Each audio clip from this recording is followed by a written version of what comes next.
First 4 days here in Prague has brought a lot of action, high scoring. I think it's probably the highest scoring series I ever remember here at Vinoj. And today we've got more teams keen to prove themselves. 8 doesn't go into 4, and we're only a week away from Finals Friday. I'm Mr. Maximo. This is the European Cricket Series Czechia, and it starts right now.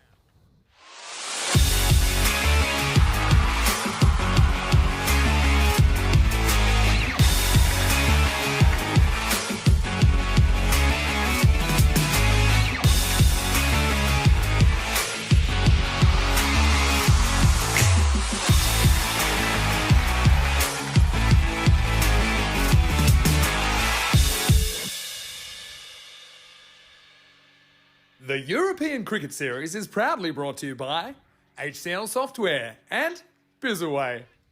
Good morning to you wherever you're watching from around the world. Welcome once again to the European Cricket Network and our coverage of the European Cricket Series live from Prague in Czechia. It's going to be a huge day, not just here where we have 5 matches, but later on the night series we've got 2 more matches from Portugal. No, Rico Full will be standing by for those matches as well. But right here, we're almost ready to go. We are going to start the day with match number 21. It's going to be Vinarati. They're back in action and they're taking on United Cricket Club. A little bit earlier, we saw Charles Croucher, who was with the 2 captains for the coin toss. Let's see what happened.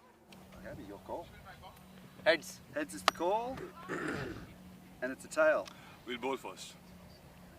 So the toss has been won by Vinarati, and their captain Venkatesh Magashayam has decided that he wants to bowl first. So Vinarati didn't have the most convincing start to the competition. We saw them earlier in the week. They're 1 and 3. They've played 4 matches. But I suppose the positive for them, they still have 10 matches to kind of make their push into the top 4. And we know that in a week's time, only the top 4 will survive. The bottom 4, they will fall by the wayside. So yeah, watch out for Venki. I think he's a very clever off-spin bowler. We saw him performing Have a good day. really well for Czechia in the ECIs in Austria. He was troubled by a little bit of a knee injury back then, but I think it's coming good, and I think that pace-off bowling with accuracy could be a bit of a weapon. I've got to say, I really like the youngster as well, Danny O'Connor. He seems like a prodigious talent. Again, must be a little bit intimidating, I suppose, playing against guys that are a lot older, but he certainly seemed to have a little bit of the magic, so I'm looking forward to seeing him today as well for Vinarati. Let's talk about United, though, and they're hampered by the injury to their all-round star, Pramod Bagorli. We saw him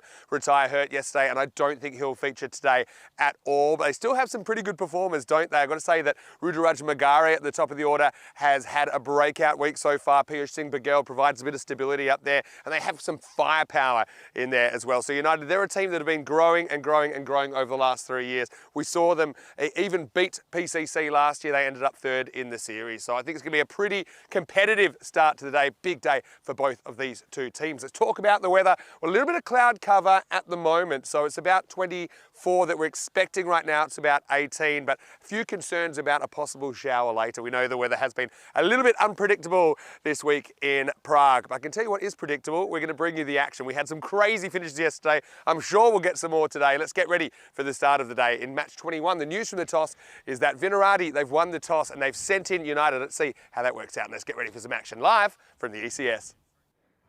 Yes, once again, very good morning from the central commentary position and welcoming all of our viewers, no matter where you're watching from around the world, whether you're watching on our YouTube channel, ECN, European Cricket Network, or whether you're watching on Fangird in India. And hopefully you're ready for some cricket. Now, if you missed yesterday, you missed a treat. Let's go back and have a look at what transpired. Spartans versus United first up.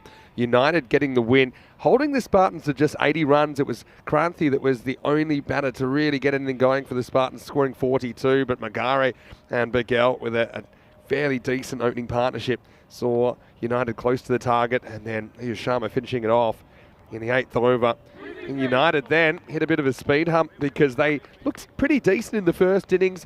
An unbeaten half-century to Piyush Singh Bagel. He scored that off the last ball of the innings. Made 130, and they were all over Bohemians really, but some good late hitting saw Bohemians across the line. Supersonic 9th over, went for 31, and in the end Bohemians, they get there with 2 balls to spare. Grover amongst the runs there, but you can see Bohemians, good performance with the bat in match 17. Wasn't quite the same in match 18 as they were only able to gather 82. And the Spartans kind of have the wood on Bohemian. So there's this kind of nuclear triangle standoff between those 3 teams, Bohemian, Spartans and United. The Spartans getting across the line fairly easily, I suppose, in the end. Now, this was an insane finish. The Tigers, we saw them for the first time on day 4 in match 19. They scored 109. Sajid Mia, he looked so dangerous with about 30 off 13 he scored in this game. And then United in a dramatic finish that saw basically a potential 7 buys off the last ball of the game. Only 3 were scored because the 4 overthrows didn't count. They already had the winning run. Anyway, match 20. This was also a doozy. Over 300 runs were scored. The Tigers came out swinging. Mia continued his good form, 62 off 18.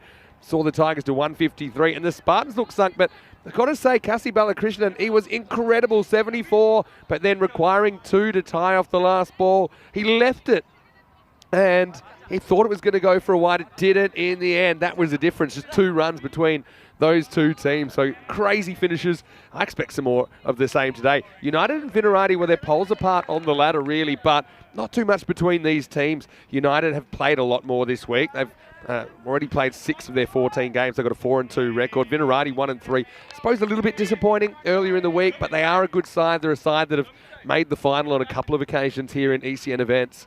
And I'm sure that they'll want to put in a good performance. Here, looking at the 2 teams, and you saw the toss news that VCC, they've won the toss and elected to bowl, so United will be out there early on. I think we'll probably see Magari and Bagel opening the batting for them. But Vinarati have some good bowlers. Joe Cope is a really handy left armer. Watch out for him. He'll probably open up. You've got the spin of Margashaim. I mentioned also that a few up-and-coming players coming through for Vinarati. And yeah, like I said, not too much between it. The supercomputer agrees, saying there's only 2 runs between these teams. But I will say that the supercomputer has been underestimating scores. And I think that's to do with the data from earlier series here at the Vinosh Cricket Ground.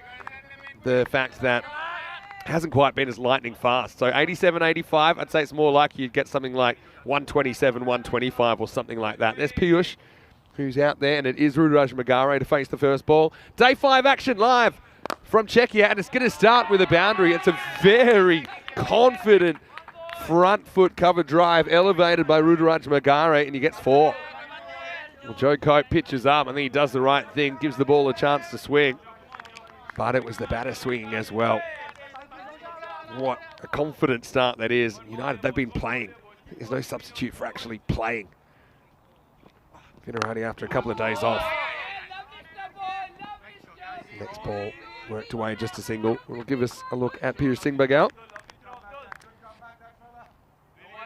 Yeah, Vinarati, certainly a team that have been around the traps for a while here in Prague. A very diverse team as well. Certainly a feature of that club. Their only win so far was over Brno on day 1. They won that 143 to 105.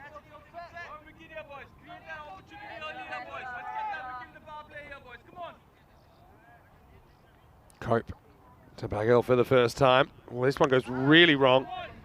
It's been called a no ball. And this is hit the edge of the pitch.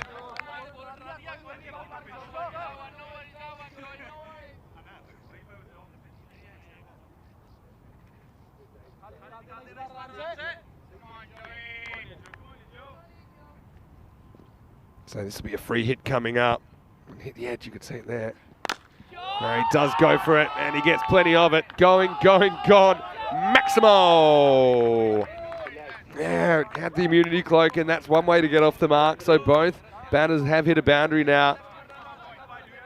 United, I mentioned, they are one of the most, if not the most improved club, I think, in the whole country. If you look at their performances over the last 3 years, just won promotion to Division 1 in the T20 for the first time. That's something they won just a couple of weeks ago. Narrowly missed out last season.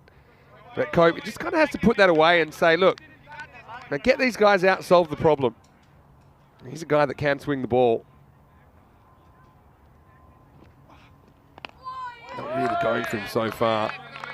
One whistled through to Adnan Mode behind the stumps. Having a look at some of the top performers so far in this series. Mode has been the standout batter for Vinarati. He's got the gloves as well today. Cope leading wicket taker with 4. United, though, you see the openers featuring in the top 2 run scorers. And also, I've got some bowlers that can take wickets. Ghanshyam Kumar, maybe he's 4 for 4 the other day. Bindra, the left armour, pretty handy as well. Ali Sitar as well, he's a great pickup from Prague Cricket Club for United. Provides a bit more bowling power. That's better. And just kind of drawing Piercing Miguel forward. So I want to say a quick hello to everyone out there, of course. I'm just going to drop into the chat, but before I do, I want to say a very good morning to Danny Hudacek, who's earned his day off. And he's actually informed me that it's the Beast's birthday today. Sudesh Wickramasekara from PCC. Worked away, doesn't time this at all. Oh, and almost finds a way to run himself out. Now they're going to get an overthrow as it sneaks past Danny O'Connor. A couple of mystery bounces in there, so one becomes 2, and it's the end of the first over. Cope goes for 14. It's 14 without loss after 1. Yeah, so happy birthday, Sudesh. I hope you have a great party. I'm sure you will. Anyway, let's have a look at what's coming up, and one of the things we're really looking forward to, the Dream 11 European Cricket Championship. It's the Euros of cricket. It's only 66 days away. Starts in Spain on the 25th of September. So yeah, Czechia will be there. And in fact, they've been drawn in the same group as Greece. That will be here next weekend for the ECIs. So it's a great opportunity for Czechia as well as Greece and the other team, Cyprus, to try out some players perhaps in the T10 format and looking at shaping your squad. I think that's the kind of form that you'd consider for picking your squad. So yeah, you pick your ECI team. ECS performances like you're watching right now in the domestic T10 to have a lot of weight. So certainly I think these two out there at the moment, Magara and Bagel, I think they're trying to press their claims for inclusion. Not players we've generally seen in the national team lineup. Start of a new over, and it's going to be Shubhranshu Chaudhary to bowl over number 2. And he's a guy, I always like watching him bowl. He's got good rhythm, fairly experienced now as well. See that ball biting it off this pitch. I like this pitch. It's slightly different to most of the pitches you'll see around Europe. Got that clay base. Probably not the out-and-out fastest pitch, but it can still pop. Shoots through a little bit. And yeah, I think the bounce is fairly consistent, but you'll get the odd one that'll do something surprising. But yeah, I want to say a quick hello to Dave. Hope you're well. He's wishing happy birthday to the Beast. Hello to Rob Thompson as well, watching from New Zealand. Rob's liking my shirt. I've got to say, it is a new one. I picked it up in Malta the other day. Going down the leg side, but they will scramble through for a leg bite.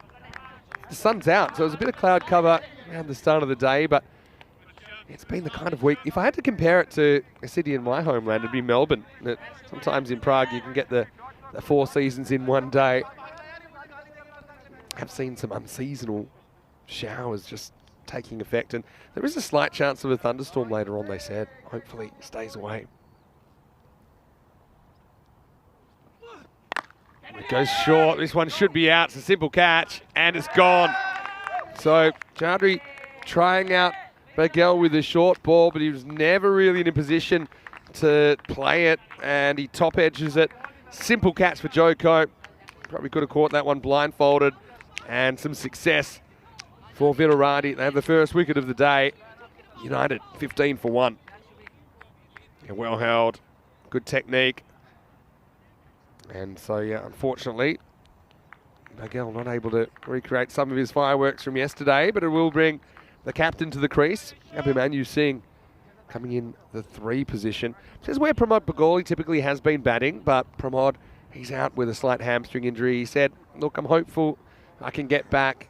Probably just need a day's rest. Maybe get back for week 2.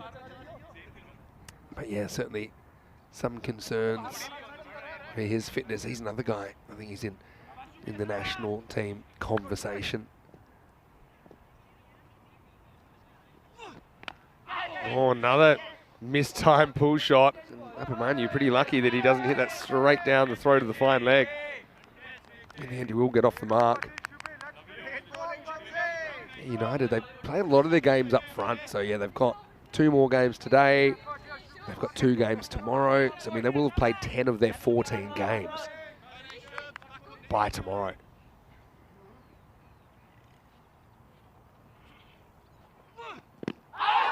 Good in-swinger. It's doing too much, but he's getting the ball to talk early, and Chowdhury comes up with a really good over in the second. Just steadies. There was a run, a leg by, and a wicket in the second over.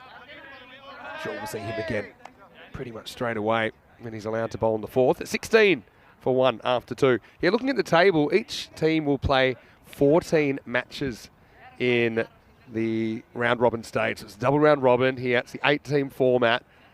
56 matches, and then unfortunately the bottom 4 have to go. The top 4 get to stay. United 4 wins, and they have played 6 matches though, a couple more than Vinarati. So Vinarati still 10 matches to kind of write their script, but you can see that table kind of taking shape. What I will say, the PCC obviously they're looking head and shoulders above the rest at this stage, but the rest is pretty even. Anyway, here's a youngster I've been looking forward to seeing it live. Saw him on the TV earlier in the week. It's Danny O'Connor. And yeah, Danny was, he's actually still 14 years of age, and it's not often that 14-year-olds get the clearance to play. Normally there's a minimum age of 15, but I think due to his performances in domestic cricket, he's been given the permission to play, and certainly does look up to it. He's grown up, played all his cricket here.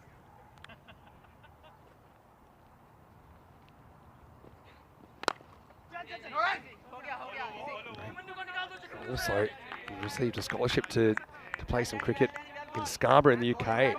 So, obviously taking his cricket pretty seriously, working hard. And one thing I like about him, he's confident. He's a confident young man. Goes out there and he thinks he can mix it with anyone. I like that quality, especially in a fast bowler. This is well struck though. This one didn't really swing back, and Abhimanyu Singh just leans on it through point. 4 runs and a nice looking shot. And Abhimanyu Singh just let that come to him, just timed it. Didn't try to hit too hard. And gets the result. There you go. Beats the fielder. It's Shamyudeep Rakshit there at point. Yes. Come back from O'Connor though, I like it. Danny playing his cricket here at Vinarati. I'm sure that's because the influence of his father.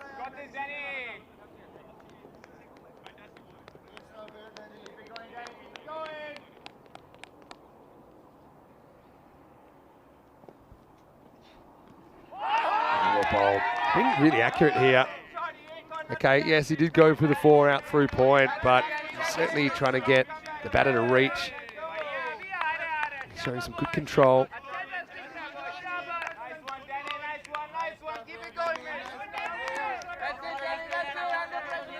Yeah, say hello to all of the O'Connor family out there. I'm sure you're watching Danny and proud of the work he's doing. Last ball of his over coming out, last ball of the power play. This one does swing. Well handled in the infield, and then a lying down throw. It's got to say that's a really good over. 7 come off it. Can't quite get the breakthrough. Just have a look at the natural in-swing he gets there. And at the end of the power play, United, after being sent in by Vinarati, they're 23 for 1 after 3. Always great when I see natural talent, especially when they've been kind of playing cricket in Europe. So it's not a case that he's been playing cricket in England or something like that and then moved. He's played his cricket here and he's worked hard, and he's a player. You can just imagine where he might be in 5-10 years time. Hello to everybody else that might not have said hello to in the chat so far. Hello to Kai. I see you in there.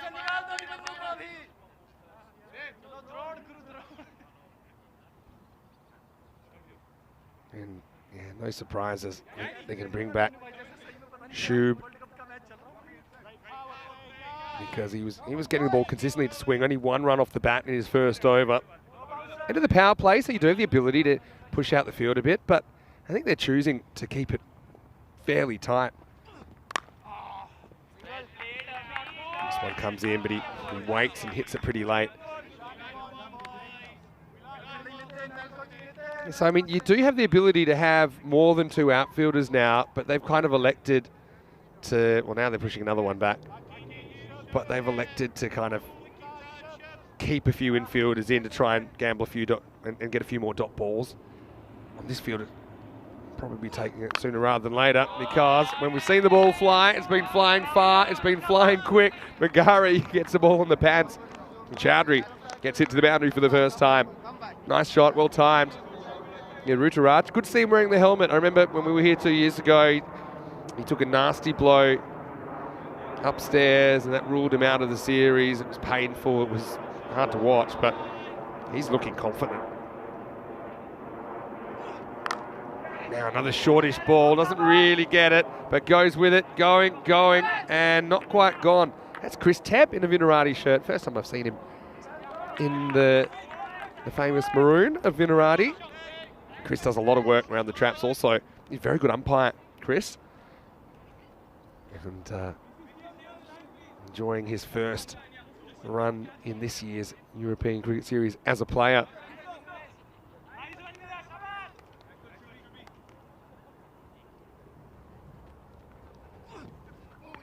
Bit of extra bounce for Chowdhury.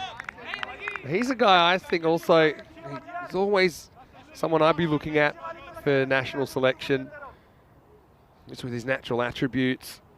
You know, I think he can trouble good players, and I think that's what you're looking for at that next level.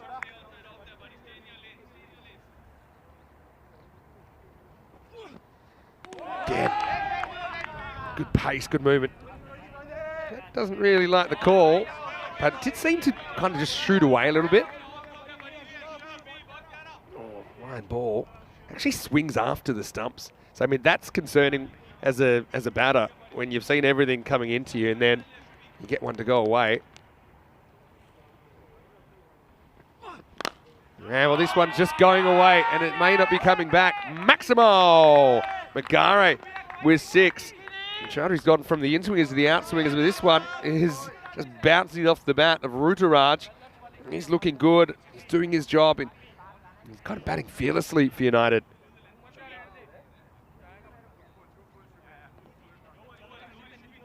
Well picked. I mean, that's no half volley, but he drives it up and over the top.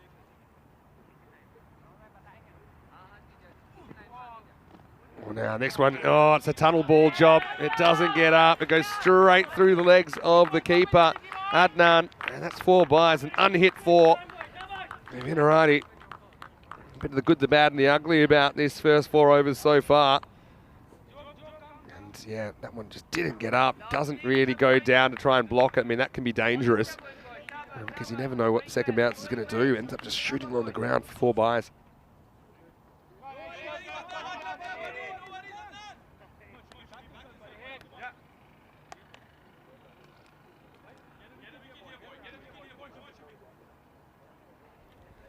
Last ball of the over coming up. Last ball for Chowdhury.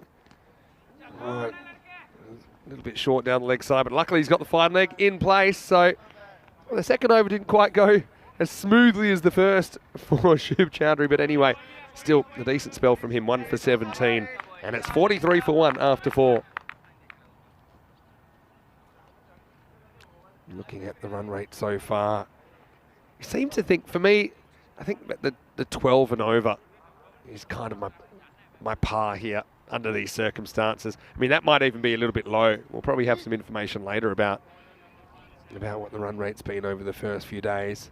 I think the last I checked, it was 11.7. So, okay, yes, we've seen some high-scoring games. Seen the occasional low game in the 80s, for example. So, I'd say that 120, kind of where I'm landing.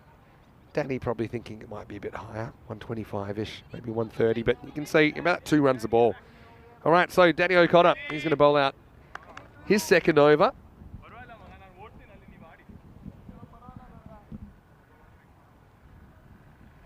And he's just making a little bit of an adjustment, of course. Got to keep an eye on the clock, as usual, in the European Cricket Series.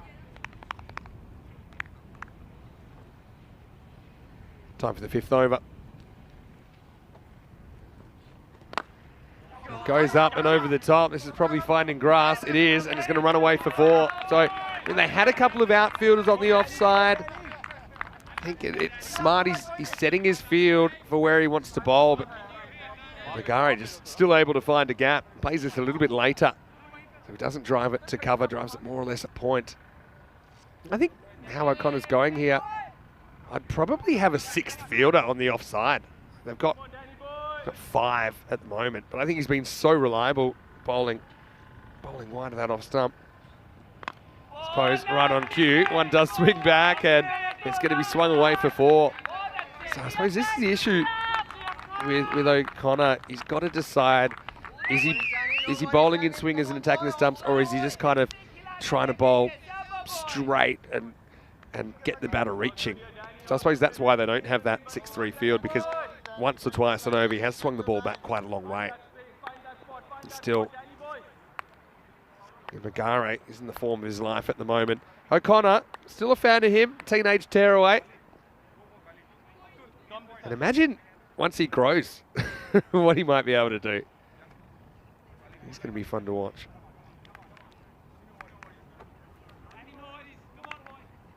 Come on, Danny boy. Here's the call. 50's up for United. Inarati need a breakthrough. Another in-swinger batter takes a bit of a risk there, Magare, but he's played this shot pretty well. He's in LBW jeopardy, I think, if he misses that, but hasn't missed too many this week so far.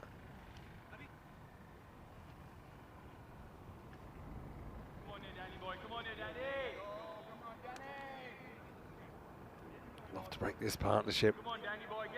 No Macaulay, it does affect their battering a little bit, but they have some power in there still to come. Oh, really well bowled. That's a slow ball.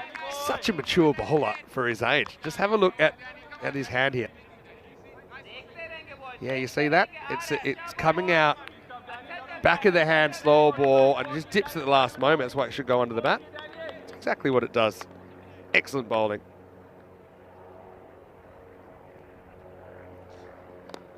There goes pace on, but a very late cut. Abhimanyu Singh, he's got good hands, doesn't he? And this is a cut so late it almost never arrived. But yeah, no 3rd man in place, 3rd man up in the circle. So another boundary to United. It's not an easy shot. It's probably too close to cut comfortably. But he still was able to get enough bat on it at the right time. United galloping away in the first half of this innings.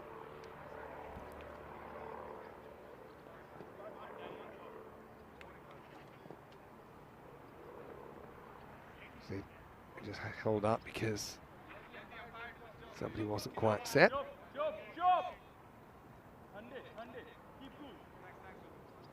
So Connor, one more chance to take a wicket.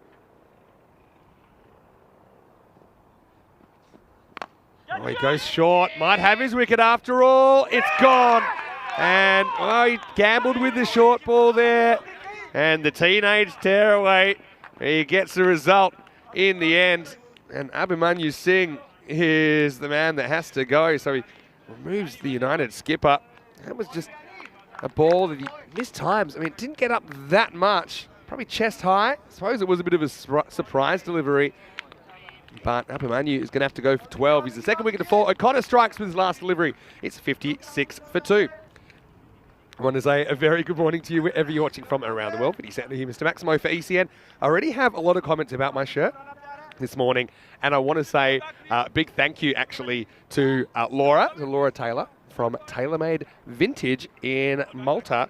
She sold me this on Tuesday when I had a couple of days off in Malta. It gives me a bit of a summery feel. So yeah, thanks Laura.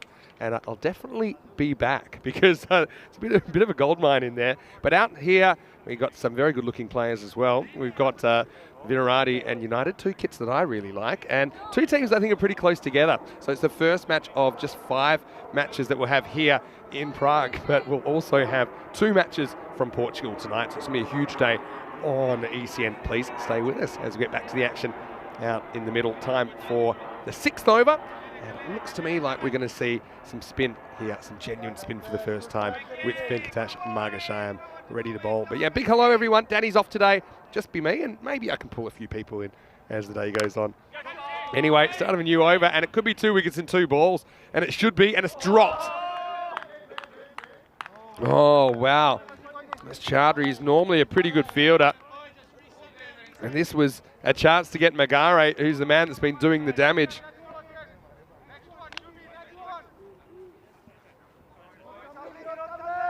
Oh, just couldn't pull that one down. Really fairly simple opportunity. You'd be the first to admit that.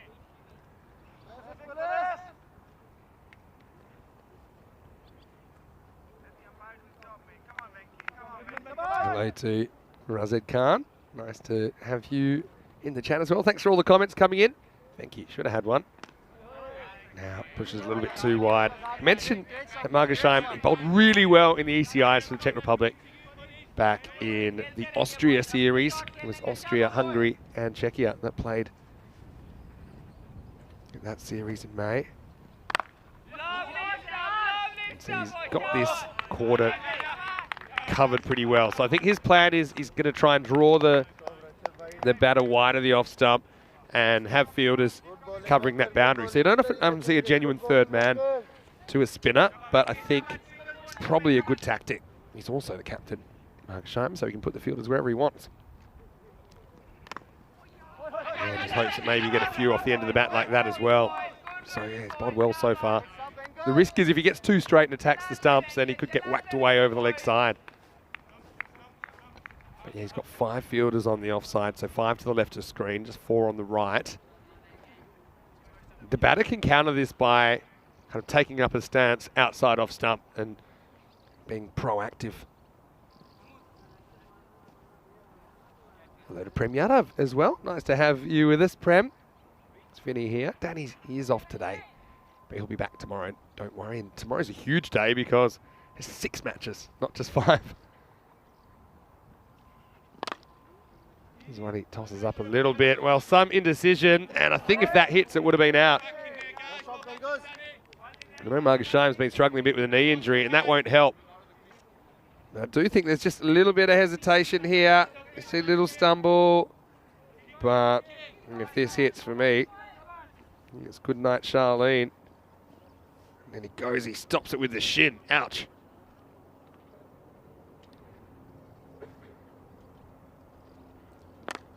Now this is another false shot. It's in the air. Well, guess who gets the second chance? Chaudhary, and he's going to drop it again. Oh, lightning strikes twice here on Scott Pagefield. This one was a little bit tougher because he had to back, but he is tall. He puts up their hands, and you could just see it was getting a bit big on him, wasn't it? And that's maybe a ball that the outfielder coming in can field, but to be honest, I think it was his catch. Just needed to step back, maybe 1 metre, 2 metres. Easier said than done when you're under the high ball. Margashayam, well, he won't be thrilled. That's 2 that should have been caught, they haven't been. When you drop them off the captain, you're creating some awkward vibes. Anyway, Venki is actually one of the nicest guys in Czech cricket, so you don't see him carrying on or anything like that. Tossed up, draws him into the sweep, and there's nobody back here to protect it. So I think that's gone all the way. And we'll just check this out. Yeah, it has gone all the way. Maximo Magare has a bit of luck in the 6th, but he also does some damage. He moves to 38, and after 6 overs, United, they're 70 for 2.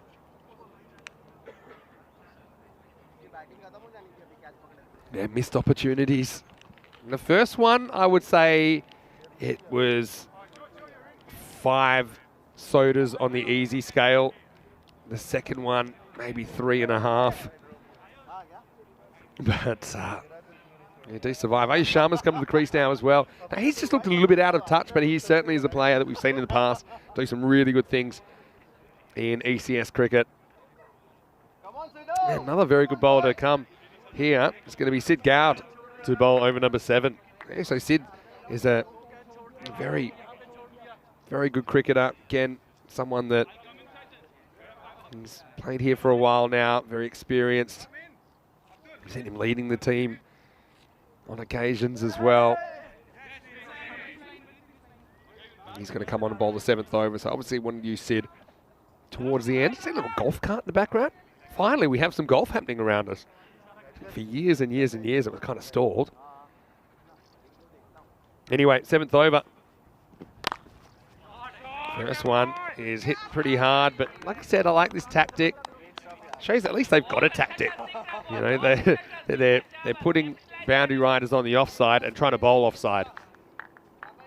I suppose challenging the batters to try and go leg side when they shouldn't. Because yeah, you see that 3 fielders, 3 of the boundary riders that you're allowed are on the offside, just 2 on the leg side. And that's exactly what we're talking about there. So Magari says, okay, well, a few more gaps on the leg side. I want to go that way. And this is a ball that's miles outside the off stump, and he goes after it. Comes up with fresh air. Well bowled by Goud. So it's one thing to have a plan, it's another thing to execute it.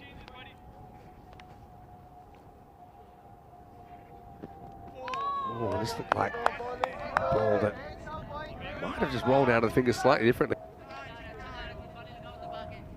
But it really took off when it hit the crease. It's just trying to pick up.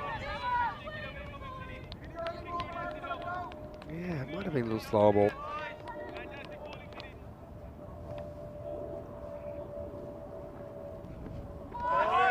It's well bowled as well. That's going to sneak in.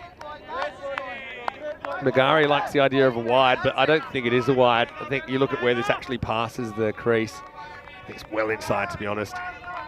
Don't be fooled by where the keeper takes it. Good umpiring. I'm going to say the umpires have been really good in this series. What an easy job.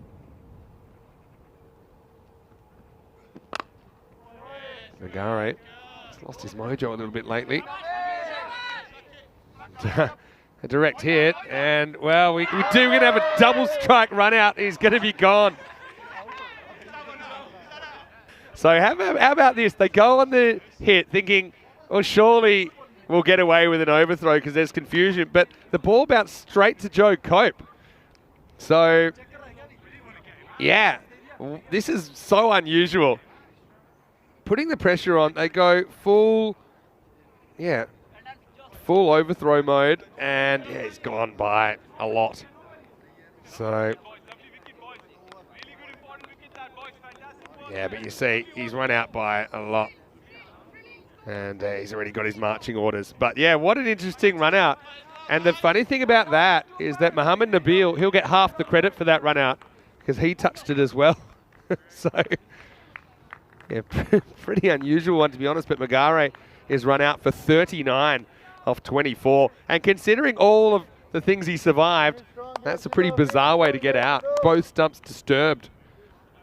And a lot of people, a while ago, they were saying, oh, the ball should be dead when the ball hits the stumps. Oh, it doesn't really work, that rule. And that's one really good example how it doesn't work. Because if you killed the play when the ball hit the stumps, well, then what? Yeah, it gives the fielding side another opportunity. And Magari, credit to him. He just saw the ball hit the stumps and thought, okay, I'm off. But he didn't really take any time to see where it went. But having said that, Cope had to hit the stumps at the keeper's end. He did. Came up with the run out. Cowd's been brilliant here, and he gets one across Joshi.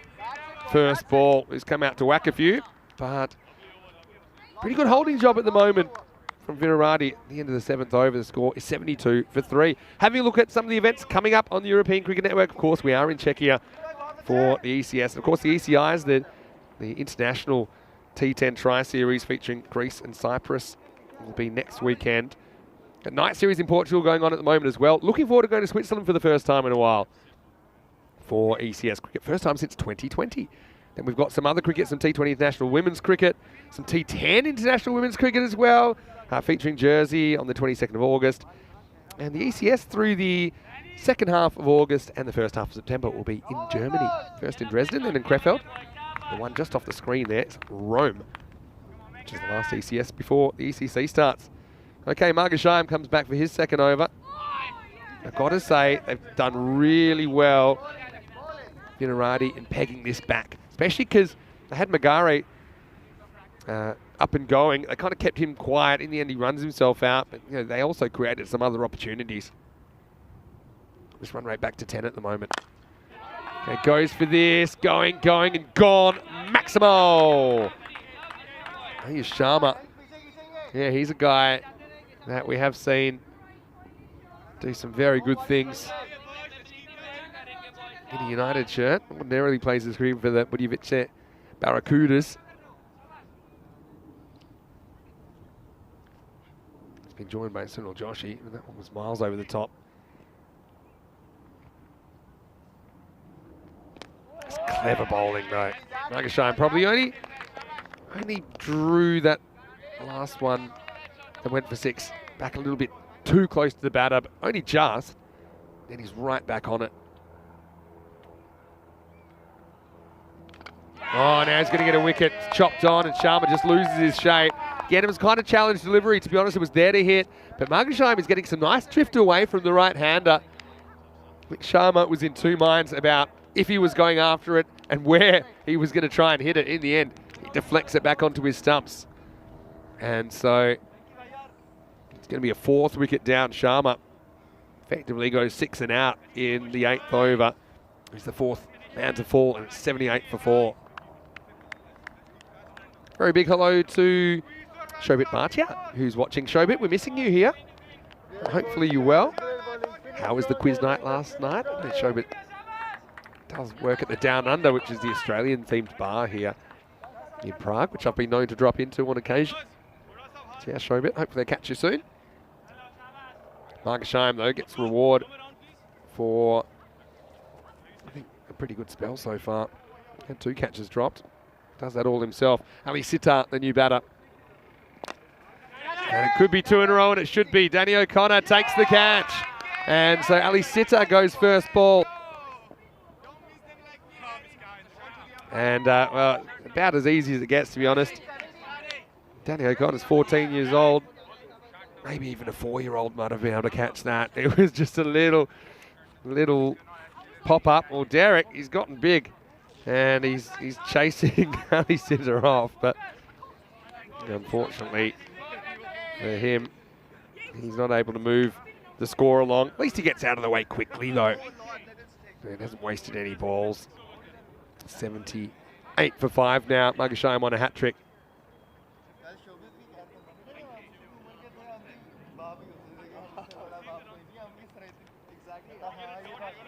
So, I wouldn't mind adding to this one, because I don't see any Czech names on there. Hungary was just a hat-trick fest. We had 5 of them in the space of a week in the ECS. So, I think it's about time we added another name. And I think we'll fit Venkatesh Margashine in there. Ghanshyam Kumar going to face the hat-trick ball. To be honest, I mean, he's going to go for it. There's every chance. Hat-trick ball. Gets a bit conservative, but he does get off the mark. Great over, though, from Venki. Double strike, and after 8 overs, United, they're 79 for 5.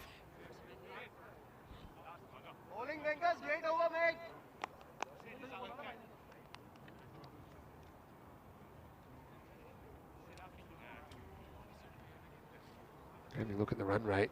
There's wickets in the last couple of overs, just slowing things down a little bit. Probably taking the run rate from around about the 12-ish, where it was after 6 overs. It was almost 12 at least. Now, got it down below 10. I think you're chasing 100 here, you're pretty happy.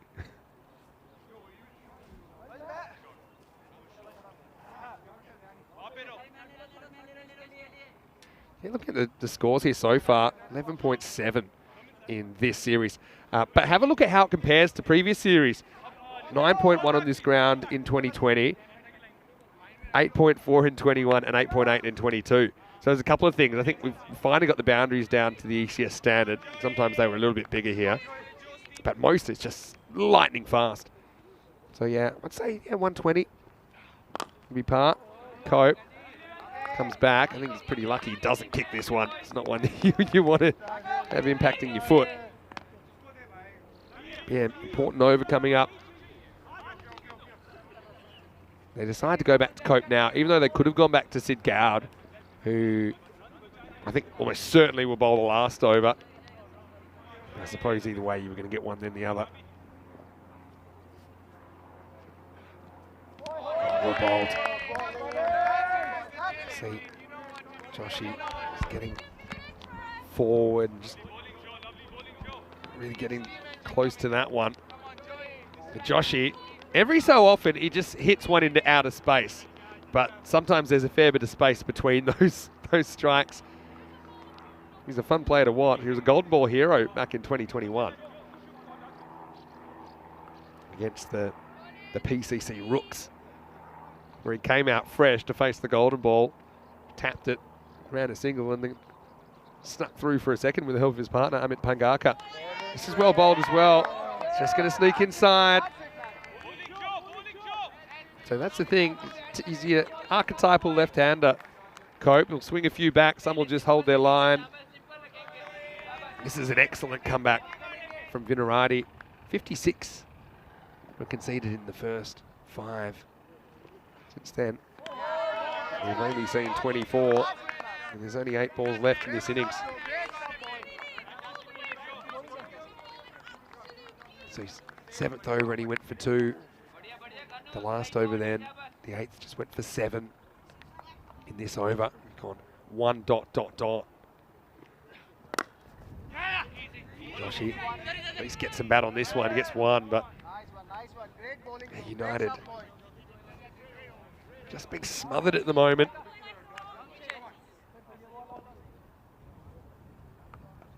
Last ball for Cope, it's gone wicketless. Can he pull a Danny O'Connor and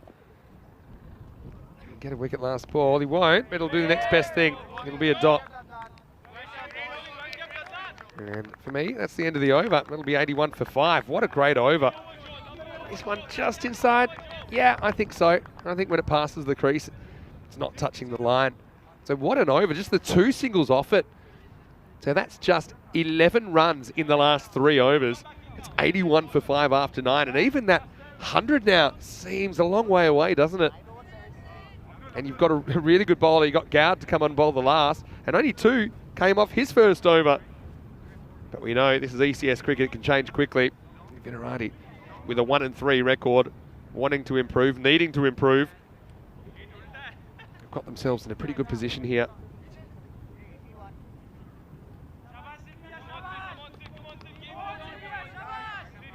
Dave asking if we've been feeding the Derricks. Yeah, that one looks like it was worth a bit, that golden one, didn't it? Anyway, last overtime. Another ball that slides across the right-hander. It's been an effective strategy. I mean, Joshy, I think he has to do something dramatic here. You know that he's going to bowl it outside the off stump. I think he needs to take a giant step across and just try and get something in your arc. I mean, he does have power, Joshy. Takes a little step across, but he does get one. Ghanshyam Kumar is keen for a second, but to be honest, Joshy not having too much success at the striker's end. I think he says, okay, you have a go. It's a frustrating thing when you don't quite have your timing. It comes and it goes, to be honest, in cricket. And yeah, Joshy just hasn't had it so far. And Vinarati, credit to them, I think they've bowled really well. They've asked the right questions in the second half of this innings.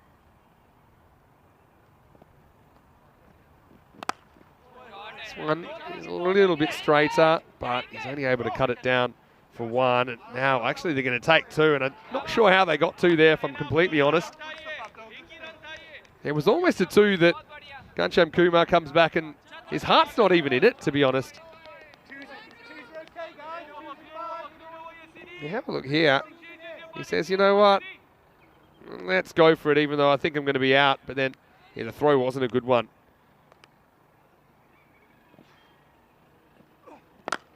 All right, now takes it on leg side. And it's going to be 4.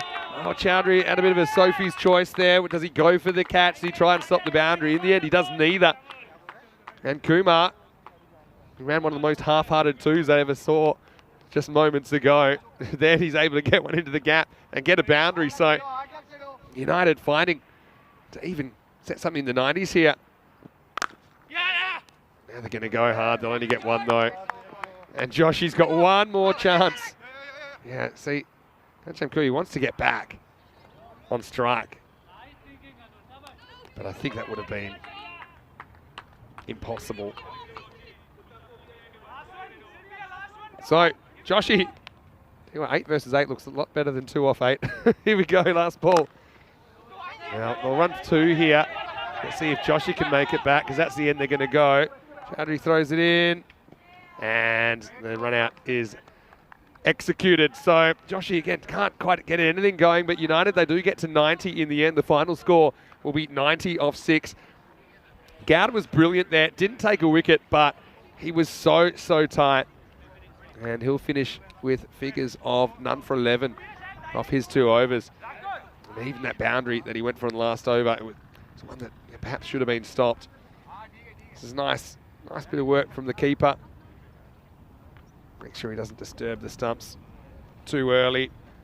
Adnan takes off the bails, and that's that. But I think all things considered, and look, to be fair to the supercomputer, it's not too far away from what the supercomputer predicted, don't forget, as United. They don't quite get what they want out of the second half of the innings, and they're going to finish with 90 on the board. Let's go and have a look at the highlights. Joko, early on, he was in the crosshairs of Magari, who always likes to come out swinging in the power play. It was a simple catch, though, that removed Peer Singh Baghel, so he wasn't able to recreate his heroics of yesterday. That was a nice shot through point, but I've got to say I like the work from Danny O'Connor once again. He looks good to me live. Chowdhury, he actually bowled pretty well. I won't say too much about his fielding in the innings, but I will say that for the most part, he was able to get the ball to do a bit. That one, unfortunately for him, it shot through and it went for 4 byes. O'Connor, I think he bowls a disciplined line. He can swing the ball. He's got kind of a natural in-swing action. You see it there. So I suppose he's got to kind of work out exactly what his plans are, but he's got all the mechanics there. That was a nice shot by Abhimanyu Singh, though, the United skipper. Late cut, beating the man in the circle. Ultimately, though, O'Connor would get his man as he's got Abhimanyu Singh to top edge one. And fairly simple catch taken down there by Joe Cope, who caught well in the innings. But then things kind of ground to a halt. Magashayam, he came on and he bowled really well, created a couple of opportunities. It was weird though, the catches were dropped, but it was a double clunk run out that got Magare as both stumps were hit. They went on the ricochet, but yeah, Cope didn't miss the second opportunity. Yeah, but Magashayam, he bowled fairly disciplined lines. He's trying to get the batters reaching outside the off stump. And so, yeah, things just kind of fell in a heap. And Gowd, he was so tight.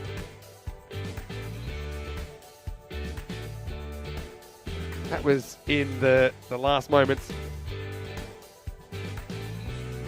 And they got that one boundary off the last over, and that's all they were able to get.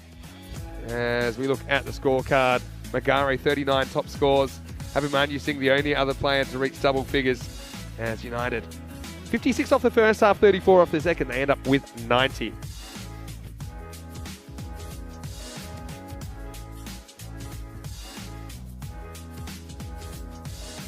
As far as the bowling figures, 2 for 21 Magashayam.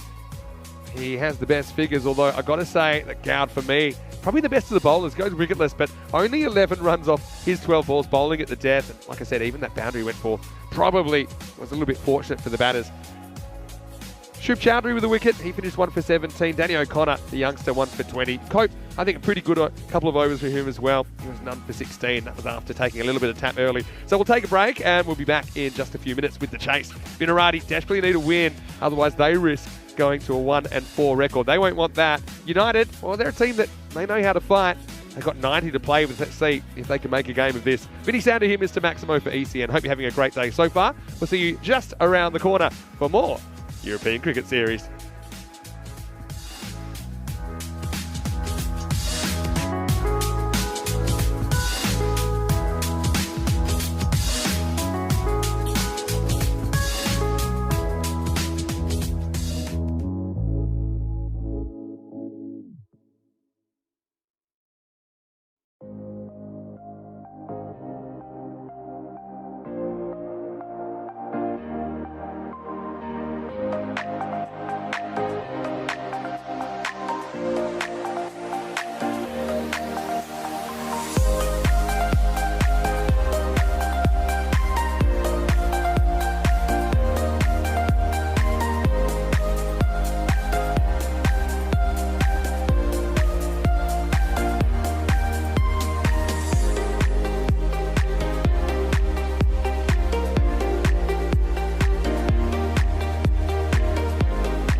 The European Cricket Series is proudly brought to you by HCN Software and Bizaway. Hello, cricket lovers. Welcome back to Prague. Great to have your company. Fantastic Friday, Peacock Friday, day 5 of the ECS Czechia. And right now we're watching match number 21 between Vinorati and United Cricket Club. Now, I can tell you the news so far is that Vinorati, they won the toss. They sent in United. And they've done a pretty good job. They kept United to 90 off their 10 overs. For me, a little bit below par, probably 30 below par, to be honest. But they've only done half the job, Vinorati. The Maroons, they'll need 91 for victory. United had an up-and-down series. They had an up-and-down day yesterday, to be honest. Ended up winning 2 out of the 3.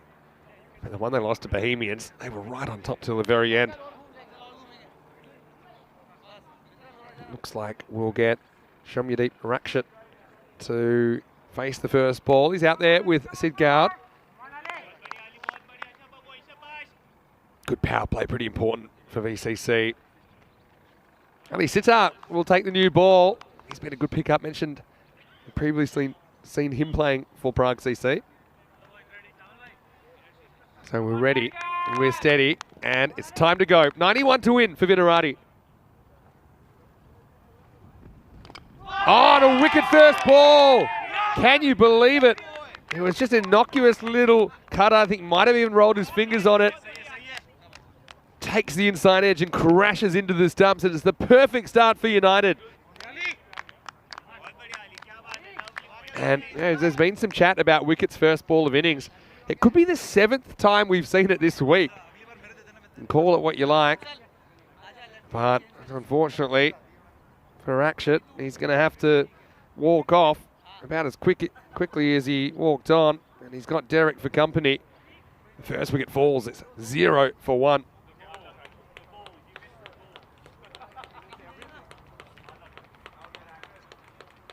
So, number 3 comes out there. It's going to be Abdul Muiz in the 3 spot. Left-hander. Ali Sitar. I'll be loving that start. Like I said, it wasn't really kind of full power either from Ali, but it was well located. Maybe just came back into the right-hander a touch, inducing the inside edge. Hello to Kroom as well. And a few people, they've got the golden ball tingle. Makes sense. We've been pretty close a few times. United, they've already had 2 golden balls on ECN. Oh, that's close. That could be gone. Oh, that is super duper close. The question here is, where does it hit him? And if it hits him in line, I just don't see what it's missing. Yes, he's forward, but for me, oh, is there any batting it? Hits him on the toe. Oh, if there's no bat in that, I think that's out. Hits him on the toe. This one's definitely going down the leg side. Yeah. Yeah, has it hit the toe? Yeah. If it hits him on the toe, again, we get so many looks at it, so we got to be fair.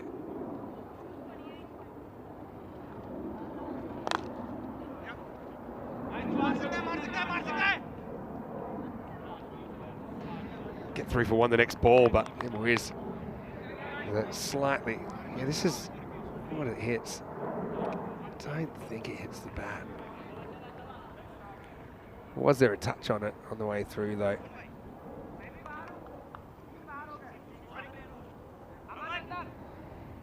But anyway, benefit of the doubt goes to the batter. My instinct was live.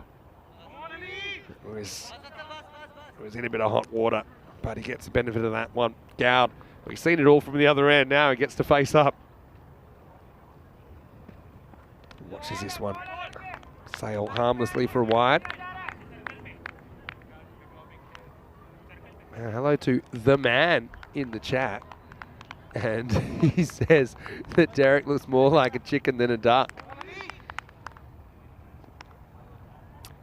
Oh, well. Derek's Derek. Oh, almost pulls it off. And now he's almost run out. Well, what's going on? This is one that almost blows Ali Sitter's fingers off and pops up. And I thought that might go into the stumps and run out Muiz. I think he might need just a quick look at this. Hand. Look at this. Comes back so quickly. It's like near the heel of the hand. And now he takes an extra step, Muiz. He doesn't realise the ball is literally heading back to the stumps. But yeah, I think he's going to need maybe a dash of the magic spray. I suppose the good thing is, if there is a good thing, that I don't think it hit the kind of fingers end of the hand. But yes, there's a bit more kind of, I suppose, bone structure down that end.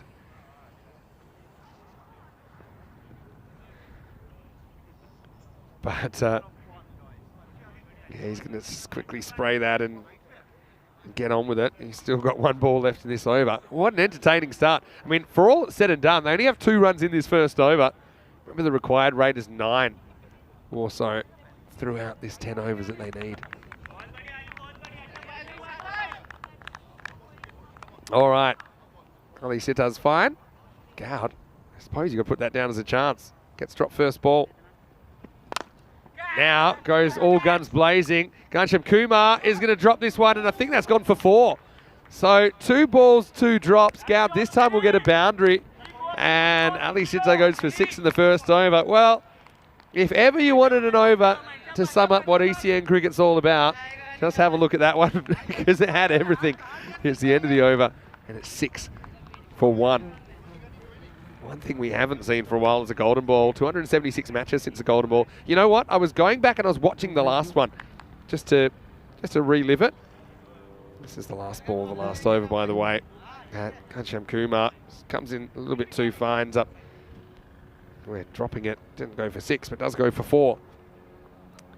So, yeah, that golden ball in Bulgaria, it was a crazy one. And I'd forgotten, until I rewatched it, what happened before the golden ball, which was that the batter needing 4 to win whacked a ball that was going to go for 4, but it hit the power lines there at the Bulgarian ground. At Vasilevsky. Hit the power lines, which made the ball dead. Start of a new over. Bindra strays a little bit onto the pads. This is running away, and it's going to be 4. It's such a fast outfit. It's going to be 4-leg buys, but 4 nonetheless. Hirati will take the runs. Yeah, that Bulgarian golden ball, needing 4 to win. It was a full toss. It was flicked away. It was flying probably for 6, but it hit the power lines and dropped straight down, and that made it a dead ball. And actually, it's counted as a ball as well. It's gone. So Muiz is going to have to go out of tight call first ball. But he just tries to play across this a little bit. Bindra does get a little bit of shape away from the left-hander. And it was well held behind the stumps by Abhimanyu Singh. So yeah, just leaves him a bit, draws him into the stroke, but I think that Muiz, he knew he nicked that, and he was pretty quick to be on his way. Well bowled by Amdeep Bindra. And so the second wicket falls. Hirati 10 for 2. Little bit of a shaky start, you'd say. Even Goud, who's there, he's been dropped twice in 2 balls, but I think he's a very important batter to bat through for a while. Still playing shots though. Adnan Mode will be the number 4. United, they believe they can defend this. United have had a lot of experience in close games and pressure situations here in the ECS over the last couple of years. So Hirati though, kind of lost a heartbreaker by just a handful of runs to PCC in the finals last year. Saw them bow out. Also made the final back in 2020.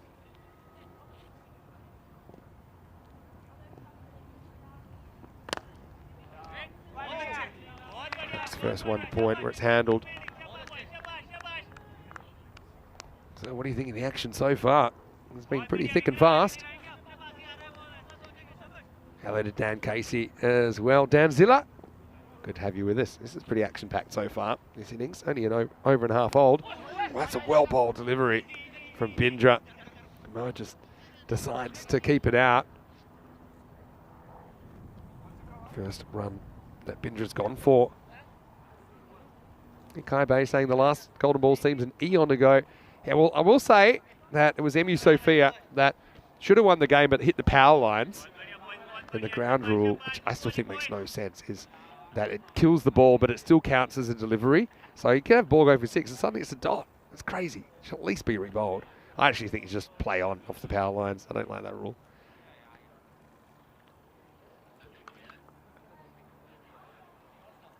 That last ball given a run, I think correctly so. Off the bat of Mode. Gowd faces up. Swings and misses this one. Doesn't really come back. Then we've got a late decision from Abimanyu to swing at the stumps. Yeah, but don't worry, MU Sophia fans. Ended up winning on the golden ball anyway. Yeah, and look, that's how to do it. Just look behind you, and if they throw, go back in your crease. It's not rocket surgery. And Gowd had better awareness than some cricketers that should remain nameless. Last ball of the over. This one comes back as well. So Bindra, what a great over. In the end, he kind of does exactly what Shubhranshu Chowdhury does in the second over. In the first half of the game, he takes 1 for 1 and 2 overs in. Vinarati are 11 for 2. Looking at the table, Vinarati, they won't want to lose this one. They'll go 1 and 4. That's where Burno are. And we'll see Burno in the next game. But I suppose the good thing is, for all these teams, essentially, there's still plenty of games to go to try and climb that ladder. It's pretty congested, though. United, 4 and 2. They could put some distance between them and the rest. They go 6 points clear in second place. I think to make the 4, you're looking at making... You need 7 wins. Can maybe get through with 6. But I think that's a good target. 7 wins, we're in the semi-finals. Ali Sitar recovered from his hand injury. He's going to bowl over number 3. Hit late, hit straight at the fielder. And they don't get a run in the end. It's a fast-scoring ground, so you don't necessarily have to slog your runs. I think there's value for genuine shots. I just think Vinarati, they've picked out the field a few times so far.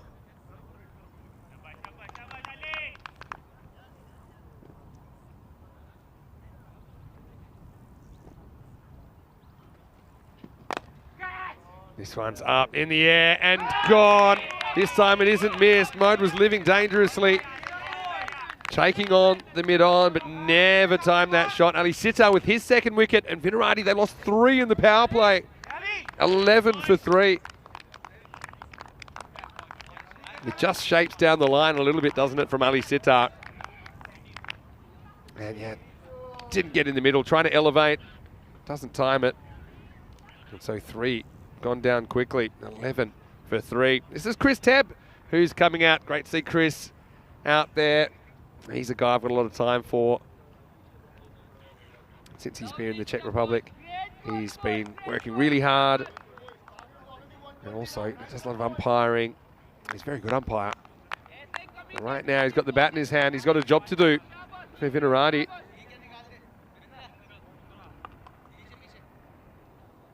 Again, the rate required, it's not outrageous. You got Gowd there. It has even more significance now in the health of this chase. If they were to lose Gowd,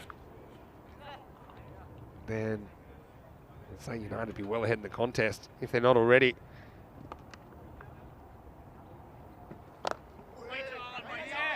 Waits the call. Probably going to run here now. Just gets away from the fielder. It's Vikrant Gadara. That backward point. Yeah, Wait was the call. And then on the fumble, they cruise through for the single.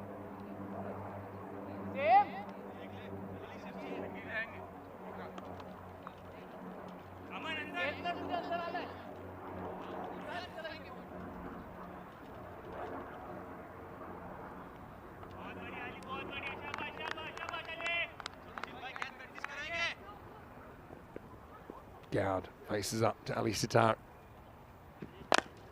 Well, Gowd tries the same thing as Adnan, and he has a better result.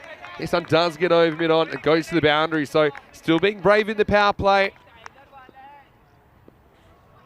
Sid just always looks like a player that's too good to stay out of the runs for too long.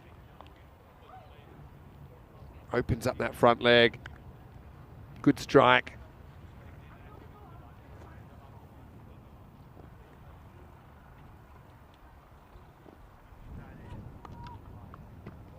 Oh, this time probably crosses the line into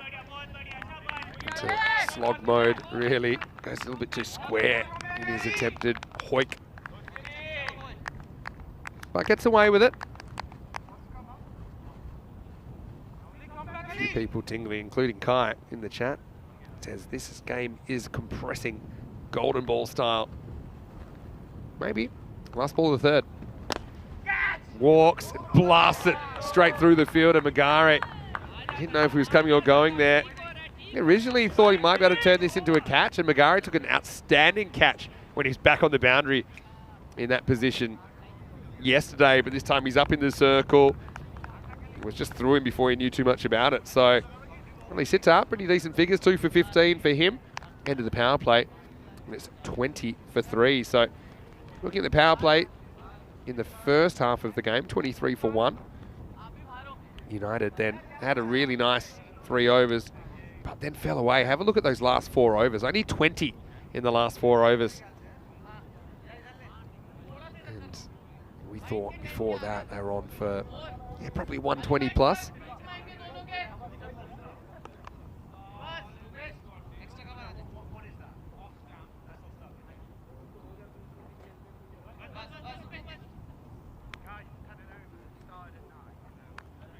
So still 7 overs to go. Into the power play, so you've got the ability to put 5 outfielders back, and I think they've done that. Here's Bindra.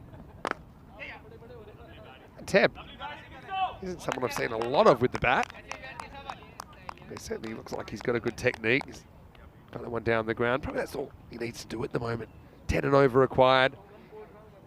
A bit more responsibility on Gowd to hit the boundaries. He's been the chief protagonist so far.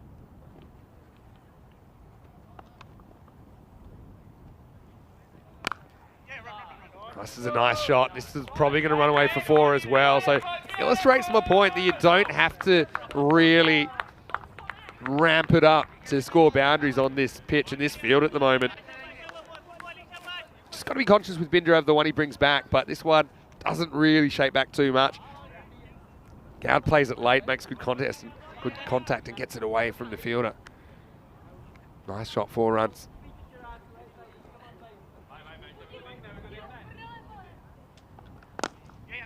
Nice looking shot again. Well, they just moved that field around a little bit this time. Gowd goes on the front foot and blasts it for 4. It was an elegant blast though. Pitched up. Nice shot. I like the follow through there. Got the high elbow. He's a good player, Sid. And Bindra, to be honest, he hasn't done a lot wrong in those last 2 balls. Bhimanyu Singh, the skipper, just has a quick word to him. But they were just very good cricket shots.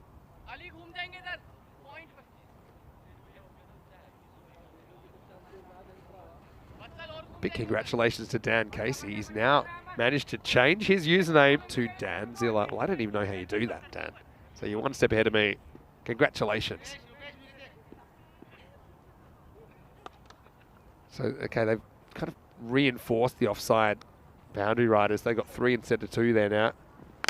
So he goes leg side, and he absolutely horns it. That's out of here. Maximo! So Gowd toying with the field. They reinforce the left, so he goes to the right, and this one was out of the screws.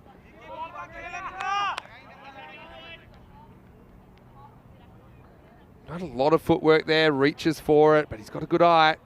That one was smashed. Now he goes straight back, and this will take some stopping as well. Brilliant fielding. Really good fielding from Ayush Sharma. He thrusts the left hand at it, and in the end, it's just a long single. Excellent fielding. Hey, Sharma doesn't miss too many historically. This one, can't tell you how difficult this is because it is racing off this outfield. Last ball of the over. Tab flirts with it, misses. He'll be out on strike as Bindra finishes with figures of 1 for 17. 4 overs in. Vinarati 36 for 3. And with that over, kind of get back on the pace. 16 come off the 4th over. Some good batting in there. I don't think that Bindra bowled particularly badly, if I'm very honest. No Begorley in the United side, obviously. Cost them a key batter and a bowler. It's going to be Ghanshyam Kumar to bowl over number 5. Well, he's a guy that had a fair bit of success earlier in the week. Plenty of cricket left to come in this one. Just seems to be a different game if Gowd bats the distance versus if he gets out, let's say in the next over or two. Okay, here we go. Over number 5. Gowd's hot right now, so I suppose maybe the best place for him, if you're United, is the other end. Maybe he can cool down a little bit. We saw Magare starting to blaze of glory and just kind of lose his mojo a little bit through the middle overs for United. Tab reaches at this but can't quite catch up with it. Will be called a wide. Looking at the field, back to the kind of standard field with the 2 outfielders on the left of screen, 3 on the right.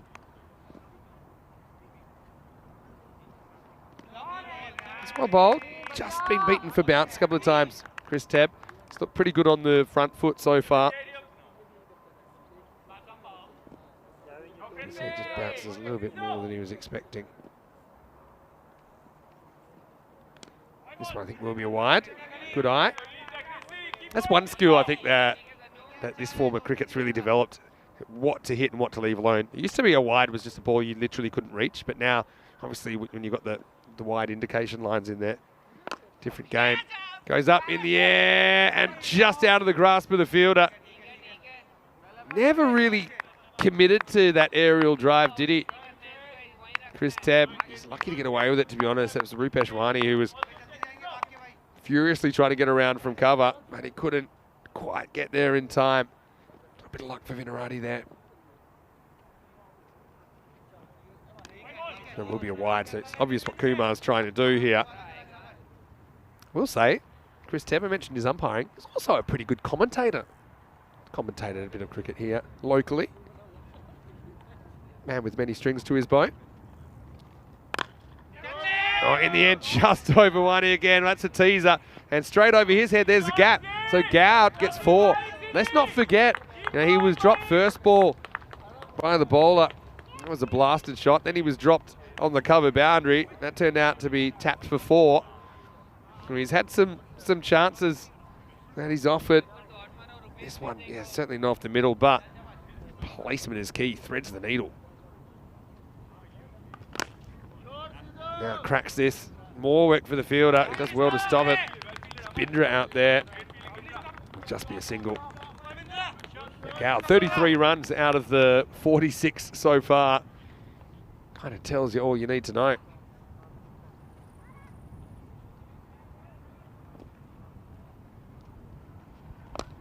Oh, Tab gets something in the wheelhouse now.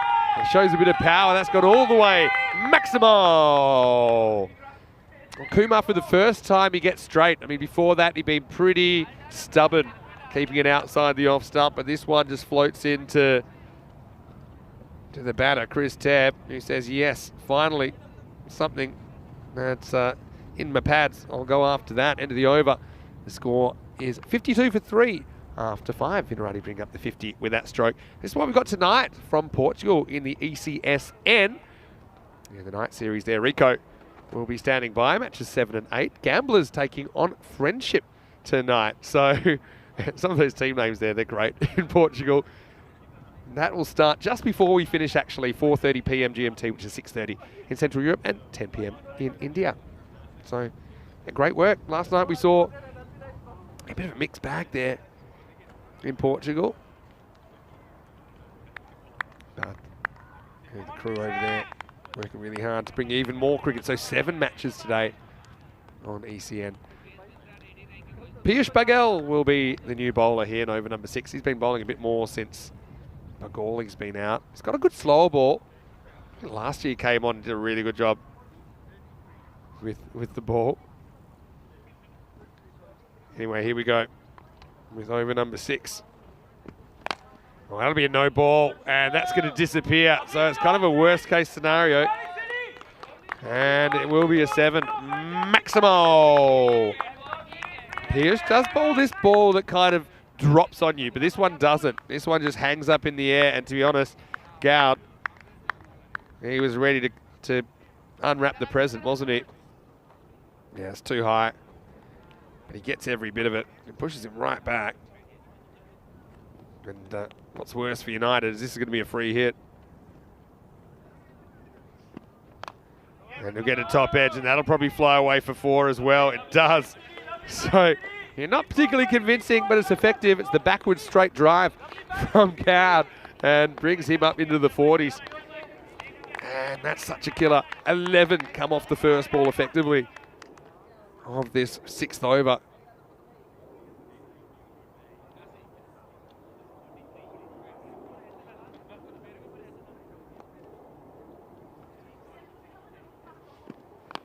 Now, another Gundy ball. It's another chance, though. And it's going to burst through the hands of Vikrant Gadara and go for 4.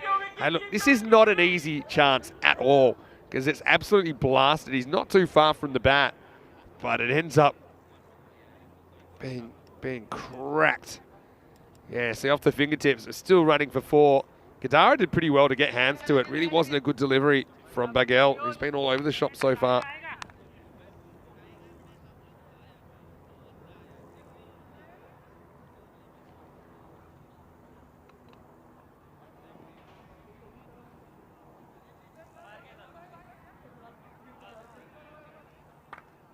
And Piyush still has a lot of work to do in this over as well. They've got down below run a ball now, Vinarati. Oh, this is so close. That made a sound. I thought it might have hit the stumps. That'll actually bring up Sid Gowd's 50. And yeah, it wasn't the most convincing shot, but still it's been a great innings from Sid. 51 off 18 balls. But Baghel will be wondering, how has he done this?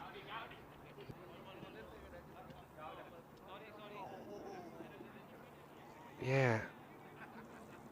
Oh, that's close to the stumps. You make your own luck. Some days you have it, some days you don't. Goud scoring it at a lightning rate here. Hey, watches are wide, so they get it down below 20. It should be all academic from here.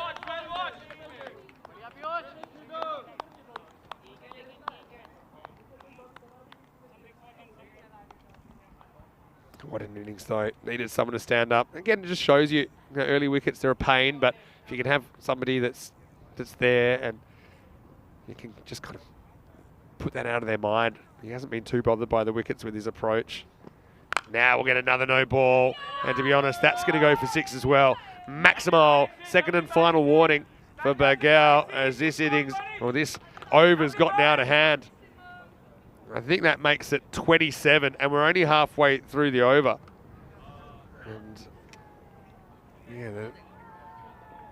a couple of Maximos, or maybe it's 20 of the first 3, but regardless, it's not going to plan so far. Yeah, it is 27, pardon me. It was right the first time. I was like, that can't be right. It is right.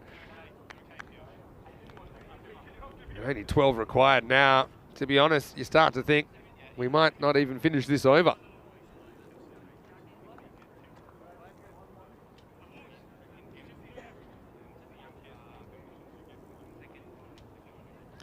Piyush, yeah, he's just lost the handle a couple of times.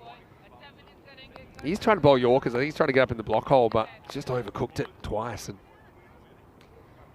this over's gone magical, and as you can see, it's only halfway through. Another free hit coming up. Oh, he actually gets a dollar.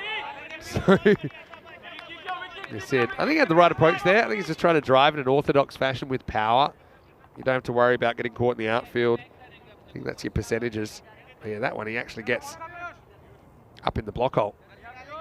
That's where he wanted to be all along.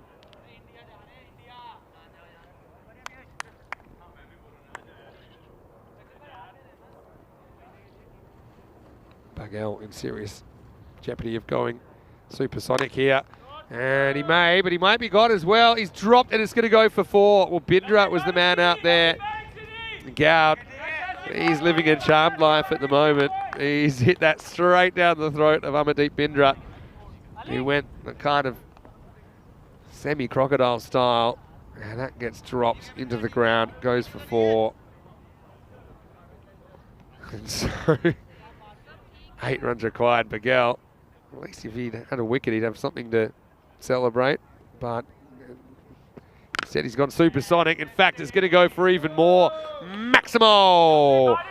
37 runs come off that 6th over. And Miguel, he's going to go to the Hall of Mirrors. I mean, I like his bowling. He hasn't had it in the last couple of days. Is he worth persisting with, or do you look for another option? But like I said, that was expensive, and a couple of those things were his own doing. So the score is 89 for 3 after 6 overs. Just 2 to win. Coming up next, the Spartans are taking on Brno in match number 22. So, yeah, Brno had a bit of an underwhelming start. 1 and 4. Spartans not too much better, 2 and 4. So the news of the toss, Brno winning the toss and electing to bat. So watch out for Sengupta at the top of the order. They're led by Rahat Ali. Watch out for Riaz Afridi. I mean, he is an outstanding all-rounder for Brno. Spartans, though, I mean, how about Kasi Balakrishnan in his breakout innings? His first ever ECN half-century. 74 he scored last night, but he couldn't get the 2 runs to tie the game on the last ball of the day. But, yeah, Spartans look like they've got a couple of players coming into form. That game starting in about 35 minutes.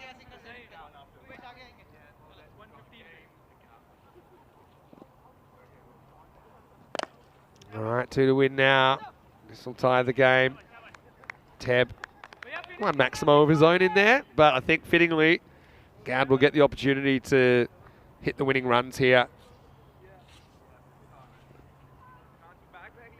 Goud on 67. He wants to win the game with a big shot.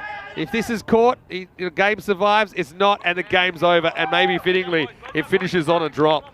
Goud was dropped more times than fingers I've got on one hand. And he will survive and essentially win the game for Vinarati. The final score here in match 21. Vinarati 91 off 6.2, defeat United 90. Vinarati, though, I think they set that up with a pretty good bowling performance, particularly in the second half of the first innings. And Goud, in particular, I think he'll be a fitting player of the match. Not only for his batting, his 68 not out, but I thought he was probably the best of the bowlers, even though he didn't pick up a wicket. He was super economical towards the end of that United innings. Let's go back to the highlights, and it was all action early, wasn't it? We had the chop on very first ball as Rakshit lost his stumps. United, they just sensed something, didn't they? We say it all the time, though. It's one thing to create opportunities, but you got to take opportunities, and that was probably the issue. This was a super tight one. In the end, the umpire had some doubt. He said, no, that's not out. But to be honest, Abdul Wiz didn't end up going on to hurt them too much, so it didn't have too much of an impact on the outcome, I think. But yeah, the United players, they were incensed. But Ali Sitta, he got a stinger, and then we saw Muiz almost run himself out on strikers end. And then very next ball, Goud went aerial, and it was 2 drops in 2 balls, and this wasn't even the only time that happened. I think he was dropped, my guess is 6 times. But yeah, Muiz ended up nicking off to Bindra, who I actually think bowled pretty well. His figures probably tell a different story. The wickets, they kept on falling. But Goud found an ally in Chris Tebb and allowed him to express himself. Also, I think he dominated the strike. He was hitting boundaries in clumps. Tebb got his own big 6 away, ball that drifted into his pads. But then, it all kicked off, didn't it? In the 6th over. 37 runs coming off Bagel. He just couldn't quite get it right. 2 big filthy beamers that ended up getting hit for 6. That hurts. This one was a bit unlucky, I suppose, but it brought up Goud's 50. But it meant that the game was on borrowed time, and That was another one that was kind of shoulder high. It's actually a pretty good shot to get that away as well as he did. Yeah, but they kept on coming, and this game wasn't going to last too long. With scores tied, like I said, it's probably fitting that it's a drop catch that ends it. As soon as that ball hits the turf, it's game over. And Vinarati, they get the runs in the end. Off the back of a very good first half of the game. I think they're batting probably carried by Gowd, but I suppose he did carry it, and that's how they end up with the win. Having a look at the scorecard, Gowd 68 off 23 balls. Has a really good match first up. 4 Maximos, 10 fours in there. Apart from that, Ted with 10 not out, he just was able to do his job pretty well, wasn't he? Was able to work the ball for singles and got a big 6 away of his own. As far as the bowling went, Ali Sitter 2 for 15, not a bad effort from him. Bindra likewise 1 for 17, but after that it was a little bit painful, wasn't it? Kumar ended up conceding the winning run, but Buggell, his 37 run over, really took the sting out of the contest. In the end, 6.2 overs required for Vinarati to bring up the win. So we'll take a break. We're exactly half an hour away from the first ball of the second match of the day. Burno will be on the park. It'll be good to see them for the first time in a little while. And they're taking on the Spartans. Until then, it's Vinny Sandu here, Mr. Maximo for ECN. We'll see you after the break right here in Prague for more European Cricket Series.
The European Cricket Series is proudly brought to you by HCL Software and Bizaway.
Hello, cricket lovers, and welcome back to Prague. And some wonderful shots there from Prague Tourism of Tram 42. So you can check that out. It's prague.eu/tram42. Tram 42.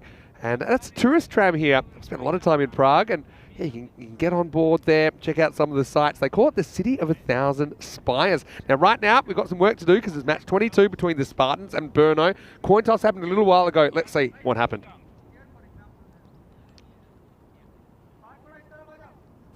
Abby, your call. Head. Heads is the call. And it's a head. Backed. Over to you, Vinny. Thanks, Charles. And there's Rahat Ali, the Brno skipper. He's won the toss and he's elected to bat. So good, confident move. Brno need a win here, really. Haven't had a good time of it so far. A team that they've done really well domestically, particularly in the T20 series here in Prague. But one of their issues has been with the ECS because of the travel, because of the distance. Sometimes they're struggling for personnel. And that has resulted in them probably underachieving in European Cricket Series cricket. But anyway, it's going to be Prolu to get us going. And out there, we've got Mohammad Ratul, who's going to be facing up. He's out there with Satya Sen Gupta. Time for the start of match 22. And it's going to start with a blast from Ratul through the leg side, 4 runs. What a start that is for Brno. So they're a side, Brno, that we did see representing Czechia in the ECL earlier in the year, which is the Champions League of European cricket. These are the two teams, and you can see Ratul and Sengupta as advertised at the top of the order. Ratul will also have the gloves for Brno. Watch out for Riaz Afridi. He's listed at 4. Ali Kashis, a bit of a wild card as well. Now he tries to go over the leg side again. This is called a wide.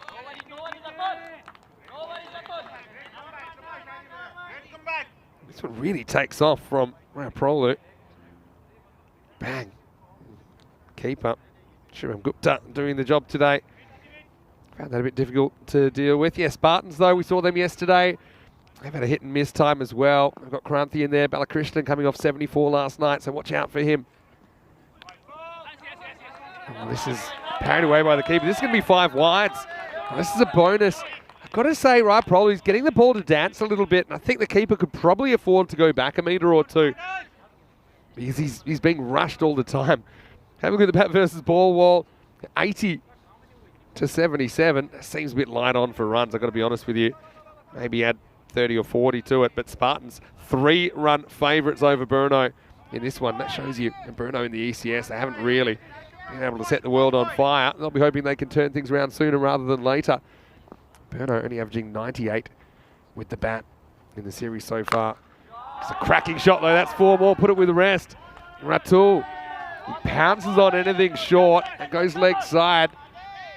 Prolu, he's muscling it through, but Ratul, he was ready for it. And he's a guy with some shots like that could end up in the top run scoring list for Brno. Rahat Ali leads the run scoring, Riaz Afridi, 92 in the series so far, and Kashif for Spartans though, Balakrishnan with 140, including 74 yesterday. Watch out for Neeraj Chagi as well, 6 wickets in the series for Spartans. So some of the key players there. No ball call. And Uriah Proley's gone around the wicket and obviously just thrown him out a little bit. This has got to be a front from level. Yeah, you see it there. Really good call. Pete Vincent's out there. Pistol Pete. All over that one like a rash. And a free hit coming up. Yeah, he blasts it straight to the fielder. And as usual, a few people probably not realising it was a free hit. Good stop though. I'll take that. That was Sonny Kumar. That does the fielding. Oh, now full toss, and that is dispatched. Ratul with 3 leg side boundaries in the first 4 legal balls. You throw the 5 wides in there. It's turning into a very good start.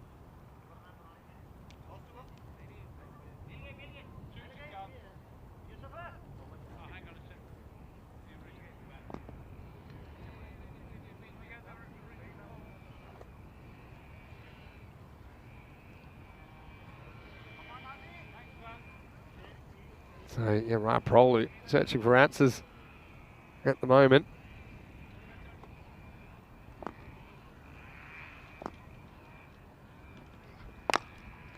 This is hit reasonably well as well, but bowler's in the way. What a great start for Burno. Just need to make something happen.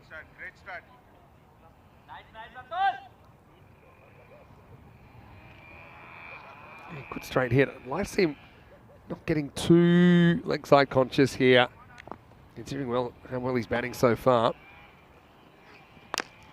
Oh, and right on cue. Nice looking off drive. That's great power play batting. Ratul's off to the races. A magical first over. 23 come off at the Burno. They're 23 without loss after 1. What a fantastic start for the men from Burno. And they'll have fond memories of Kartama, even though they couldn't quite put it together on the field. But a great experience, a great honour for them, I'm sure.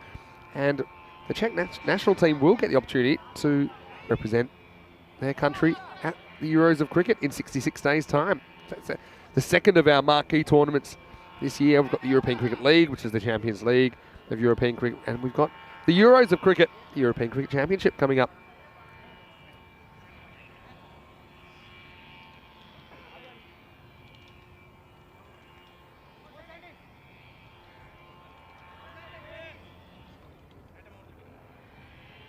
So, that was quite a ride, isn't it? First over, Sonny Kumar is going to bowl over number 2. Oh, gets lucky, gets 4. Sen Gupta opening the batting. He's a guy that we've seen a fair bit of on ECN. And he gets super lucky first ball.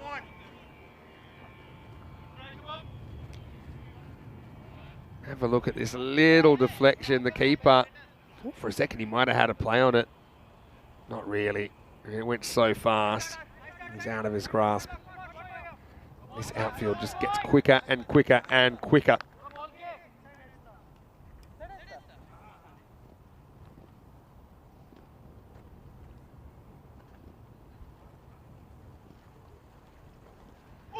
Oh, Sacha is just a better player than I think we've seen of late with the bat. I mean, that's a ball that he can drive. He's just trying to cross bat slog that. He's pretty lucky to keep his stumps intact, to be honest.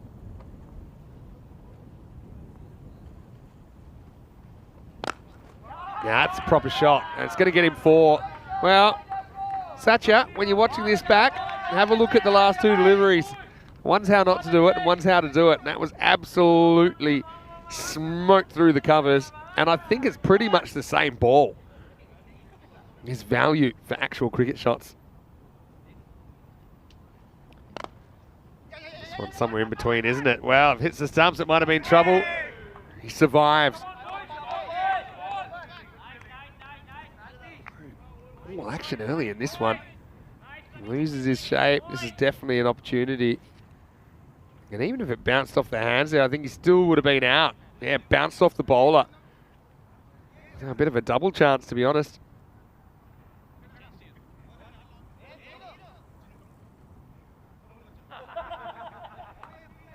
Ratul facing up. Thanks for the information. Rockable Islam Rajan. saying that Ratul is an ex-student of BKSP in Bangladesh, one of the best sports institutions there. This one sneaks down the leg side. Yeah, it's a bit of an onslaught from Burno. I think they're keen to make amends for early in the week. Yeah, had a bit of a rough time, but lost their first 4 games, but did come back with a win in match 8 over the Barbarians. This one doesn't really swing. And it's called a wide.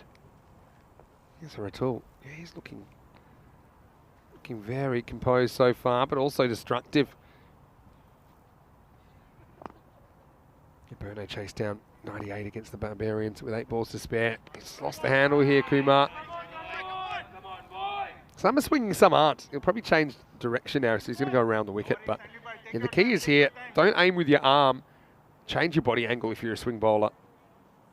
Because when you change your mechanics, and just change your arm angle, you lose that natural movement. It was probably heading down the leg side as well, but Ratul plays it out, gets a single. Yeah, Burno, if we look at their performances so far, they were only able to gather 91 against PCC in the opening match of the series. And PCC got it in 5.4 overs. Then they lost against the Barbarians in match 3, 122 to 96. They lost to Virati in match 5, 143 to 105. And then they lost to PCC in match 6 on Tuesday morning. Similar kind of margin, 141 to 83. But they did have a win in their last outing, and they do have time to turn it around. They're still with 9 matches, including this one. As we get to the end of the second over, 14 come off that one from Sandeep Kumar. It's 37 without loss after 2. So Burno find themselves down the bottom of the table. That's not somewhere they'll want to stay. Have some good players though. Can they push up into the 4? Pretty clustered, to be honest, if you look at everything from, well, even United, they had 8 points, but they've played 7 games, played a couple more, 2 or 3 more to those than those teams in the 4 to 8 position. So we'll see a bit of jostling. And Prague CC, they've looked kind of cut above in this tournament, but I do think, yeah, the rest of the teams have got a bit of an anyone can beat anyone vibe about them. Anyway, Path Baladia is going to start. He might start with a wicket. No, it's going to go over the top. And that won't be chased down. Matareddy not able to make the ground. It just kept on travelling, didn't it? Spartans can't take a trick there. But action. We're getting a lot of action here very quickly.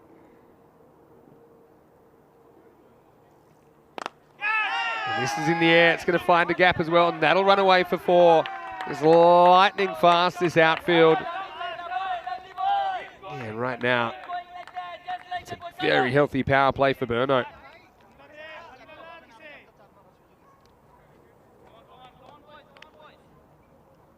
Just went through the line of that. I think that's a wise option.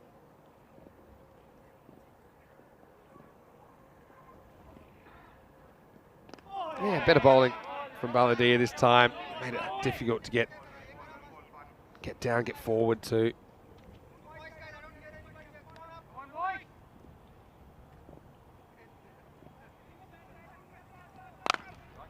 Similar kind of ball. Hit it on the leg side this time. Had a bit of length to work with. So Sengupta will get a single. Looking for a second, but it's well backed up. These two heading for a 50 partnership the way things are going at the moment. Once again, want to welcome back everyone to the live chat. What did you think of the tourism video? Have a look at that. If you missed it, go back to the very start of this game, just a couple of minutes before we got underway, after the ECN introductory music. There's a really nice bit about Tram 42, the tourist tram here in Prague. But I've got to say, the whole public transport system is super easy to use. Nice shot, steps across, cracks it behind point. Ratul showing he's not a one-trick pony. Excellent shot to a ball that had a bit of width, and so that is the 50 partnership now for Burno, and it comes up in just 17 deliveries. 17 legal deliveries at least. Excellent footwork. His back foot goes back and across and makes that shot a lot easier. Burno very keen to make amends. You can see that already. That's all first time we've seen him in the series, of course. He hits this to his disgust, but still a pretty productive over. Balladeer goes for 13. And end of the power play. Burno 50 without loss. So this just kind of sets them up for a decent target to bowl at, which is something they've struggled with. We mentioned they're not quite at 10 and over in the series, but you can see what a difference that Mohammad Ratul is going to make at the top of the order there. And it just takes pressure off the guys still to come. So you've got Rahat Ali, the captain, to come. I think that Riaz Afridi, he's an ideal guy to come in the middle of the innings as well. He's a very big hitter. There's still a long way to go. Don't judge a game too early. It's going to be Niraj Chagi, who's the Spartans' leading wicket taker this week. He's going to bowl the next over. So he just takes, a wicket or two, break the partnership, change the feel of the game.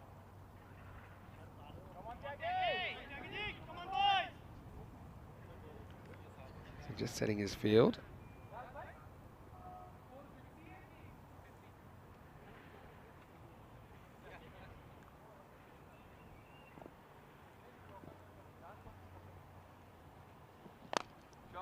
He takes this off the stumps, but he's going to get 4 for it. Sengupta does have a good eye for the most part. And we've seen him a little bit hit and miss in this innings so far with his decision making, but this time he gets something. He's able to get to the leg side and gets the boundary.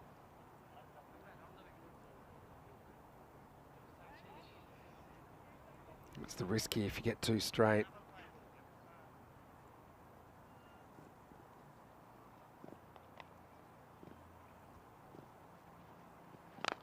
Well, in the air, is this an opportunity? No, it's going to fall safely. Bermuda Triangle situation. Sengupta gets a bit of a leading edge, but he gets away with it. So frustration for the Spartans, who just cannot break this opening partnership so far.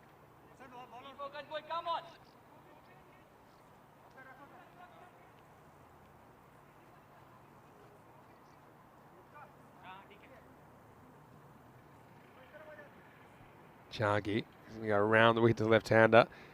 He was going around the wicket to the right-hander a fair bit when we saw him playing for the national team back in Austria in the T10s a bit earlier in the year. He's got a cramps, Ratul for room, but he gets it away and almost gets 4 for it. In fact, he will get 4 for it. Oh, it was just rolling, and Sagar, he did his best to get down to it, but just struggled with that last couple of metres and coordinating the fielding stomp. In the end, it snuck through his legs, I think. Went for 4.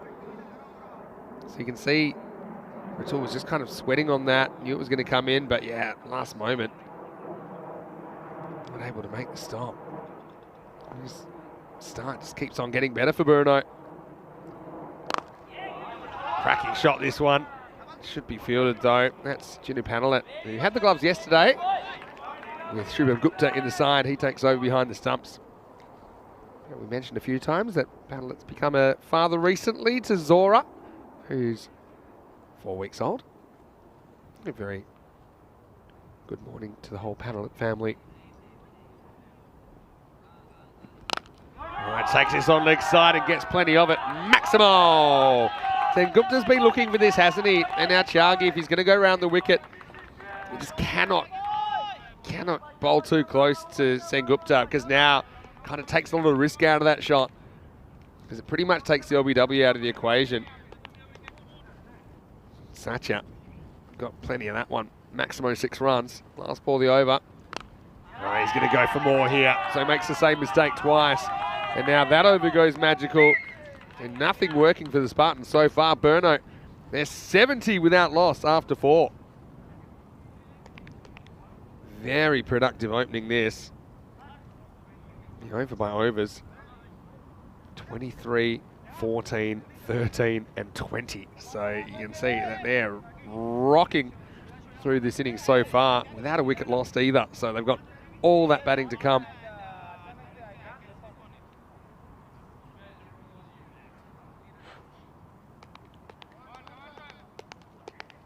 It's only a start, that's the thing. I want to turn it into more.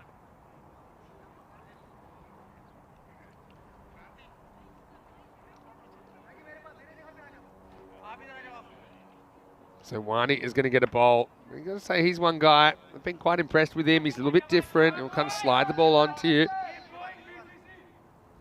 He's technically a leg spinner, but he's not ripping a lot of side spinners out there. He's a very modern style spinner, actually. Let's see if he can change the narrative here.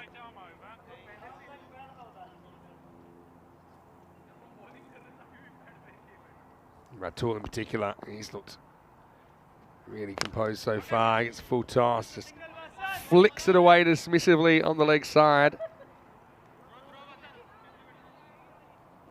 Just a single. Sengupta, well, he's got zero patience for this. I think he says, okay, I'm 34, I'm motoring. I'm just going to keep going super hard. There's batting to come. Gets a full toss and drills it.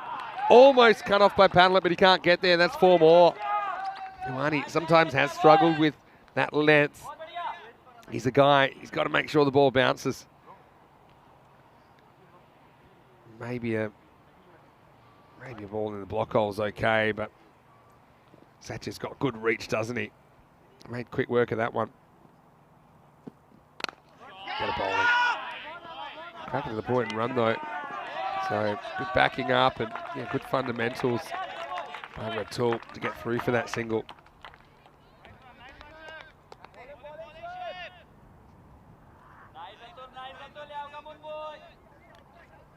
Spartans trying to find something, trying to find some way to turn this around.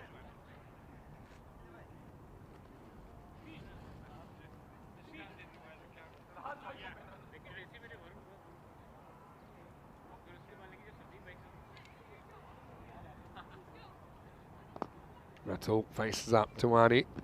Well bowled. That's where he wants to be, but smart batting as well from Ratul. No, he doesn't have to go after that. At the moment, they're getting 1 or 2 balls and over that are pretty comfortable to hit to the boundary. Sengupta, just feel we're going to see more big swings from him. I'm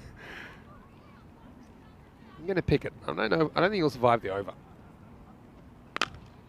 Well, it's full toss. I was going to say it'll be a 6 or a wicket, but it's going to be a 6. Good footwork this time. Maximo! Sacha, or maybe my voice carries. He's one of our favourites here. He says, well, you know what? You can think I'm not going to survive the over? I'll show you. I'll spoil the over. Well, now he hits it, and he's going to get it straight. He's going to get 4. So, well, I knew he was going to be uber aggressive. I thought he might go too far, but at the moment, it's pretty sweet for Burno.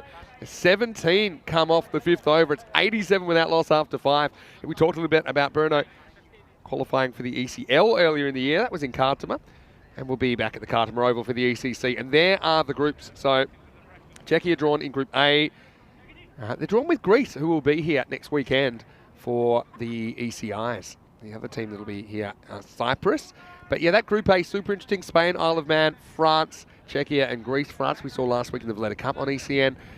Spain and Isle of Man played a T20 international series earlier in the year. Now, Game 7 of that series, Spain bowled out Isle of Man for 10 in a T20 international, and Spain chased it in 2 balls. It went no ball, 6-6.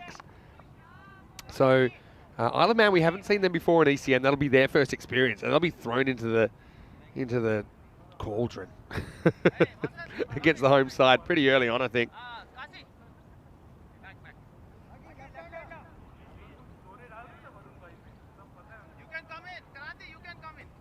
Anyway, going to keep trying things, and it's going to be Sagar Mata ready to bowl over number 6.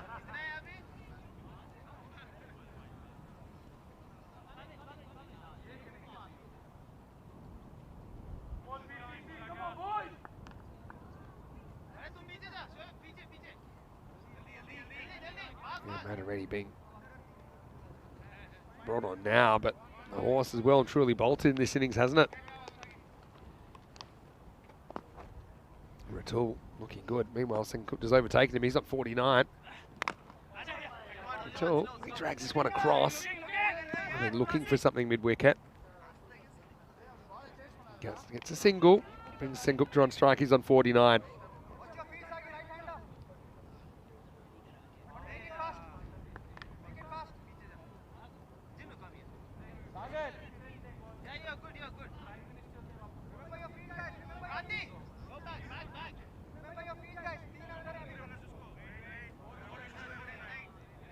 So you're just trying to get this field right.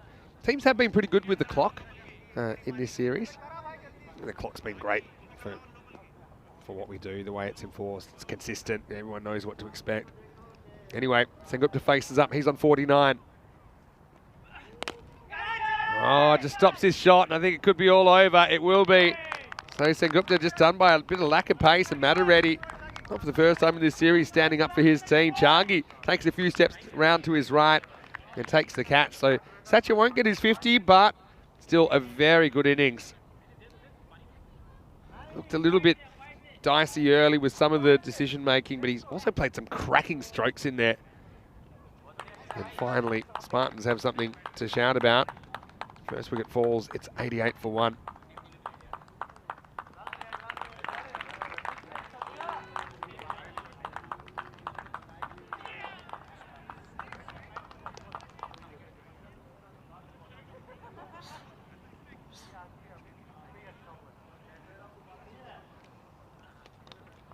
So, at number 3, it's Anadurai Aramugam.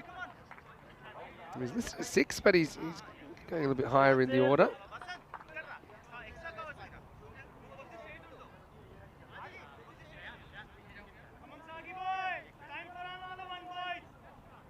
Matareddy, just the tonic. He's still got 2 overs to bowl, essentially.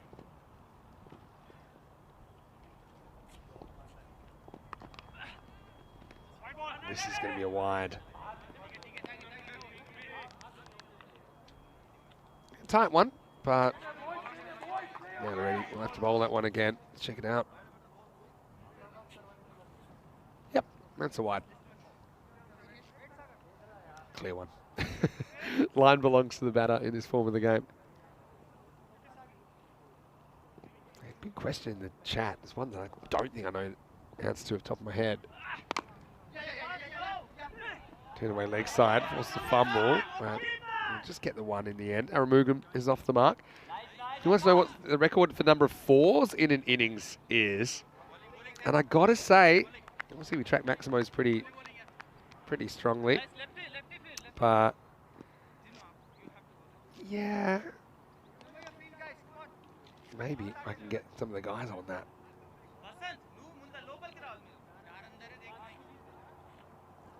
I'd say it's probably something around the 20 mark. Something like that. Had to guess. Ratul's got good hands. You know what? This is running away. Not many are getting caught, and this one isn't an exception. This just shows you how fast this is. In fact, he has soft hands when he plays this, but when it gets around the fielder, yeah, chasing leather for the rest of the journey. And Kranthi wasn't able to kind of get a dive on it early. See here, that was his one opportunity, I think, to get down to ground and stop it. And once it got on the outfield, it just raced away.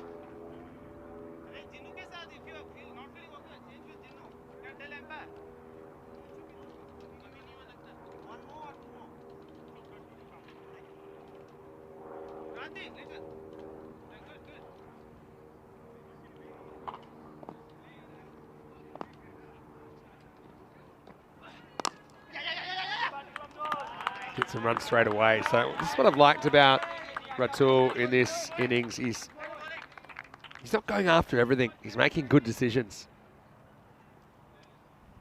Yeah, so I'll ask the boffins behind the scenes because I don't have a most 4s.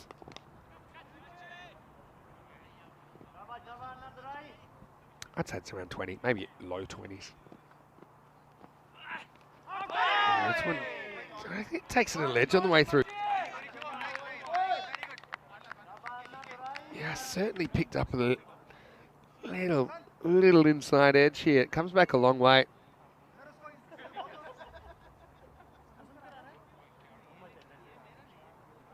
It's hard to tell there. I think that's on the full.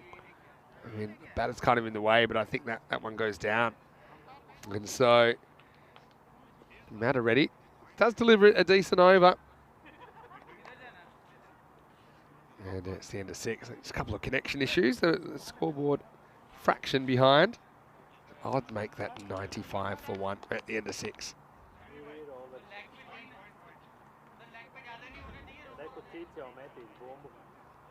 Rattle. Certainly, I think, big in for Burno.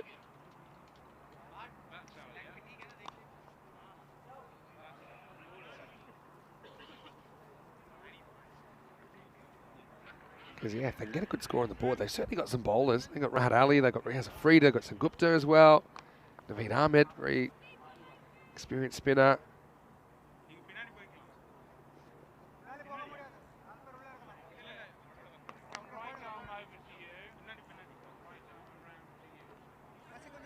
So, change of bowling now. It's going to be Vasant Kumar to bowl over number 7, so 4 overs remaining. This is the kind of field, though, yeah, where we could see the 4s record beaten, whatever it is. I can actually give you an idea. I can tell you this week of what the most 4s in the innings. I've got to say, Vasant, with his shirt name, what's the story there with the ats? He's like an email address that would bounce back to you. Vasant.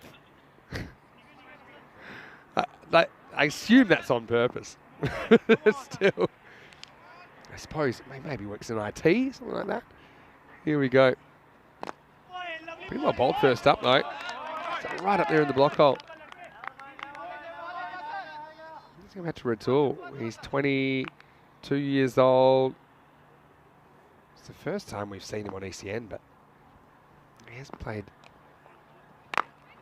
at one of the best schools in Bangladesh. This is going to be an easy put away. The first one was good from Kumar. Second one not so much. It was a wide full toss. And even though Ratul backs away, he's still able to reach it.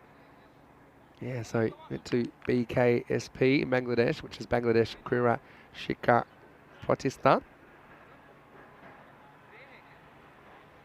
Looks the good so far.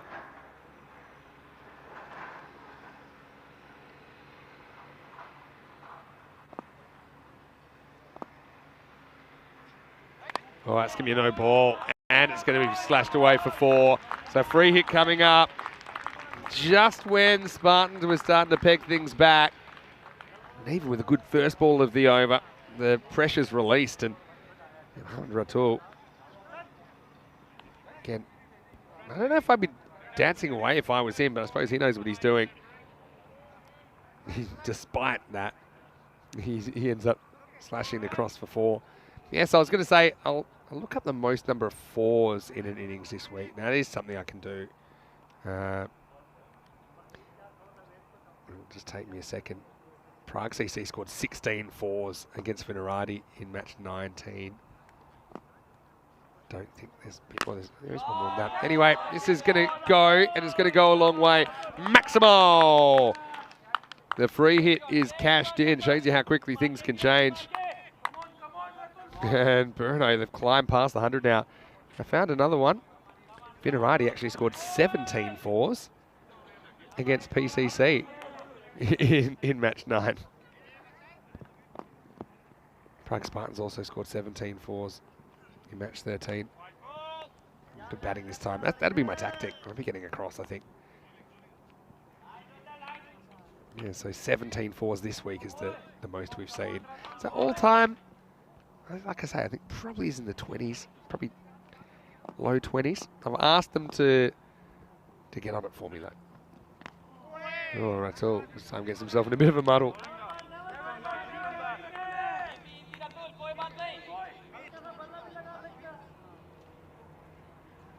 All the ones, 1-1-1 for 1.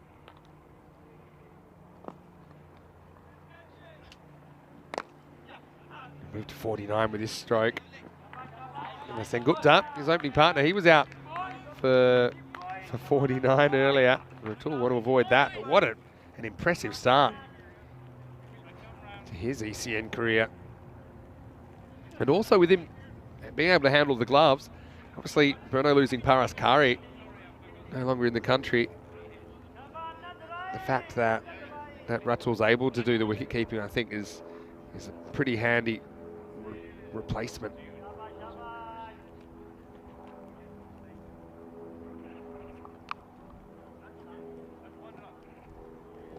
So, last ball of the over. Aramugam goes for it, gets it right off the end of the bat, and he's going to go. So, Kumar does finish with a wicket. Aramugam, he had the right idea there. I think he could have a free swing at that. It's the last ball of the over. Probably doesn't really need the one to keep the strike. He just gets a little bit low down on the blade. Have a look at it here. So it goes high, doesn't really go that far.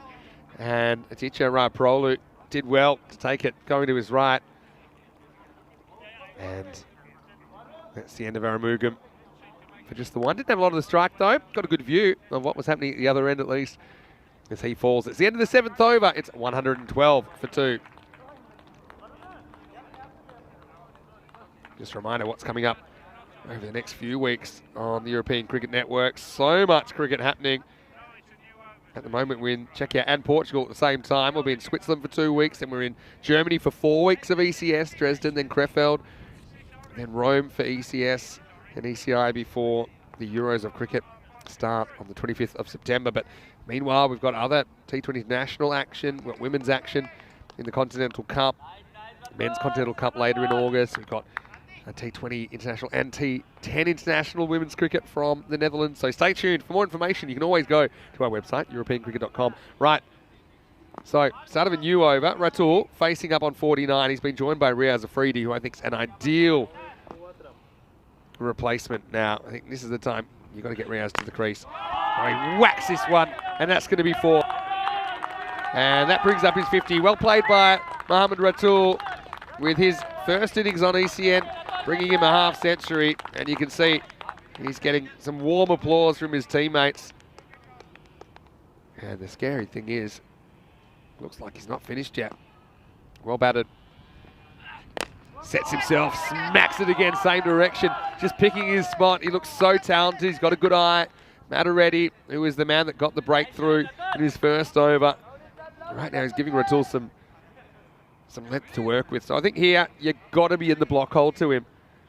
You've got to try and jam in a Yorker. He'll probably give you a half a chance, but if you give him length, he's just seeing him so well, setting himself early. It's just a kind of a stock delivery. Disappears. Now goes straight up, and he's going to go over the top, and that's going to go for 4 as well. He's picking his spots mid-on, had come up into the circle to push the mid-wicket back, and so it just shows a lot of class. And he's placing the ball exactly where he wants it at the moment. They keep the mid-on up, and now they might want to try and find a way to bring him back, but you can see he's definitely targeting certain areas, certain vacant areas in the outfield. Not an easy thing to do. It's better though. I suppose it drew him a bit wider. I think he was thinking quite leg side, and then found it difficult to adjust to hit it on the offside. County's got a very valid question in the chat.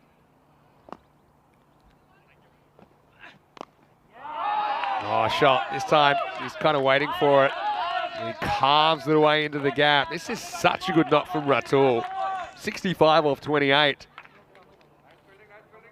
He probably had an inkling that Matareddy, knowing he'd gotten away with the last one outside off, it's probably going to be outside off again. So this time, he's kind of looking that way. His weight goes slightly away from the ball to give himself a bit of room.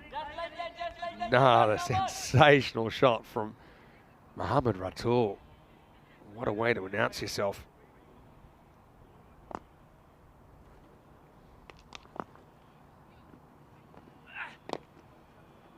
Yeah, backs away, they'll get the single, so we'll keep the strike. Again, don't have backing ways to play, to be honest. But suppose when you're that good, you can do what you like. It's the end of the 8th over. Burno 129 for 2. Ratul, I mean, 12 balls to go. He needs 34 for a century. Not impossible. Keanu's question was, hey Vinny, if the T20 qualifiers are going to be on turf wickets, do you think, if possible, teams should organise T20 series on turf wickets, maybe in Spain? Well, Keanu, it's a great idea in theory, and I know that Austria actually went and did a series in the Isle of Man on turf wickets as preparation for the current World Cup qualifiers.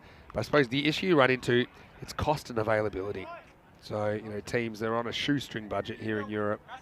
So to organise extra series with involving travel and accommodation, those kind of things, is pretty tough. The other thing is availability. So the players already, the amateur players, they're having to get time off work for their national commitments. So if it creates extra series, it might be tough to get those same players. So it's different if they're professional. But obviously not being professional makes it tough. So I mean, it's a great, like I said, great idea if they were able to play somewhere like Desert Springs to get used to a bit more non-turf cricket. But I think, yeah, realistically, it's probably going to be a challenge. Good question, though. It's kind of wide. So probably just grabs a little bit of the line. This is Sadim Kumar coming back in over number 9. Yeah. Money. So often it just comes down to money. Money and time, right? They're the two things. A bowled. This is a length I think we haven't seen enough balls bowled to Ratul that are bouncing on the crease. And even a guy who's smashing them and he's on 66 can't do too much about that.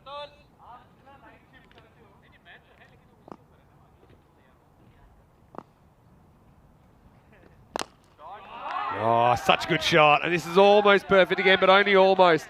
It bounces just before the crease, turns into a half volley, and Ratul just smacks it down the ground for 4. Mid-off was up in the circle now. So he's kind of toying with the field, to be honest. He's been so good at at placing the ball. He has so much time. Yeah, I know that he's one guy that scored runs in the T20 final against PCC a couple of weeks ago, just narrowly missing out on that ECL qualification spot. This will be a wide down leg side. But yeah, the word is he's also a gun behind the stumps. And he's a student, so it's his first year playing in the Czech Republic. He times the ball so well. Obviously, talking about Paraskari. It's probably going to be a wide, to be honest, because it's off the pitch, but it's behind the crease. But it's a disaster. Basically, we'll see this again on the replay, but you can see it's a full delivery. Yeah, you see it bounces past the crease. So I think they might actually change this, because this shouldn't be a free hit. It shouldn't be a free hit because it's bounced after the line. I don't know if they changed that or not. And now, he's going to be out, but he's not out. So this is kind of what I talked about. So it's because it was signalled a no ball instead of a wide. To be honest, I don't think he would have played it any differently. I reckon that's cost him a wicket, honestly. And whether it matters at this stage or not, I don't know. Man, that was an awful bounce for the keeper, the one before. Oh, good luck stopping that. Well, he does. He does pretty well. And Riaz Afreed, he's been out there for an over and a half. He's probably just enjoying the show at the moment. You see, Burno, they benefit a lot from having Ratul's batting in the side. For Dylan Stain, he's the other one they could probably use. Now gets a full toss and just helps that on its way. Going, gone. Maximo Ratul to 76 on ECN debut. What an innings. I tell you what, Ratul, you can spend 3 years here in the Czech Republic, and he's one guy that I think they can use in the national team.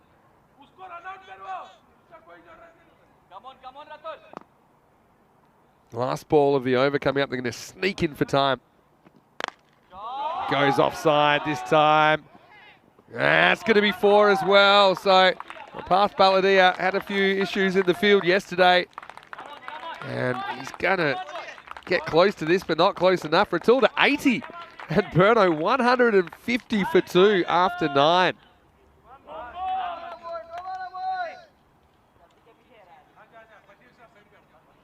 Oh, not helping themselves there, Spartans. 150's up now with an over to go. So yeah, they'll be okay for time because they delivered the last ball before the clock ran out.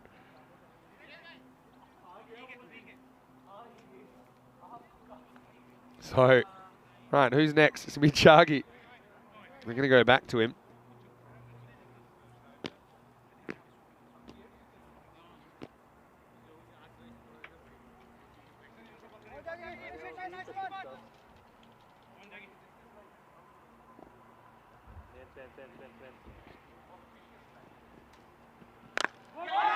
Riaz finally gets a go, and he could be gone first ball. He will be gone first ball. So, Chagi gets a wicket. There's a bit of too many cooks about this one, but it's going to be Sandeep Kumar that takes the catch. And so, Riaz, he did a lot of watching. I'm going to be positive here for Riaz and say that he was involved in a 38-run partnership. And he can say that. But unfortunately, when it was his turn, he didn't get the connection he wanted, and he's got a golden derrick for company. But still, I mean, that's the right approach. Plenty of batting still to come. And Riaz goes without scoring. I'm sure he'll have the right of the reply with the ball, though, before too long. Burno 150 for 3 in the 10th over.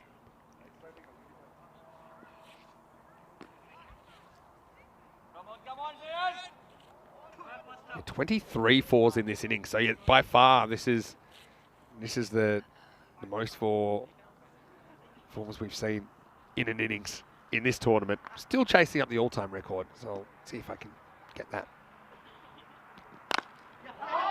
New batter out there. Shayan Khan. He flat bats 1 for 4 for down the ground. Not for 4, but for 1. And it will get Ratul back on strike. Okay, well, here we go. He's on 80. There's 4 balls remaining. If he can go 2 6s, 2 4s or better, then he'll get a century. But I think now he kind of wants to strike back at any cost. Chagi continuing around the wicket to him.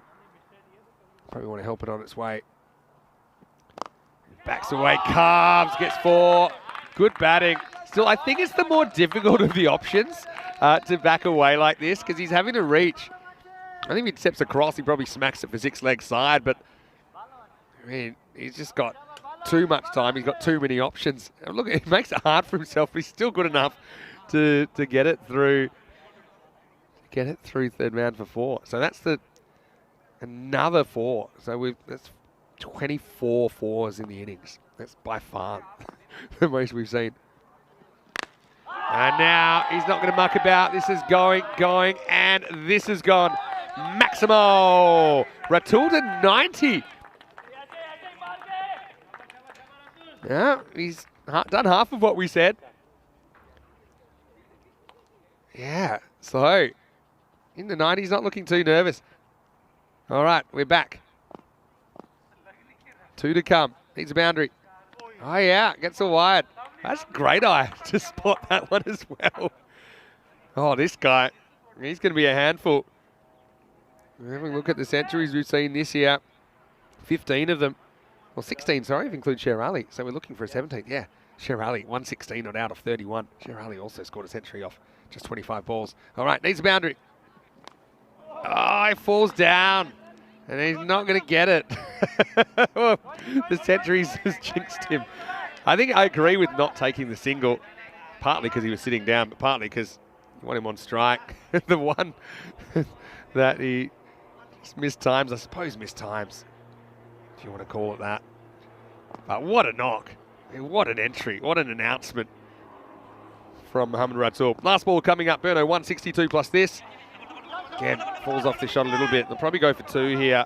Well, they should. In fact, they could probably go for 3. The way things are going. In fact, they won't need to because it's going to go for 4. It kept rolling away from Kasi Balakrishnan. And so he's going to finish on 94 not out of 40 balls. What a knock. Has to be the best knock I've ever seen in a first innings on ECN, and that's in a long time. That's in a lot of games. But he just looked so classy, looked to cut above, didn't he? And he has steered Burno to a very healthy score. 166 for 3 off the 10 overs. As we go back and look at the highlights, Ratul, first sight of him on ECN, but he comes with a good pedigree, we know that. He's played a good level of cricket, went to a good institution in Bangladesh. He just looked on, didn't he? He was toying with the bowling. Not completely, I suppose, without the odd error. I think he was caught twice off 3 hits, but I suppose he judged that well, didn't he? The second one may be a little bit controversial. Meanwhile, we saw the batters at the other end try to also be reasonably attacking when they could. Sachin and Gupta with 49 played some nice strokes while he was out there, but really, when it came down to it, there was no stopping this man. Even this is a really good example. He just soft hands, works around the corner. But how fast is this outfield? So in the end, 25 fours come off the innings. So that's 100 fours. And to be honest, I can't remember there being more actual fours in an innings. The 25 fours and 5 sixes in the innings. So did a lot of the work on the ground. And Matareddy did get the original breakthrough, but then he also struggled. He just had about 4 shots for every ball that he bowled, that was bowled at him, didn't he, Mohammad Ratul? And I've got to say, Spartans probably didn't help themselves with the fielding too much either. Just running past a couple. That was a nice catch by Sandeep Kumar, first ball of the last, to get Riaz Afridi without scoring, but didn't really slow Burno down at all. And he was actually almost on century watch, wasn't he? We end up getting 25, which I know in the chat they were hoping for 25 fours in the innings, perhaps, because that brought up the 100 in fours alone. 17 of the fours were off the bat of Mohammad Ratul. And in the end, it's a bit of a mess, isn't it, for Spartans who have to chase this now. 94 for Mohammad Ratul on debut. 17 fours and 3 sixes in there. Had a bit of help from Sachin Sengupta early, 49 off 18, with 8 fours of his own and 2 Maximos in there. No one else was able to find the boundary, but they didn't have to because they only faced 5 balls between them. Yeah, one of the issues also, we're talking fours off the bat, but there was also, a no ball plus 4 buys late in the piece. And early on, I think we had the dreaded Minimo, so we kind of had a couple of extras that were unhit, but 166, very, very good score for Burno, who have arrived looking the goods. Now they still have to defend it, and we know it's been a week of some pretty big chases here on ECN. And so, having a look at the bowling figures, well, a few expensive ones in there. They used 7 bowlers in total. Wickets to Chargi as well as Matareddy and Vasant Kumar. But no one really able to stop the flow. And Spartans, they're chasing a bunch. We'll take a quick break. We'll be back in just a few minutes with the chase. It'll be 167 victory. Until then, it's Vinny Sander here, Mr. Maximo for ECN. We'll see you after the break for more European Cricket Series.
The European Cricket Series is proudly brought to you by HCL Software and Bizaway.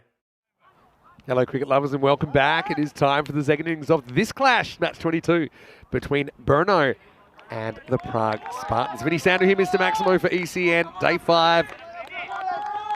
And right now, Brno with their tails up 166. They have piled on the runs. We think, and it's still being confirmed, but we think it's a record for the most amount of boundary fours in an innings. 25 were hit in the first half of this game, and 17 of those off the bat of Mohamed Ratul, who put together a really, really smart 94 not out. So almost ready to go. Shake, rattle and roll. Riaz Afridi to get us going. Probably the fastest bowler in the country. And Baladia is going to have his hands full. Not electing to go for the helmet, but only the protection of the sunglasses. I think Pete Vincent saying, hey, would you like to wear a helmet? And just, he's saying, no, I exercise my right to just go with the cap. Riaz is a pretty nice guy, but I mean, you get him on the field, it turns into a proper old school fast bowler. I hope it doesn't end badly. But here we go. Hello to Rocky Bull as well. Yeah, he was talking about the fact that Mohamed Ratul went to BKSP, one of the most popular institutions for cricketers. And they produced a lot of international cricketers. I will say, Ratul, he was toying with the bowling. In fact, now he is going with the helmet. I think this is smart from Baladia. I mean, even if he's a little bit uncomfortable wearing it, I think the more you wear it, the better you become at handling it. And it's a lot more comfortable than wearing one. And we know that the Riaz Afridi's got some serious pace. So I think that's sensible. I don't think anyone minds the extra minute to get ready for the second innings to allow Baladia the time to put it on. All right. We'll get to look at Ratul behind the stumps now. Riaz Afridi. He's one of my real favourites to watch. He's got a really good kind of load up and release. Gets a lot of power. Here we go, 167 to win. Oh, and for Baladia, it's not going to last too long. He tries to pull this ball. It wasn't really short enough. Little bottom edge, and the stumps are messy. Riaz Afridi, well, he copped the first ball, and now he's dished one out. And it'll be a wicket first ball of the innings. Another one here in Prague. And yeah, you'll see it here. He's just late on it when all said and done. So Baladia has the helmet off as quick as it went on. He's got Derek for company. And I think, yeah, it might be the 8th time. And the helmet bears the brunt of his frustration. We'll say, though, it's something I think it's worth getting used to wearing the helmet. The reason you don't see it worn, not many players, or sorry, some players I should say, are just not used to wearing them. They haven't grown up wearing them or being made to wear them, and so yeah, can be a bit irritating. But like I said, it's not as irritating as a serious head injury. Mingare, who's making heaps of runs in this series, he wasn't wearing the helmet 2 years ago, and he copped one, and that put him out of the series. It put him out of cricket for a while. Now he's back wearing the helmet and making runs. So Riaz Afridi, perfect start. Jinu Panelet comes out at number 3. Facing the fire of Riaz. Attempts a Yorker. Well, could have been trouble if he hit here. He took forever to get it in his hands there. Satya Sengupta, I think, at mid-on. Panelet gets off the mark. Have a look. The throw comes in. Still think he would have been out. The throw bounced over the top. Yeah, there's the power of Afridi. Saw him making his Czech national team debut earlier in the year in the ECIs. He's one of the standout players in that series, along with Paraskari, who unfortunately now has left the Czech countryside. This is Sandeep Kumar facing up. Oh, that's got him. It's got him pretty good. Yeah, and that sounded like helmet. I don't know whether it's come directly off the pitch into the helmet, or maybe I thought maybe hit him in the chest. It was fiery delivery. Yeah, that was nasty. I don't know whether it was the ball. Yeah, I think it might have got a little bit of the grill. And Riaz, like I say, he's very quick to go up there and make sure he's all right, because it's exactly why you need to be wearing a helmet. Against Riaz Afridi, I don't care who you are.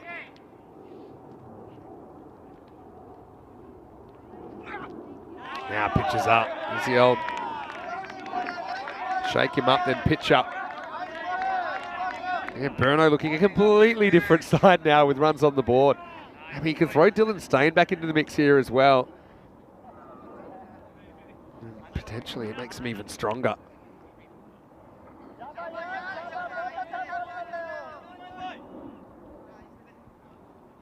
Last ball of the over, just one run off it. This one just sneaks in. Pete Vincent thinks so anyway, and that's the end of the over. Riaz Afridi performing really well. Shuts the gate. It's 1 for 1 after 1. 277 matches since the Golden Ball. Sometimes we get to these numbers and they ring a bell. 277. I think Brian Lara's first Test century ended up getting run out for 277 against Australia. In Australia. From memory, I think it was Sydney where he scored that. It's Brian Lara, what a player. And he even ended up scoring bigger scores than that. Who could forget? 375 in a Test, breaking Sir Garfield Sober's record. And then he scored 501 not out in a first-class match. And then when that record got beaten by Matt Hayden, who scored 385 against Bangladesh, Lara came back just a couple of weeks later and said, okay, it's going to be like that, is it? And he scored 400 in a Test match, 400 not out. Dave's asking, is this a record for Royal Derricks? Meaning wickets off the first ball of an innings. I think that's 9. Someone's going to have to keep count. It's not a stat we keep count of normally. Just having a bit of a look at this. Maybe there's just a little bit of tape that's loose on the mat. Just getting a little bit of the, bit of scissors. Tell you what, Pistol Pete is prepared. He's got the little scissors. He's got everything he needs out there. You probably have a few mints if you need to freshen your breath. You can see why he's the head of the umpiring fraternity here in the Czech Republic. Anyway, second over, and it's Sengupta to take up the attack. Sneaks the first one in. That's a couple in a row. Burno have been able to just get inside the tram line. Length here, see? Perfect Yorker length. Right between the feet of the batter.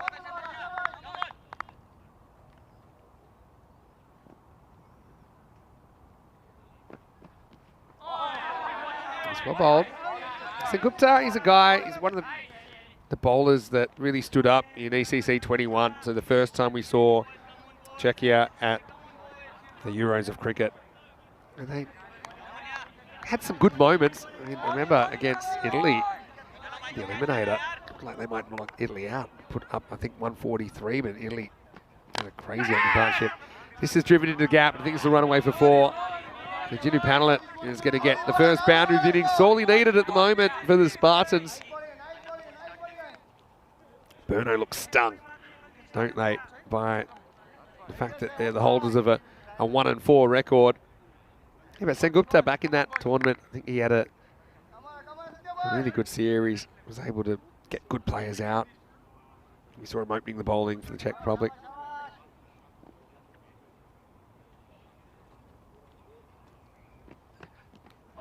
Another one, he sneaks inside. And by good luck or good management, they seem to have found that spot. It's pretty difficult to do too much with that.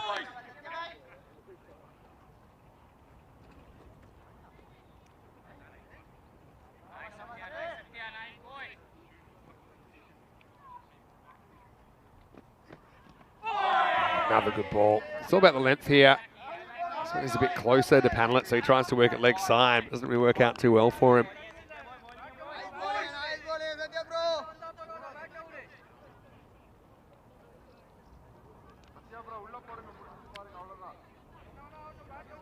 He's looking leg side because there's less fielders there. There's only 3 on the leg side. There's 6 on the off. Now he's just hit it pretty much straight up in the air. Well, someone's surely going to catch this. It is dropped. Well, that's Naveed Ahmed. And now it's been pulled back. They should get 2.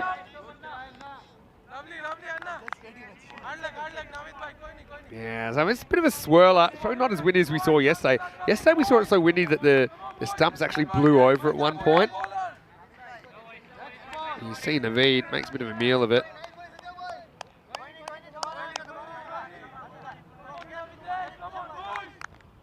I think he gets it just in time. So they're just checking.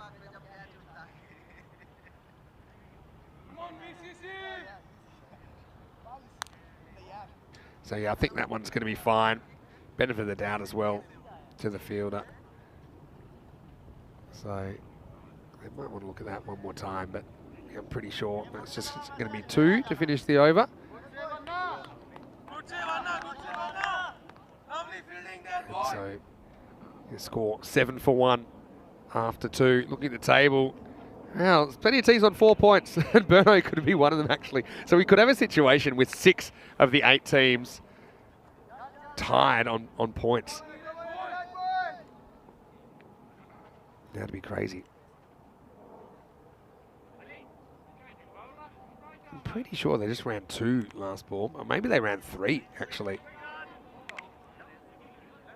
Yeah, they must have run 3.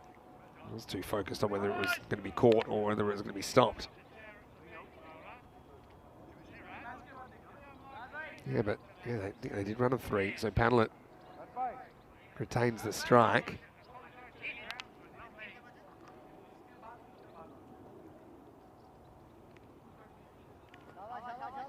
Keanu's remembering that, speaking of derricks and ducks, yeah, Gozo, 8 ducks, I think, hit when they were bowled out for 6 back in Malta as a record.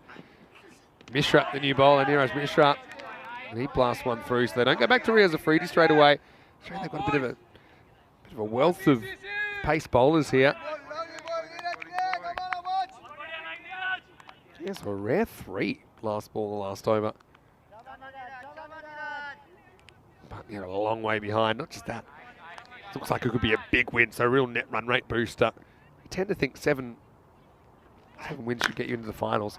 Great shot. Really good shot by Jiddu Panel. It was pitched up, went after it, hammered it all the way along the carpet, and gets 4.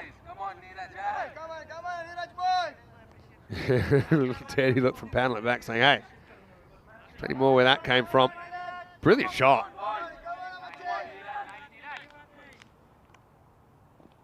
Mishra with the comeback ball. He swings wildly. Goes between his body and the stumps. No run. Keanu saying, yeah, Prague's easy already in the semis, looks like. Well, I mean, if they lost every game from here, I don't see that happening. But probably just miss out. Yeah, it depends.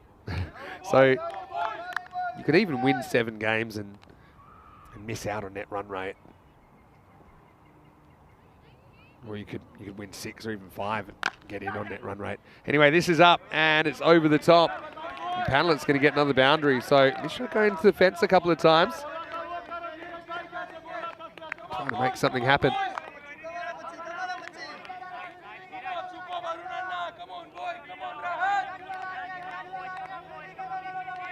Takes that off an off-stump line, but he's still able to get it away. Takes a bit of a risk. Really going after everything here, understandably so. A little bit short, doesn't time it. Oh, this is going to be 5. Oh boy. I think it was a chance, to be honest. I don't think Panlet gets there. In the end, he's going to get 5 carreras. Let's have a look at it. He lines him up, throws. Yeah, he would have been out. But good news is, that one brings more. Panlet, he's actually going to collect everything. He's got a 3 and a 5, and he's got a 4. He could go the cycle. I don't think I've actually seen that before. He just needs a 7. Oh boy. Tool had to have his wits about him here. This one rolls, and there's an argument for wearing your helmet regardless as a keeper, and this is the argument. Bang, hits the edge of the pitch. Brilliant take. I mean, that's a really good take. It was take it or let it take you. End of the over as well. And here's 21 for 1 after 3. I'm just looking at Panellet so far. He scored a 3 and a 5. Let's see what's going on here. The 5 hasn't gone in there yet. What have we got? We've got 21 for 1. Yeah, okay, the 5's gone in now. So all he needs, I think, is a 2. And if he gets a 2, then he's got a 1, a 2, a 3, a 4, and a 5. So he needs a 2 and a 6. And he'll be the first cricketer I can remember to do the cycle, which is what they call in baseball when you get a single, a double, a triple, and a home run all in the one game. Meanwhile, Cheyenne Khan is going to get a bowl here in over number 4. This one worked down to long on, into the fielding restrictions now. So 5 outfielders are allowed from this point forward.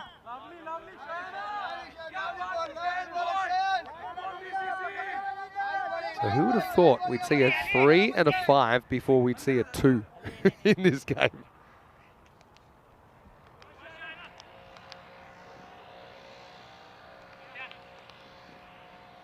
Kumar yet to get off the mark.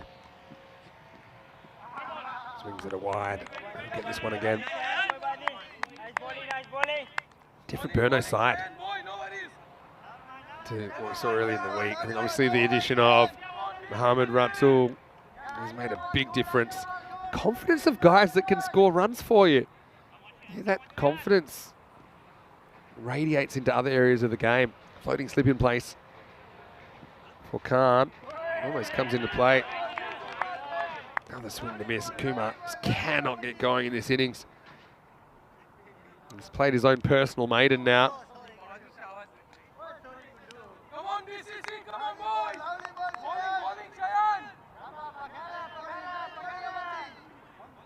A lot of noise out there at the moment. Confidence sky high for Burno. Have 3 matches today that can really turn their series around. This is almost knocking out the off stump.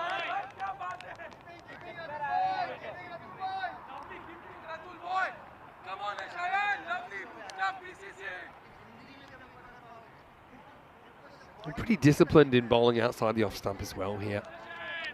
Burno. A real success story of the Burno Club. We've got 4 teams in the domestic competition now.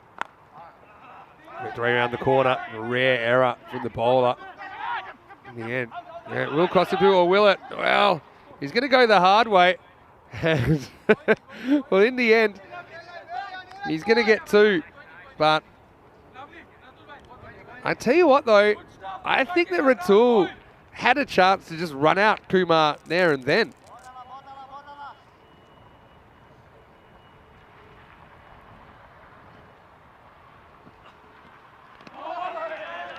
So yeah, next ball's a swing and a miss. Yeah, but I think Ratul, I mean, I think that the simplest one would have been the shot. Just have a look here.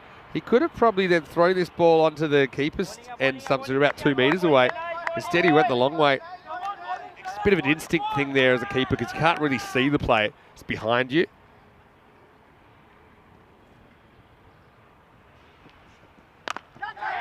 This is in the air, and it could be gone. It is.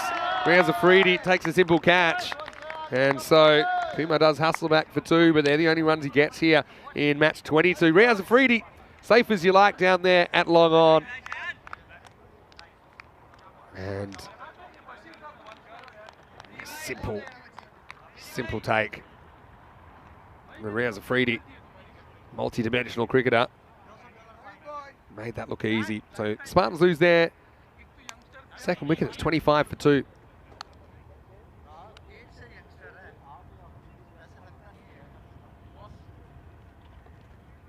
Riaz Afridi He's a real star of Czech cricket. I know that his partner, Kat, will be watching. I know that his little boy, Samuel, as well, will be watching. And he's a real tearaway for a 3-year-old. Met him a little bit a time ago. And I think going to be a star of the future there, but I know they'll be watching down there in Brno. And they'll be happy. And Riaz has popped up with a wicket, now a catch. End of the over, 25 for 2. It's going to be Arun Kumar Vasudevan who's going to bowl the next over.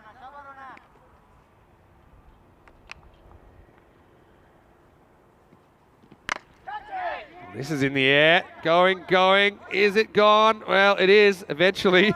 Sen Gupta, who I think he had lots of ideas about what he wanted to do with this, but in the end, he can't really get around the ball, ends up kind of tapping it over the line. It was headed that way anyway. But the result, Maximo.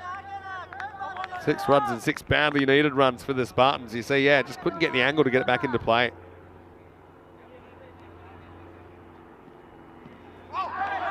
Big swing and a miss.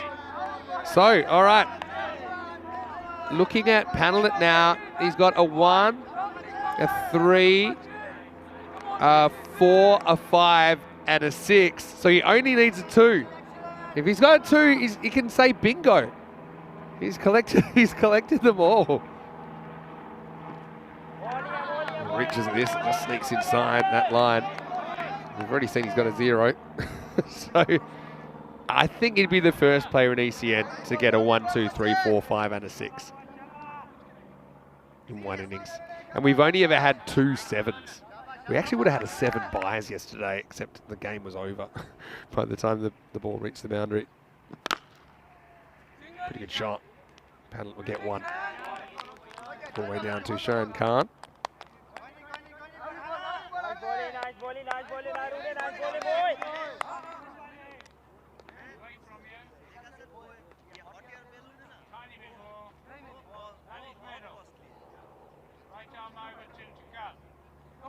So this is yesterday's hero. Almost hero. Balakrishnan coming off 74 in dramatic match last night. And he's going to continue on where he left off. Hit that one pretty well, but picks out the field, adjusts a single. Yeah, last night just went absolutely crazy towards the end of the day. They were chasing 154 to win against the Prague Tigers.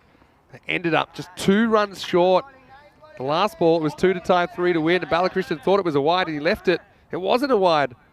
And that was it. Now gets a bit of a gift. 2 short from Vasudevan, and that's going to travel Maximo as the Spartans try and bring some respectability to the scoreboard. It's the end of the 5th over. They're 39 for 2. Just a little bit too short. Having a look at what's coming up tonight from Portugal. Rico Full is standing by. Well, you know, Rico, he was meant to be here in Prague to help us with this European Cricket Series. He's never been to Prague, but with the Portugal Series coming up, he's had to do his duty over there. I certainly appreciate it, Rico. Hopefully we see you in Prague soon. But yeah, Gamblers taking on Friendship tonight. That starts 4:30 p.m. GMT, which is 6:30 in Central Europe and 10 p.m. in India. Yeah, start the hashtag Get Rico to Czechia because not many places he hasn't been. See with Danny helping us out with the commentary here. Typically we've done it together, but next year we're going to get Rico here. Anyway, time for over number 6. It's Rahat Ali, who's going to induce an outside edge first up that's going to run away for 4. So yeah, Balakrishnan tries to turn that on the leg side, and Rahat, he does get some good movement away from the right-hander. This kind of straightens down the line. Ends up flying away for 4. Bowling, right boy. Nice bowling. Bowling, right boy. Almost a wicket there, boy.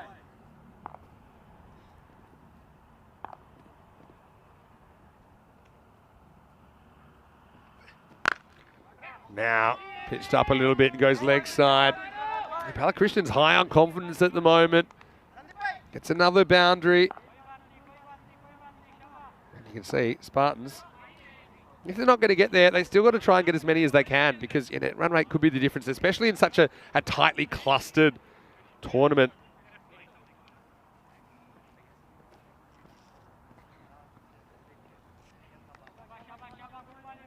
Rahat be hopeful like he can remove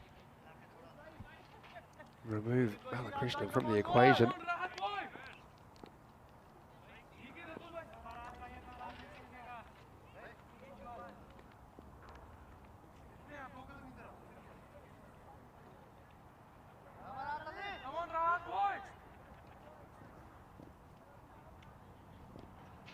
Here's the comeback ball. Cut away into the gap. Not many get stopped here. Might have got a fingertip on that, slowed it down, but didn't slow it down enough. Still going to be 4. Yet another boundary. That wasn't a bad ball, to be honest. You see that Ratul's come up to the stumps now to Rahat.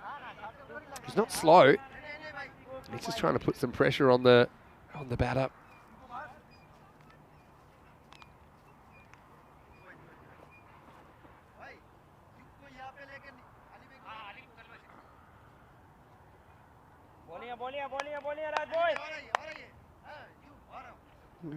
Prague Spartans bring up the 50 now in the 6th over.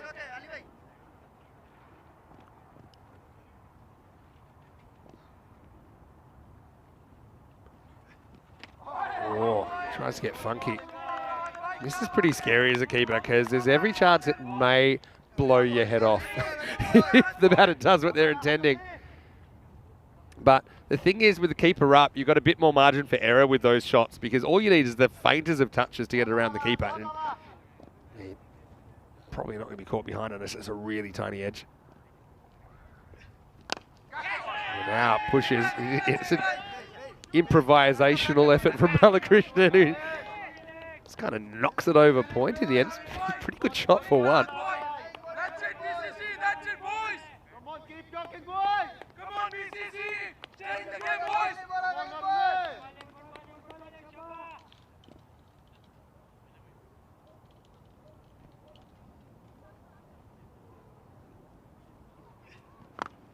Oh, he steps across, takes the risk, but it's a risk worth taking as this will be another boundary.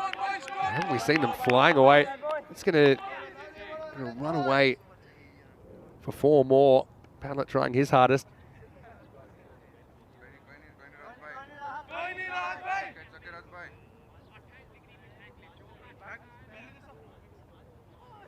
Yeah, so Spartans trying to move things along. Got to say that bench there, 56 for 2 after 6. Well, that bench there is very special. It's the Scott Page bench, and what it is, it's a bunch of old cricket bats that have been turned into a piece of furniture for people to enjoy the cricket from. So Scott Page was a central figure in Czech cricket here. Lost his life just 3 years ago on the ground here. So that's why this field is called the Scott Page field, and that's the Scott Page bench. It's really special, and it's unique. Yeah, you sit over there on a bunch of old cricket bats. So yeah, bit of history behind this ground. Sengupta is back for over number 7. And he gets the first one past the bat of Balakrishnan.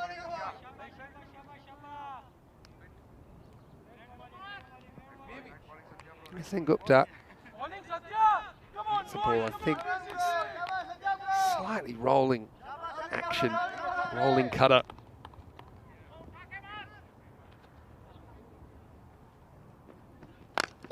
Now pitches up and gets sent out of the ground. Maximal! Good effort out there to try and cut off the boundary. That was Rahat Ali, but he's never going to do it really. And like I say, Spartans, they're not going to do this, but if they can reduce the margin of error, they certainly improve their chances. They're having a bit of a dicey series so far. After this, they'll be 2 and 5. Net run rate could be important for them.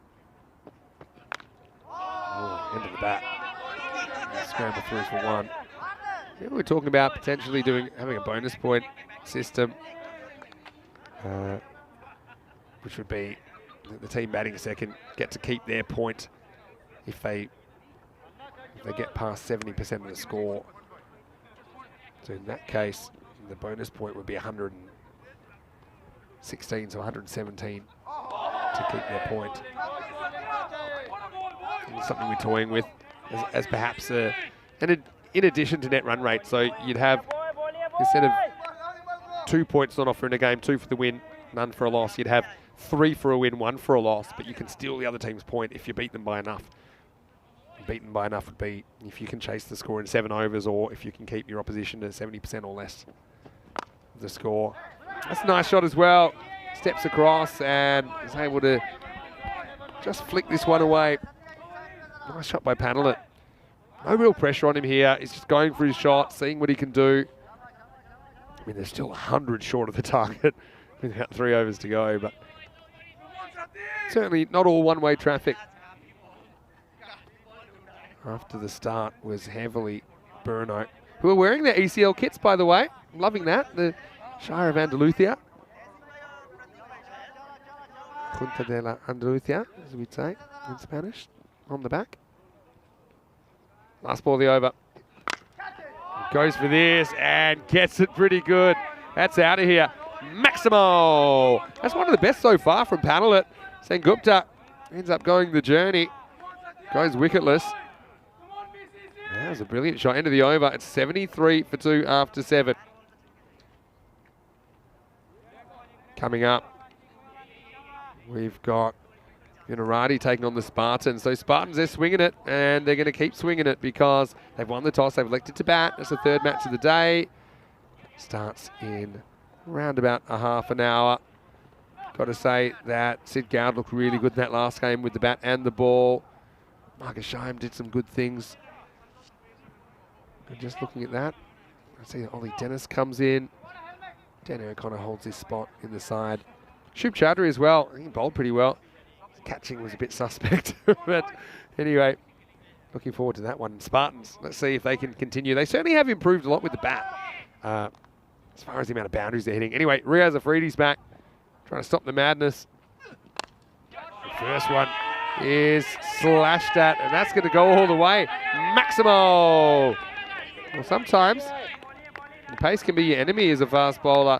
And Balakrishna just reaches and gets a bit of bat on that. That flies out of the ground. See, just a combination of the pace on the ball and the bat speed. Balakrishnan.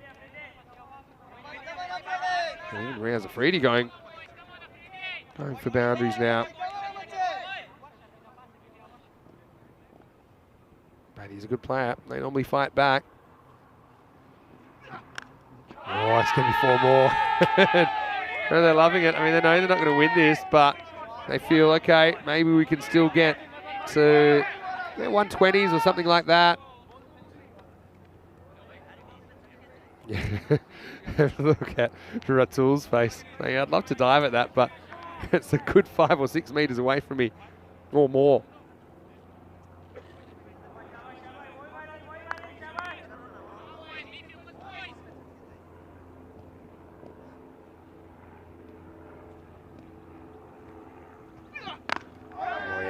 Goes at him, says, all right, not giving you any room anymore.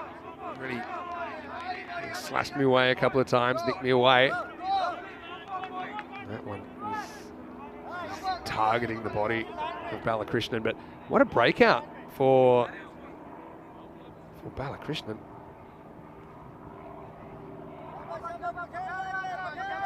All right, this is the best we've come up with so far as the most 4s question, because we had 25 4s in the innings. The first innings. Riaz gets his shortish again. So the most 4s in a game is 46, 23 in each innings. That was MU Dons versus the Indian Tuskers back in Bulgaria in 2020. So yeah, that's the record. I think the previous record was 23 4s in innings, and today we've got 25. So yeah, new record.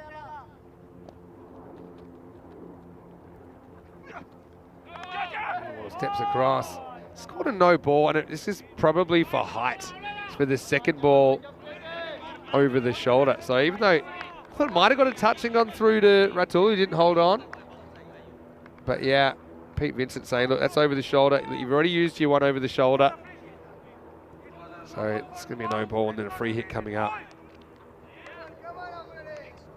Looking at the most individual 4s in that game, Fayez Muhammad for the Tuskers had hit 14 fours. Ratul hit 17.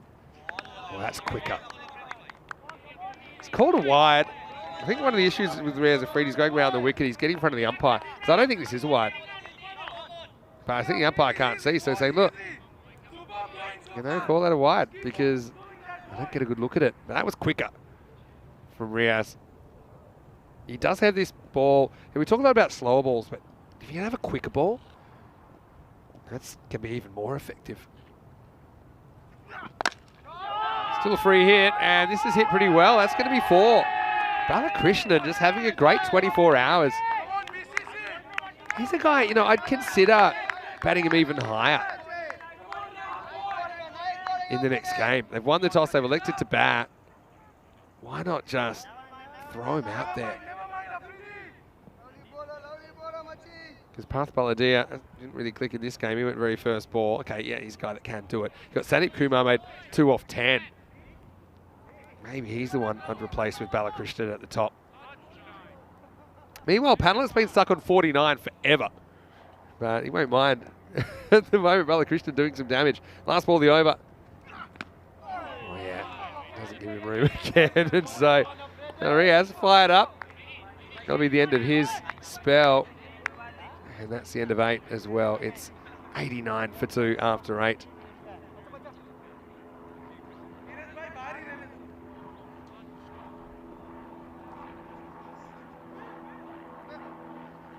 So Panelet finally will get an opportunity to make his 50. I mentioned that he's gone for the cycle. A 1, a 2, a 3, a 4, and a 5, and a 6 in this innings. Well, he said he needs a 2. So yeah, the only 2 so far in the innings is actually hit by Sandeep Kumar. So yeah, still needs a 2, pardon me. See, that 2 didn't belong to him. So could he do something I've never seen? Hit the cycle in cricket. 1, 2, 3, 4, 5, 6. He's going to be facing up to Shayan Khan. He's probably got a bit cold while Balakrishnan at the other end's been going crazy. Yes, okay. Confirming 25 fours, a record in 1 innings. Previous record now we know. It took us a bit of time to look it up, but it was 23. And funnily enough, it was 23 in each innings. So actually, it's super unusual. Well, Panelet is going to get his 50 here. And I think he'll do it. Well, now, oh no, oh no. I thought he was going to get run out going back for a second. But you know what? I'm happy about that because he brings up his 50 with a 2. And that means he's scored every single type of shot. He's got a 1, a 2, a 3, a 4, a 5, and a 6. Now, if he gets a 7, I think then it'll be something else. But, yeah, Panelet, well done. He's tried hard. But I don't think the 2 was his idea. He's just wanting to salute the crowd. Meanwhile, he spots his partner coming halfway down. And if that throw, just by luck, went to the keeper, a bit closer to the stumps, could have been trouble. Anyway, Balakrishnan, he goes up and away, and hasn't he just found a gear? That's Panelet, pardon me, who keeps the strike, and he goes all the way. Maximo! Because they did come back for the 2, of course. Yeah, you can't give these guys length, I think, at this stage. Because they're feeling pretty comfortable getting under the ball. Let's see if Cheyenne can make the adjustment. Almost. Again, a little bit of length on this. He's only able to really nick it away.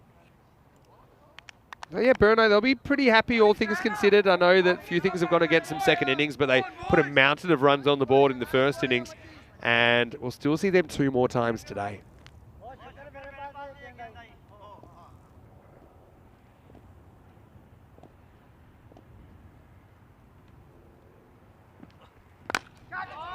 Not a bad shot as well. That's going to find some open space and go for 4.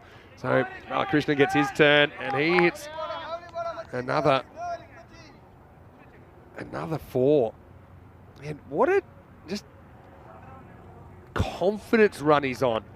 You know, for a guy that before this, his highest score before this series was 19. He was 19 not out. And that was in 2020. And right now, he's just smoking them.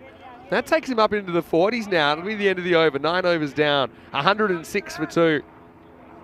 So yeah, the game's gone, but the signs are good for the Spartans, I think, who are going to open up with the bat against Vinarati, pardon me, in the next game. Just coming away in about 20 minutes. So yeah, the bowlers not having it all their own way. I mean, Riaz Afridi, 1 for 17. Probably the best of the bowlers for me. Got that early strike, even though he got nicked away for a few runs last over, but it won't matter too much. I think Burno will just be happy to have the win.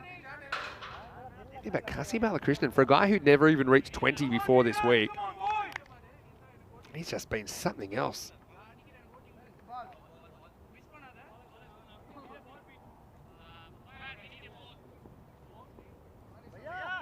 Last over coming up. Niraj Mishra is going to bowl it. And Burno, we'll see them later on. Like I said, take on United in the 4th game of the day, then Vinarati in the 5th game of the day. Just turned away leg side and it's hurled in. Good backing up. That just gets a single. Yeah, Burno have a pretty busy schedule over the next couple of days because they actually play 6 of their 14 games today and tomorrow. So they play 3 times today, they play 3 times tomorrow. And that's partly, I think, because of the journey that they have to make. So they normally try and clump their games together. See them again on Wednesday when they'll play 3 times once again. Up in the air. It's away from the outfielders. Afridi will come and clean up, but I don't think he'll stop the 2. I won't think of the overthrow in the end, as it's backed up. But yeah, Spartans, if we had that bonus point in play, then they would actually need 117 to avoid losing the bonus point to Burno, and then you'd see how actually this would become quite an exciting finish because they need 8 off the last 4. In the air, is it going to carry? Almost. Well, someone's going to have to go get that. He won't have to get it in the end because it'll go for 4. I don't mind this at this stage because, yeah, you're going for the highlight. Would have been a good catch. Couldn't really organise his dive out there. That was the issue. And in the end, I wasn't sure this was going to go for 4 because it kind of plugs. But, yeah, with this outfield, you can bet your bottom dollar that most things are going to travel for 4.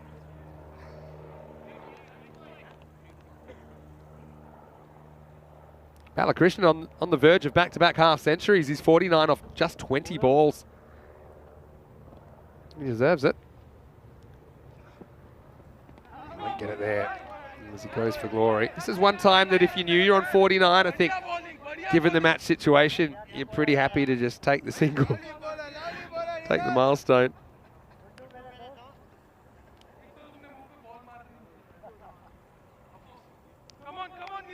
Sun's out. There's some concerns about a thunderstorm, but I'm not seeing it at the moment. Oh, he gets bat on this, so I think this will be his 50. If he makes it, he does. So, yeah. Oh, he didn't hear the edge. Oh, that's a disaster. Oh, look. I'd be pleading my case. I heard a huge edge on that, and he's on 49, and I think that's going to cost him his 50 because I don't see him facing again. Oh, well, Kasi, something about the last ball he faces, and oh, that's a heartbreaker. I mean, unless I'm going completely deaf.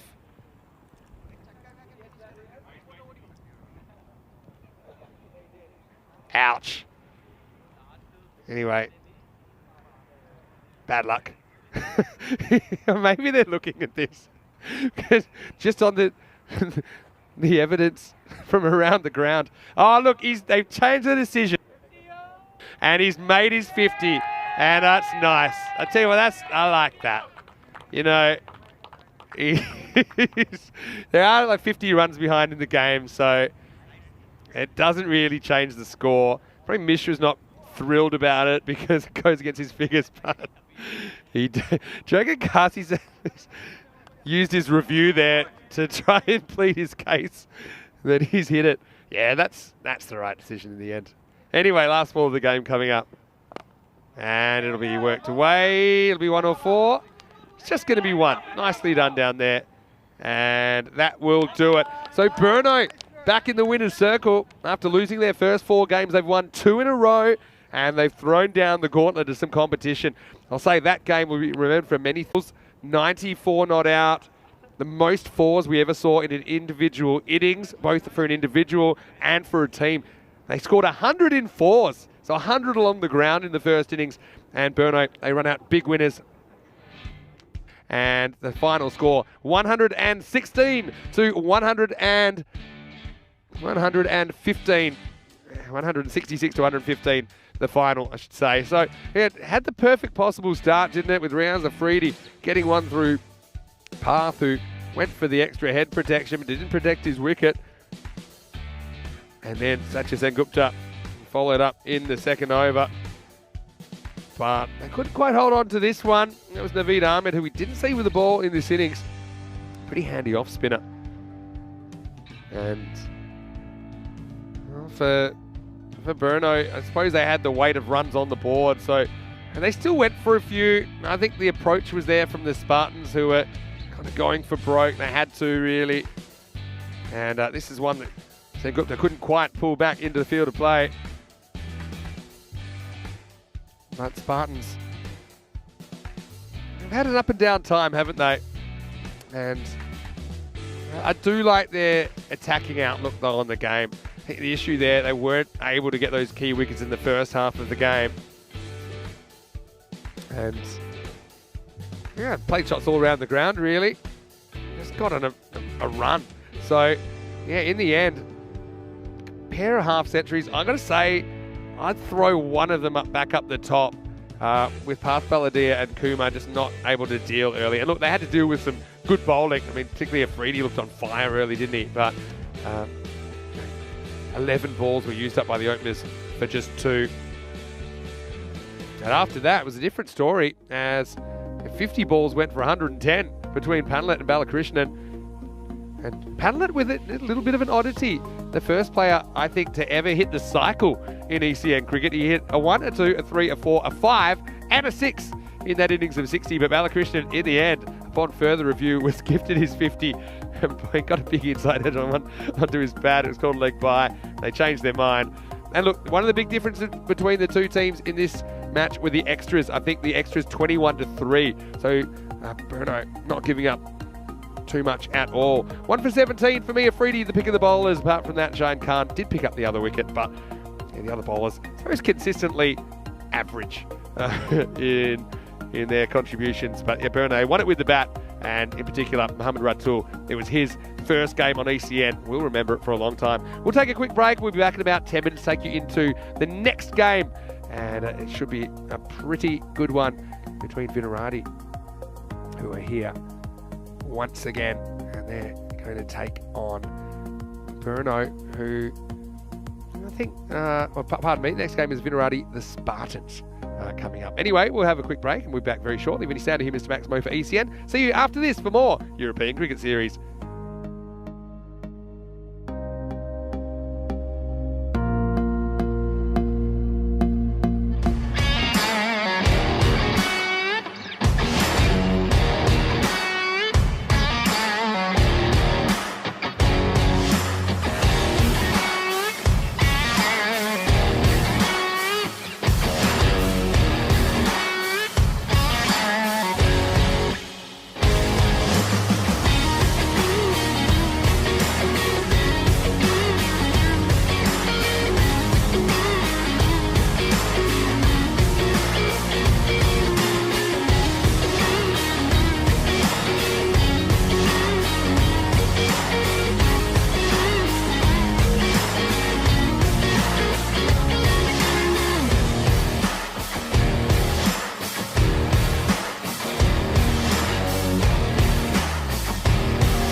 The European Cricket Series is proudly brought to you by HCL Software and Bizaway.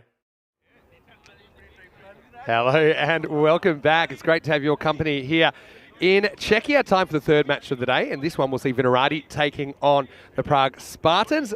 A little bit earlier, we had the coin toss. Let's see what happened. Charles Croucher was with the two captains. Okay, your call. Heads. Heads is the call, and it's a head.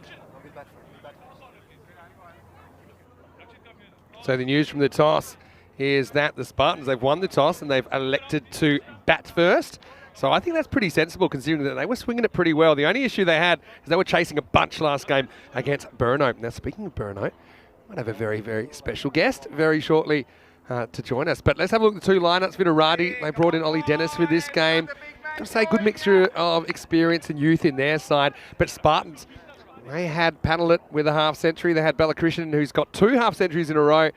Got to say the supercomputer, though, I think it might have been up late last night again. It's predicting scores in the 80s, but I just see more runs.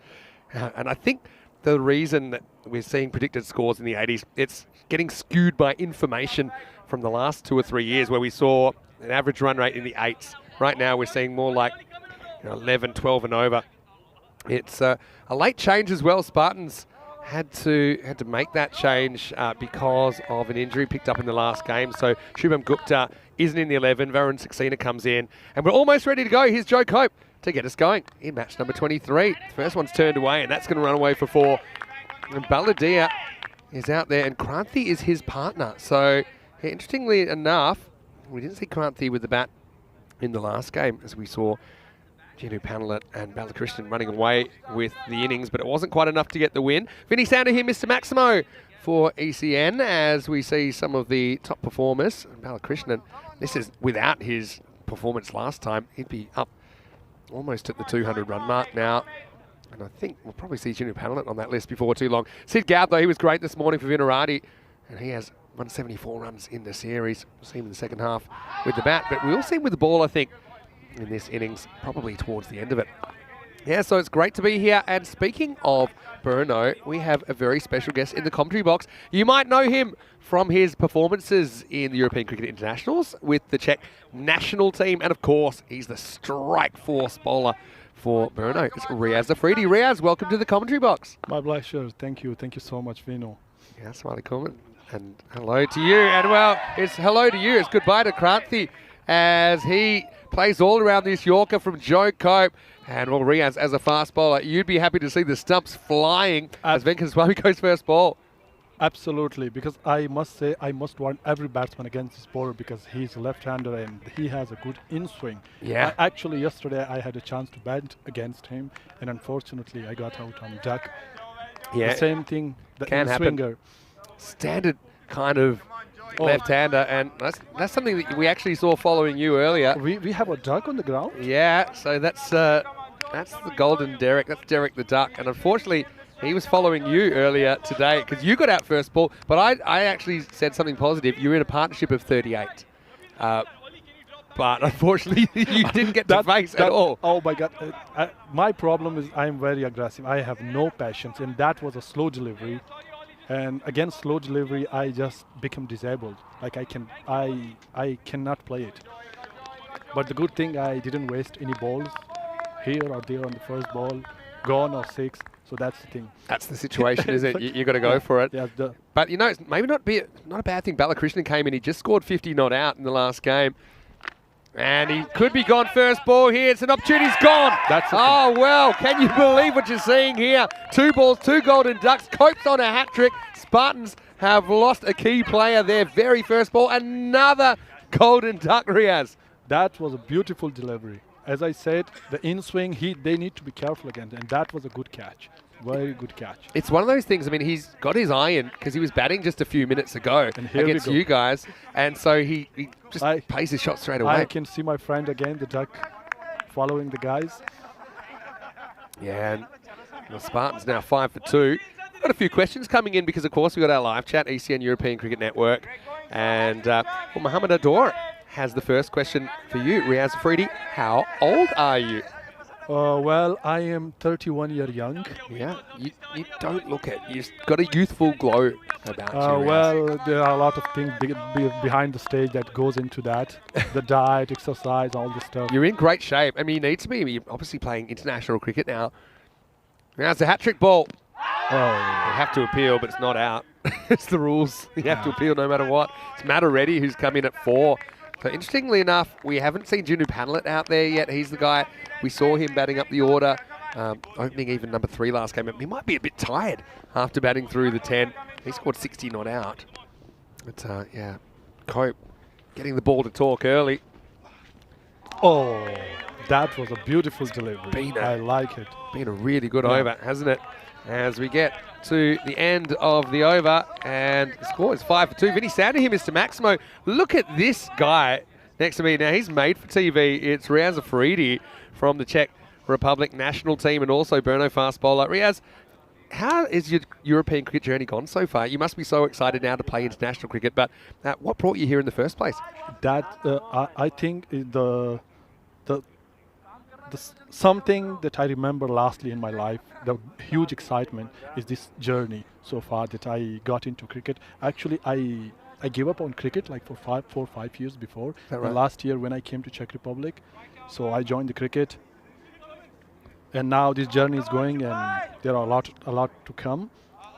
Yeah, well, I hope so. I mean, you've got plenty of cricket left in you. You take really good care of yourself, and that's pretty obvious to me.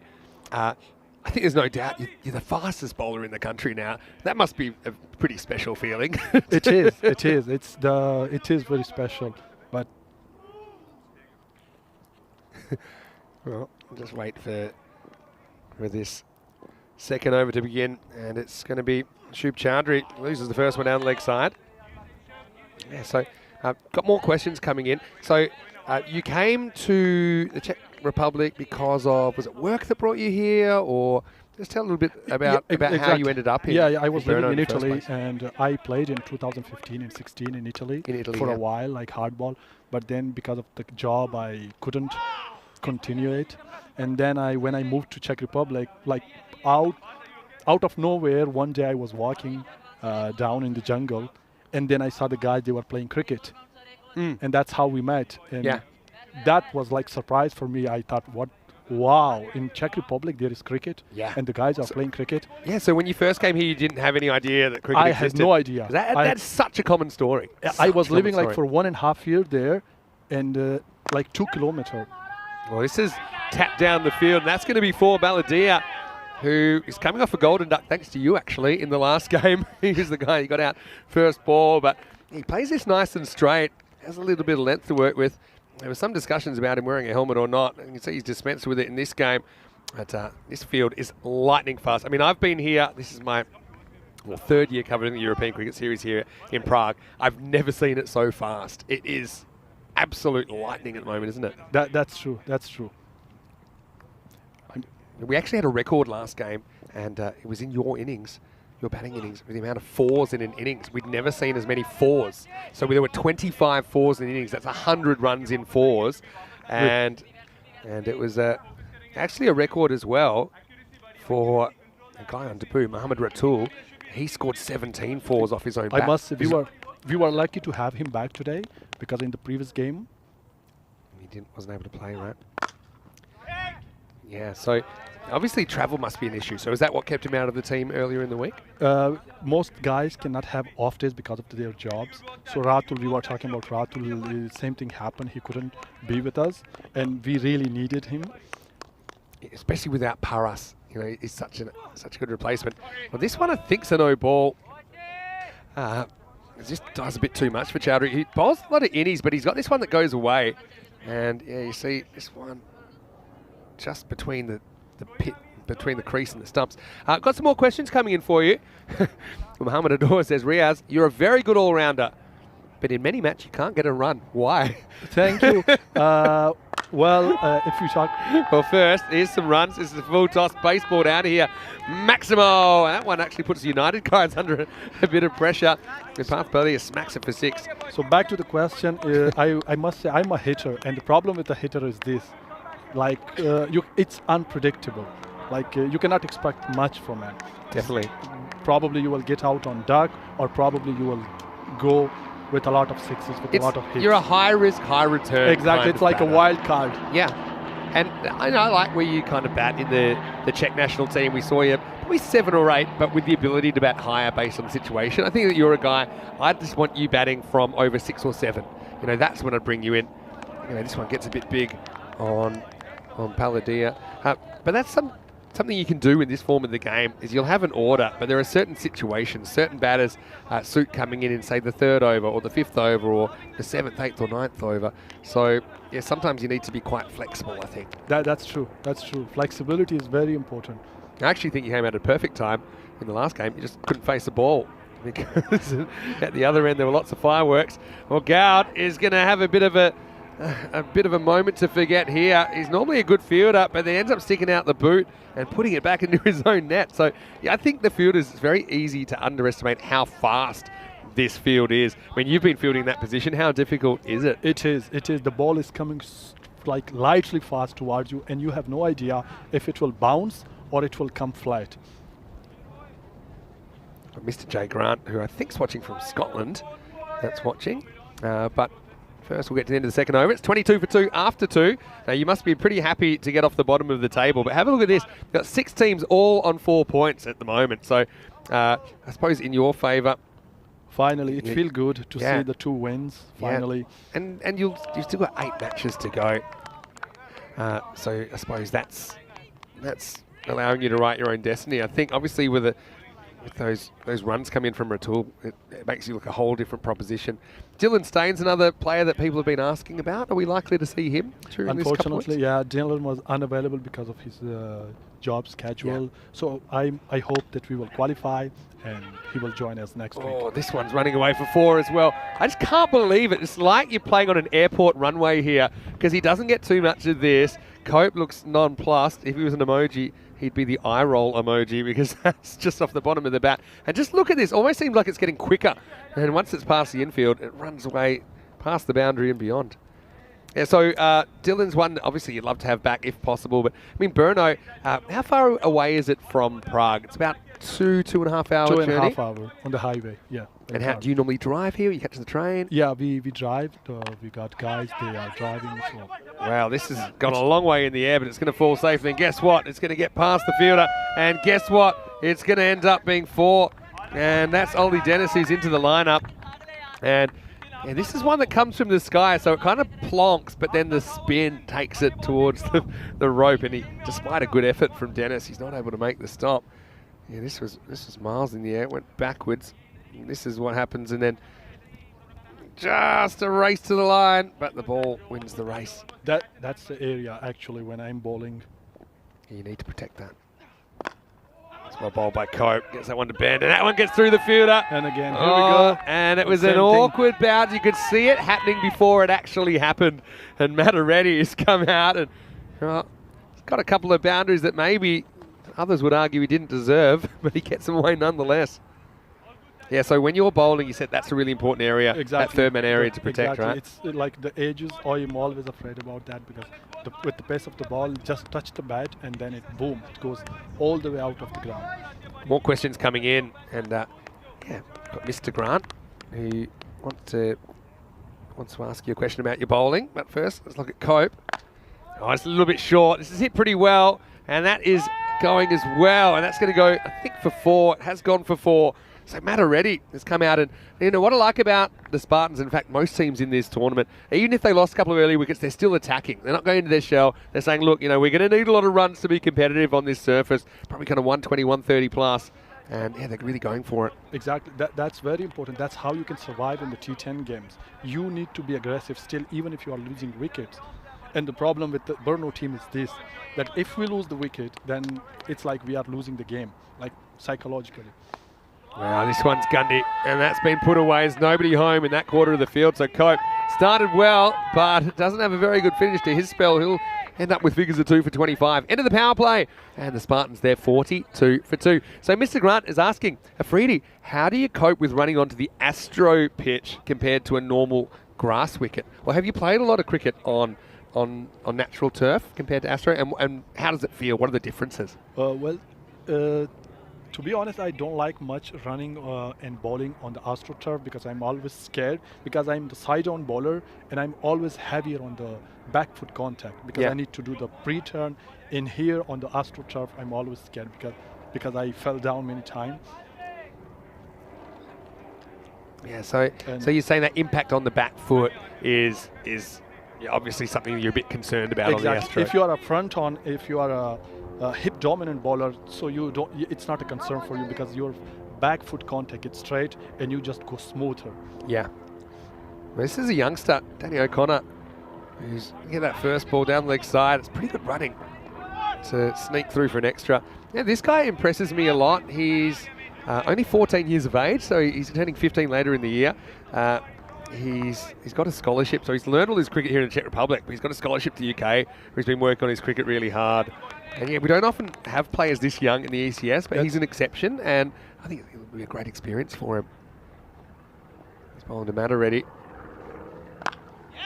Cracks this one away nicely. But Teb's got that one covered. Think of a second. Well, now they're going to do more than think about it, and I think this could have been a run out if it did hit. And that's very ambitious running, but they get away with it. But yeah, you must be happy as well now as an ambassador of Czech cricket. Now that you're playing in the national team, to see perhaps the star of the future. Maybe one day you'll be playing together. I feel proud to see him playing actually because I would like that a lot of more youngsters, more and more, they will come to play cricket, and that's how it will spread it for the next generation. Yeah, so O'Connor searching for his first wicket, bangs this in. It's kind of effective. It's kind of like a slower bouncer. That's a good fielding. I think that Danny would probably just call it a bouncer at this stage, but it can be a bit awkward if there's no pace on those balls. Slight misjudgment from Balladia, but does get through. So you have a youngster yourself now. We were saying hello to Kat in the broadcast when you took the catch earlier, and your youngster Samuel, he's 3, right? Perhaps one day we'll see him play. That's for sure. Playing cricket for the Czech national team. I would like to see him as a fast bowler, and I will do everything to make him. That's the spirit. Anyway, pitched up. This could be a chance, and it should be gone. It's taken. Yeah, well, Nabil, who just had one go through his legs a few minutes ago. This time, he's in the right place at the right time, and Danny O'Connor gets his first wicket, and it's the end of Balladia for 1947 for 3. Yeah, and O'Connor, once again, you know, he bowls the ball in good areas. For someone his age, he's pretty accurate. Exactly. I liked before his effort for the bouncer, but he still have a lot to learn. Yeah, and I think, you know, he's still obviously growing. You think about where he might be in 3 or 4 years' time, and the fact he's getting this exposure to obviously the European Cricket Series and all the lights, the camera, the action, but the fact that he's playing against guys a lot older and holding his own, I think that'll give him a lot of confidence. New batter coming out there now is Sandeep Kumar. So we saw him opening, but not really able to do too much in the last game. But let's see what he can do here at number 5. So I don't think we've seen Panellet yet, which surprises me. And all I can think is there might be a bit of fatigue that's come in. I mean, how tiring is this 10-over cricket? Because people say, oh, it's only 10 overs, it's super quick, but it's pretty intense, isn't it? The pressure, I would say the pressure that make you very tired, that make you feel tired, like psychologically, but physically I would say like it's my favorite game because everything happens so fast and you know the results so quickly. And for a fast bowler, it's a heaven. Instant gratification, isn't it? So is Kumar facing up. And well, could be a distant replay. It is. Taken again. That was a great catch. That's my area. I have taken a lot of catches there. The ball come very fast to you. You need to be very good to judge it. Yeah, well, that was almost a carbon copy. That wasn't a replay, but it looks like one. Let's have a look at that. So Kumar, his day goes from bad to worse. Nicely held by Nabil, who I think is a pretty good fielder. Okay, he had one that went through his legs before, but that could happen to anyone, I think, on this field. And we had a few golden ducks today. Here we go. Another duck we can see on the ground. Been a 24-carat kind of day. You're a pretty stylish guy. You any jewelry or anything you like to wear, or what? I'm just wearing this at the moment. Yeah. Not.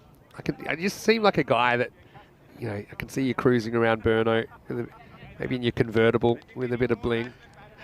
I would say you're made to be a movie star, Riaz. I actually, that was my dream to be an actor when I was a kid. Then I worked as a model for a while. Is that right? Okay, now Now we're talking.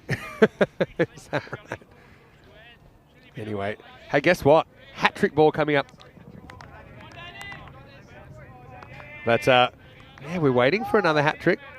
Could it be Danny O'Connor? The young star. He'll be the youngest person to ever take a hat-trick. There it Here we is. come. Could he be on this list? Hat-trick ball. Party pooper. And Panlet comes out finally at number 6 saying, all right, well, if you guys aren't going to do the batting, I guess I'm going to have to go out there again. But yeah, I suppose Spartans still a good run rate at the moment, despite the fact they lost 4 wickets. And about the bowler, I must say that's the best thing a bowler can do. A young bowler that he can handle the pressure, all the focus, all the spotlight, and he's still managing it. Just 6 runs for 5 balls with 2 wickets. That's the best he can do. Yeah. He'll have to bowl this one again. Rare one that gets away. But I do like he's got a real plan. I think we see young bowlers getting a bit greedy sometimes, trying to bowl at the stumps at this level and ending up just getting hit away leg side all the time. But I mean, O'Connor's got a real definite plan. Stay outside the off stump. And it's a pretty smart plan. Exactly. With the good, if you want to be a good bowler, you need to be smart enough, like where you want to bowl, not just throw the ball and that's it. Slow ball. See, he bowls that one well. This will be 4. Well, once again, there's no justice here. Mataretti actually plays it well. He picks the slow ball and he strokes it wide of point and he gets the boundary into the 4th over. Brings up the 50 as well for the Spartans at 53 for 4. Yeah, see how that's the back of the hand. He bowls that one really well. He bowls it really accurately and yeah, ends up running away for 4. And so, yeah, 53 for 4, the score after 4 overs. Still pretty good over from O'Connor, double strike in there. So, more comments coming in. Jay Grant talking about Scotland versus Germany. Of course, it's the World Cup qualifiers at the moment. So, I didn't know if you realise this, but the next T20 World Cup is going to be 20 teams. So there's 20 teams in it. So at the moment, there's the top 6 in Europe. Top 7, I should say. They're all in Scotland and they're all playing each other. In a few days, we'll know who the 2 qualifiers are from Europe. So at the moment, we've got, let me see if I can reel them off. We've got Ireland and Scotland there. We've got Germany, Jersey, Austria, Italy, and Denmark. So they're playing each other. Just started yesterday. So a lot of people keeping an eye on that as well. And so am I, actually. I was seeing yesterday the guy that they are playing for the Austrian national team. Yeah. We were talking about. They are very, very excited. Yeah. Like it's a great news. It's a huge deal. It's a huge deal for Austrian cricket that they're there. Wow, this is a shot and a half. He's just going to lift this one up. And Panelet is a guy who's high on confidence at the moment. It's an extraordinary shot, really. There was a fielder there, but he didn't care. And he just slammed it straight over his head for 6. Maximal time. Come back here, Siddy. Come back here, buddy. Come on, sit. Very kind of balanced. Sid Gowd's come on. He's bowled really well today. He's been very disciplined, again, keeping it outside the off stump. But he gives Panelet a bit of length there. Panelet takes care of business. Now makes him reach. So he might have just snuck inside. This batsman is always ready to slap the ball. Like he's trying to, like literally slice it. The way he's. Yeah, you can see that. But I think, when it passes the crease, that one might have just snuck inside. Yeah, so the Austrians, I mean, their biggest issue is they hardly ever play on turf. So I know that they set up a couple of matches against Isle of Man on turf.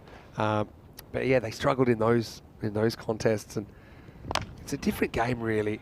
And so I think it's a very good thing, obviously, that the ICC now recognises artificial pitches as full internationals, and that's a really positive thing. But it is a bit of a different game. You've probably played a bit on both. I've played almost all my cricket on turf. Probably easier to go from playing on turf to playing on artificial than the other way, right? Because I just think the turf pitches, they do a bit more. So I think that some of the Austrian guys are going to have their hands full with some of the bowling they'll get over there in Scotland. Anyway, right now, we're going to see another boundary. Mataretti has been the instigator here. Another 4. We've seen so many 4s today, and Gowda was so tight in the first match of the day. He only went for 11 in 2 overs back then. He's gone for 11 in his first 4 balls this time. And what's the issue here? Just a little bit short, you think? Maybe a little bit straight? I guess the results would say so. I'm curious to know about your approach to fast bowling, because I love guys. I mean, you're no medium pace. You're an out and out. You're a pace bowler, and you're super fun to watch. So I'm going to ask you a couple of questions about that in a moment. Sure. First, here's Gowd. Oh, no, that's one way to wicket keep. It was effective from Adnan Mohammed behind the stumps. So when you're going out there, is there any different feeling of opening the bowling in, say, a 10-over game versus a longer game, like a 50-over game or a 20-over game? Is it still that attacking mindset to take early wickets? Well, it make a difference. Nice pull the over for Garb. He gets a good one through as we get to the end of the over. And after 5, the score is 64 for 4. Vinny Sandy here, Mr. Maximo here with Riaz Afridi. And it is Peacock Friday as well, so I actually picked this up in Malta earlier in the week, so I'm feeling good. You're looking very bright. You're looking good in your ECL shirt. Before we get on to fast bowling, how exciting was that to travel to Spain to represent Brno in the ECL earlier this year? I must say that was the best experience that I had in the last years. The best. I don't have any word to explain it. Like, we were looking forward for it. Oh my God, that the ground, the arrival, it was amazing. Like everything, the organization, how everything is well organized. Like, I loved it, and I'm looking forward to have that experience again and again and again in my life. That's really great to hear. And a lot of people worked really hard to make that tournament happen as well. And look, there's every chance, I say, that we're going to see you again in September with the Czech national team. So you must be super excited for that as well. Super excited. I am preparing for it, and I need to do a lot of training for it. Yeah. So, yeah, you're always training hard. So I think that's I'm backing you 100%.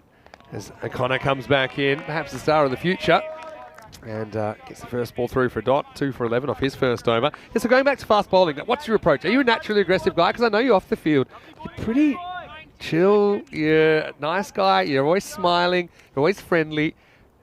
Most people think when they see me playing like I'm probably ready to fight or something. Here's O'Connor. He doesn't look he's ready to fight yet. So right now he's going to get knocked away for 1. It's well handled out there. That's Shumya Rakshit that does the fielding. But so do you easily fit into that? So when you get on the field though, like we talk about in Australia, guys that have white line fever. As soon as they walk over the white line, they're different. They're a beast. The same thing with me. Yeah. Yeah, I am totally different person. Cool, funny, like very, very friendly. Yeah. Oh, slightly slow ball. I think this time it's away from the fielder, and he's not going to catch it. So it's going to be 4 more. Quattro carreras más. Madari's been good here in this T10 game. We talk a lot about one guy can win you a game, but I think that teams that are good over long periods, they have depth. So they have 7, they have 8 batters that can all do the job. So if someone doesn't fire, someone else will step up. And I think the Spartans here, they've actually shown a bit more depth. Depth is very important because 1 or 2 guys cannot win you all the games. You need to have backup. You need to have good bowlers in the backup for the bowling attack. Same goes for the batting. Danny with 2 wickets to his name. Bowls to Mataredi on 35. Oh, this is up in the slot, and it's Adios Balota. Maximo, and tell you what, it's not an easy one to field because these balls, when they go past the boundary, they don't just go past the boundary, they go miles. And that one takes about 3 throws to get back. Again, this one probably, he's got 2 types of ball. The one that kind of hangs outside the off stump and just beats the tram line. The other one, the in-swinger comes in. If he gets that slightly wrong, it can be dangerous. Mataredi smacks him out of the ground, moves to 41. Oh, as he goes to bounce. I love the confidence of him to even try that, though. I like it too. His confidence, his approach, and he's showing some aggression. I think we can. There's a lot to work with there, and he's at the Scarborough Cricket Academy right now, I think, on a scholarship. So he's getting abroad. He's obviously trying to improve his game. So that's super exciting for him as well. We're talking about that a little bit earlier on. A couple of balls to come in his over. And this one slides on. That's a bit good fuller. delivery. Yeah, so actually you're getting a good look at Vinarati because you'll actually play Vinarati later on today in match 25. So yeah, you might actually get the pleasure of facing him yourself a little bit later. The bowler? Yeah. Okay. So take some notes. But I tell you what, he still looks like someone that I feel like saying he should be doing his homework between innings. But he's a really good cricketer. Last ball of the 6th. And he beats him outside the off stump. That's a good spell from yeah. Danny O'Connor. 2 for 23 off his 2. 6 overs in. The Spartans, they're 76 for 4. So once again, at the moment, they're going 12.7 and over. So 127 pace. At the moment, the average run rate over the first few days is about 12. So that's a lot higher than we've seen here in the past. In the past, it's been kind of 8.5 or so.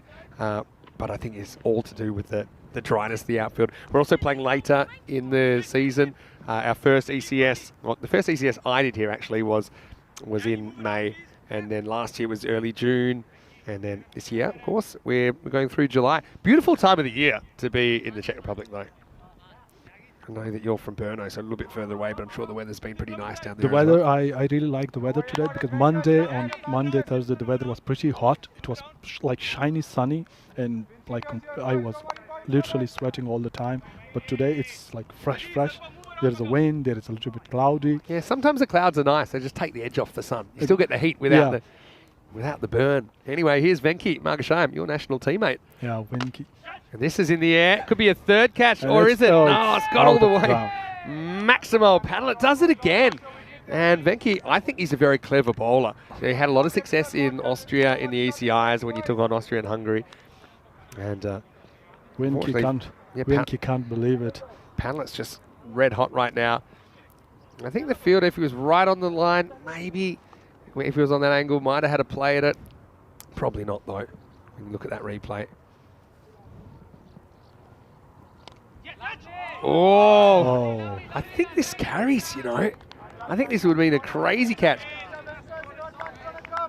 Yeah, have a look at this on the replay. That's Nitin Meal. But this would have been an all-time catch. I think he just sticks out the hand more out of hope than anything else.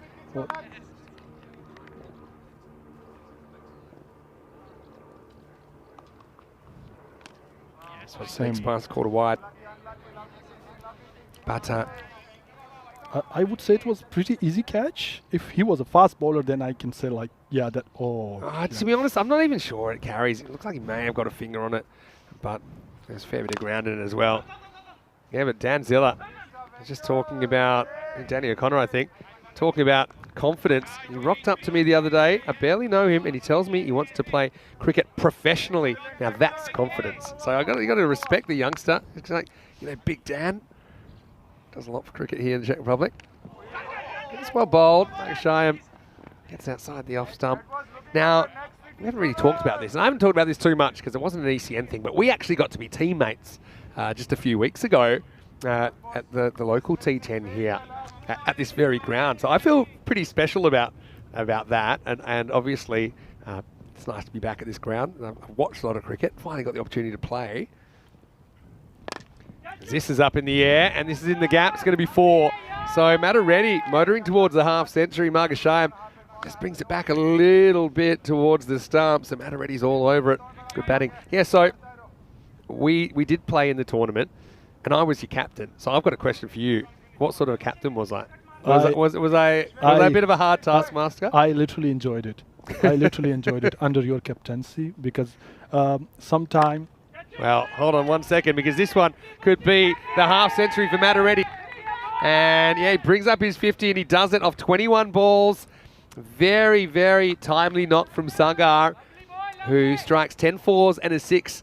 So yeah, it's been raining fours today, and he goes and fetches that one. It's also the end of the 7th over. The score is 94 for 4.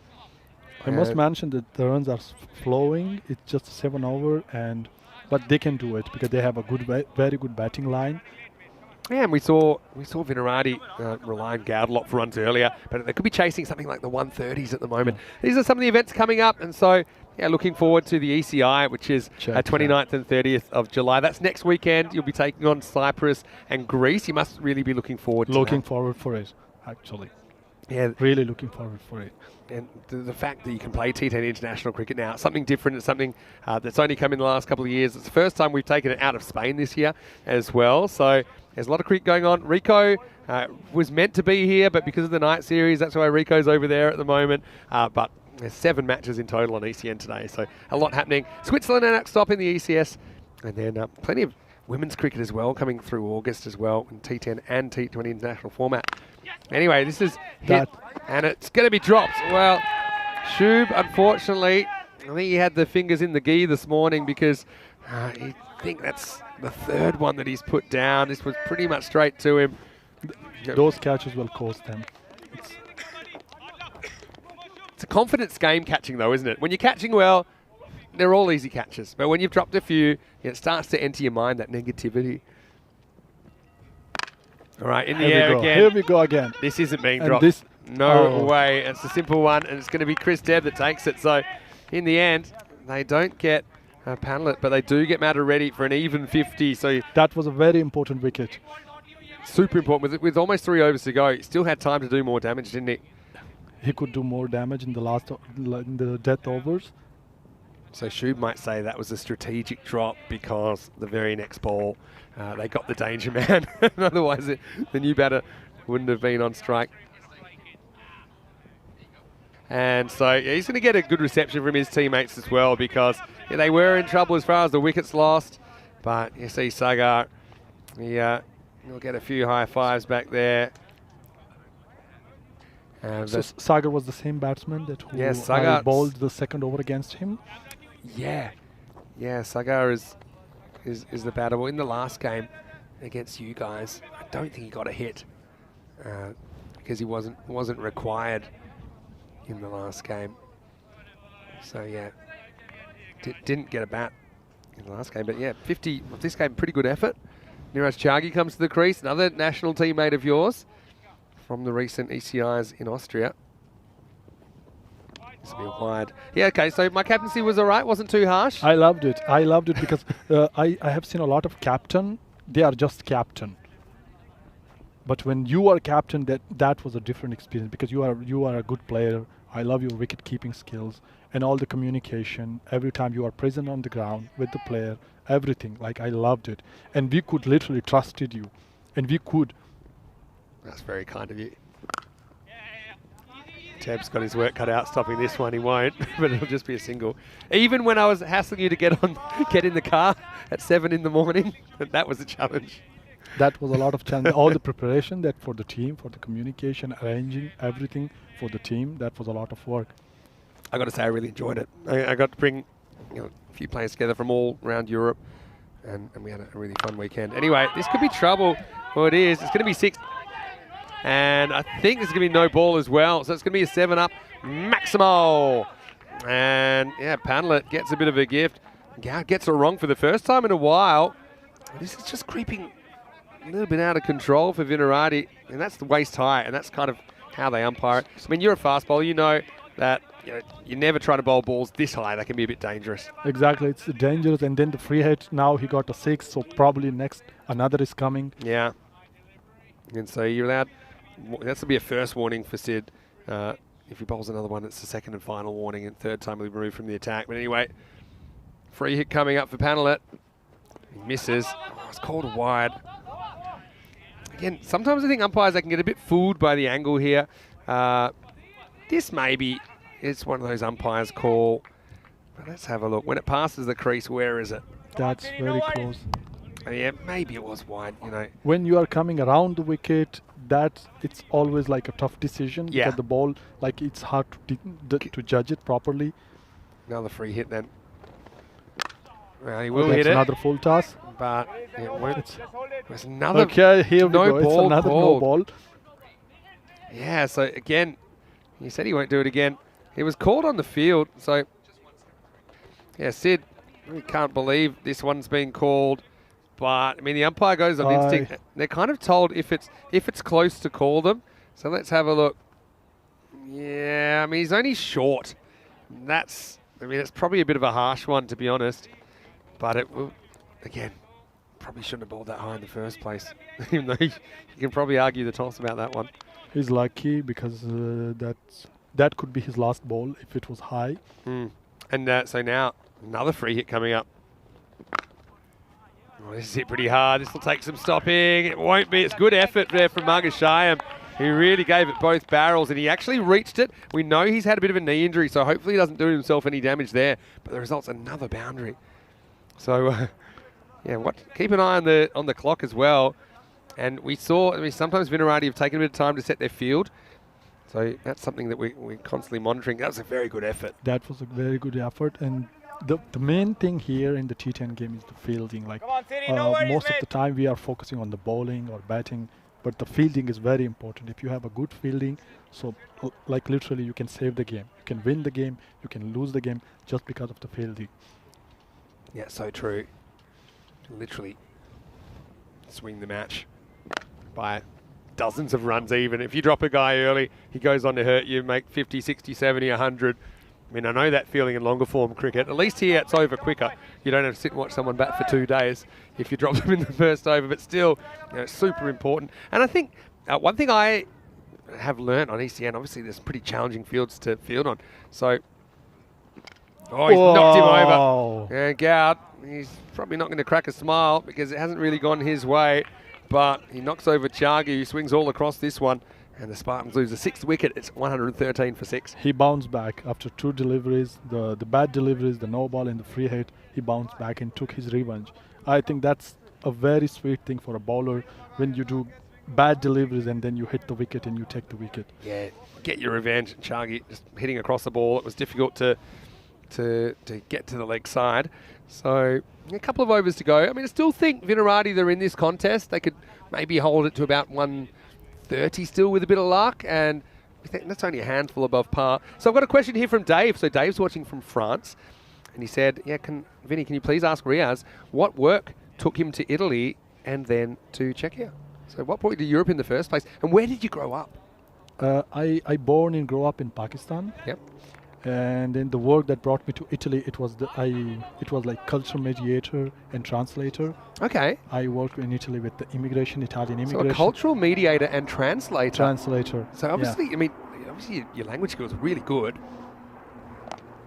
So I'm guessing your Italian's pretty good then. Yeah, it's very good. And did you learn that when you were back in Pakistan? Yes, and your English, for example? You seem very well educated. The English, the whole syllabus in Pakistan is in English. Yeah, it's like official language is English. Yeah. Yeah, so, and then I naturally, instantly, I always like to learn about other cultures and new languages. That's certainly something that being in Europe is something that you're exposed to quite a lot as well. It's Kumar who's going to face up the first time. Venki gets his second over in the 9th. As Rico would say, it all happens in the 9th. This is cut away. This will probably test the fielder. It does, but does really well to slide in. That's Danny O'Connor. Keeps it to 1. Okay, so you learn a lot of English. In your Italian, did you learn that in Pakistan as well? Yeah, I studied Italian. Yeah. And then when I came to Italy, I had to practice and I needed to do research about it, to go in depth and have the confidence to communicate well. And with the job that I started, like, it helped me a lot to learn it. Well, he's gone for this and he's going to get it as well. And as time runs out, I think this could be an 11 because that's 6 runs. When the clock runs out and you haven't finished the 9th over, the bonus 5. Yeah. Bonus 5. That's one thing, in world cricket, it's always an issue that's being talked about. But at least here on ECN, that clock runs out, that's it. There's no excuses. You adjust the clock in the innings if there's any breaks or things like that. Anyway, this one is going and gone again. Another 6. Panelist's just having a real heater today. I mean, that brings up his 100 for the day because he scored 60 not out in the first game against you guys, and then the way he so well. The way he waited to hit the ball, like I would never say like he will hit it. He gets a lot of power out of this shot. Exactly, like slicing it. Yeah, that one disappears. Vinarati chasing a bit of leather here. 2 to come. Goes leg side now. Gets it slightly wrong. He's on 41. He's on, oh my God, again, the same area. You know what? You could just tell that the fielder there, that's Rakshit out there, he lost it for a second. You could tell it went up in the sky, kind of lost it in the clouds, and then could never really regain his composure. And now, last ball of the over, Kumar will get a single, retain the strike. End of 9, it's 129 for 6. If Spartan make 150, I think that could be challenging for the Vinarati to chase it. Well, for sure. I think, yeah, especially there's always the risk of losing wickets early. Now, I'm just waiting to see if we get the 5 penalty runs. It did seem like we would. And I think if we do, then it will go up to 134. Yeah, and there's the confirmation. So it goes up to 134 for 6. So yeah, that's just probably 1 minute out or something like that. But the critical thing in ECN, we have to stay on time because often we're using all the daylight hours. So it's not like Test cricket where you can end up an hour behind and make it up tomorrow or never make it up. It's pretty important. But I think all the players know that as well. You guys are hustling. There's Dan Zilla in the chat saying that maybe Vinarati need Dan on the boundary with some of these shots just going over their heads. Dan's, of course, I think he's about 205 centimetres, I think, something like that. Pretty tall. Anyway, it's going to be Chowdhury to bowl the last over. It's okay. So you went to Italy to work as a cultural mediator and a translator using all your language skills. So how many languages do you speak then? Can you list them? Because I know your Czech's actually pretty good as well. I'm learning Czech. It's it's difficult, right? It's very difficult. The pronunciation is very challenging because it's the word like dobře. Like it's not easy. Like dobře then. Oh, he's bowled him through his legs. It's the good old-fashioned nutmeg. So Panellet is the danger man, but he's at the other end at the moment, and he'll have a new partner because Chowdhury actually gets it right. This is one ball. I think it's always a good time to bowl it. A well-executed Yorker. It doesn't matter if the guy's new, if he's been batting for a while. And you can see here, it's just straight through the legs, bounces on the crease, crashes into the stumps. 7 wickets down now, 134 for 7. So yeah, tell us a bit more about your languages that you speak. So you obviously grow up in Pakistan, right? So apart from our language, my mother language is Pashto, Yep. and then Afridi, there are different accents, and then I speak Persian, which is spoken in Iran. Yeah, and Persian. Yeah, so I speak Persian and then Italian. So most of the job that I was doing. Saxena, the new batter, was a late replacement. Just trying to get off strike, but he won't be able to get it past the bowler this time. Okay. So we were dealing with those people, like the people, they were coming from India, Pakistan, Afghanistan, Iran. There were tourists, who were like most of the time the asylum seeker. So all the languages. And then to Czech Republic, that is a good bouncer. Well, That could be was a- gone here. No. He's going to be run out. And they're going to have a look at this. But yeah, sometimes you just know. And I think that Panellet knows as well. He's already tucked the bat under the arm. But yeah, I think this is one time I see this situation so often. I'd love to see this guy just wait in his crease rather than just run and force the keeper to throw at the other end. And so, yeah, you can see there. He's just short, doesn't get the bat down in time. So, yeah, good composure from the keeper. That's Adnan Mohammed. That was a good hit, direct hit. You don't want to miss. Presence of mind, it remind me you. You did a lot of... Yeah, well, luckily they weren't running to me too often, so I didn't have to throw too often. But anyway, yeah, it's just one situation I think that if you miss it, you can stay there and let the guy come to you so that you're not going to run the guy out. Even if you get run out, it's not really about the run, it's about changing the strike. So it's just a little situational thing maybe you can take into the internationals about, let's be intelligent at the end where we're not giving up an easy wicket. I mean, they've lost their set batter there with half an over to go, whereas he could be facing these last 3 balls. Maybe he can hit it for 12, 14, something like that. Instead, you've got a new batter coming out, and it's going to be Prolu coming out at number 10. So we've seen runs, we've seen wickets, we've seen everything here. So so you're in Italy for that, but then you moved to the Czech Republic. So what prompted that move? I moved to Czech Republic because of the job again, Yep. the software engineering, the IT. So, and now if I have a job or if I don't have, I am staying in Czech Republic because of the cricket. Yeah. We love to have you here. As they're going to run here. And well, what do you know it?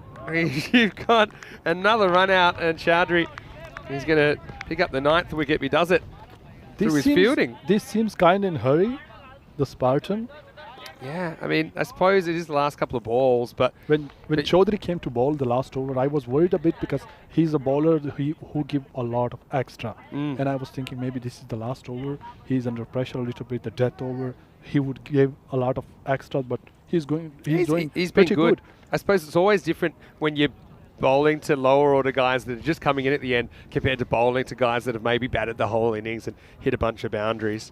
So, yeah, I've got to say, Riaz, I've enjoyed having you here. Now, I know you got to play the game after this. Do you think we can keep you after the break for a little bit longer? Let's see if I'm not hungry. All right. Okay. Well, I'll give you you'll have a few minutes to eat in the meantime.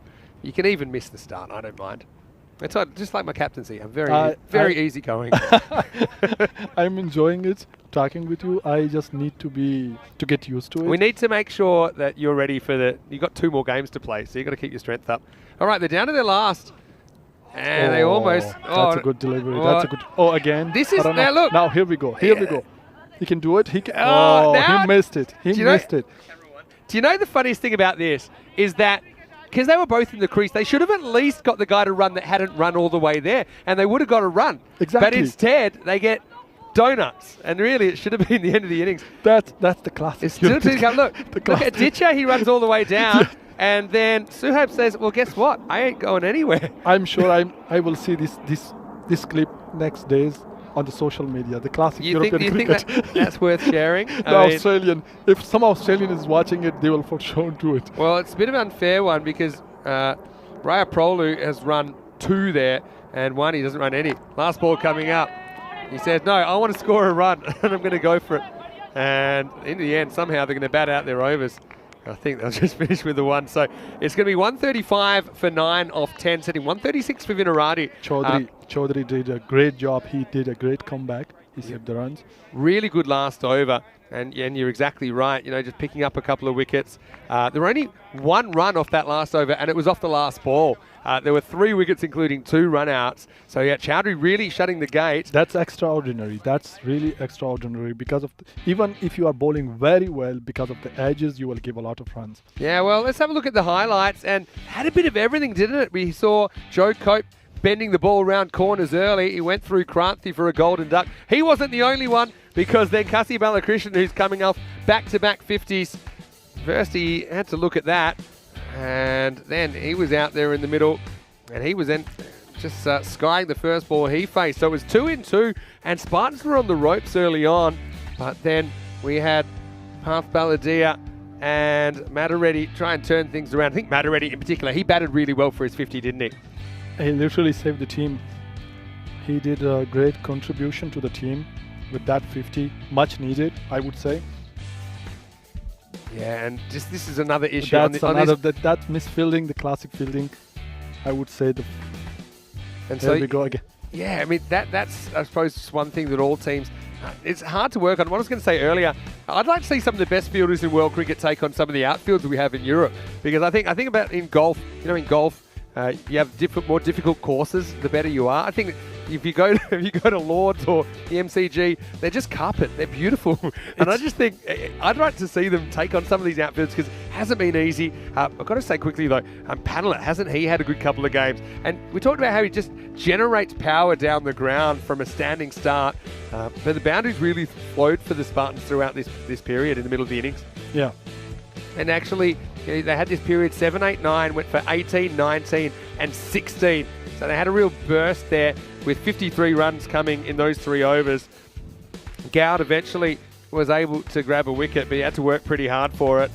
And then late in the piece, we saw Vinarati just sliding around, trying to stop what they could. I mean, they're in the game here. We saw over 300 runs in a game last night. We almost saw 153 chased down. That one was missed. I think he just lost it in the clouds for a second.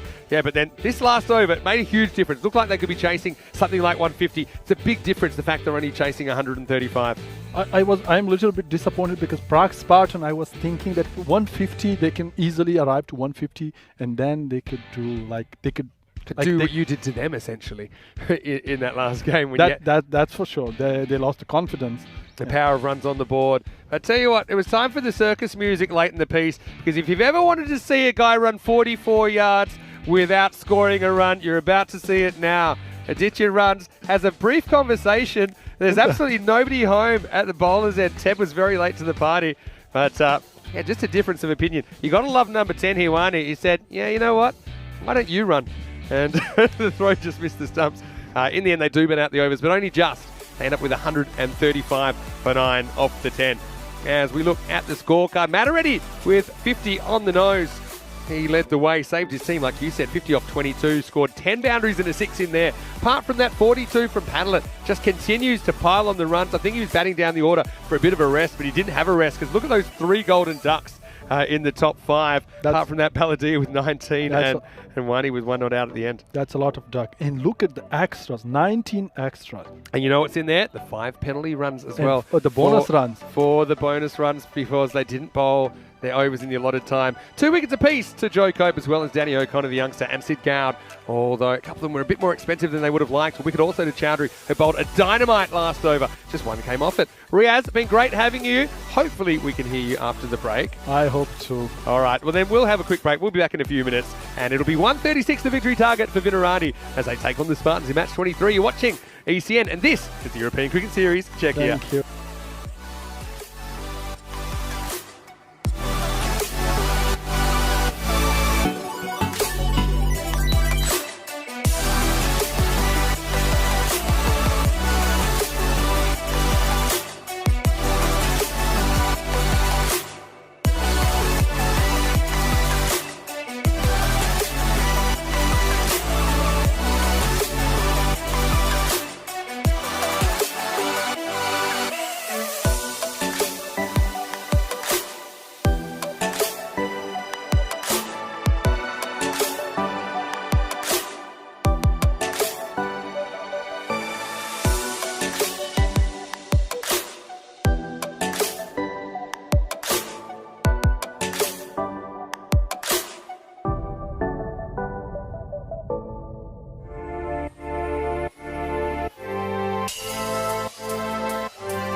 The European Cricket Series is proudly brought to you by HCL Software and Bizaway.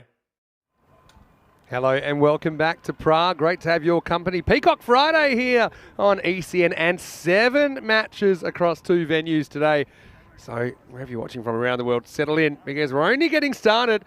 Right now, we're halfway through match number 23. So exactly halfway through the action here in Prague.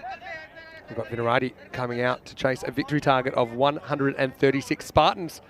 They scored 135 for 9 off their 10 overs. Now there's Sid Goud. He batted so well earlier on today.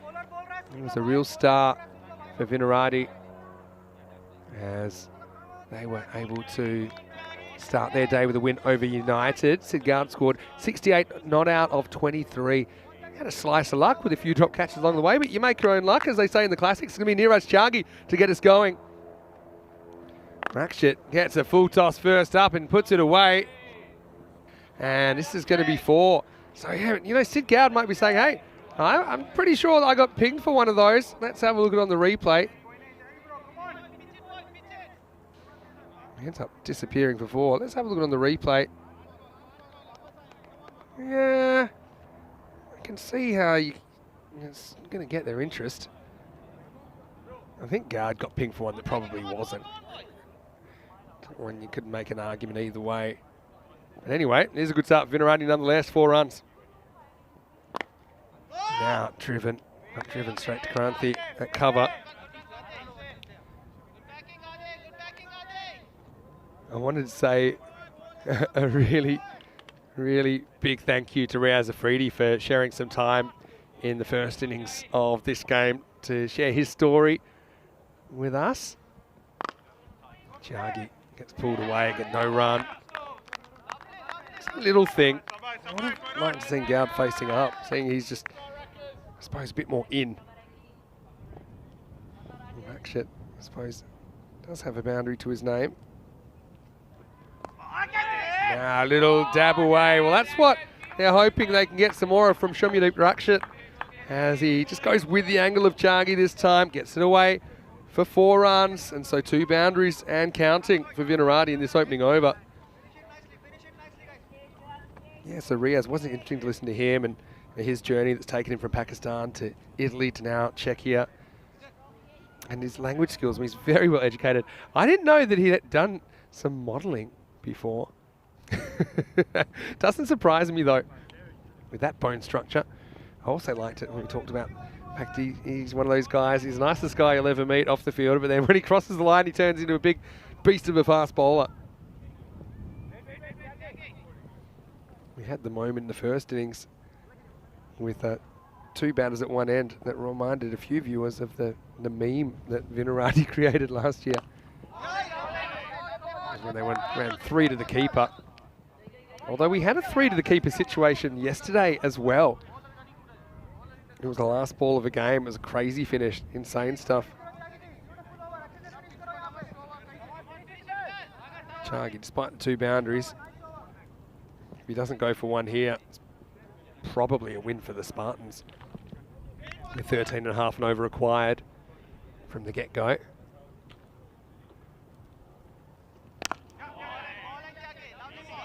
Now last ball of the over. Goud just pushes, gets a single and will retain the strike. It's the end of 1. It's 10 without loss. Look at the golden ball counter. We've clicked over again. Such a big number. We got to get that down to 0 and sooner rather than later. So 278 matches since the golden ball. It's the 2nd longest barren streak in ECN history. After the 405 last year, that was broken around this time of year. It was broken in Portugal.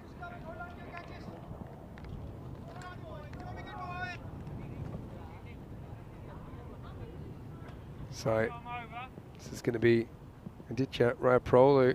He was the guy that ran twice without scoring a run for his team in that last period of the innings. Yeah, Shobit saying the trauma still holds. Well, you've got some competition, Shobit, to be honest. In that first innings also, yeah, the kicked one that would have been 7 buys yesterday. Oh, it's a wicket first up, and it's a big one because that's Goud who's chopped on. He was just feeling for that away from his body. Raprolu with a huge, huge wicket. Vinarati lose their playmaker 10 for 1. It's a good length and a good line there, to be honest, from Aditya. Have a look at it on the replay. The foot kind of goes forward, but doesn't really go towards the ball. You see they're trying to get forward. Basically a Yorker. Bottom corner of the bat, down onto the wicket. So he'll be so disappointed about that. He's the first man to go. It's 10 for 1.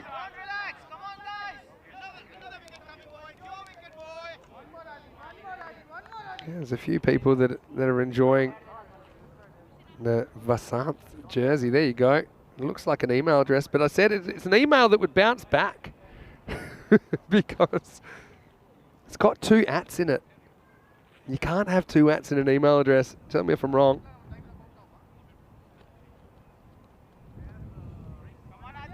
So someone has to stand up here for Vinarati. Beautiful area. The Vinarati area in Prague, just fairly close to the centre. I think we talked a little bit about some of the touristy things you can do, like jump on the 42 tram, the tourist tram here. A little promotional video a little bit earlier. Stay tuned for it before the next game as well. It's a beautiful city, and getting around is so easy. That's what I love about Prague. One of the things I love about it. Very affordable, very convenient. Adnan, the new batter, and he's going to start by getting 1, or maybe more than 1. Because Fielder lost sight of it down there. Is that it, Kumar? Just a single though. We've seen some interesting jerseys. Now I've never seen this, but I know Ash the Pie Man.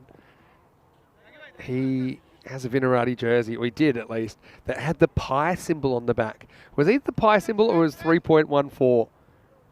Of course, the Greek letter pi for the irregular number to calculate the area and the circumference of a circle.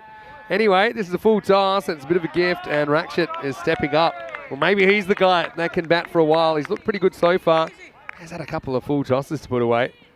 Moves to 13. Raprolu just gets it slightly wrong. I think searching for the Yorker again.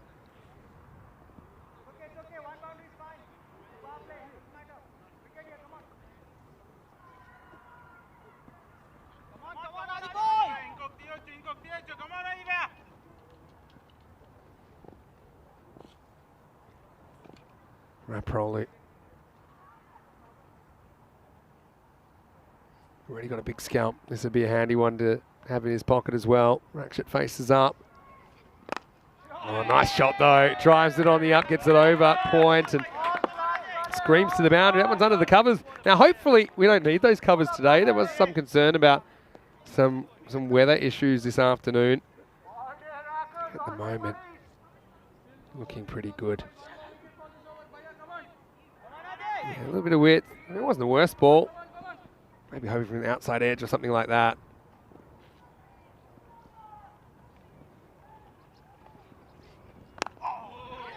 Cut away, and it was a mix-up, but Adnan's able to get home at the last moment. See where the miscommunication happens here.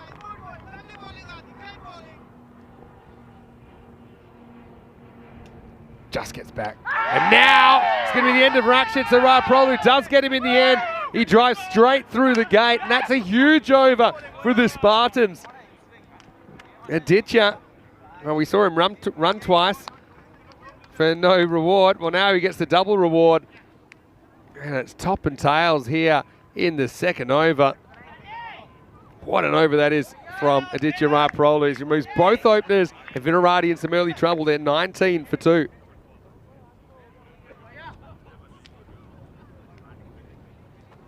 Yeah, fantastic, and he's still got 1 to go, and you can't imagine they bowl him out straight away. 19 for 2 after 2. Have a look at that. 6 of the 8 teams are equal on points, and one of these 2 will climb to 6 points after this 10 overs. Be an outright third, but a lot of cricket still to play, and I just think it's going to be a really competitive group stage here. It's got to be. So many teams that can beat each other.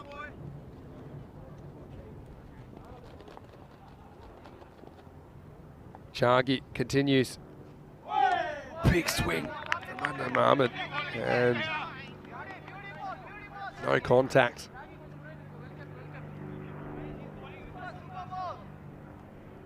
Spartans, they've been up, they've been down, they've been swirled around.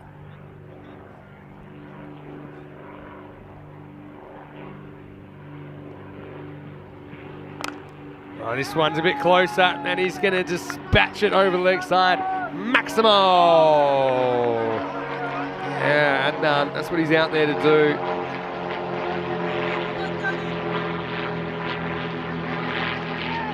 I say the airport's pretty close. There you go. That's a really good look at the plane flying away. And to be honest, this one was heading in the same direction. Oh yeah. And if you don't like it once, you like it twice, because that is huge. That's even bigger. Maximo. Back-to-back. Chargi's got that tactic of trying to slide the ball across the right-hander, but Adnan Mohammed's not having any of it. What a shot.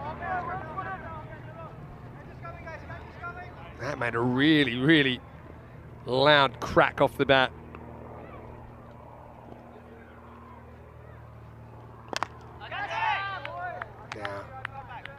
Oh no, it's going to be a leaky one. It's going to be 4. But if there's one guy in the field that can get away with that at the moment, it's probably a ditcher, because he has come up with the 2 big wickets, but this one sneaks through the legs. So, not the first time we've seen it, not the last time we'll see it. This looked like it was only going to be 1, but yeah, the last little Tortuga. It wasn't a big Tortuga, maybe a baby Tortuga. Finds its way to the boundary. Now this is in the air. And it's going to be dropped. Couldn't get off his feet there. That's Sandeep Kumar. Lurched forward, hoped he could take it about shin high. Mohammed gets another bit of luck. Nabil will face for the first time. See, it doesn't reach him.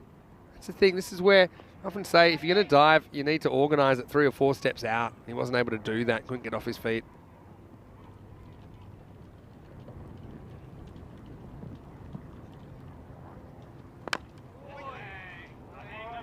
Yeah, this is a good Yorker. And Chargi will end up going for 28 and won't take a wicket, but Avinaradi trying to find another gear. End of the power play. It's 37 for 2.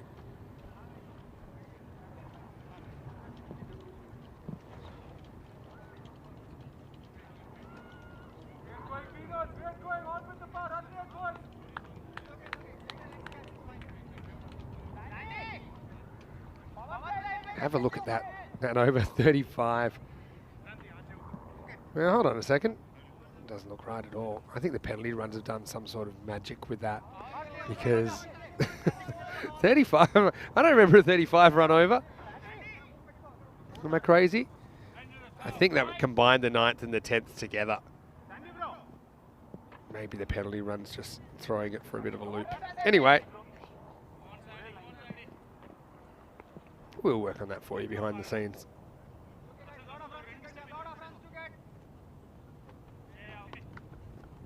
Now they are changing the bowler.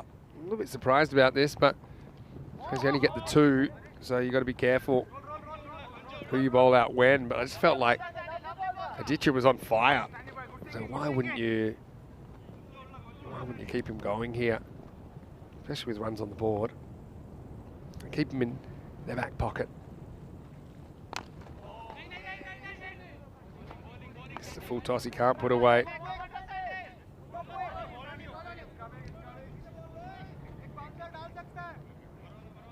You might want to have a look at that.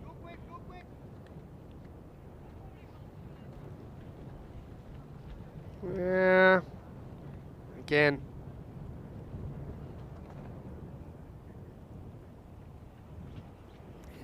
For me, he's bent. Probably just okay. See, that's the one there. I think it's all right.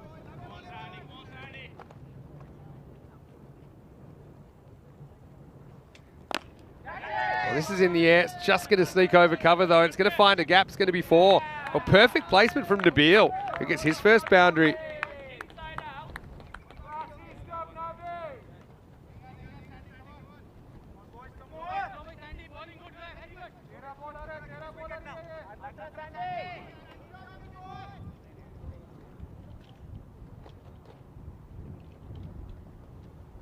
Nabil, though, he threaded the needle.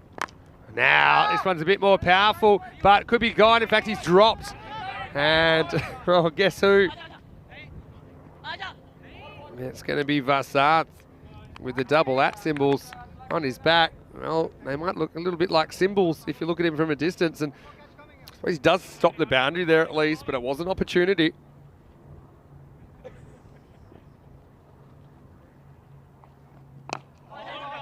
Kumar zeroing in on that spot now.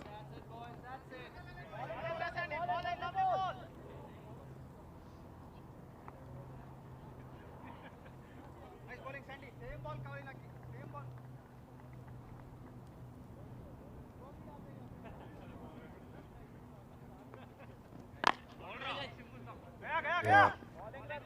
Next ball is played for one.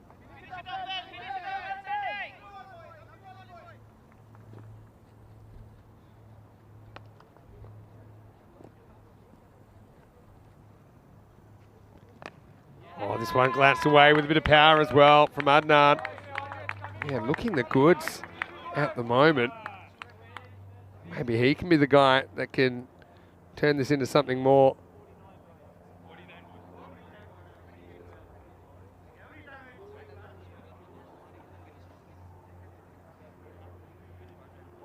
And so it also takes us to the end of the over. And the score 49 for 2 after 4. So despite the loss of the openers, they've pretty much dragged themselves back up to the rate required here. Almost. They're going at 12 and over. They need 13 and a half. So it's very achievable on this ground.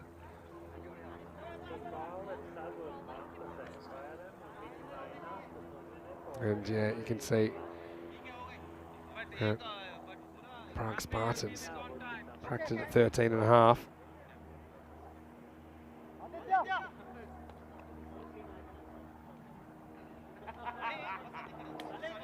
Six overs to go then. Vinarati need to get a move on, but they are. We've got guys that are certainly being pretty aggressive out there.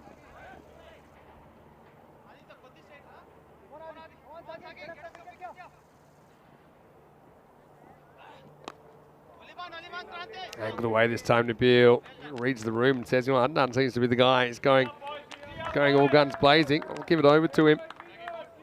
And it's Mataretti, who was brilliant with the bat, scored 50 not out. He's coming on with the ball for the first time.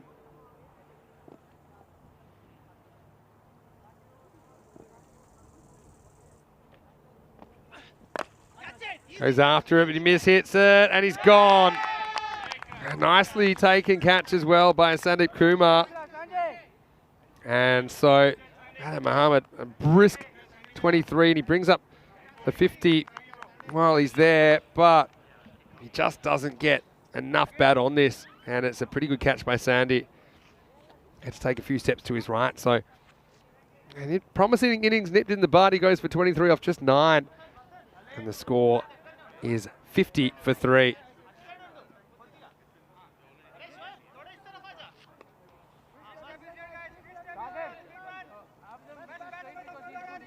Good reward for Mataretti. He has that golden touch in this game, doesn't he?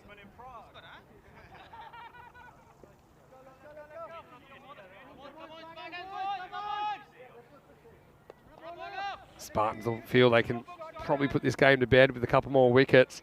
Chris Tebb comes out and I've got to say, he looked pretty composed in his innings earlier today.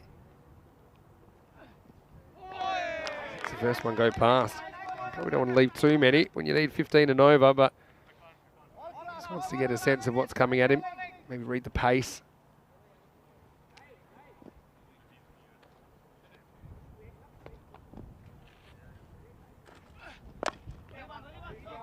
Just hit leg side.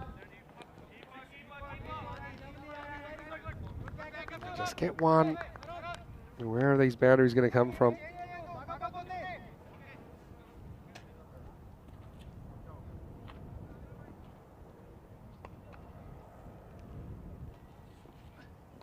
Oh, this almost goes back onto the stumps. That's so close. But they survive.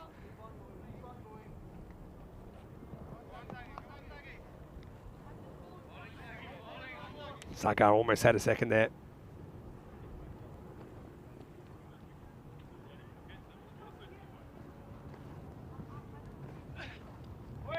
That's good length, really good length from Mataretti. What an over.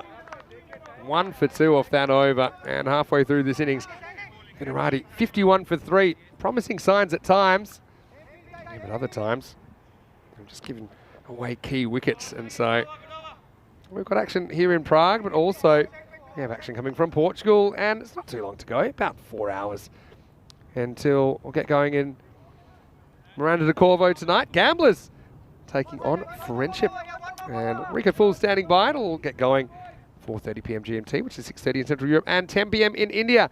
Oh, Rico's loving his time there, Miranda de Corvo. And so are the Blue Crew, and of course, all the teams there in that night series.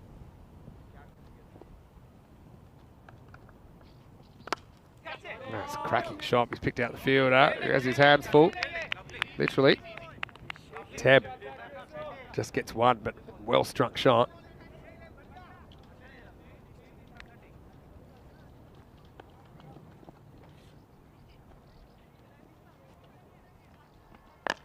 Oh, full toss, asking for trouble, but it's the batter that's in trouble. He's going to be gone. So Nabil goes to a full toss from Sandeep Kumar. We've seen a few of these dropped, haven't we? Because it's not an easy field. The ball's just on you before you know it. But, yeah, Spartan's doing a good job, and that looks like Saxena out there that takes the catch, takes it on the run. I like the way he just gets a bit lower. He doesn't lurch forward. Gets his head lower down towards the ball, so VCC lose another one to Beal. The next man that has to go, 52 for 4. And it's looking a bit rough at the moment, but captain to the rescue perhaps. Venkatesh Magashayam, who's coming out at number 6. Really senior player. Let's see if he can get something rolling. We saw a pretty dramatic comeback last night, didn't we? From the Spartans, in fact, who looked sunk in their chase, but ended up getting within 2 runs of the Tigers. 153, 151 was the final.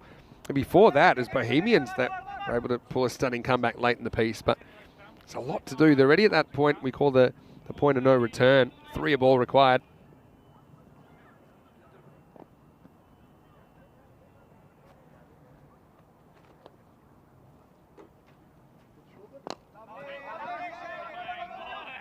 Next ball's kept out.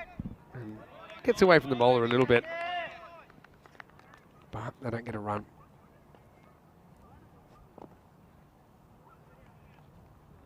Just shaped down the line maybe a little bit. Oh, it's caught a wide. Probably was a wide. Seemed back a bit, to be honest. Let's have a look at on the replay. It came back, but not enough and not in time.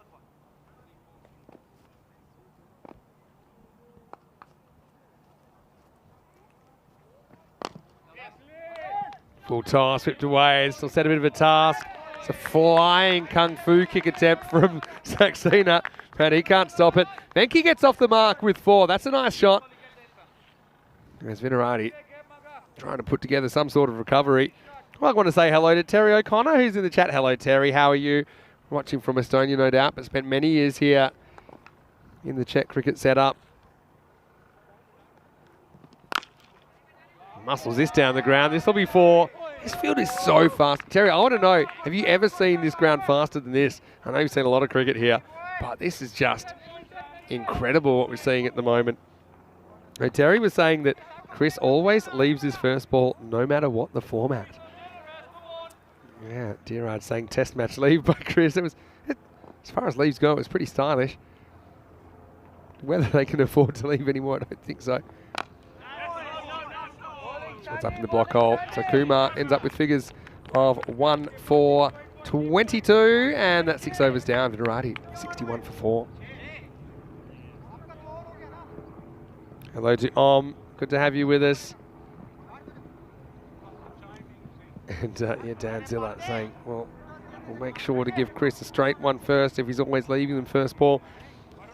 Of course, Dan Zilla, aka Dan Casey, plays his cricket for Prague CC here in the nation's capital. Hello to Shootify as well, hopefully enjoying the action so far.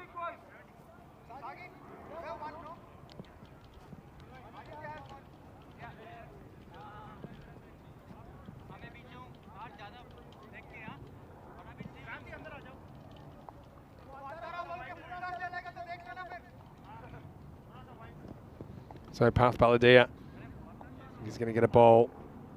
He's going to be bowling at different stages of the innings, but he's going to come on in the 7th here. So a bit of a late entry for him. Need a really big over here, don't they? Chris gets a single first up. I think he's a decent batter though. I mean, 6 seems a bit low for him, to be honest, when I look at this lineup, but I've already seen him looking fairly composed. A couple of boundaries to his name.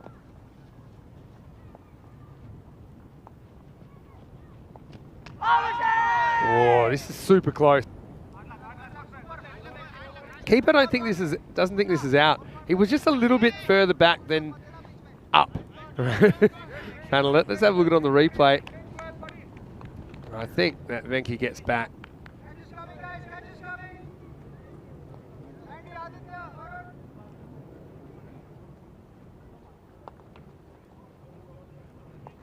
See how he's back about a metre? So that's the metre that cost him, and yeah, he's just in. But yeah, if you're that close, you might as well just be up. And then he could have just taken the stumps. I think he would have been stumped by a metre. And this one's pitched up, and it's going to be out of the ground. Maximo! Well, Venki Dyson's with danger of the ball before, goes on a wild walkabout.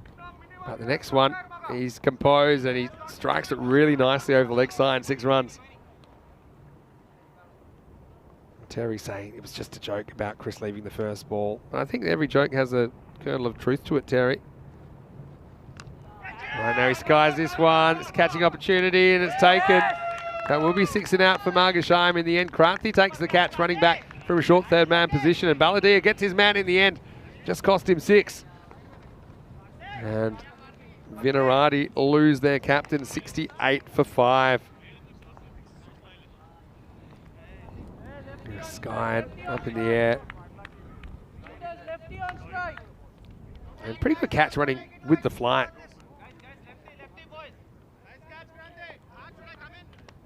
Joe Cope gets a bat here at number 7. Yeah, Vinarati didn't have the greatest start to the tournament. Did pick up a win this morning though. Felt a little bit better about things, but I think essentially they lose this game in the first half more than the second half, I think.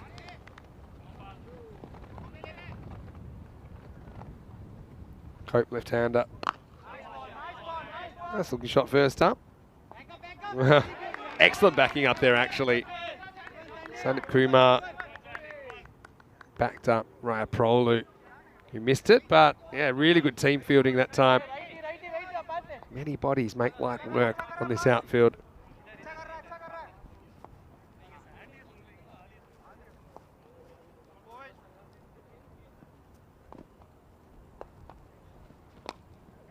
He goes with this one, he skies it. This is probably going to go the journey, and it does. Maximo!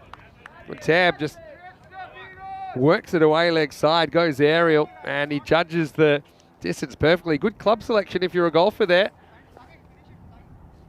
The 2 Vinarati bats trying to put something together. Just kind of goes with the angle. You can see this one carries by maybe a metre. End of the over as well. 75 for 5 after 7. As we look forward to what's coming up next. And United, they'll be back and taking on Burno. Burno looks a different side. Mohammad Ratul, what a knock. What a first innings from him on ECN. 94 not out. He hit the most 4s in an innings we've ever seen. He hit 17, which was a record. There were 25 in the innings, which was a record. And United, well, they were a bit stung by a loss to Vinarati first up this morning. Without Pramod Magali today, who's struggling with a hamstring injury. Raju Nathan comes into the lineup for them. So that is going to be the 4th game of the day. Match 24 starts in half an hour's time. Join us, still 2 matches to go after this from Czechia and 2 tonight in Portugal.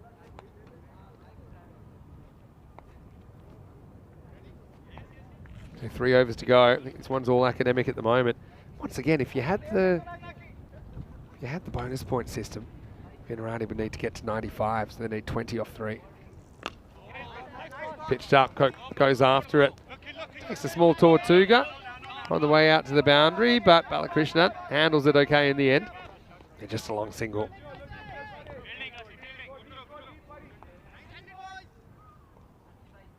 Yeah, well, Terry, while you're watching, what's the weather like up in Estonia? The heat wave up there as well.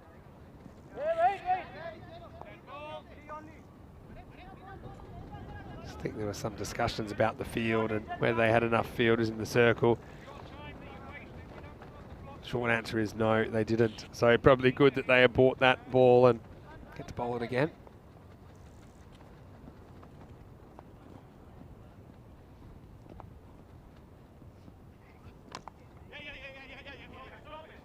This is just going to be 1 run. Tab. Certainly trying to move it along. It's come a long way from that first ball leave. And one thing that Vinarati didn't do is keep to time. It looks like Prague Spartans doing a lot better in that aspect. Not a bad looking shot from Joe Coe. He'll just get a single.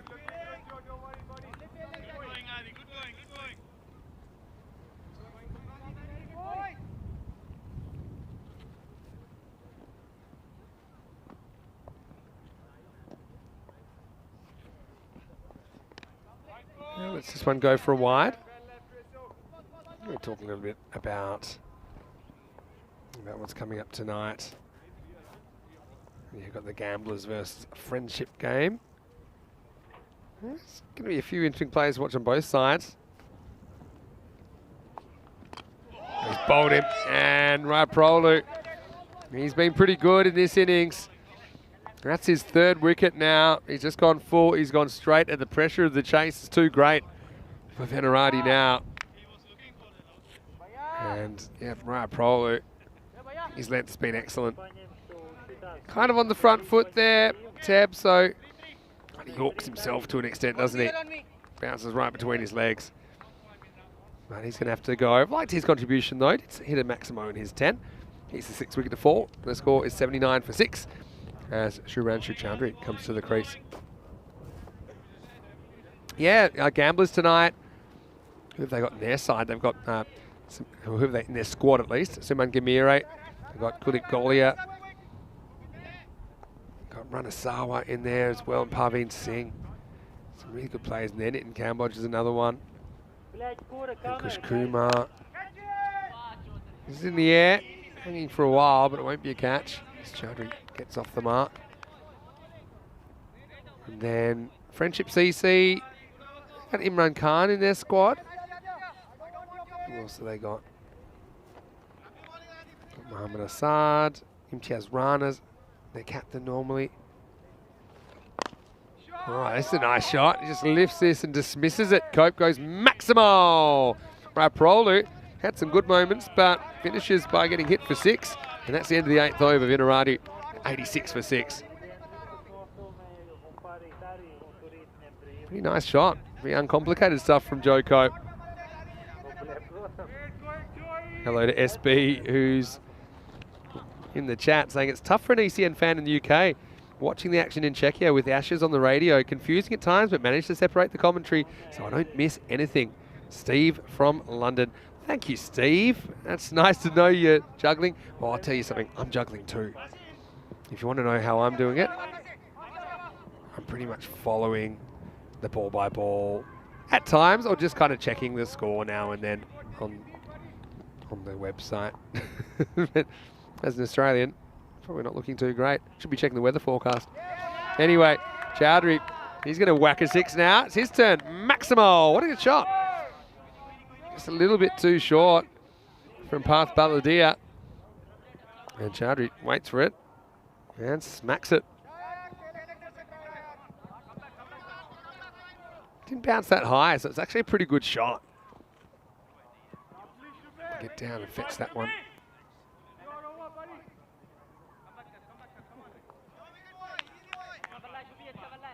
Is it possible? Probably not, but who knows? A few more sixes. Now, that's what I thought might happen to the ball before. It didn't bounce that high, and Balladia gets some revenge. 6 and out for Chowdhury, but he has the right approach. And yeah, path. Yeah, just all in the day's work for him. His pitch, yeah, occasionally you get one that stays down. This one does a little bit. Chowdhury trying to hit across the straight one, pays the price. He's the 7th wicket to fall in the 9th over. The score is 92 for 7. Yeah, but thanks so much, Steve. It's great to have you in the chat. You're watching from London. You haven't been in London for a while, but yeah, I'm planning maybe to spend a weekend there a little bit later in the season. When I'm off, maybe sometime towards the end of August. So let's see. Catch a few old friends there. I haven't been to the UK except for maybe the airport. I haven't been there for around about 4 years actually. What's changed in that time? Meal is the new batter, batting 9. And he's going to go as well. So Balladia has got it on a string at the moment.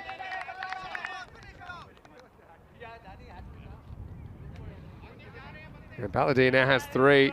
And it's almost a carbon copy, isn't it? Slides it in, tries to go across the line. Stumps rearranged.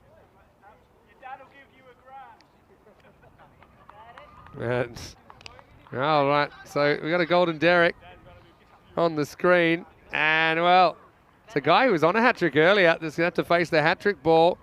And it's Danny O'Connor who's coming out to face. Yeah, so these are the hat-tricks. 21 of them so far. Zishan took one in Hungary on finals day for the Royal Tigers. But, oh, right here, right now. Hat-trick ball. Let's see what Danny O'Connor's got with the bat. All right. Pretty good shot. I think there was some cajoling. Oh, so he almost gets a 4 there. All's well that ends well. I think there was some talk about Danny going out hitting a 6 first ball. I think that's what that was all about.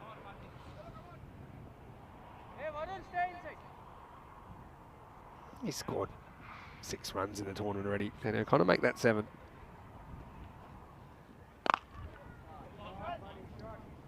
Oh, that's another one. Every ball looks like it could get through an outfielder at the moment. It's like it's like you're fielding on some sort of, it's like fielding in a vacuum. Have a look at this. It's straight through him, and yes, it's hit well, but it's just on you so quickly.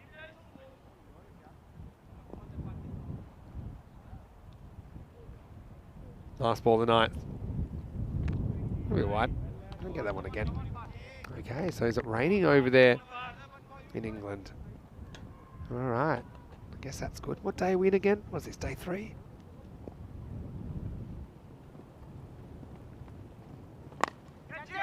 Goes leg side and goes into the gap. And the fielder tries to bat it back into play but can't. So Cope, good hand from him. He's 17 off 6. It's the end of the 9th over. Also brings up the 100 for Vinarati. It's 102 for 8.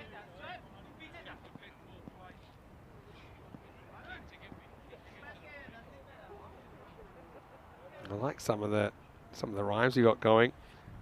Dan Zilla has said, "Rain, rain, go away. Let the English win today." And Terry straight back saying, "Rain, rain, you can stay. We don't need any more play." Oh, I love it. Matareddy probably deserves another over, but I suppose you can throw the ball to whoever you like. Maybe Saxena gets an over. No, Matareddy saying, I'll have the last over, thanks very much. I've got 1 for 2. To be honest, he deserves it. 50 with the bat. I think, despite Balladia getting the 3 wickets, I think Matareddy's a shoe-in for the player of the match here.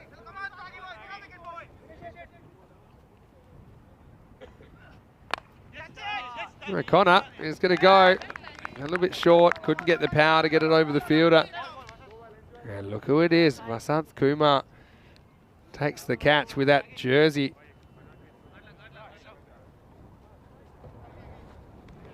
Yeah, it's certainly a different look. Yeah, but have a look at this. Takes the catch. And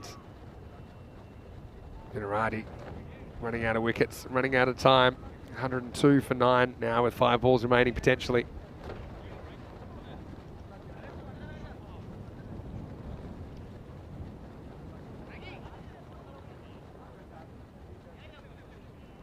So Mataretti, what a good innings from him.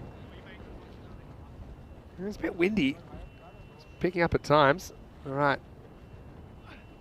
Down to the last wicket. That's a pretty confident shot for a number 11. But he's going to have to hurry. And we're going to have the end of the game right there. It's going to be Ollie Dennis, who actually plays, I don't know about the best shot of his life, but a pretty good shot. But yeah, he absolutely cracks this. Only problem is, he forgets one thing. He has to run. And doesn't get the greatest start. In the end, he's gone by about a step or two. Anyway, as long as Golden Ducks go, it's actually a pretty good one, because at least he played a good shot. But he only got about 19 yards. And so, yeah, that'll do it. And a pretty comprehensive win in the end by the Spartans. They bowl out Vinarati with 4 balls remaining. The final score, Prague Spartans 135, Vinarati 102. As we roll into the highlights. Next match, by the way, we'll start in 20 minutes. And yeah, there are a couple of these borderline ones that weren't really called. Saw them kind of called in the first innings more, but probably doesn't make too much of a difference. What Vinarati really needed is someone to stay around, and this is the problem. They had guys that made starts, but couldn't really go on with it. We saw 5 batters reach double figures, but the top score was just 23 in the innings, and they just constantly found a way to lose wickets, didn't they? But this field is lightning quick at the moment. Bit of confusion at times with the running between the wickets, so that's probably something that all teams need to work on. Yeah, but I tell you what, Aditya, he came on and he did the trick, went straight through the gate, bang, and that was Rakshit, who was looking pretty good up to that point. And there was more to come. There's more of this to come as well. Don't think you can blame them all on their Tortugas. There are a few baby Tortugas out there, but I think Spartans, okay, they weren't perfect in the field, but they had the confidence of a big score on the board. Vinarati, leaking a lot of extras, giving up the 5 penalty runs in the first innings. They played some nice shots as well. So Vinarati, they're there and thereabouts. They're a team that are in the mix. But I think, maybe they need to look at getting a Joe Cope up the order, for example, whether he wants to or not. I think he's a left-hander, would provide some variety up there. He struck the ball really nicely. Yeah, I liked what he was bringing to the table. But they need to do something, don't they? Saw Shub. He whacked one away, but he went the very next ball. 6 and out for him. And it fell away pretty quickly, didn't it? A lot of these balls on the stumps, attempting to go leg side and coming up with fresh air. And, well, there we go. Another slap and a miss. And then Mataretti, he came and he wanted to finish things pretty quick. 8 down as we went into the last over. That was the 9th wicket. And the very next ball. Got to say, Ollie Dennis, that's a cracker of a shot. But he's stuck on the treadmill. It looks like he's running up Mount Everest there. He's ended up getting run out. But I suppose it didn't matter too much in the end. And so this is what's coming up next. United taking on Brno. We're about 20 minutes, probably 15 minutes now away from returning. And do yourself a favour. Make sure you tune in just before the start of the next game, because we'll show you that fantastic video from Prague Tourism that shows you some of the sights of Prague as well. But the news from the toss is that United, they've won the toss. They're going to bat. Magari and Bagel likely to open the batting. No Begorley, like we've said all day. Got Sharma in there. He's a pretty handy player. Brno, though, we had Riaz Afridi in the commentary. He'll be out there plying his trade for Brno when that match kicks off in about 15 minutes. Like I said, 5 batters reached double figures, but no one is able to make more than 23. And no individual batter faces double-digit balls. You saw 9, the most balls faced by one particular batter. So just couldn't get the fluency. I think the fact they lose Gowd so early for one, that hurts them, doesn't it? He's coming off a good half-century this morning. Wickets shared around a little bit with Mataretti, 2 for 2. I think with his 50, he'd be the player of the match. But 3 wickets apiece to Raiprolu and Baladia. The other one went to Sundar Kumar. Chagi, I suppose it wasn't his best couple of overs, but good enough to get his side the win. So the margin, 33 runs there in match 23. We'll take a quick break. Back in about 10 minutes to take you into match number 24. And we'll see who gets the points. United against Burno. Should be a good one. Vinny Sounder here, Mr. Maximo for ECN. We're back after this with more European Cricket Series.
The European Cricket Series is proudly brought to you by HCL Software and Bizaway.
Wow, there's some more Tram 42 action from Prague. I got to say, the more I see that video, the more I like it. Right now, it's time for the fourth match of the day. Vinny Sandu here, Mr. Maximo for ECN. It's going to be Prague Spartans who just finished. So now we're going to have United taking on Brno. Let's see what happened at the coin toss. Okay, your call. Head. Heads is the call. And it's tail. Bat first. Back over to you, Vinny. Thanks, Charles Croucher. And so United decide to face the music first up. There's Riaz Afridi, who was my guest commentator in the last game. And he's out there ready to do some damage with the ball. So United win the toss. They elect to bat. And here, Magare and Miguel. No doubt they'll be opening up. You see them out there in the middle already. They've got Wani listed at 3, Ayush Sharma listed at 4, Bamanu at 5. I feel like he could bat 3. But anyway, almost ready to go. United 3-run favourites, but let's get back out to the middle because here's Riaz with the first ball of match 24. It's attempted Yorker. Well, they take it on. If he hits, he'll be gone. And Magare could have been gone first ball. He's a guy, he lives dangerously. He was run out earlier when it bounced off both stumps. But yeah, this was a real opportunity. Said Gupta is a pretty good fielder normally. Couldn't hit the target.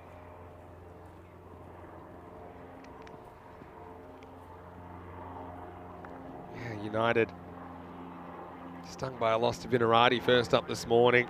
Had a bit of an up and down tournament.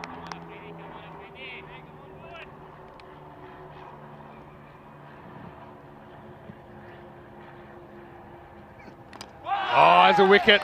Miguel just gets a bit leg side of the ball. He shows the pegs to Riaz, and Riaz says, yes, please. And so, yeah, brute power there. Miguel just trying to play a little dab, but risky shot. Look at the footwork here. That's where it all went wrong for Piyush. See, little step away, another little step away. Tries to dab. And all he can do is get a little bottom edge onto the stump. So Riaz, talented guy, like we said.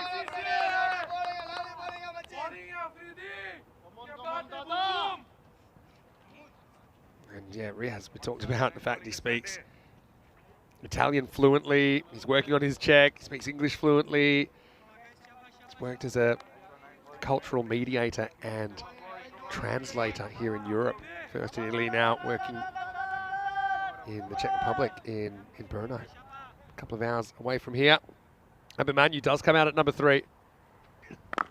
Another attempt at Yorker. Wow, now we've seen another dodgy one, I suppose, but he will get away with it. Hello to Danny Hudacek as well, who's been in the chat. And we're just asking how his day has been. He said, yeah, it's all good. Been catching up on real life. He's been spending time with the dogs, etc. So to Oki and Talia, hello to you. Woof.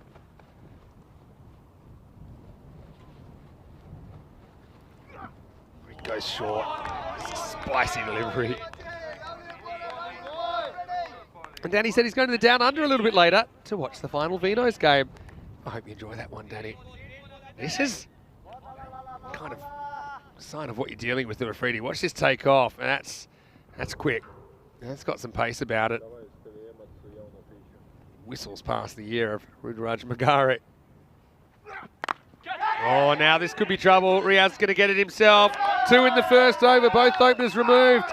And Riaz Afridi, he's a star here in Czechia. National team fast bowler. Nagare decides to take on the pull, even though I think he had the suspicion he wasn't really ever going to be in control of the shot. His loop's pretty much straight up in the air. Riaz doing the trick. And that's 2 for 2, and we're still not out of the first over. Ayush Sharma comes out at number 4. He'll have to face up.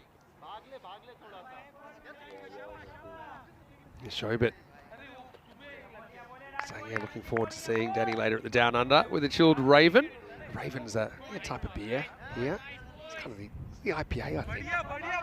I want to know, at 8 o'clock, will you still be there? Because I might try and wander in on my way home today. That'll be after the end of the Vinos game, though, by definition, because I'm covering that game. Hello to all the crew that are watching. Not only here in Prague, but from around the country and around Europe and around the world.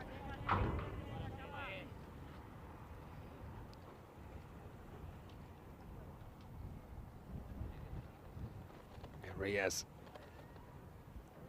Could he make it 3? Sharma's a real key for United. They're batting in the middle order.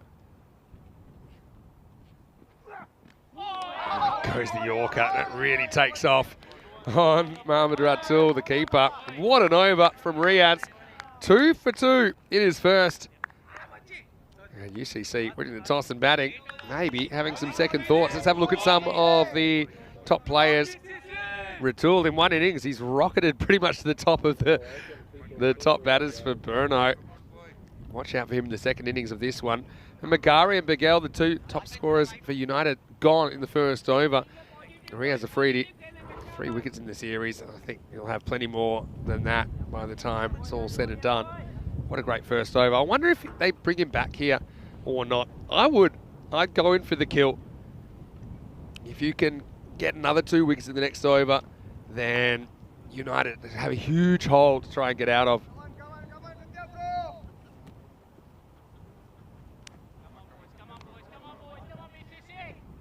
Satya Sengupta to bowl over number 2. A hit and run. Pick up a throw might have been interesting there. Now they're going to get 2. It actually bounces off the fielder. That's Shayan Khan, I think. Somehow fumbles the unfumbleable.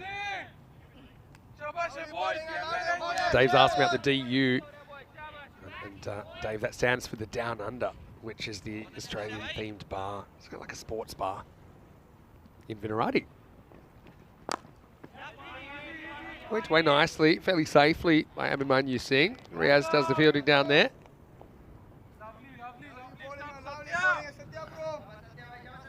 It's great to have Riaz's story in the commentary box, and just get the sense of how excited he is to play cricket again. He thought his cricket days were over. Nice shot, pitched up. Sharma takes it on and smashes that one through the covers. Yeah, Satya, he's not really express. He bowls some of these balls where I think it's a little bit of a roll in the release. But that was a screamer from Ayush Sharma. So they've got time here. That's one thing they do have. They've got time to turn this around, United. Finish in the circle. Start and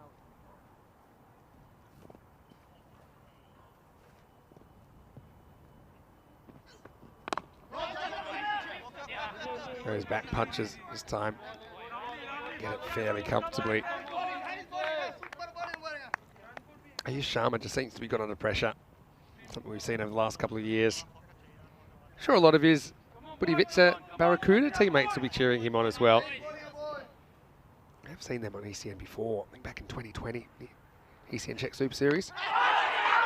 Close here, she's gone. That was touch and go. It was kind of angling in. It was climbing, but it hit him on the bat pad. It's been an interesting decision. Is it high? Is it going down the leg side? I don't think there's any bat in it. It's pretty close, to be honest.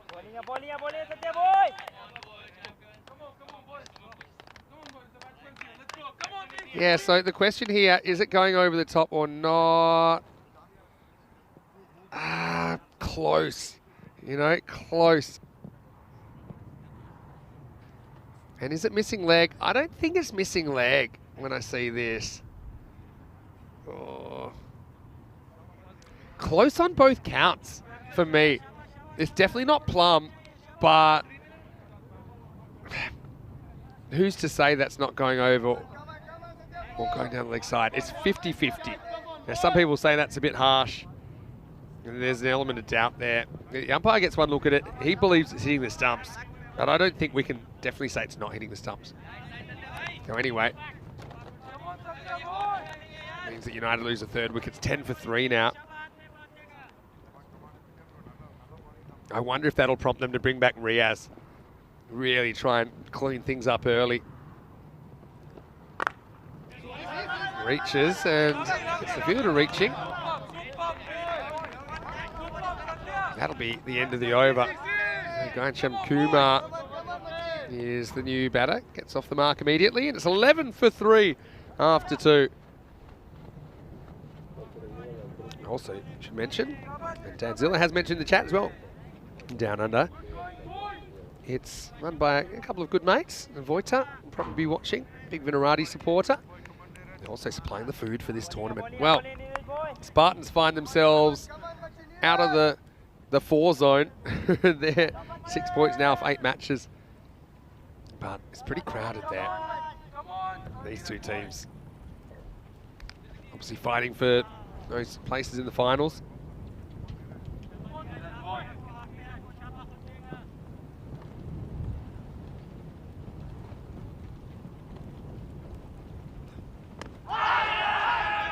Not that time. And they don't go back to Riaz. I've got to say, I think they might have missed a trick here.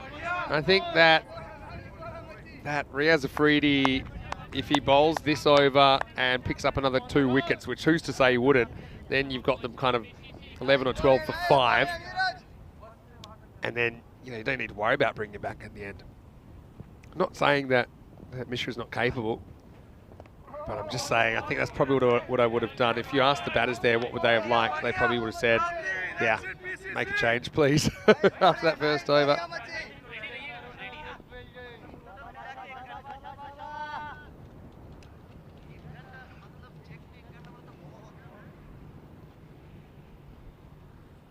Beautiful day, beautiful afternoon. No signs of that rain that we said might turn up. That's a good shot. That's going to be 4. And yeah, Kumar takes this on. Not an easy ball to drive. It wasn't that full, if I'm completely honest. United, they've played a fair bit of this cricket now. They know, got to keep playing your shots. That's exactly what he does there.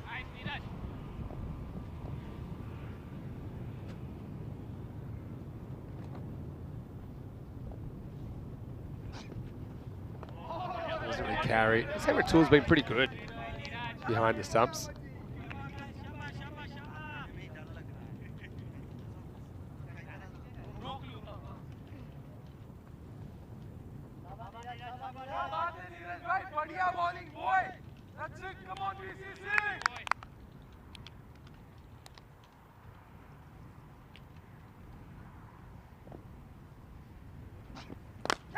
Wow, hit, catchable height, it's in the gap.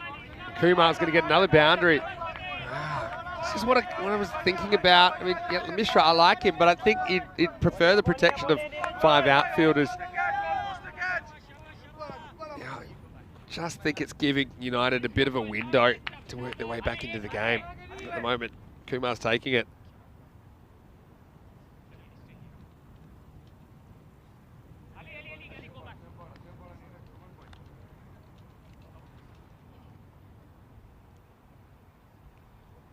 So 8 have come off this over so far. Last ball of it coming up. Swings and misses and sneaks it inside. So it's the end of the 3 overs. Very good power play for Bruno. They've got United 19 for 3. Hello to Frantic. Always nice to have you in the chat. Saying that he should go to the Down Under someday. In Brno, we have the Czech culture instead. I want to say I haven't been to Brno yet. I think I passed through on the train, but it's somewhere I'd really like to go. And something I've been promising the Burno guys for a while, but it's been a bit tough to squeeze it in. I'll try and get there sooner rather than later.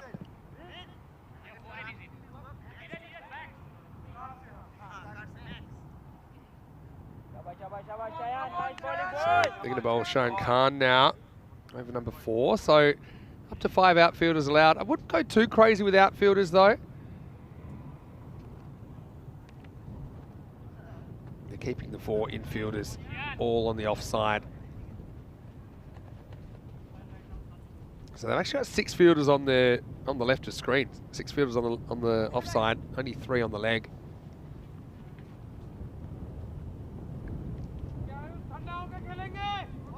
Shayan can't get too straight then. Sharma just hasn't had his breakout innings yet this week for United. Could this be the time? It'd be good timing. Looking for 2 here, I think, straight away. Probably not worth taking that risk at this stage. We're just thinking about it. Big open space on the leg side.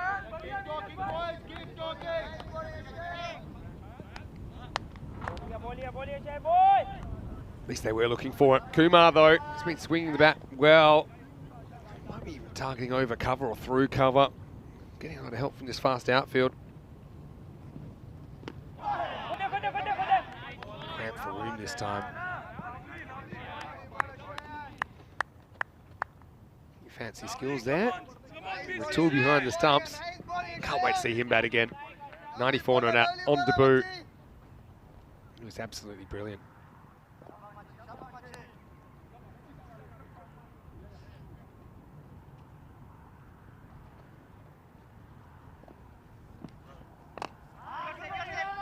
The block hole just gets past the bowler. I mean, just.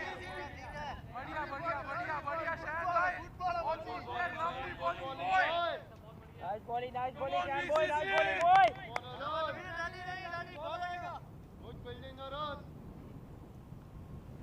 Don't think he touched that. But I think the batter was pretty aware about it anyway.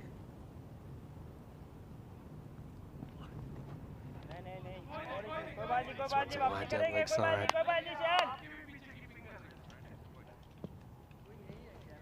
बढ़िया शयन boy बहुत बढ़िया जा रहे हैं ऐसे continue करेंगे come on BCC come on Shayan See Burno, just been a while between drinks as far as taking a wicket here. These two building a little mini resistance. It's a bit high, I think. Go through for the run. It's good running from Kumar.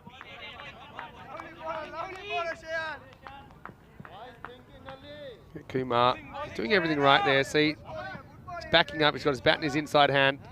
And Sharma does the right thing. He just looks up and sees his partner coming, so he knows he has to run. Wasn't quite sure where the ball had gone.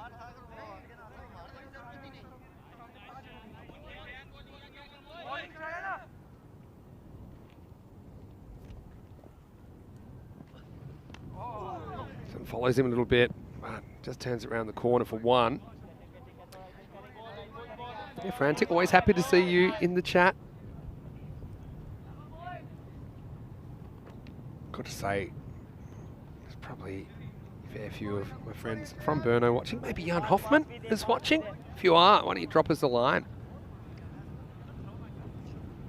One of my favourites. Looks like an accountant, but hits him like a rock star. Yeah, one beats him for bounce outside the off stump. So pretty tight over from Shayan Khan, who just brings it back a little bit for Burno. UCC at the end of 4, they're 24 for 3.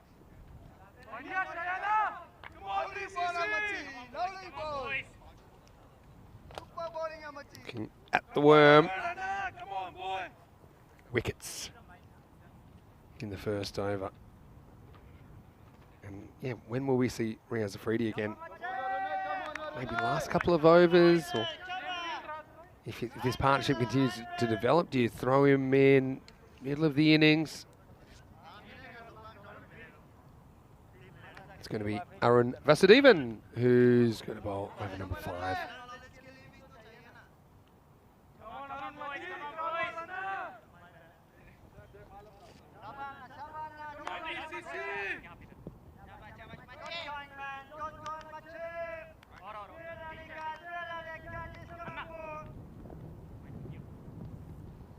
And Shan Kumar will be swinging the bat.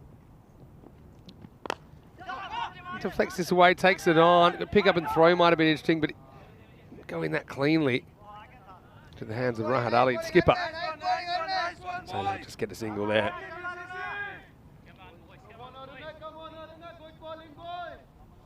Looks like they're back on the field in Manchester.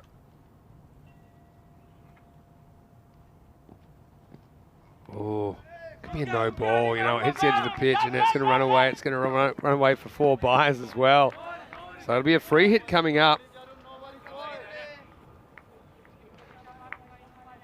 Vasudevan just can't control the movement. Always think this is so harsh on wicket keepers. Where were the wicket keepers in the meeting when they changed this rule? So this used to go down as 5 no balls. Because it was a bit like wides. You know, you have 5 wides, you don't say a wide and 4 byes. Because it's off the edge of the pitch, it's been called a no ball, and then because it's not hit, goes down as byes. Anyway, it does mean it's a free hit. Also means Vasudevan only has 1 run against his figures when really he's responsible, I think, for 6 runs in this over. Well, free hit. And they'll get another bye. That's another tough one for the keeper because that's 5 byes. I think it's going to be a bye because I don't think he hit it. Let's see. Yeah. Stump byes. Bowling, Arunana. Lovely, next one, 2 boy, next one, 2. Let's go, BCC. Good awareness from the batters there to take a run. Come on, boys. Come on, BCC. AVD's got a good question. And it's not one that I'm sure I can answer.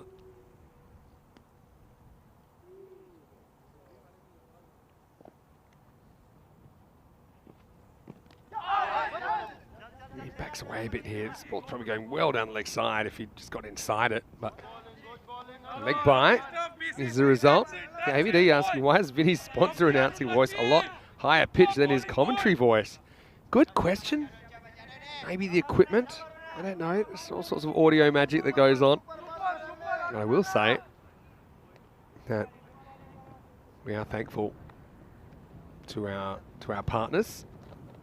The European Cricket Series is proudly brought to you by HCL Software at Bizzleway. Compare the pair. Anyway, next ball knocked down the ground and almost an incredible bit of fielding.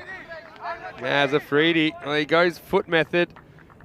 You know, a lot of these players, even a high-level player like Riaz, he's probably grown up playing on fields where you dive, you die. So it's not really natural to him. And this is one where he can't get off his feet, so he throws the foot at it. Actually gets a fair piece of it, but doesn't keep it in the field of play. That'll be 4 runs.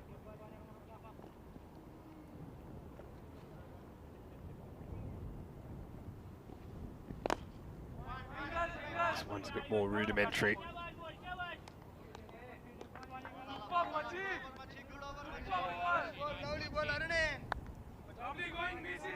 This partnership developing. I'd say they're setting the world on fire, but they've just stabilised things a little bit for United.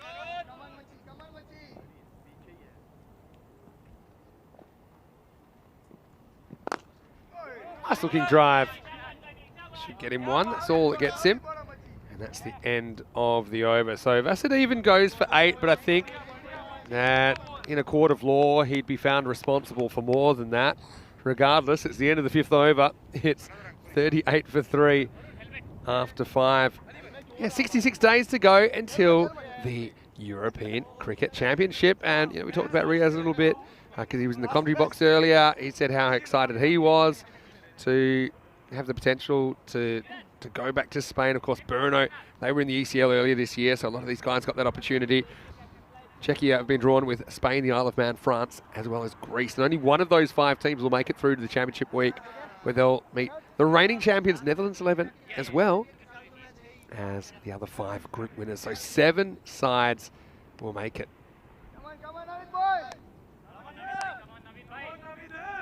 And only one of those will raise the trophy.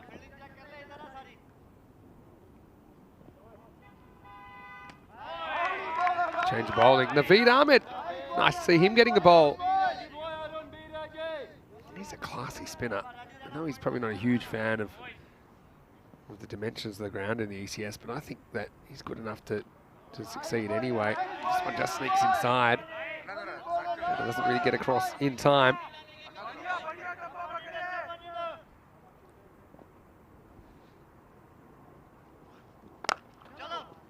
Well, this is cracked through the gap, and so Kumar's probably got an inkling. He knows where it's going to be. He's beaten a couple of times outside the off stump. This time he gets a bit closer to it. Strokes it away, threads the needle through the infield and gets 4 runs.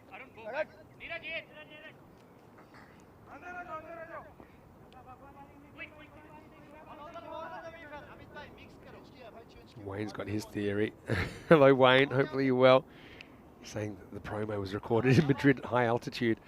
I can tell you that's not true, and I'll tell you why in a second. This isn't going to carry. It'll just be a single. Madrid, I've never been actually to Madrid, except for the airport. I don't think that counts. Haven't been out of the airport. So, Madrid's a place I'd like to go. In fact, we'd like to have a European cricket series there at some point. Now they do have a cricket ground in Madrid, something they've been hoping for ages there in Spain. John Woodward, who pops into the chat sometimes from Madrid CC, has been one of the team working really hard to make that happen. It's wide, just gets good curve away, doesn't he, Naveed? But all sorts of stories about Madrid CC having to play on fields with broken glass on them and things like that. Yeah, another good ball. Sharma's just kind of locked up. Can't work out what he wants to do to it. 6 on the offside, 3 on the leg. So you've got all the fielders, not all, 6 of the 9 on the left. And that's where he's bowling. He says, well, you might have fielders there, but if I put it over the top, what are you going to do about it? Maximo! Good shot.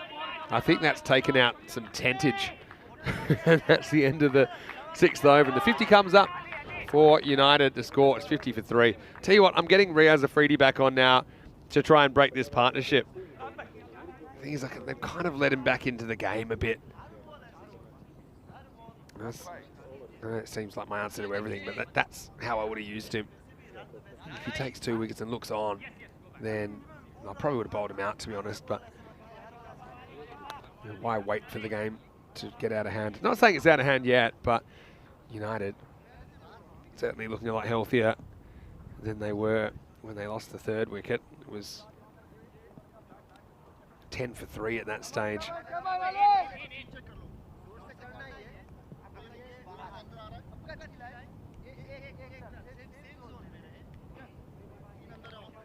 So it's going to be Ali Kashif to bowl over number 7. Oh, this one takes off Tortuga style. It's going to be a double Tortuga. It's going to be a double fail. Gets past Aramugam as well. So 4 runs out of nowhere. Ali Kashif won't be too happy about that. Tell you what, I like Ali Kashif because, I don't know, he's got to play with X factor.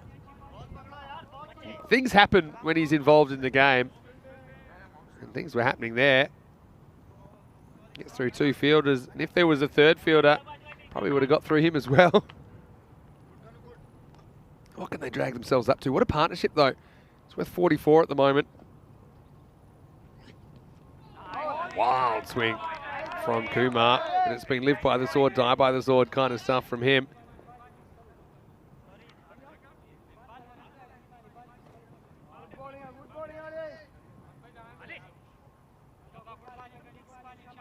Very still at the moment.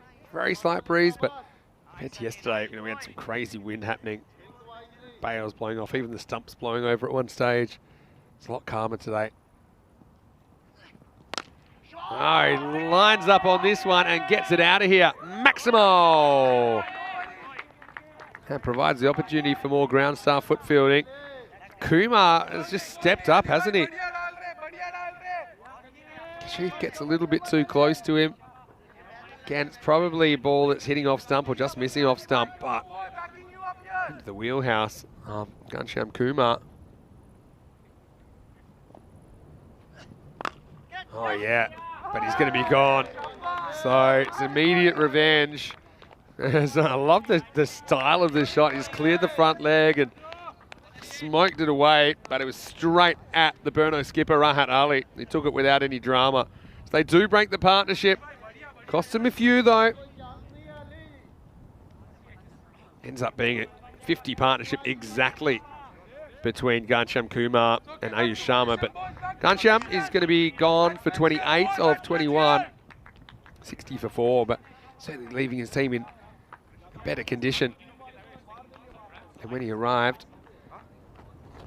Raju Vaidyanathan is going to be the new batter. And yeah, they've had to kind of shuffle the deck a little bit, haven't they, United? And this is Raju's first match in the series. But Brahman Macaulay is a big out for them. Hopefully he can be back sooner rather than later. Nice looking shot first up. Hits the sweeper. And they'll just get one. Yeah, if I look at the schedule as far as United are concerned, we'll see them tomorrow. They've got matches against Vinarati in match 28 and against Burno again in match 29. But then we won't see them until a little bit later. Oh, this was tight. They'll get an overthrow, but I thought this was an opportunity to get a run out, to be honest. So United, they will play tomorrow, they get 2 days off. So maybe Begorley might be right by Tuesday. Let's try and have a look at this one. Yep, would have been gone. Gotta say, I don't really have an issue with Ayush running straight down the middle of the pitch. I think for me it makes sense. It's the shortest distance between 2 points. He's not going to damage the pitch or anything like that. For safety as well, I think it can be a bit dangerous when you run off the pitch. Anyway, it's 63 for 4 after 7. Let's have a look at what's coming up. The upcoming events, and yeah, a lot of them. So right now we're in Czechia and Portugal at the same time. We'll be in Switzerland for an ECS and ECI starting on Monday the 31st of July. Apart from that, got some T20 international women's cricket through August. We'll be heading to Germany.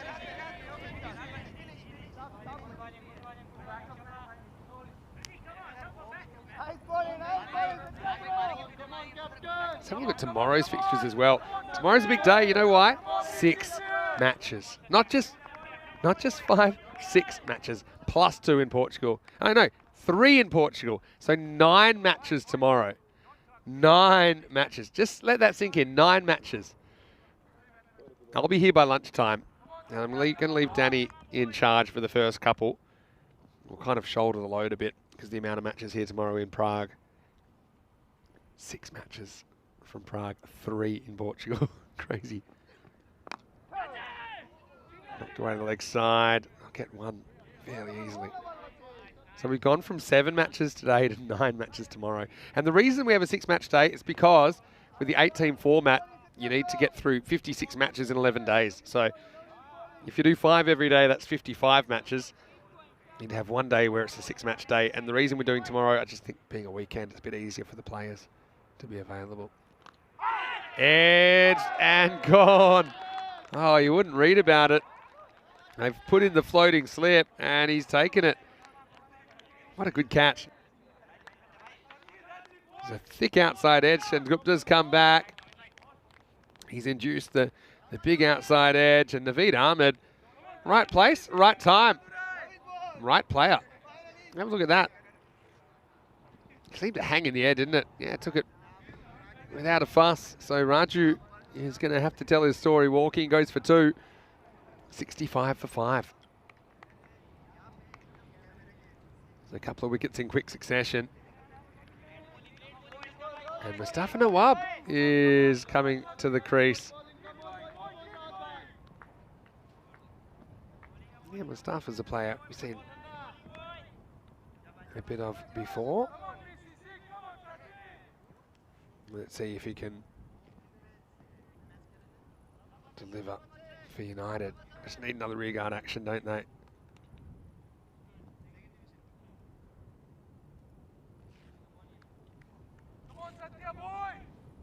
Satya comes up with the wicket. I love those Burno ECL strips. Love that they're getting a run. Yeah, it's a pretty good shot first up. Well handled out there by Kashif. So it's just a single. Mustafa Nawab. It's the first time we've seen him batting in this series. But he's made a few runs before. There's a top score of 18 not out in ECS cricket back in 2021. It's a pretty handy bowler. Lift it up, could be a chance. Oh no, in the end, doesn't really know what he's trying to do. Kashif, he's a bit of an enigma. Ends up stepping over it. I mean, he's trying to boot it once he realizes he's not going to catch it, but doesn't get anything behind it. Let's have a look at it on the replay. Lift it up. Yeah, and in the end, if he's not going to catch it, he has to kind of block it with his body. In the end, he just throws a foot at it, and that's going to cost him 4.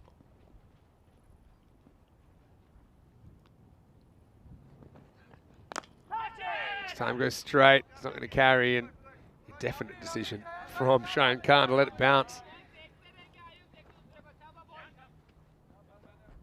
So that'll be the end of the over, and at the end of 8, United are 71 for 5. So now they're still going to wait to bowl Afridi in the last. Yeah, I just think captaincy, it's tricky. I mean, having tried it myself now, I know that sometimes you've got difficult decisions. And it's not like United have really gotten away in a really threatening way in this chase, but I had the feeling they missed an opportunity to roll them, to really break that partnership, maybe bowl them out for 50 or something like that. Just like United did to the Tigers the other night. Having said that, United not exactly in great shape, as Shayan is going to bowl the 9th. In the air and 6. Maximo! Going, gone. There's more work. That's the hot zone if you're ball retrieving. That one ended up on Banks Field, which is the second field here at Vinoj. We're playing on Scott Page Field.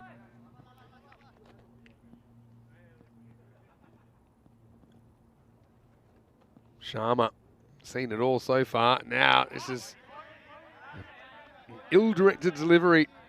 Yeah, so I suppose the thing is, now when Riaz is going to bowl, people aren't so afraid of getting out. They're just swinging the bat, hoping for the best. So I think with him being such a strike force, you want to get him on when batters are scared of getting out, whenever that is.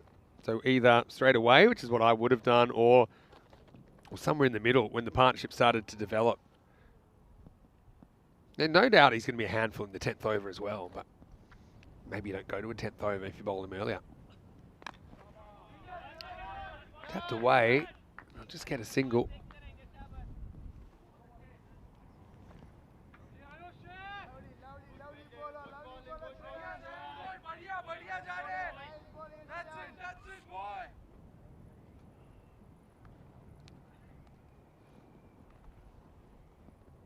Shayan being pretty tidy for the most part. Now that's pretty tidy, isn't it? Middle stump, top of middle is tilted back. Shayan has his first wicket here in match 24. Nawab swings across the ball. That is that top of the stump's length. I know that Corey talks about it a lot. It's a good length, because it's not an easy ball to drive, not really an easy ball to pull either. He tries the latter, but doesn't come up with anything. And so another wicket goes down, and United are 79 for 6. Dan Zilla said there's a bit of rain around South Prague. But we're a fair bit north of the city here at the moment, seeing a lot of blue sky. There is some talk of a potential storm this afternoon. There's a moderate thunderstorm warning. But Certainly on my forecast that I'm watching, should be after play is finished, if it hits at all. But as we've seen earlier in the week, the forecast isn't always accurate. Ali Sitar to have a hit.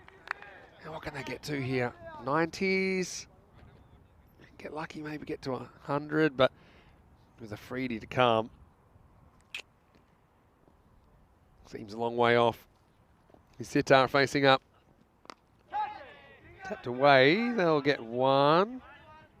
They'll be happy with that. Yeah, big hello to everyone who's in the chat.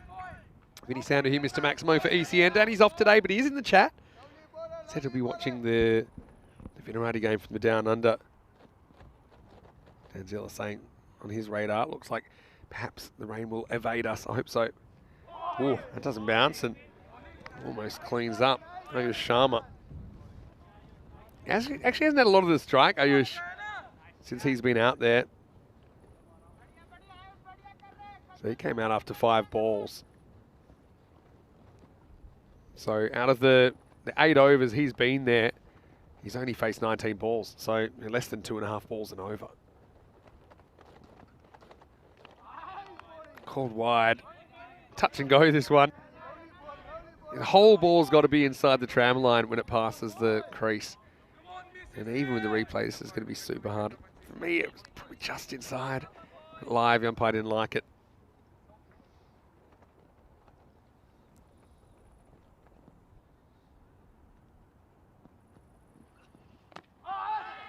Slides in this time. And, well, we got confusion. And now they're going to throw away a run. Oh, this will be a leg by. Oh, is this out? I bet it is. You know what? I bet this is out. Oh. I mean, they had time for a run. Sitar said no straight away. So he chases him back to that end. And now this one. Oh, is the umpire in the way? Oh, he's gone. He's going to be gone here, you watch. Just out. Just out. Bails are off. And Sharma's going to get his marching orders. So, how did this go wrong? I mean, you got to, I suppose, know the situation. If you're Ali Sitar as well, you want Sharma on strike. You want to be looking for the run. But he puts up the stop sign. He chases Ayush back to the keeper's end. And then Ayush, to be fair, he's trotting and he's ball watching. So he should have made it. He's just out. So, yeah, I just think that's a bit of a strategic error. And he thinks, oh, I'll be fine. There's no way. Oh, hold on. I'm not fine. Oh, Ayush. You know, he did a really good job. I'll focus on the positives. You know, he batted his team out of trouble. He's going to finish with 33 off 20. But it's a blow, isn't it? Because you've got Riaz Afridi coming back, and they would have loved Ayush Sharma there facing up to Riaz Afridi.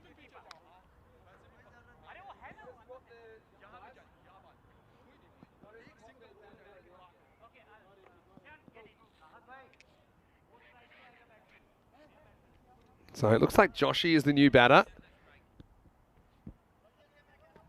And yeah, that gets to the end of the over. And so Shomal Joshi will be facing up to Riaz Afridi. Well, this is power versus power. I can't wait to see this. And I honestly have no idea what's going to happen here. Riaz, will he go at the stumps or will he go for the body blow? Here we go, 10th overtime. Well, there's your answer. I think it's the gloves. Shyam, it probably deserves a run. Oh, it's called leg buys. I thought this cracked the gloves of Joshi, in which case he would have got a run. Let's see what the replay picks up. Yeah, I still think that. But regardless, it's one to the total.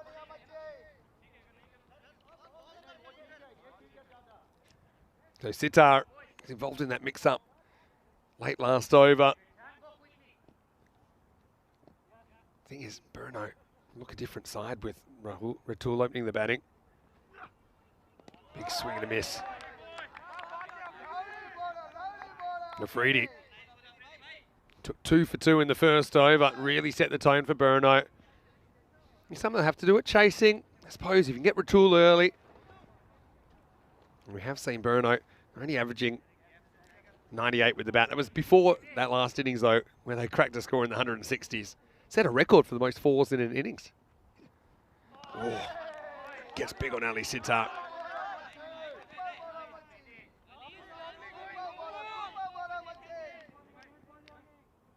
It's just a beautiful rhythmic fast bowler, Riaz Afridi. Such a great pickup for Czechia in the European stage.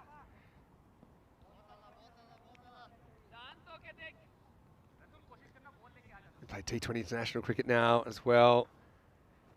Eligible for that.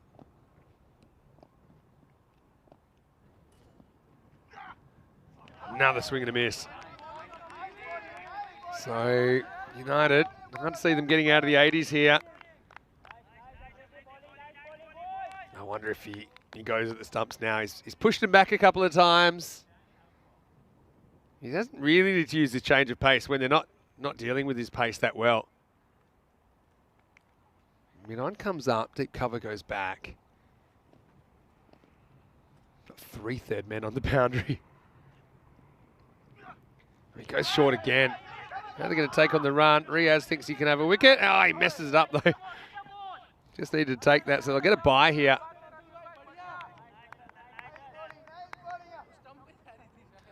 And he's saying, hey, you're lucky there, Ali. He probably is lucky. Ali's saying, hey, I'm fine. I'm down this end now. I think it's a good option to go to the bowler, but he just snatched out a little bit, to be honest. Because the keeper, Ratul's so far back, it's actually quite a long throw. Didn't get it off that quickly. All right. So Joshi gets another shot. Oh, wide. Now they're going to run. Okay, try it again. Oh, surely we're going to get a run out here. Well, Joshi, he's... Oh, you know what? He's not going to take it. He's going to say, you know, I'm not going to run you out. But here's where I think it gets a bit ridiculous. There's no way Joshi's making that. No, in no universe. There's no universe where Joshi is making that run. Joshi and his Usain Bolt, maybe. The fact that he slips. I think it's great. Don't get me wrong. The sentiment's great. But I tell you what, there's no way that Joshi, sitting or standing, is going to get there before the ball. I like it, though. It shows you, and he's a good sport as well, Riaz Afridi. Last ball coming up. Packed away. They get 1. They might get 2. They might get more now because there's nobody on the outfield out there. So you might as well try for 3. And I don't think we'll get anything more than that. But what a chaotic finish to the innings. What do we think about the ending to that one with the run out declined by Riaz Afridi? I genuinely thought he just forgot to take the stumps, but it was deliberate.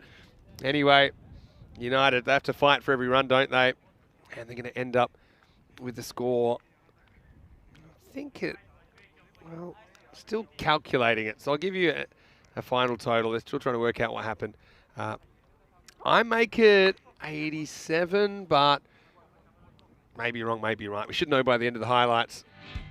But if you want to see some highlights, look no further, because Riaz Afridi, he was on fire in his first over. He got Pierre Singh Bagel to chop on very early in the piece. And then Magare, who's having a really good series, he didn't last too long. There's a bit of fire that he was dealing with, then he took on the pull shot a second time, and all he could do was sky it straight back to the bowler. So 2 in the first over. I thought that we may see Riaz come back straight away and maybe search for some more wickets. That was marginal, but I mean, I think you can make a case for that being LBWs, caught in the crease. Certainly looked close. But yeah, then United, they put together a little bit of a rearguard action, didn't they? Because after Abhimanyu, when LBW, Sengupta, Ayush Sharma and Ghanshyam Kumar came out. And I like the approach of Kumar, even though obviously Ayush was bowled off that one, but it was a free hit, so it didn't matter. And you can see how fast this field is. Freedy getting a foot to it. Couldn't make the stop. Kashif came on. Yes, there's a bit of a double Tortuga, wasn't it? Doink, doink. And before you knew it, it was across the rope. Just took matters into their own hands a little bit. And then eventually Rahat was able to take that catch. They got Ghanshyam Kumar for 28. But Sharma wasn't done yet. As the wicket started to tumble around him, we had Vaidyanathan going for 2, got Mustafa Nawab going for 1. And then Sharma was run out needlessly, really. He was ball watching.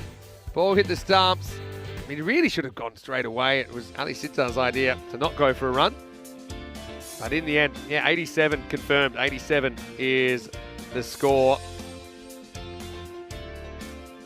Really only 2 batters doing anything. It was Ayush Sharma with 33 off 24. He was run out last ball of the ninth. Ghanshyam Kumar with 28. Came out, had the right approach, continued to play his shots, but this wasn't easy, was it? 15 extras in there. I've got to say, it's the unluckiest 6 buys I think I've ever seen. Because I think 4 was up and no ball off the pitch. And then 1 was bouncing off the stumps. And then none last over probably shouldn't have been either. 2 for 6. Rare's a Freedy pick of the bowlers for me once again.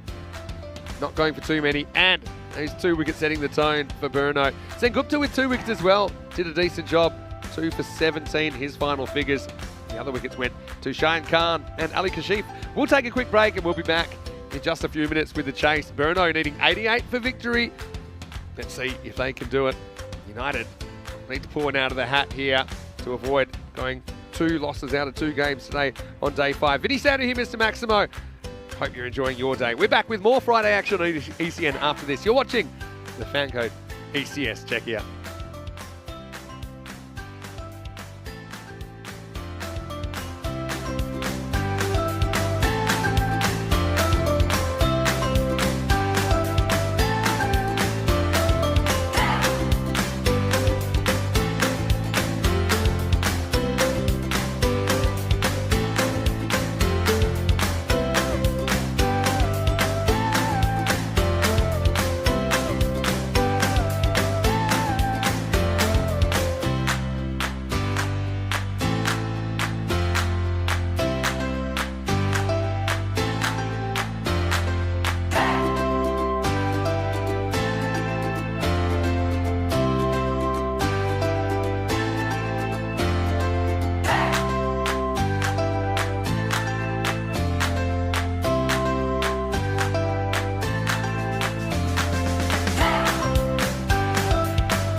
The European Cricket Series is proudly brought to you by HCL Software and Bizaway. Hello, cricket lovers, and welcome back to ECN and our coverage of the European Cricket Series. Check here, halfway through the fourth match of the day. Still plenty of cricket to come, though. Still a game and a half here in Prague before we head to Portugal for 2 matches tonight, where the Gamblers are taking on Friendship CC. Right here, Bruno having a much better day at the office after a slightly disappointing start to the series. And in this one, they've held United to 87. Riaz Afridi doing some damage early in the piece. And although United recovered to an extent, still 87 looks a bit thin on the ground. 88 required for victory. Now this guy, Mohamed Ratul, on ECN debut earlier in the day, he scored 94 not out. He set a record for the most amount of 4s in an individual innings. 17 of them. And the 25 in the innings were also a record that Bruno set. Let's see if he can back it up here. He's out there with Satyajit Singh Gupta. So almost ready to get going. Ali Sitat will be the bowler. And I think any path to victory for United, you got to go through Ratul and early. Get him in the power play. Not going to be easy because if they do get him, they've got other players they're going to have to deal with. But one thing at a time. United, they've just got a knack of being in close matches. Let's see if there's one here. 88 to win. This one keeps a bit low and bit of pad in this. Ratul, I think he really enjoyed pace to work with. Also think he got a fair few bad balls. And then he started just toying with the bowling. He was walking all around the place. He's a guy that can do it against good bowling too. I know that he performed well in the T20 domestic final here.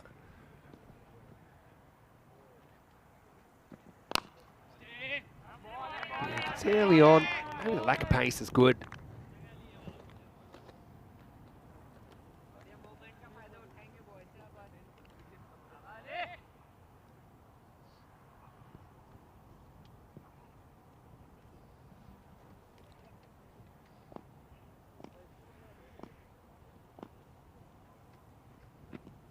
Yeah, it's a little bit short. They've got a fielder out here.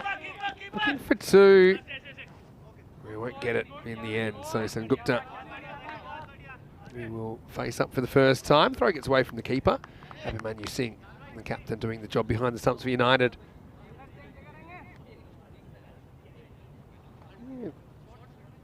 A few people thinking United might be able to defend this.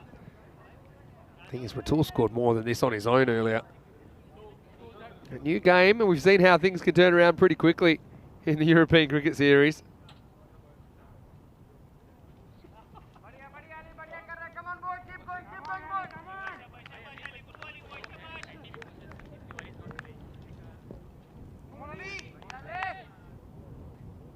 Gupta cracked 49 this morning.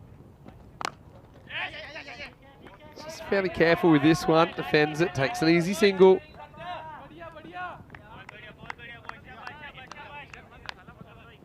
I think we also mentioned a little bit earlier, Mohamed Ratul, fairly new in the country, but he did go to the BKSP institution in Bangladesh. They produce a lot of cricketers, a lot of very high quality cricketers.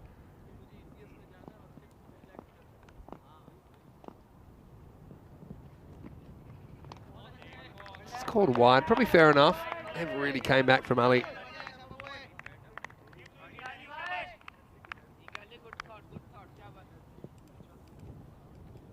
Maybe a bit harsh if you look at where it passed the actual popping crease, but still.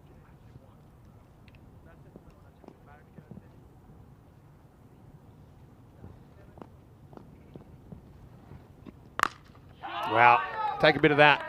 That's absolutely smashed over mid-wicket. Maximo! Shot of a man high on confidence. And with shots like that, his 87 is looking a little bit thin.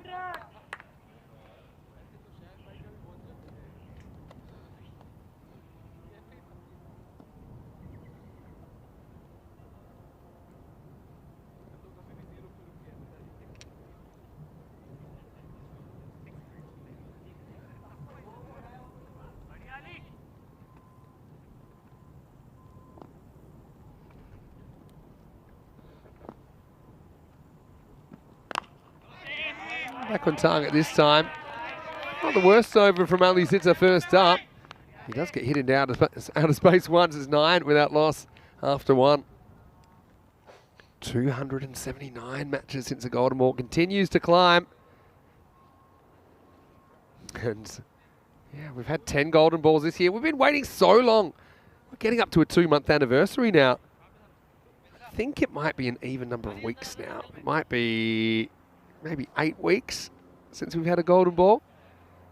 26th of May. Someone, let's do some quick maths.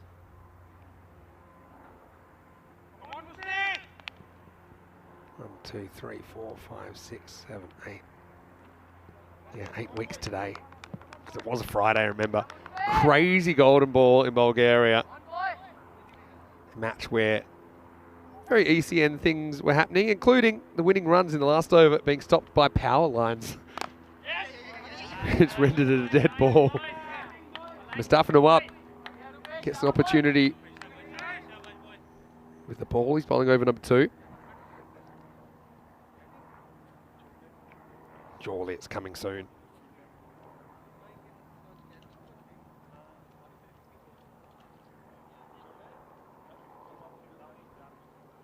And Mustafa, good to see him featuring. United, like I've said before, a team that have improved steadily over the last 3 years or so.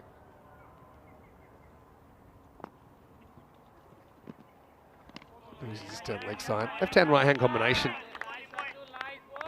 Pretty useful as well.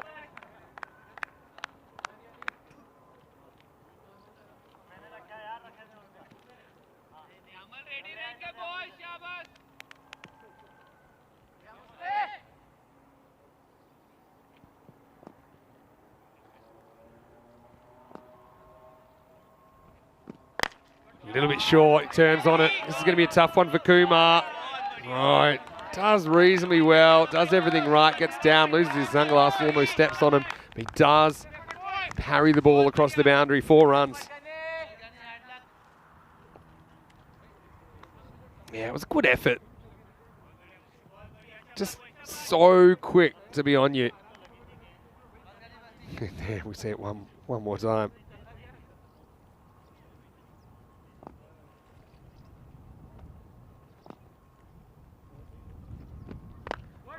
Now he plays that signature back cut. So what makes him so dangerous, he's just super difficult to bowl to. If he doesn't get you one way, he'll get you another.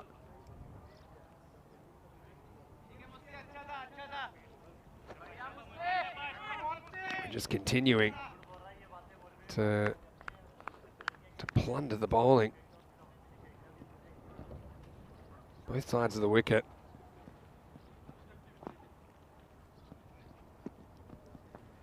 This one leg side. Well, this is going to be a disaster, really. It's going to be 5 wides. Nawab, he's a good bowler, but he just hasn't made the adjustment for the left-hander here.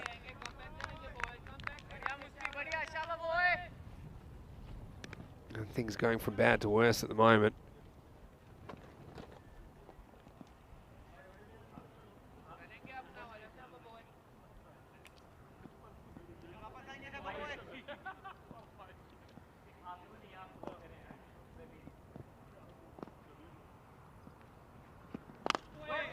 Now, goes leg side again. This time he does find the fielder. Just really impressive how he's taken to the T10 game. I don't know how much T10 cricket he would have played, but he's obviously got natural attacking instincts.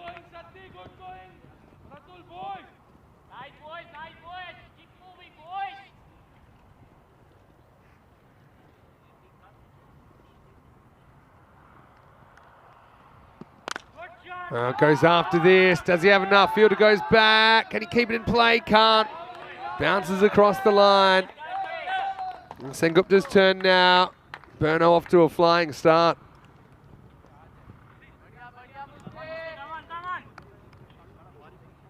Just continuing to impress.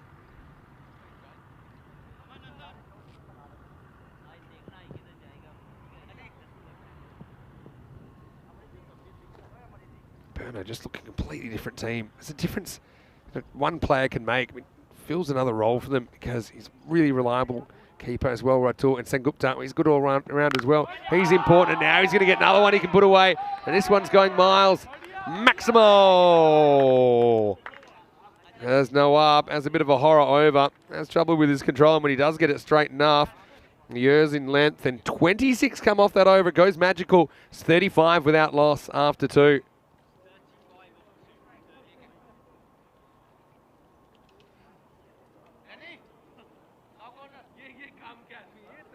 So, yeah, Burno off and racing. See with a win here, they go 3 and 4. And if they win another one, then they're kind of right up where United would be. United will be 4 and 4 if they go down in this one. So pretty even. 2nd to 8th, I think. You can throw a blanket over those teams. Bronx CC probably just sitting pretty at the moment, undefeated. Sitar will come back. Ratul to resume. So I liked about his batting as well. He's known when to defend and when he can just eat a dot or just take a single.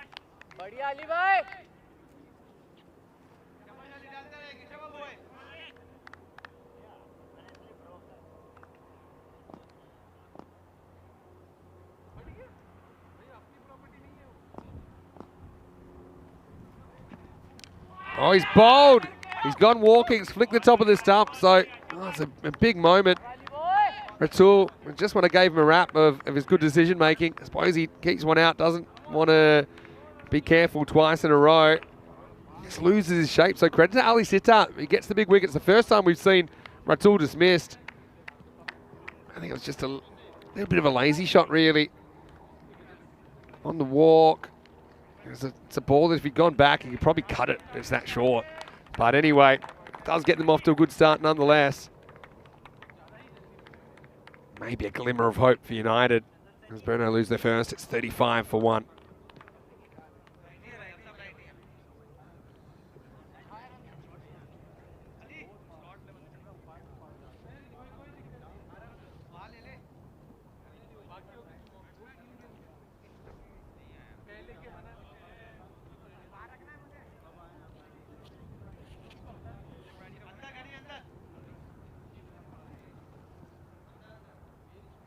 So Ali Sitar will now get to deal with Anadurai Aramugam.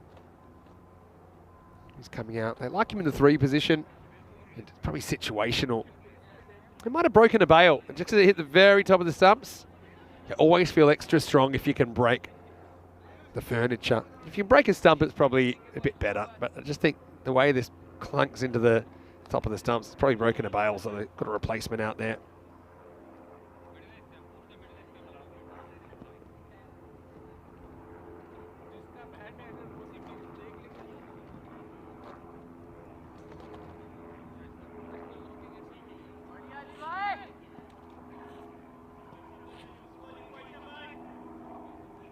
So, Aramugam,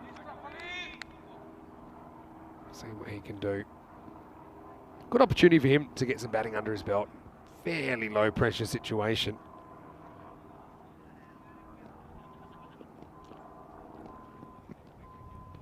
Just carefully watches the first one go by.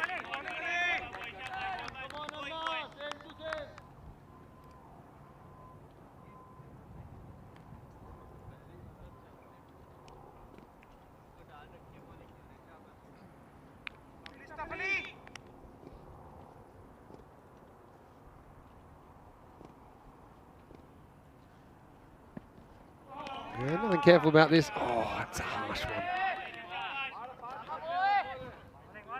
Yeah, let's see it. For me, I think this is inside.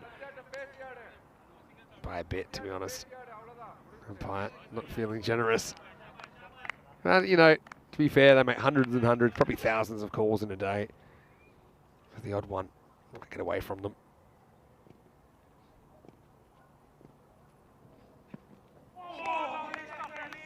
Next ball. It's probably encouraged Sitar to bowl a bit closer to Aramugam, and this is the ball that beats him all ends up.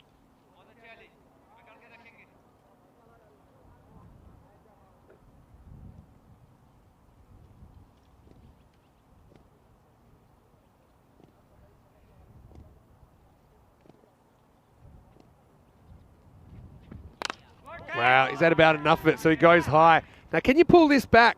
No. Short answer. Sometimes when they come from the sky, they might kind of bounce straight up, but this field just seems to always be running towards the rope, and Aramugam gets off the mark. Dicey start from him, but he gets 4. There goes Ariel. I think that's why they like him in the power play, because he's comfortable going in the air. It was pretty clear from that shot.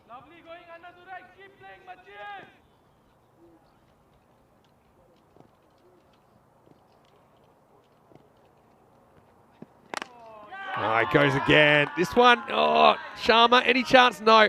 Oh, he needed Danzilla on the line. Maybe he would have had a shot, but that's gone all the way. Maximo! As Aramugam finishes the power play with a bang. Sitar finishes 1 for 20. And Bruno, very good power play for them, despite losing Ratul in it. They're 46 for 1 after 3.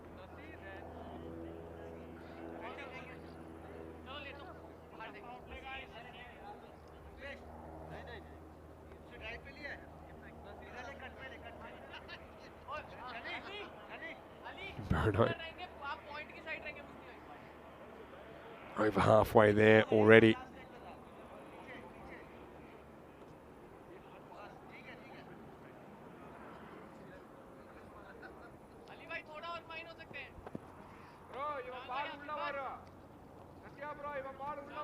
Fourth over then, it's going to be Amandeep Bindra to bowl. Pretty useful left armour. Need wickets, I need him soon.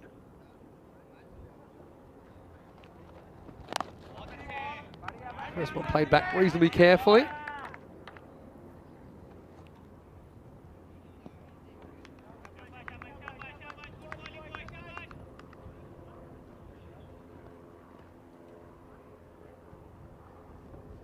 Oh, how's that missed? That is super close. Oh, that's about as close as you can get. Look at this. Oh, he just climbs over the stump in the end. It was dicey.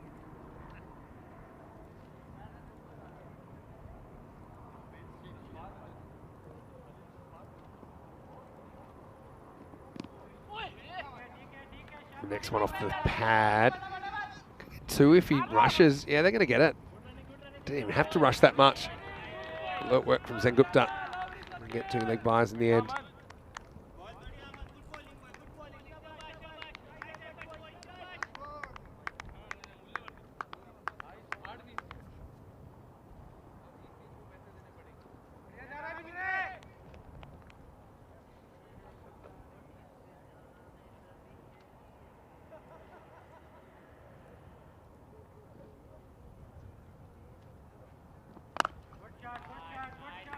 Next one just worked away for 1. They're just cruising at the moment, Burno.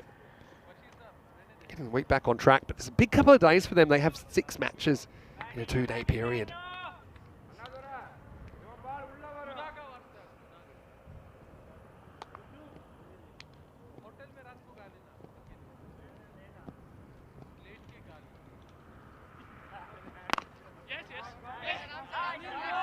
There's a push and run. Brings up the 50 as well for Burno. Look a bit more like a champion team. Just a couple of missing elements, I think, earlier in the week. Obviously, getting personnel during the week, pretty tough. We heard Riaz talking about that earlier. I'm using the commentary box with me. Burno, a good 2.5 hours away out of Prague. It's into the gap, so they might think it 2, but Sharma's a pretty good fielder. Gets on it straight away. Throws it. Very intelligent throw to the bowler. So that'll take us to the end of the 4th over. Bruno at the moment in cruise control mode. It's 51 for 1 after 4.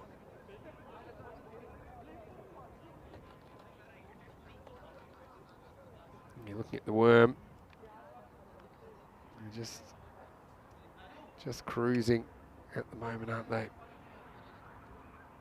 Well ahead of where they need to be.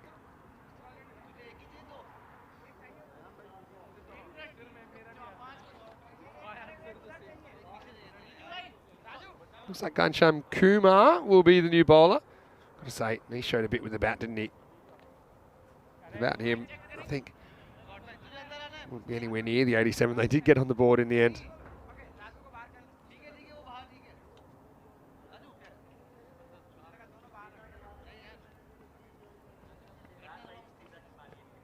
down to about a run a ball. And this should be easy pickings for Bruno. United, they'll just be hoping they can hold on as long as possible, maybe save the net run rate a little bit. But maybe Kumar can take a bag and give United a shot. Or maybe this will happen. He pitches up, Sengupta goes whack, Maximo! And now it's down below, a runner ball. It wasn't the worst delivery. It's kind of a challenge length because, you know, you might sky it, you might mishit it. But I suppose this field has been so hitter-friendly. Lightning fast. We've seen kind of record set as far as fours hit.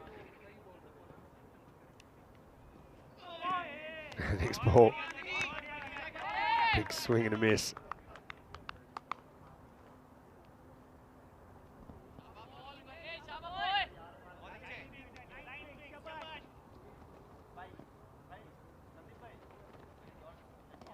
This one pulled a little bit too wide. By a little bit, I mean a lot.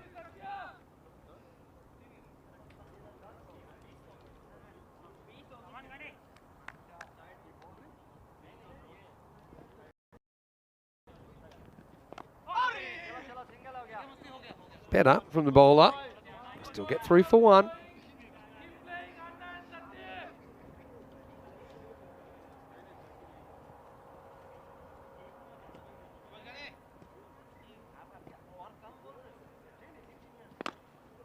This one follows him a little bit. Oh, they turn down the single. This is about the fact that the bowler kind of gets in the way of the non-striker. It probably works out well because the bowler actually fields it. Have a look here. Satcher wants to run, then realises he's got an obstacle ahead. Ghanshyam Kumar, I've got to say, you can't fault his efforts there.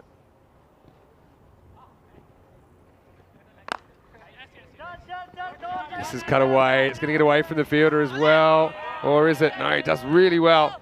Vajanathan out there. Thought the way this outfield's going, they might have beaten him to the rope, but he does well. He scrambled through for two.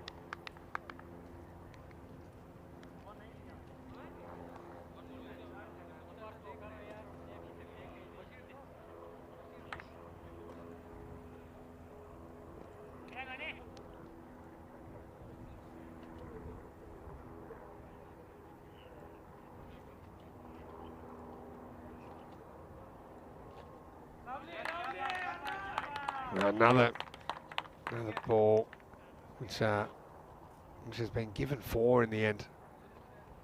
So he must have just gone to the rope there. This is hit hard, and that's going to be four as well. That's racing away. Well, that's Marzi. He's got his hands full. He's in charge today. Mehta having a well-deserved day off. Right now, looks like Berno won't need the whole allocation of overs the way things are going here at the moment. 67 for one after five. Again, pretty good hit.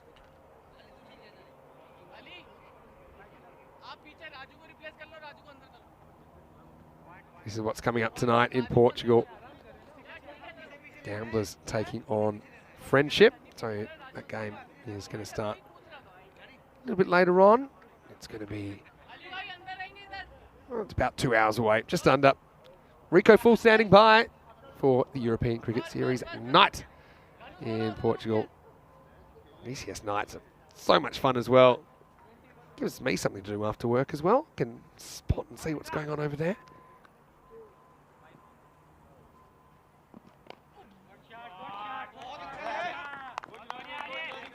Tell you what, does this flick his pad on the way through?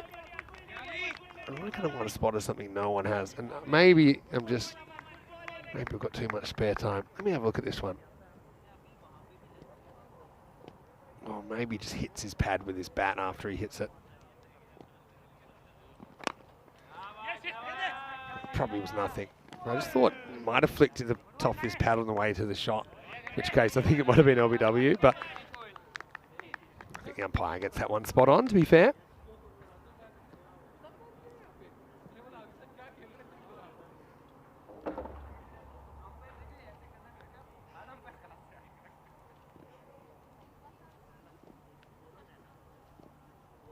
Required. Hanged away, go on the hit. Now they're going to get an overthrow. There was a backup fielder, but he wasn't able to do the backing up. So one becomes two. Running boys, call and run. Come on, BCC. It's been a tough day at the office for United, really. And as Burno's fortunes have turned up, United's have gone exactly the other way. Oh, great Yorker. Pinder's a good bowler. You know, he's gone for 7 off his 10 balls that he's bowled. He can certainly hold his head high.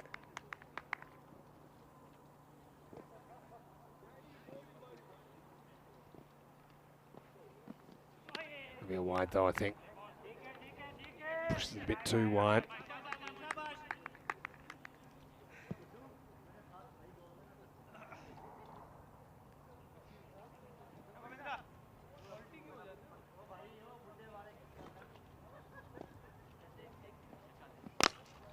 Oh, this is a really good shot. It's going to be 4. It's a ball that I think it would have yorked him. Ends up being a full toss. Diana had to have her wits about her there. It flies away. And yeah, this total flying away at the moment.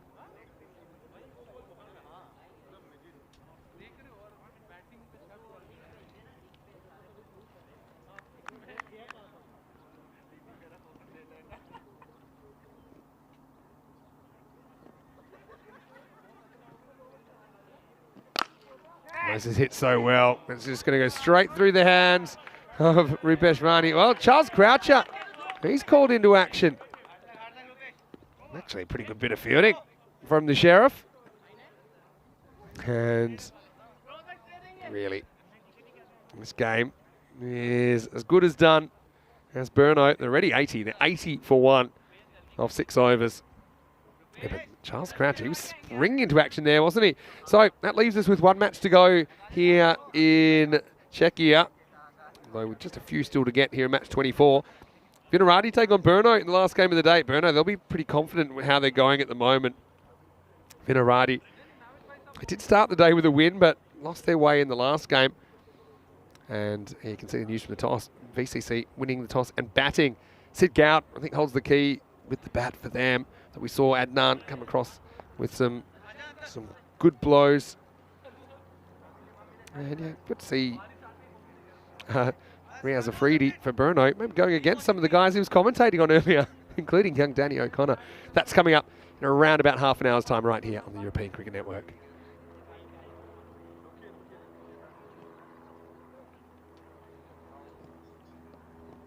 All right. It's going to be Magare getting a bowl. Is he bowling too much?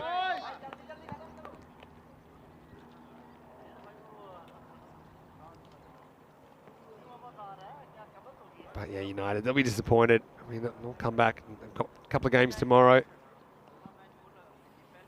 Magare bowled once in the series, I think. Took number 22 against Bohemians earlier in the week. It was just off 1 over, so I suppose anything would be an improvement here. Does have 1 wicket, but you've got to go all the way back to 2020, where he took his only ever wicket against the Prague CC Kings.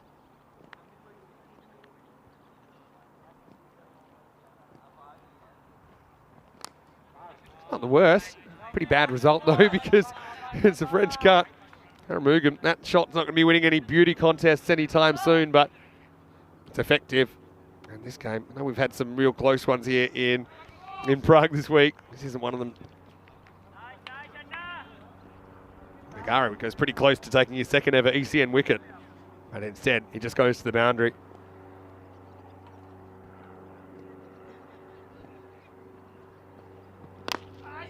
Oh, and he could have had it. Oh, Magare could have had his wicket here. Just throws out the left hand. Hopes for the best, and down it goes. Yeah, anyway, won't matter too much except for the bragging points that Magare would have had if he'd held on to that one. Not the worst over though. Yeah, have a look at this. Ball before. Yeah, full extension, but it's all academic really. trying to find that fifth bowler, aren't they? No Begoli in the side. They may think of taking the winning run here, but they won't, which means we'll go to an 8th over at the end of 7. The score is 87 for 1. So score's tied. Yeah, so another one that would have been close with the bonus point. So if we were going to do the bonus point system, you'd have to chase the runs in 7 overs or less to get a bonus point. So Burno would have just missed out on it. I suppose if they'd known they needed it, they probably would have batted slightly differently, so they probably would have gotten it, considering they've only lost 1 wicket along the way.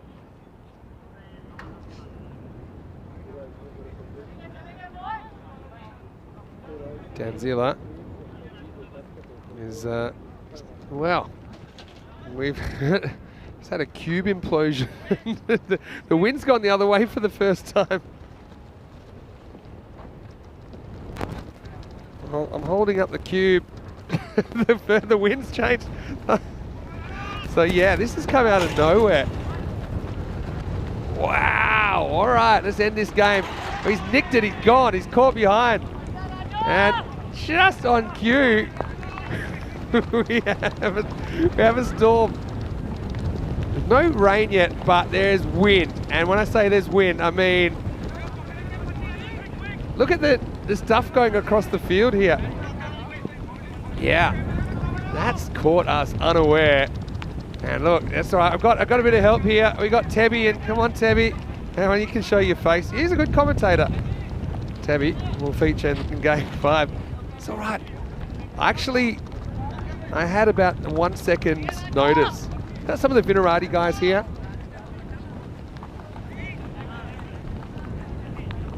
We got just the good-looking ones as well. Look, we got Danny here. We got Joe. How's your day going, guys? Do you think the weather's going to hold? I think you guys are on in about half an hour, so fingers crossed. It's going to pass south. Well, I hope so. You're safe in here. All right, score's tied. Probably the longest ending to a game we've ever seen. 1 run will do it. Wide. All right, everyone get out of there and get your stuff as quick as you can, because I know we're hopeful it'll avoid us here at the ground. But anyway, in Burno, they do it in a doddle in the end, and they do it with 17 balls to spare. And so, pretty easy one in the end. They set it up in the first half of the game, didn't they? And really, after that, it was all academic. And yeah, pretty comfortable stuff for Burno, turning their game around. We'll see them in the last game of the day as well. But this is the way it was going, really. They needed to get the big wicket of Ratul. I mean, he was brilliant earlier. And certainly he's a man Vinarati will have been watching pretty closely as he whacked 94 net out earlier today. But yeah, good power play batting, went over the top. Nawab back at the bowler's crease for United. Bowled reasonably well, but a bit of loose stuff. The full tosses, they've been disappearing all day, every day here at the Vinod cricket ground. Ali Sitar, though, he did get the big wicket of Ratul, who just went walkabout and never came home. Flicked the top of the stumps. This was a bail breaker as well. So, well, RIP those bails. But yeah, in the end, even though you see United are pressing with that second wicket, they never got it. Just not enough runs on the board. They were destroyed early in the contest. They won the toss, they elected to bat, but just couldn't put a reasonable score on the board. And I think the form of Sachin Sengupta, he's been pretty good. 33 for him. Aaron Mugan with 26 in quick time. That was a bit of a bonus as well. Magare, well, he came on. He hasn't taken a wicket since 2020 on ECN. And he almost had one here. Didn't stick to the left hand, but it would have been a personal glory only, as they end up doing it with 17 balls to spare. This is what's coming up in the next 25 minutes. And you see Vinarati, they've won the toss and they've elected to bat. Both teams with 2 and 4 record, but now Burno, they're 3 and 4. So Vinarati to keep pace with Burno, they will need to get the points there. I think that'll be a cracking game to finish the day. Now, hopefully the weather avoids us, so you can see some of the players to watch. And we talked about Danny O'Connor, the youngster. But, Chris Tebb in there. I mean, he looks better every time he grabs the bat. But I think, Rakshit and Goud at the top, I think that they're the two, they want to get them off to a really good start in the power play. Burno, though, you know that they're going to throw Riaz Afridi at the opening pair, and we'll see if they can handle the heat. And Ratul, we talked about his importance as well. And Navid Ahmed maybe providing a bit of variety to their attack. As we go to the scorecard, they needed 88. That's exactly what they got. They did it in the 8th over in the end. Ratul gets out for the first time for 16, but Satyajit Sengupta with 33 in just 18 balls, and then helped by Aramugam 26, and they do it fairly easily. And kind of knew a fair bit before the ending that they were going to get there. As far as the bowlers went, well, a couple of successful bowlers. Ali Sittar did get the wicket of Ratul, but wasn't quite enough to peg back Burno. Vaidyanathan ends up with 1 ball, 1 for 1. So I suppose that was a good effort because he was able to get a wicket first ball, but then the wide off the next ball ended the game. So we'll take a break. Back in about 20 minutes of the last game of the day.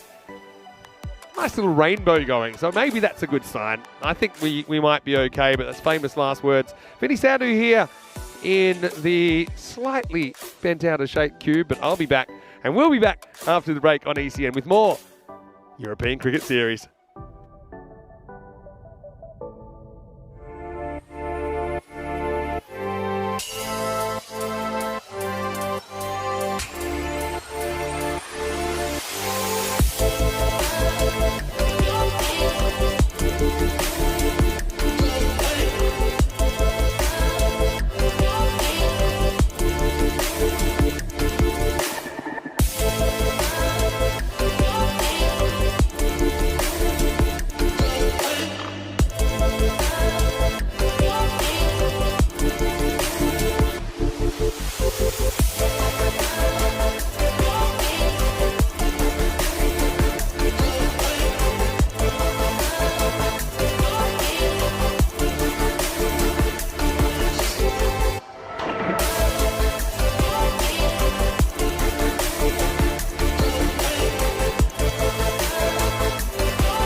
The European Cricket Series is proudly brought to you by HCL Software and Bizaway. Hello, cricket lovers. Welcome back to the Czech Republic. Great to be here in Prague for the ECS checkout here in 2023. Time for the last game of the day. Peacock Friday as well. I want to say once again thank you to Laura for supplying this one from TaylorMade Vintage in Malta. But right here, right now, it's time for match number 25. And this is going to be Vinarati taking on Burno. Let's see what happened at the coin toss. Heads is the call, and it's a tail. That first. Back to you, Vinny. Thanks very much, Charles Crouch, to the Sheriff. Keeping a tight ship at the moment. And you see there, Vinarati winning the toss, electing to bat. They're going to have to deal with some fire first up from Riaz Afridi, but got Rakshit and Goud out there, two very capable bats. One thing with Vinarati, with the exception of Goud this morning, they've just struggled to have that player that can step up and score them a big score. Having said that, they're 3-run favourites over Burno. If you look at the supercomputer, maybe the supercomputer was rebooting when they saw Burno smack 160 odd earlier today with his assistant, Sir Mohammad Ratul, who's been quite the injection into their lineup. Here we go, ball one. It's down the leg side, searches for that Yorker. You see that Riaz, he's a guy that he's a kind of bouncer Yorker combo kind of a guy. He's often trying to go very full or very short. You don't get too many in between. This is the attempted Yorker. Yeah, welcoming back all of our viewers on fan code in the Indian subcontinent, and of course all of our YouTube viewers, ECN European Cricket Network. Good to have your company. Random question time as well, so keep me company. Danny's off today. It's the shorter one. Pretty well handled by Rakshit. Able to smack a few boundaries around before. Burno, up-and-coming club. Probably a bit more than up-and-coming now, to be honest. They've got 4 sides. They were domestic champions of the T20 last year. That's why they went to the ECL, and they're sporting their ECL uniforms here in this European Cricket Series. This is low down and almost edged. So, I mean, against Afridi, you can be excused for being a little bit more defensive, I think, to protect your wicket. It's not something you normally think about, but he does have the potential to destroy your innings. We kind of saw that happen in the last game against United when he took 2 for 2 in the first over.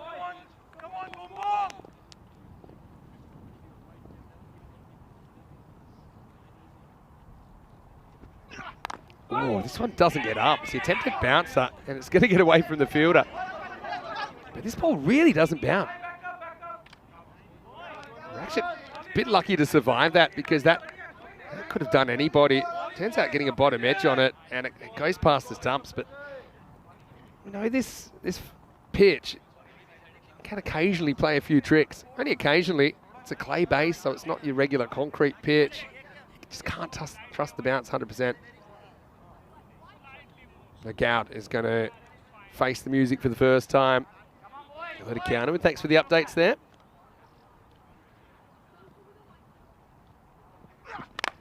Oh, it's pitched up. It's going to race away. It's an incredible stop, and I think it's an accident more than anything. All right, check this out. That's Aramugam down there, who stops it with the ankle. I don't even think he was trying to go foot fielding.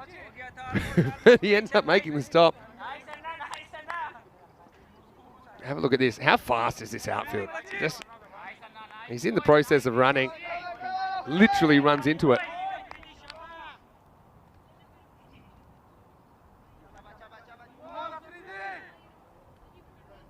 Come on, boom, boom. There's a call that goes up around the ground. Scott Page field here at Vinosh. This is the effort ball. There's Ratul. A little bit untidy there, but he can excuse that. He's had a big day, 110 runs on his first day of ECN cricket, and he'll be a key in the second half. So yeah, even if you get, well, it doesn't really matter what you get. If you don't get out to Afridi, then at least you feel, all right, we've got a full complement of batters still to come. There's some other bowlers we can attack. And we know with Afridi, they normally like to bowl him first. There's that attempted Yorker, like the first one. Ratul couldn't get down to it. Wide's the result. So 2 more to the score.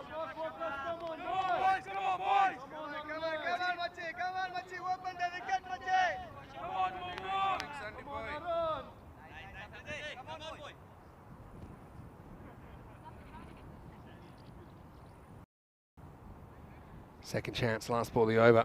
Goud on strike. Late on this one, but gets away with it. 5 come off the first, but they don't lose a wicket. It's 5 without loss after 1. Hello to Keanu in the chat, and it gives me a chance to have a look at some of the top performers. Burno.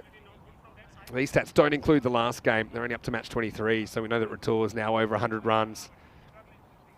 And he's their leading run scorer, in fact, at this stage. But Joe Cope, I mean, does some good things with the ball, with a new ball for Vinarati, left-hander. Sid Goud, their leading run scorer, is at the crease at the moment. And thanks to Ravi and all the crew behind the scenes for providing those graphics. Yeah, I want to say big hello to Rohit as well as Shazad. They're working tirelessly to keep the show on the road.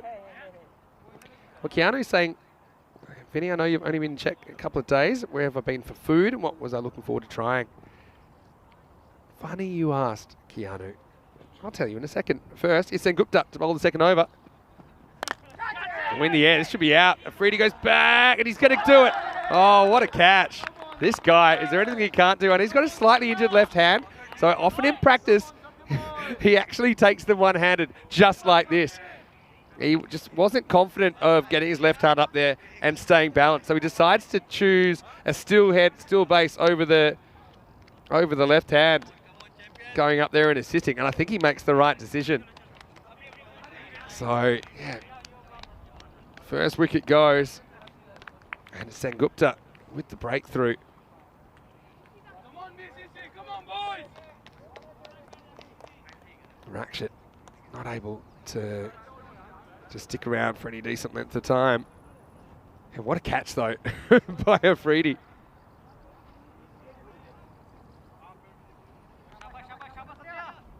Yes, and Gupta, another player we've seen in the blue shirt of Czechia.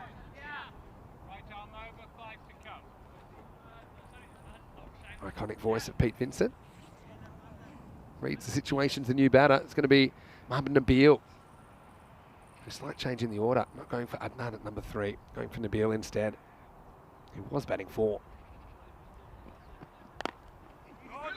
Pushed away. Look for a run. They won't get it. So, yeah, Burno. Mentioned they look like a new team. It's amazing what some runs can do. Just the confidence that goes with having Ratul on the side, who's a bit of a revelation in his first season. Did an interview with him between games and had a really interesting story. Coming across from Bangladesh, studying economics at the moment. He's passed his first semester. He's just enjoying playing cricket in the summer break. Oh, trouble. And that's a pretty soft dismissal for Nabil. He couldn't decide whether he was coming or going, whether he's pulling or not. In the end, he just scoops a catch back. And I know it looks bad, but I mean, he's in 2 minds. That's basically the situation here. Last minute he says, yeah, okay, maybe I can pull this, but he was wrong. And Gupta, this one was a lot easier of a catch. And Nabil, a disappointment for him. He's got Derek for company as he goes. Second ball, Vinarati. They escaped the Afridi attack, but they've lost 2 in the second. It's 5 for 2. So Keanu, going back to your question, he's saying, what have I been eating? I've got to say that Prague is one of the places that I spend time when I'm not at work, just because it's so central. So I know my way around here pretty well. I mentioned the transport system's really good, fairly cheap as well to get around. And I have tried a lot of those Czech delicacies. I do amazing things with cheese here as well. The pork knuckle, yep, that's one that you'll see popping up around the place. Adnan gets a bat. Can't deal with this one first up. I've got to say, if you want to talk drink, I do like trying the Czech beers and particularly the Czech white wines are quite good. And it kind of takes me to a place we went last night with Mita and Steph, who are about to have the first ECN wedding because they're getting married in just a couple of months. Drives it pretty well.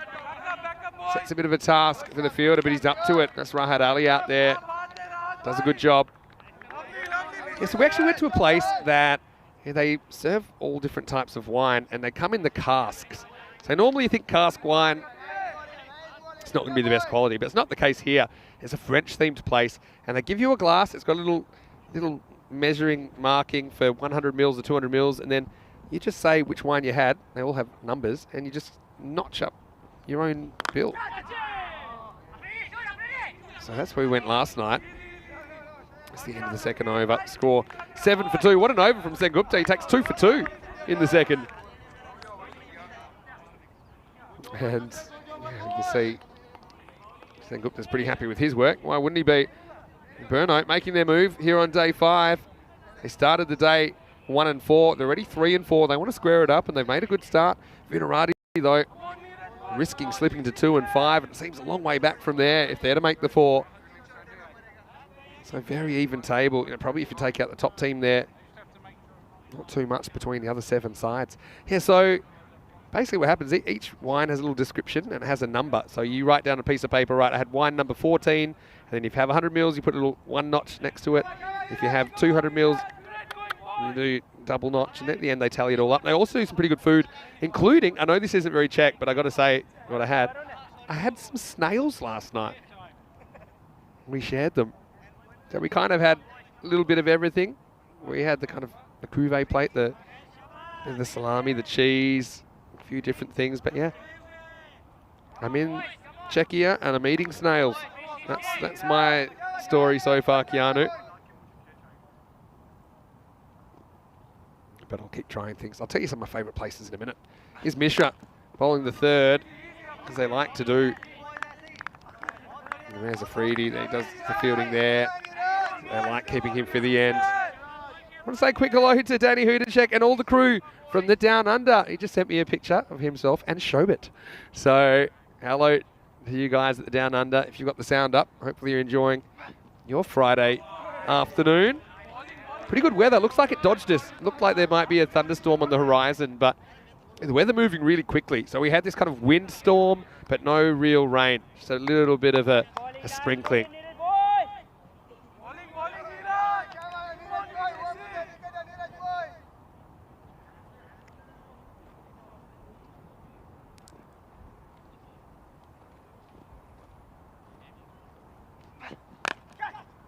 This one straight up.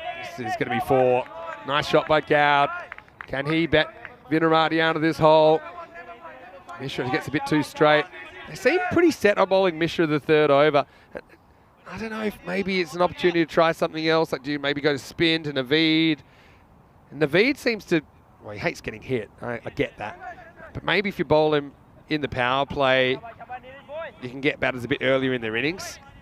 Maybe just a slightly different feel. I don't know. It might be worth a go. This is in the air. This is going to fly away for at least 4. In fact, I think that's gone all the way it has. Maximo! If you can't be good, be lucky. And I suppose with the exception of the second game they played, Gowd's had a pretty lucky day because the thick outside edge, it flies away. Ends up going all the way. It's about 180 degrees for where he was aiming that, Sid, but he'll take the runs. He's been pretty good today, Gowd, at just kind of putting what's happening at the other end out of his mind. Just batting, just having the same approach to if they were 0 down here. A bit short, pulled away, but a little bit rushed in this throwing. Just be the single.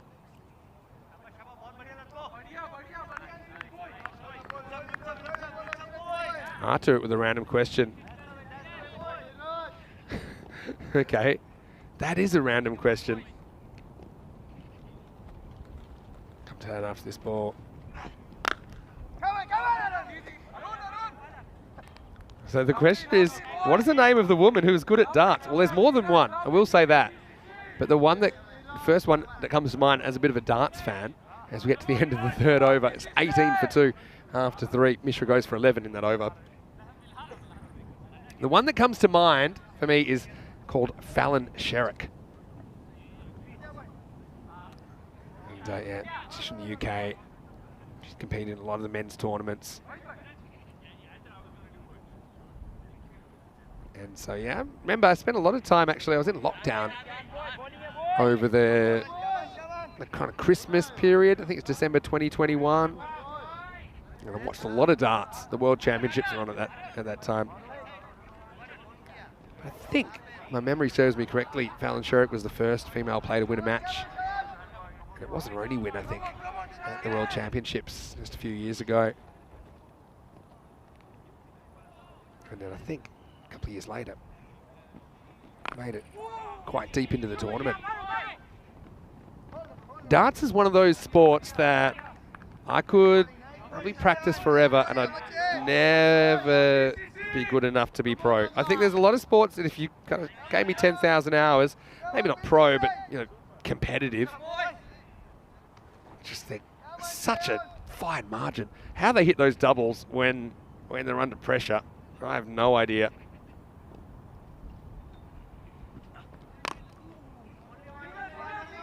Adnan pushes this way to the leg side, gets one.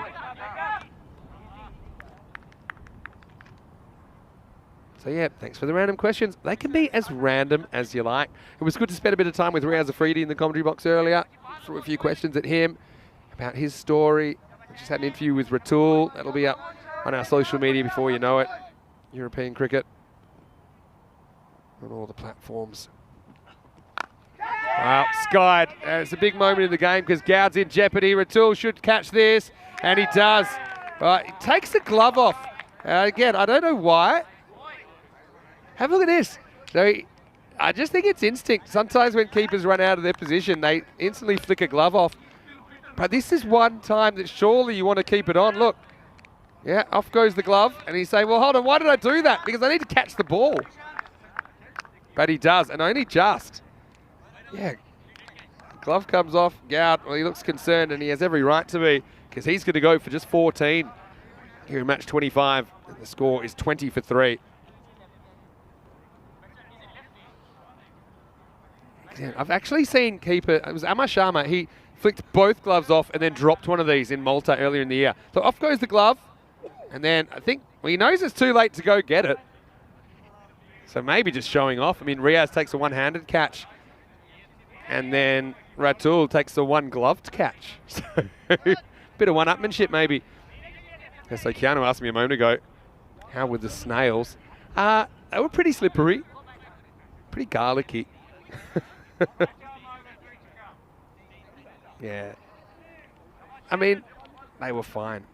Would I eat a lot of them? Probably not. One thing I've never tried, though, is frog's legs while we're on French cuisine. I don't know if I would. Maybe. Never say never. Cheyenne Khan comes on and gets the wicket. Joe Cope's going to come up to number 5. I like this move. He batted well earlier.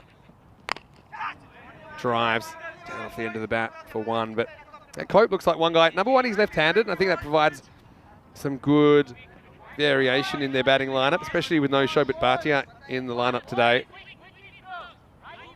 Also, he hits the ball well. He can hit the ball all around the field. He's got a good technique. And I think that if you can bat, then you can score quickly on this field. You don't necessarily have to be a so-called short-form specialist. I think there's value along the ground. We've seen that all day as well. It's tough to field. It's lightning fast. Uh-oh, more trouble. This one should be caught. They're forming a queue, and it's going to be taught. And have a look. It's Yug Warrior that takes the catch. Well, Yug, he loves his cricket. And yeah, having to just clear a bit of room around himself there, saying, hold on, guys, I got this. And I thought he might have run himself into trouble because he did have company. But Adnan, the next man to go. Vinarati losing wickets at regular intervals. Aramugam became a bystander. Yeah, once again, it's just a pull shot gone wrong, isn't it? As Adnan goes for 2, and the score 21 for 4. Marga Shaim comes to the crease. Problem is, yes, okay, the wickets, that hurts, but also the run rate. Not quite run a ball pace at the moment for Vinarati. Come on, Shayan! Come on, boy!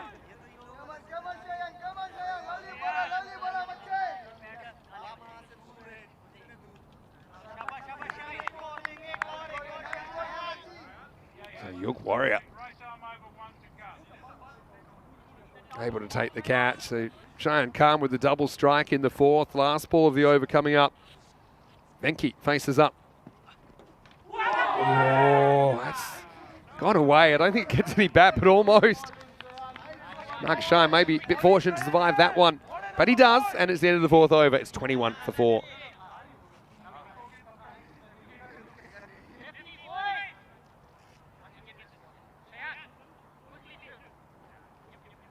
That looks pretty impressive, but just look at the scale. Scale's only 6. So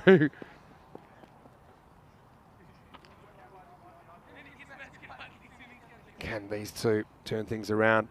Well, Kuche Tobis, he's asking basically who a better commentator is. I will say that I don't think there's any such thing. I think it's personal choice. So I don't, certainly with our group of commentators here at ECN, it's really important that we're a team. We all back each other up. We're putting in long hours. We're here at the ground, so I don't think it's a competition.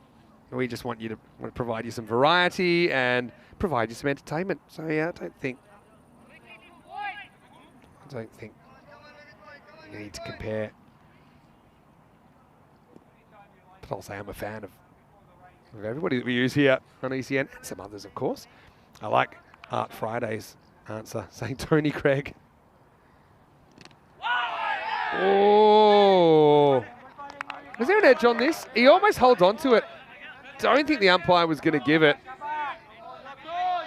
Does really well to almost catch it. Yeah, look at that. Lets it get away at the last moment. Whoa, whoa. So Naveed does come on. I'd be curious to see Naveed try that third over. Just try it with the field up.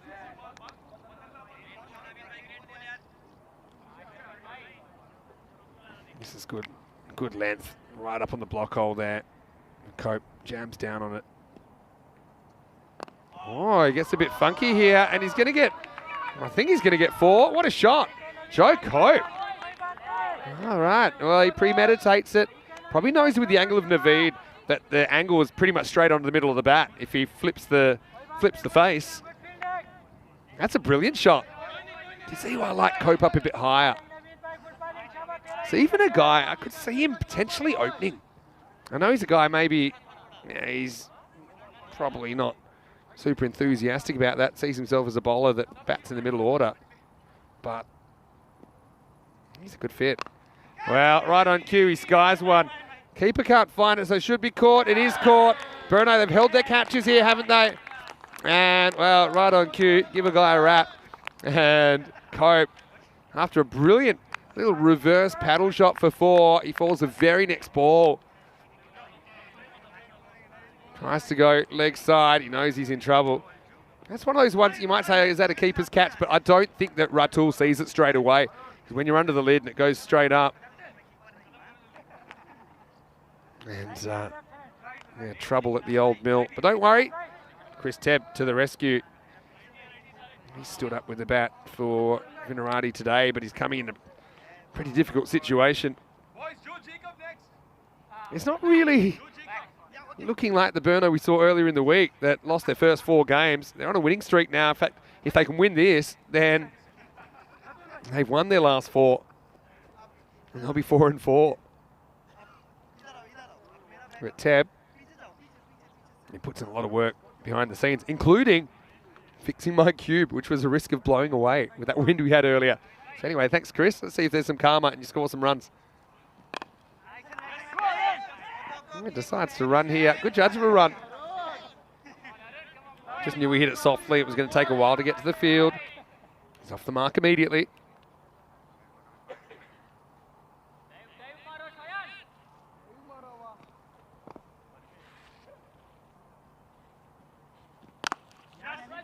Yeah, decent contact from Venki. He's off the mark as well. End of the 5th over.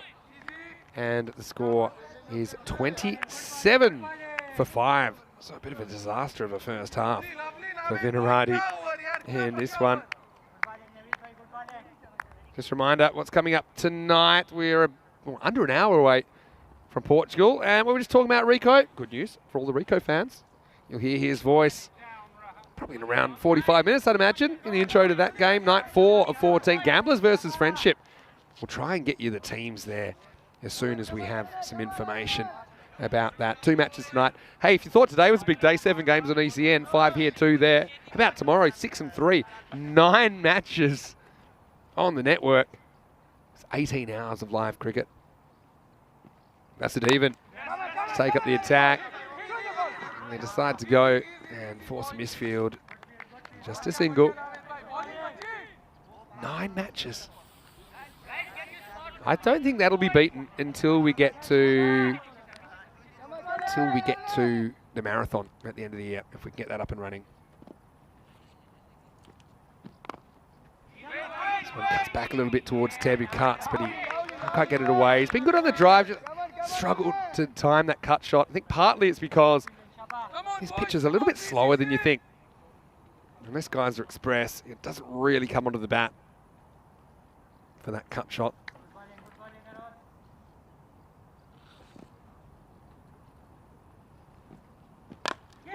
Takes it on here. Is he going to get lucky? He does. Rahat Ali comes in and can't quite make a play on it. Hello to Ben Blandford as well. Ben, how are you going? Tell us where you're watching from again, Ben. Which city?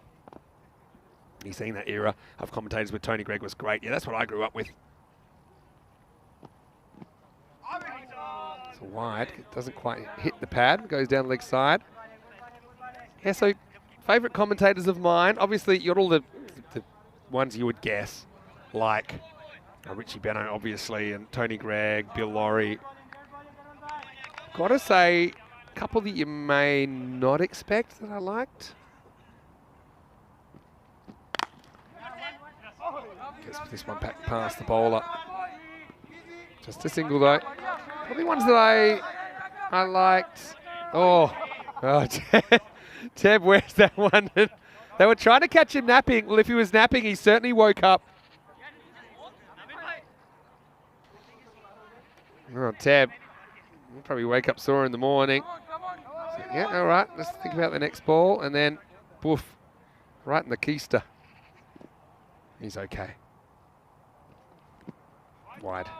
Yeah, so probably one of my commentators that I enjoyed growing up, did some of the series in Australia when the West Indies were playing, was Tony Cozier of the West Indies. I think he's actually passed away now, but yeah, Tony Cozier was one of my favourites.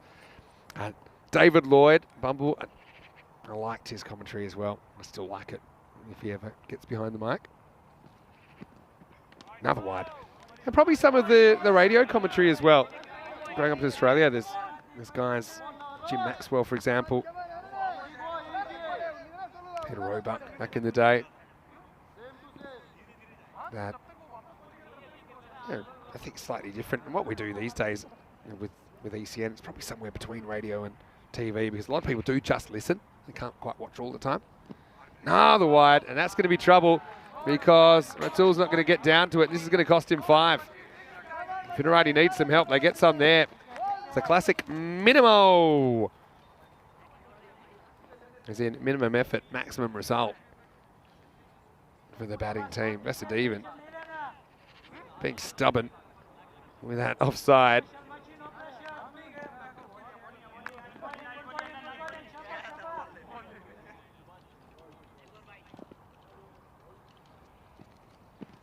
Well, that's better. Vasudevan couldn't have hit the side of a barn door, to be honest, in this over. But when he does get it straight, he goes through Ted. That one's through the gate. And Finnerati looking like a bit of a mess at the moment in this innings. 38 for 6. He says, all right, I'm going to try and bring it back a bit. And that's exactly what he does.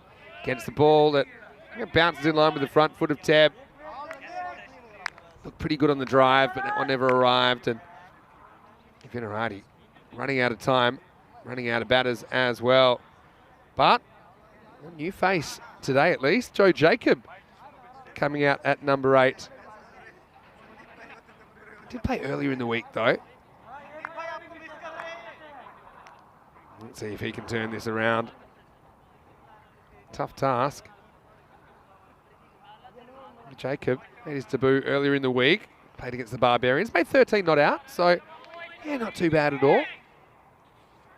13 not out of 9. Magnificent in the upstairs department, isn't he, Joe? All right, what can he do with Vasudevan? Yeah, good looking shot, but picks out the fielder. And that's the end of the 6th over. Vasudevan, a lot of those runs against him were self-inflicted, but he finishes 1 for 11 in the 6th, and the score is 38 for 6.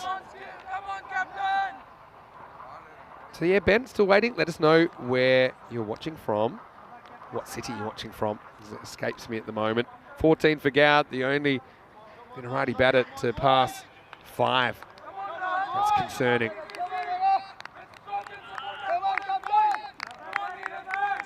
What kind of score are they going to have to bowl at here?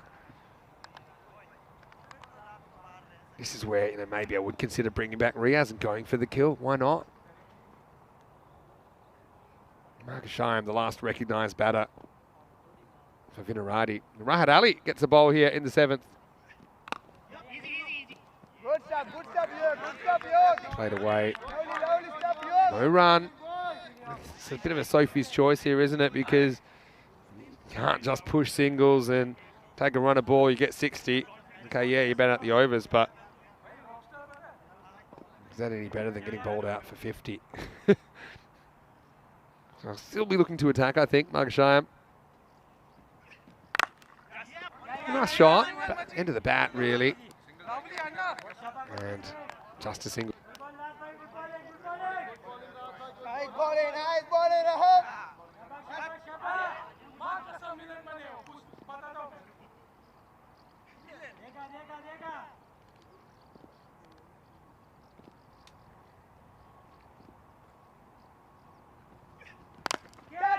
Well bowled by Rahat.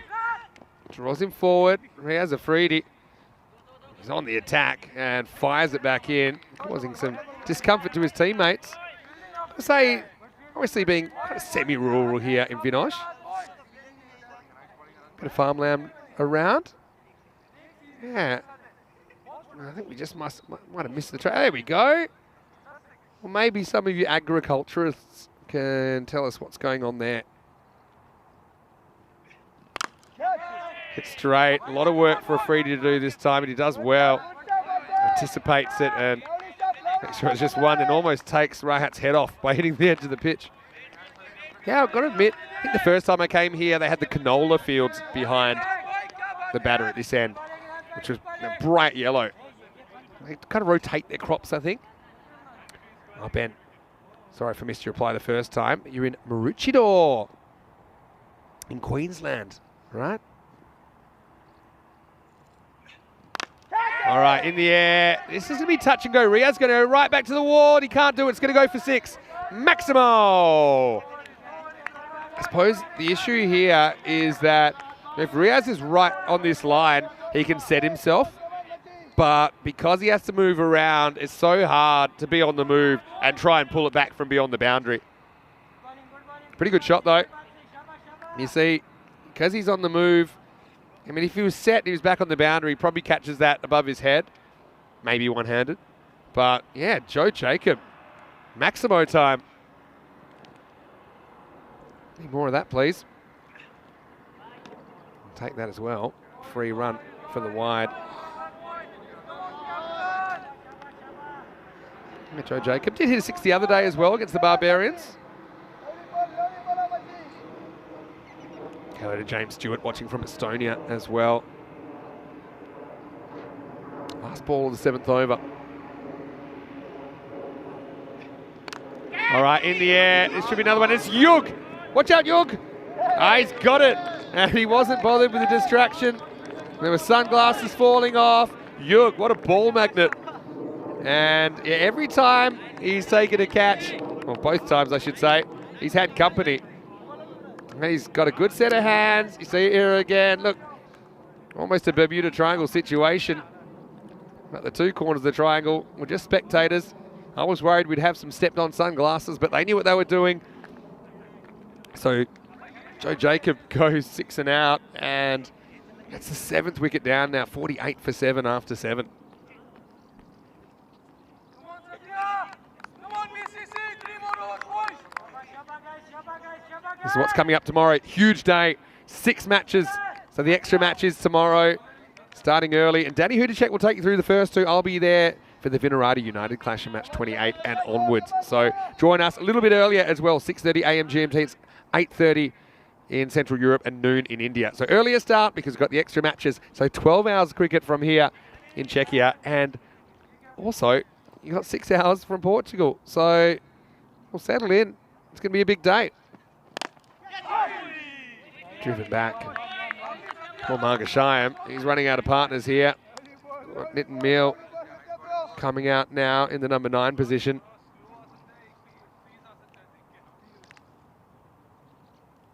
Kucha asking where my snake shoes have gone. I've still got my snake shoes. You'll see them before the end of this tournament. Meal pushes, gets off the mark. Does a good job. Yeah, I've still got my snake shoes. My green, they're not really snake shoes. They just look a bit like it.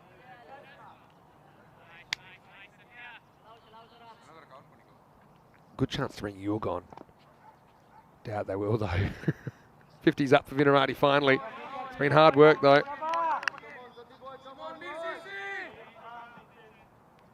Yeah, so welcome to everyone. And let us know where you're watching from. Ben's already let us know he's watching from Maroochydore in Queensland. Pretty famous place. It's the only thing they've given a few extras in this innings. You start to wonder where Vinarati would be without that assistance. That makes it 13 runs in wides.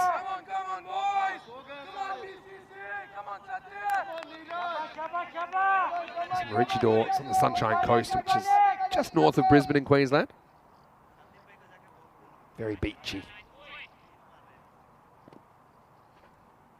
Sengupta back for the 8th. Shayam aims it over the leg side, can't catch up with it. Danzilla, he said he's back for a few minutes, but he's got to head off soon from movie night with the kids and an early night before setting off at 5 a.m. to be there tomorrow. So you're on the south of Prague, are you, Dan? So it must be a fair way from here. We're a bit north of the city. Sengupta gets worked away leg side. And I'm just going to totally guess. I'm going to say we're about, 14 kilometres from the centre of the city. But that's a total guess. Apparently it's 12. 12 kilometres from the centre of the city. Here. Scott Pagefield. Oh, slower ball goes wrong. It is dropping. But I don't think it's dropping in time. It's been called. Sengupta tries the slower ball, gets it all wrong. And he's saying, hey, that was dropping. And maybe it was, but it just seemed high. It seemed like it might have dropped to the waist. Yeah, I think that's... He's on the walk.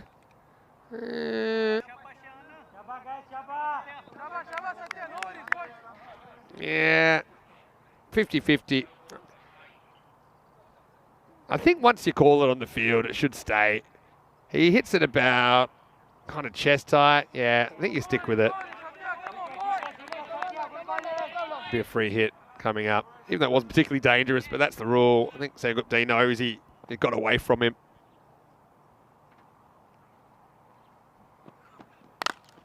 A free hit. Gets it in the gap, kind of, but a free closes the gap. Make sure it's only one. Hello to Kyle. Kyle is watching from East London in South Africa. Well, we're probably in the same time zone, I think. Let's see if we are. I think you're 1 hour behind where we are because we're on summertime at the moment. Yeah, but East London. That's quite a nice place. This is going to sneak over the top. They should get 2 here. We'll walk it in the end. It'll take us to the end of the 8th over. We have, I suppose, gone above run of ball, so that's something. But he's not looking too good at the moment. Sengupta finishes his spell. Pretty good work from him. Finishes with 2 wickets to his name. So you can see it's climbing, but it's got a long way to go, doesn't it, to be competitive. And not much time. Yeah, East London, southeast of South Africa.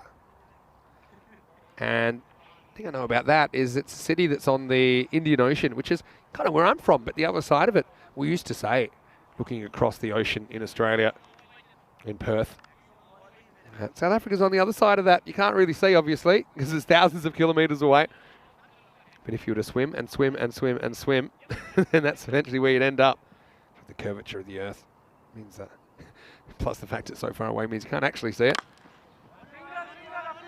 Cheyenne Khan comes back for over number 9. Got to say, I think they still miss a trick not bringing back Riaz quicker. Because now you can go bang, bang, bang and finish the innings, potentially.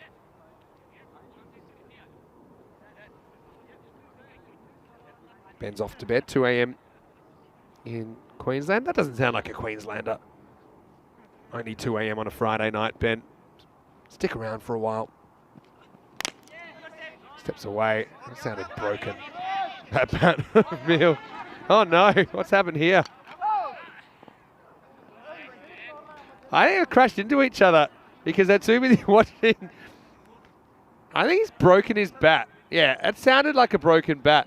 But what happened? Because when I went back to see the pitch, just have a look at the batters here. Oh, they run into each other. Oh dear. And it was broken. And then luckily he gets his foot in just in time. It's been pretty bad for Vinarati, but it would have gotten even worse. And even from here, I heard that ball broke the bat. Oh, Nitin Mill. Already we saw the batter losing his footing and not being run out by Riaz Afridi, and an unprecedented act of sportsmanship.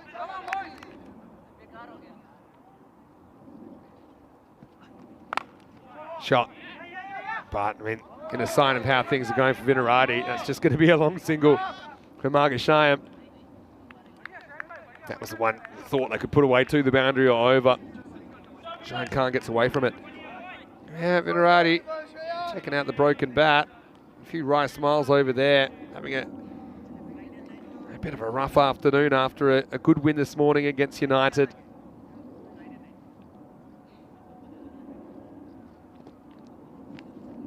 I think that's okay. Gets away from Atul. He's had a long day behind the stumps. It's starting to show, to be honest. Doesn't want to get behind that one. Yeah, so South Africa is a place I have played a bit of cricket, particularly indoor cricket. Played in the Indoor Cricket World Cup there, or the Action Cricket World Cup, as you guys call it, back in 2019 for Australia. But I love South Africa. I haven't been for a while. Have a look at that. That's a nice shot. They're even watching in heaven.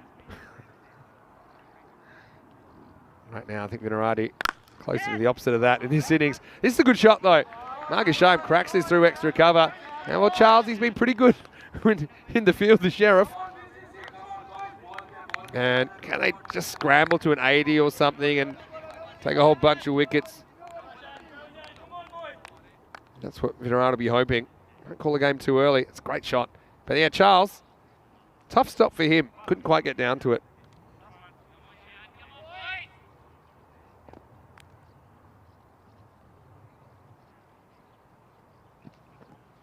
Wide, just. If it goes over the stumps, it won't be wide, but anything that misses the line of leg stump, unless it's between the batter's body and the stump's going to be wide. I've got to say, there's a lot of cricket, professional cricket, where they have different rules for leg side wides. This is one thing we definitely get right on ECN. It's just simple, it's consistent, everyone knows what to expect, there's no complaints. Last ball of the over then. Yeah, he's not going to get away with it this time. It's going to be 6. Maximo! Margashayam. He's going to whack a 6 and walk to the other end. That'll be the end of the over. 72 for 7 off 9. Not a good ball from Cheyenne Khan.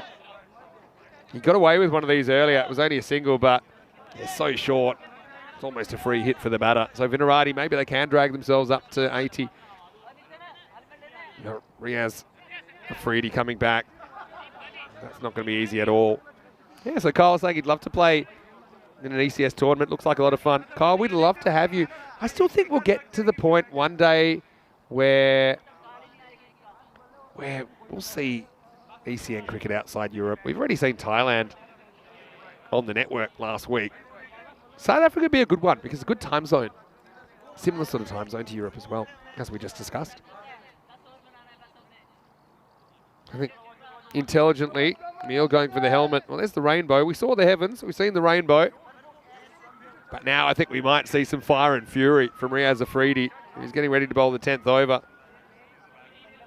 He hasn't taken a wicket in this game so far. It was seen off in the first over, but then Sengupta got a double strike, and Vinarati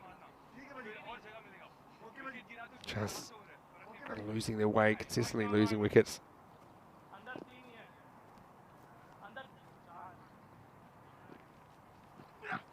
Oh, follows him. You're actually better off getting inside the line than outside the line. Right, I mean, he played it pretty well in the end, but he got himself in a tangle. If he gets across, then that's a huge wide. Yeah, they lost their 7 wickets within 6 overs. And that's the thing, within 6 overs in the middle. Whew. That almost hits the handle of the bat. Yeah, one hand off. That's a finger breaker. But he actually played it really well, considering where he got himself. I think, I'm no lip reader, but Meal is saying, why are you trying to hurt me? To Riaz Afridi. If I was Riaz, I just would have said, hey, that was going to be a wide. Should have gotten out of the way. It goes short again. Good shot, though, by Margashayam. Can't time it, though. Gets one. Well, this will be interesting. Yeah, can't quite understand the byplay between Riaz Afridi, and he's saying, yeah, sorry. He's saying, it's funny for me because I'm the one bowling the ball, not receiving it at about 130 plus k's an hour. He's just laughing, saying, hey, remember when I tried to to bowl the ball at your throat? But did you like it? Here comes another one. Beat for pace, but tell you what, if Meal was any further behind, he'd almost be off the pitch.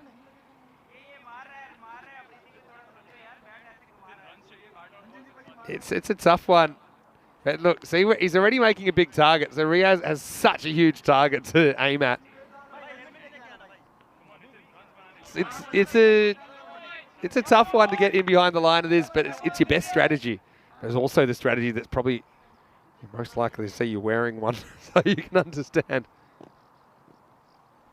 It's quick. They're going to run, and they almost run into each other again. Well, this is the issue with Meal. I mean, normally, if you're going to run, you'd run on the opposite to the other guy. But he's already on that line, so for the second time, they get in each other's way. They'll get a bye.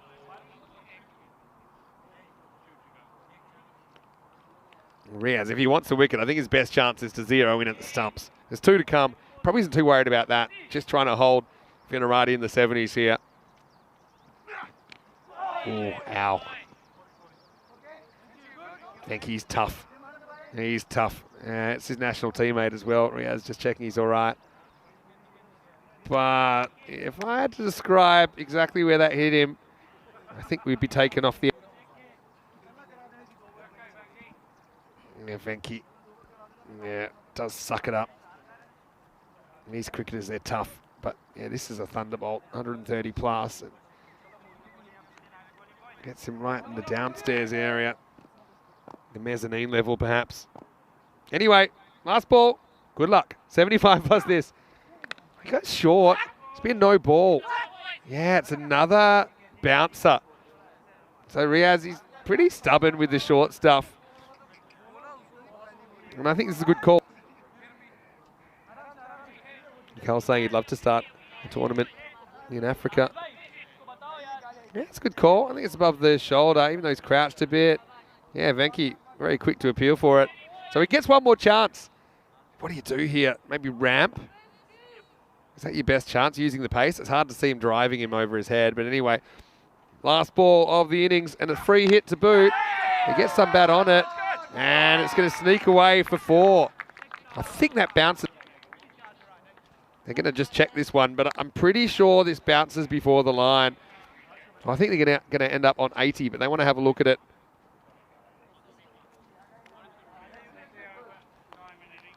It's the pace of Afridi. He's got so much cover down there. This one, yeah, definitely goes for 4.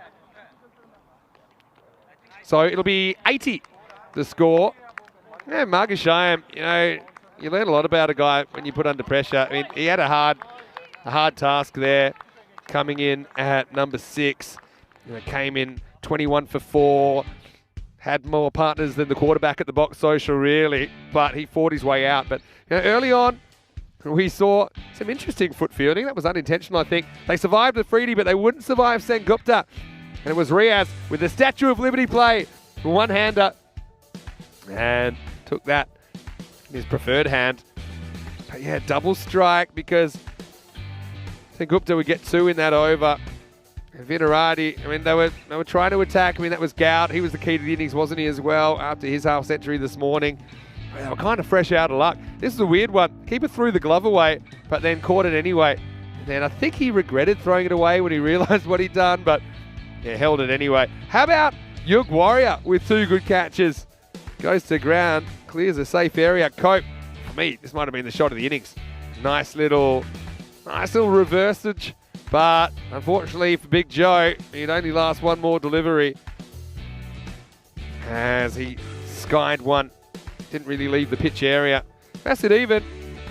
He couldn't find the target for the most part, but then he was able to get one to disrupt the stumps of Chris Tabb. And Rahat, well, he got a bowl. This was one that was a bit of a teaser for the outfielders.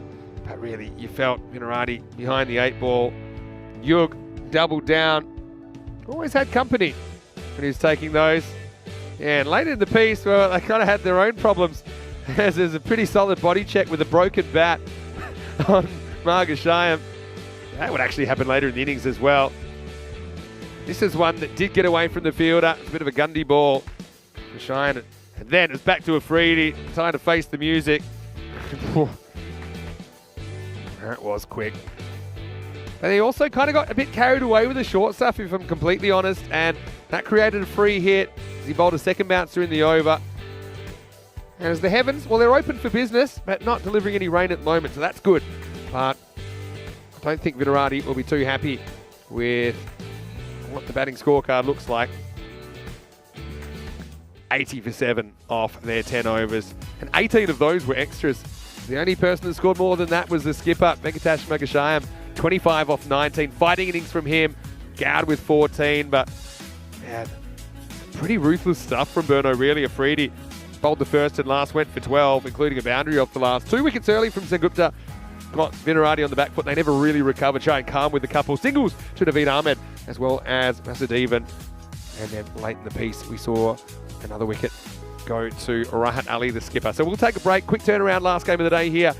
And about 25 minutes away from a start in Portugal as well. So plenty of cricket still to come on ECN. We'll have the final innings of the day after this. It's 81 for victory. Burno trying to make it a perfect Friday. Vinny Sandhu here, Mr. Maximo. We'll see you for more action after this. You're watching the European Cricket Series.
The European Cricket Series is proudly brought to you by HCL Software and Bizaway.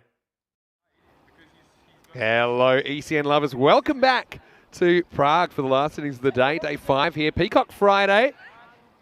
Pretty bright stuff, but not a bright scoreline for all the Vinarati fans out there. They had to work super hard for their runs. They've scraped 80 together. A little bit of the more things change, the more they stay the same, because we have seen a pretty low total first innings, first game and last game of the day. This time Vinarati, instead of creating it, they're having to defend it.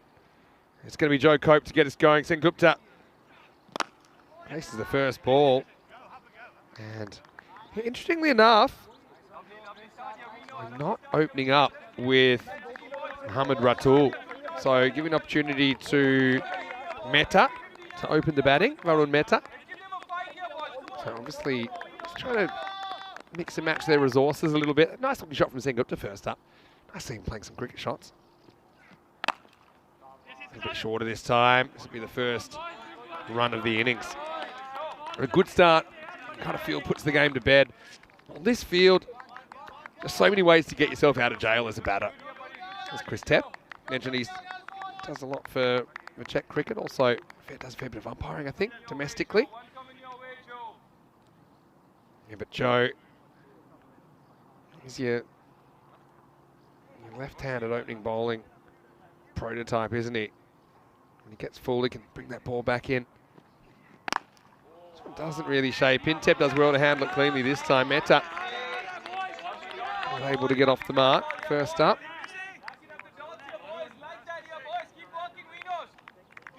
Vinos need a good start here. So far, so good.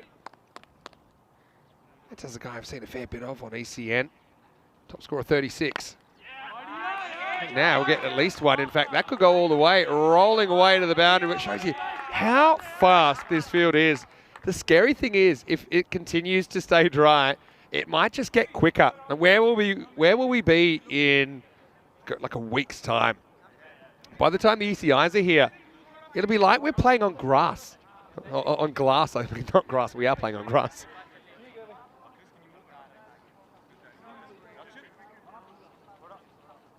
But yeah, Mehta, they give you an opportunity with the bat.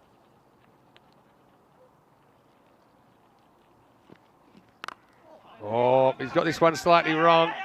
And now they're going to get through for a run. How has this landed safely? Cope cannot believe it. He's saying, come on, give me a break, universe. Leading edge. He says, uh-oh, that's trouble. But Joe, well, he had the big Merv Hughes follow through, and he was in the batter's half almost. He couldn't turn around. He said, oh no, I'm running the wrong way. Anybody else? Somehow they get a run from that as well. Meanwhile, Sengupta gets the next ball, and he might be gone. He's dropped. Oh, Joe Jacob down there. Straight down his throat as well. That's a key difference, I suppose. Bruno holding their catches in the first half of this game. And yeah, Bruno now 7 without loss after 1. It's pretty casual, I guess. Is there a difference between casual and relaxed? Well, 280 matches since a golden ball. To be honest, can't see it happening in this game. It'll be over to Rico. He'll get the chance to break the streak. Yeah, Rico's saying he's ready to rock and roll on Peacock Friday. Rico was in the chat in the break as well, saying it's the start of the weekend and we're going to bring it up in style. Hall of Fame kind of night tonight. I'm feeling it. Fiesta de noche. Yeah, nighttime party is what he's saying there. Rico, yeah, looking forward to switching over to that fairly shortly.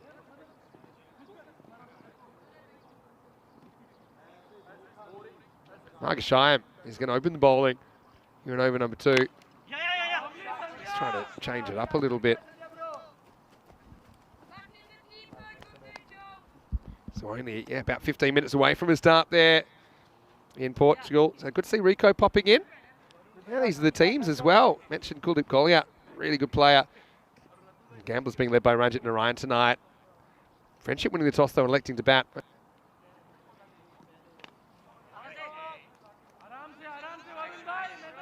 Yeah, so for Friendship, though, they've got some good players in there. Imtiaz Rana leads them as expected.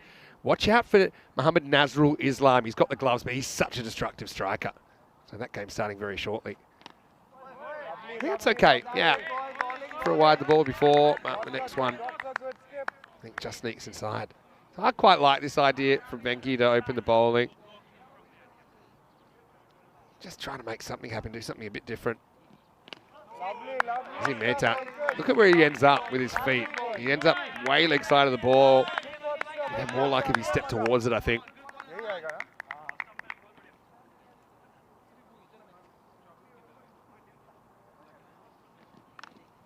Well, he does slightly better this time. Oh, this outfield, I tell you what, it is just rolling, rolling, rolling. That's actually down the hill as well. So, Mehta, not convincing, but effective. He moves to 9. Look at that. As a keeper, you don't really have any chance to stop that. Such a big edge.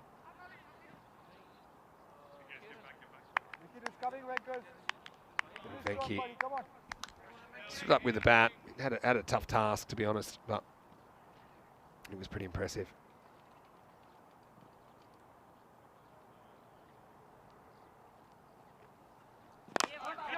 He goes straight. He goes pretty well. And that's going to disappear. And it's going to end up with me in the commentary box.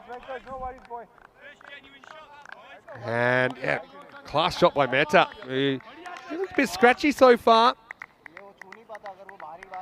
But, yeah, just steps and kind of blasts it over the top. Well, that's what he's up there to do. Obviously giving an opportunity. And ended up with me in the commentary box. And a visitor. Had a few visitors today. Had some of the Vinarati guys holding up the cube earlier. Also had Riaz Afridi, obviously, earlier as my guest. Last ball, the over. Nice shot. Much better from Mehta. He's going to create a bit of tough fielding. That might be Rahat that came around, but that's going to be 4 more. So Marcus Shime ends up going for 16. Wasn't the worst over, to be honest. But, yeah, Vinarati finding it tough going. 23 without loss after 2. Burno chasing 81 for victory. Yeah, got it. An off-the-field Tortuga there, Rahat, I think.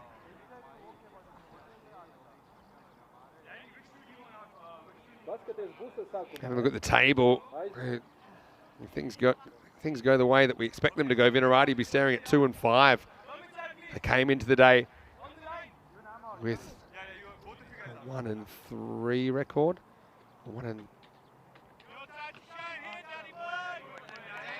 Yeah, I think it was a 1 and 3 record at the start of the day.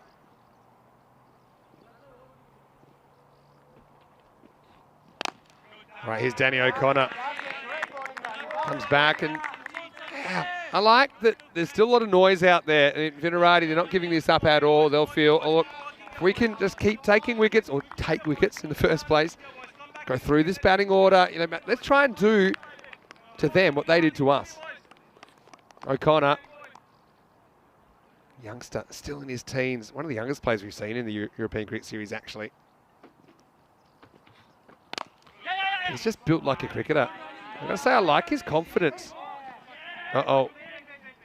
Okay, there's a second backup fielder, so it's just a single. But it's good to have that sense of ambition.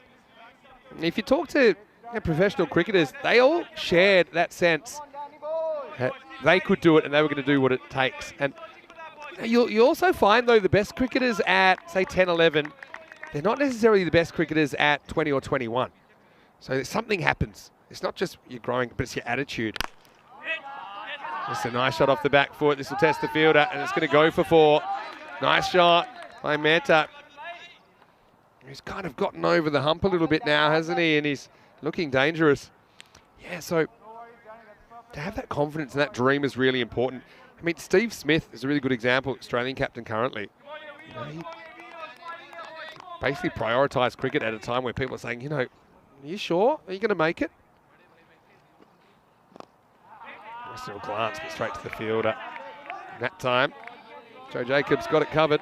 Yeah, so, you know, he prioritised cricket and he took certain risks. But you got to have that belief And sometimes you see youngsters faking it a little bit, but I just sense it's quite genuine in Danny O'Connor. So, yeah, wishing him all the best. Great to see him out there in ECS cricket. A nice shot, though, this time from Mehta. He just lets it swing right onto the middle of the bat. Burno making hay in the power play. That takes him past the 30. It's an interesting one. Yeah, there's a thin line between confidence and overconfidence, though. So I think, you know, a steely confidence in your own ability, but then also understanding that you're going to have to work really hard. Your talent only takes you so far. And the game's littered with players that had heaps of talent, but maybe didn't have the work ethic. Oh yeah, it's a bit wide, but you know, I like what he's thinking. The fact that he's got the confidence to throw in a bouncer. I mean, to be honest, Dan Ziller, probably the only one who was reaching this. I know Dan's probably watching in the chat. Come on, Danny. We just had Wimbledon. Borrow a tennis racket, and then maybe you can look at overhead smashing that one.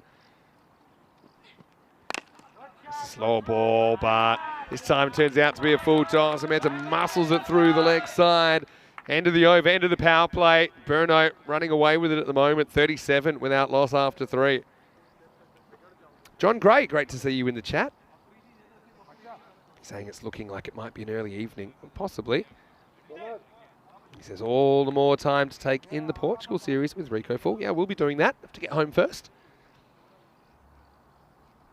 Be a pretty dramatic twist if there was one, but yeah, who knows?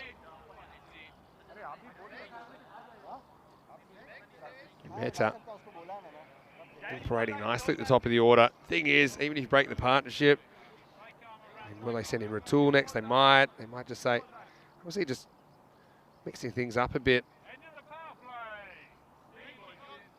End of the power play. I always think this is an unnecessary signal, because if it's simple check of how many overs are gone, you should know that.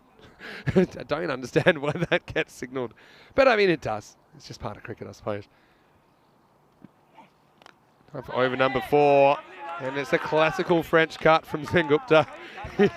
Might have actually done this through his legs.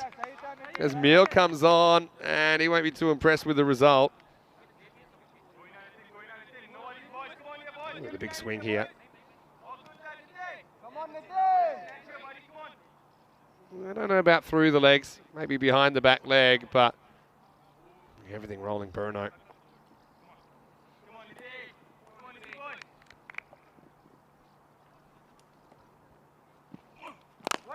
Oh, shot. That's going to be 4 as well.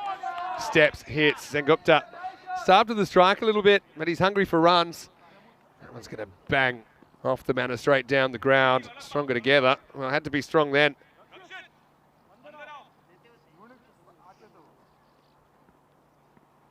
These guys, they're so good at hitting that sight screen.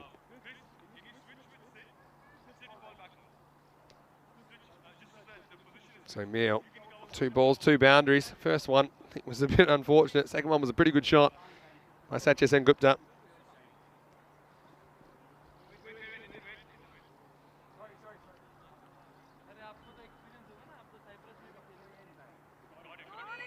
Just getting the field right. Had to bring the mid-off up because you need 4 in the circle, 5 outfielders in operation.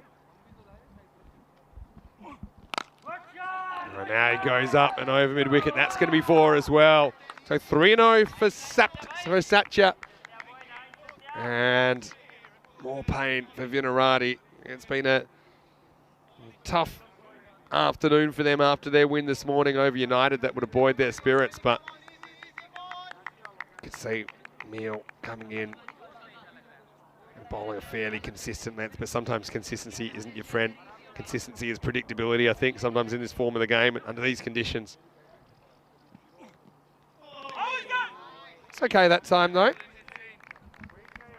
Gets it past Satya. But yeah, you look at the batting to come. With Ratul, haven't you mentioned the guys like Rahad Ali, Riaz Afridi as well. And Mugam did some good things last game.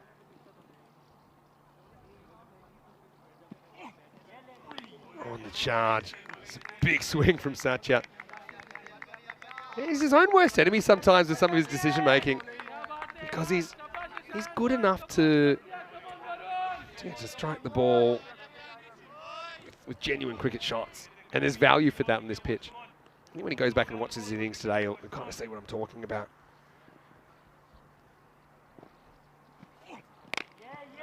This is kind of something in between the bottom of the bat, get one. Camille fights back well after going for 3 boundaries. That over ends up going for 13. And the 50's up at the end of 4 overs. It's 50 without loss. Bruno after 4.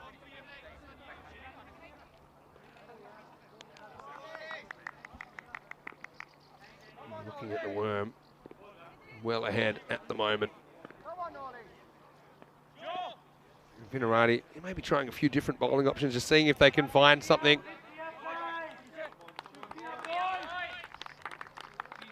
50 partnership as well between Sengupta and Mehta.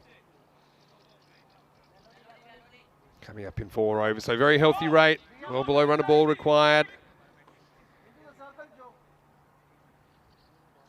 Feeling pretty comfortable at the moment. So, change of bowling, it's Ollie Dennis that's going to bowl. It's not too bad, first up. Full and fairly straight. Single that they're made to work for.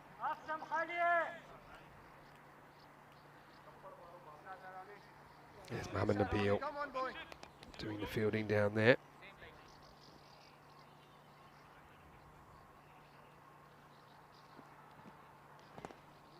This one shoots more or less along the ground. Yeah, Ollie seems pretty popular with his teammates. He's a guy we saw earlier in the week, but it's the first time we've seen him get a bowl. Oh, it's nicely worked away by Mehta. Just making the most of this outfield. I know I sound like a broken record, but it's such a huge factor in this series. Just continuing to give batters value for shots. I mean, this is only a little touch. It's a fairly risk-free shot. And before you know it, it's screamed away to the boundary. You hear that? Venki saying, hey, keep it on the offside. We can protect the offside a bit better. So even though the game looks like it's gone here, I think it's a great opportunity for Dennis to gain a bit of confidence with the ball. I quite like what his bowling offers. He's a nice tall action. I actually think he played a pretty good shot earlier, even though he got run out. We have Vinarati continuing to kind of use their squad. Seen a few different players from them. A reasonably big club. I think they're back to having 2 teams. Last year they just had 1 in local competition. In fact, when we first saw Vinarati on ECN, it was actually we saw the Biancos and the Rossos. They had the kind of second team in their first team, and it was the Rossos that went down to the Biancos, so the 2s lost to the 1s back in the Czech Super Series. I think the first time we saw them on ECN back in 2020. Uh-oh. Oh, well, that'll wake you up. But, yeah, don't think there's any harm. There's still a bit of danger. I don't think there's any intent is what I meant. It was a proper headhunter, wasn't it? I like the positivity, though. So don't worry about that one. Forget that one. Free hit, though, and it is going to be hit. Down to here, Maximo. Mehta, after a bit of a shaky start, he's been really good here. He's moved to 42 now. And he's cruising. The bowler's getting a bruising.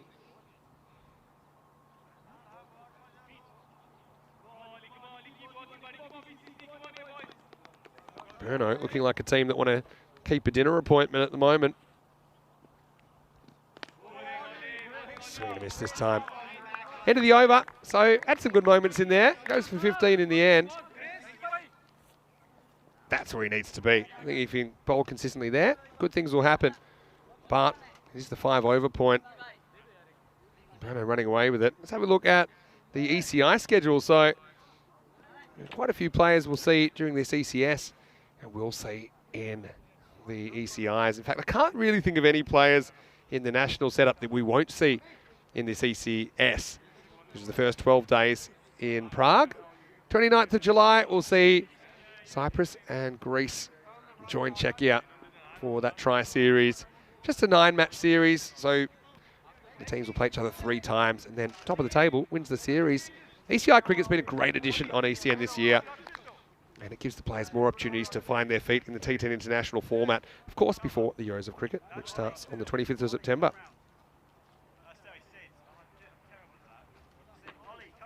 So Chris Tebb's going to get a bowl now. And let's see if he can make something happen. Just 16 required for victory.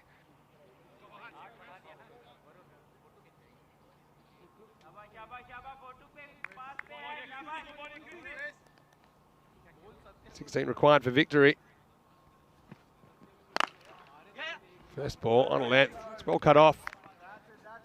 Rare dot ball in this innings. A bowl by Tebb.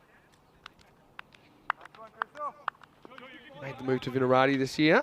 Previously of Prague CC, but obviously there's always a bit of shuffling between clubs season to season as the landscape changes. This one goes straight through his legs and will be a single. I love the microphones, they pick up a lot. And I certainly heard a nubby, "What are you doing?" as Nabil horned it in. Luckily, there was a keeper that was able to back it up.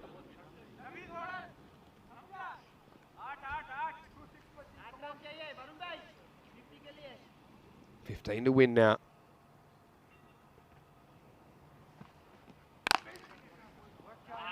This is just wide of the infielder, but oh no, we're going to have another misfield, and this time it's the captain, Venkatesh Margashayam. We've seen this happen plenty of times, haven't we? And so, you know, it's not the easiest field to field the ground ball on. It's something we've seen time and time and time again. It'll be a slight Tortuga. He does everything right. Technique looks good. Bounces away, and Vinarati had a bit of a game to forget here in match 25. Now, back cut. This will bring up his 50. And Mehta, well, he'll salute the crowd.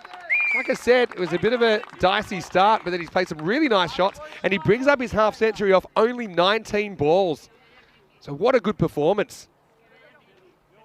A guy that has never scored a 50 before on ECN, so what a nice moment for him.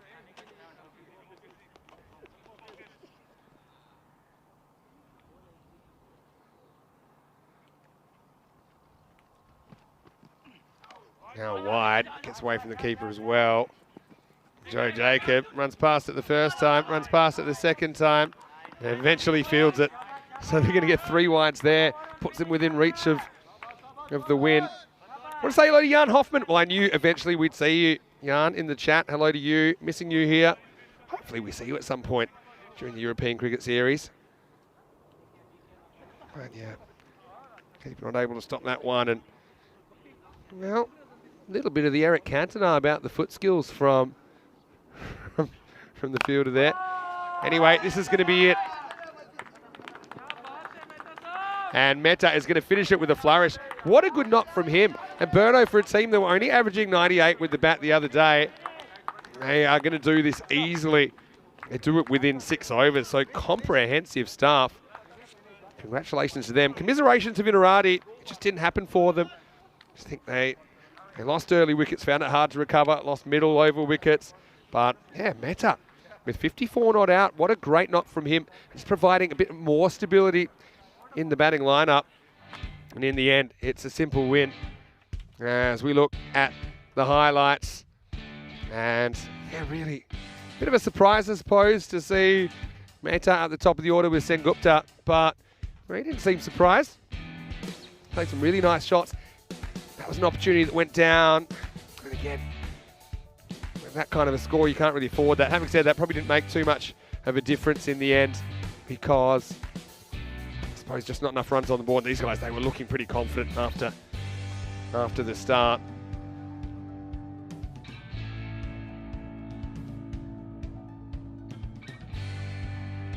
Danny O'Connor came on, couldn't really stem the flow of boundaries.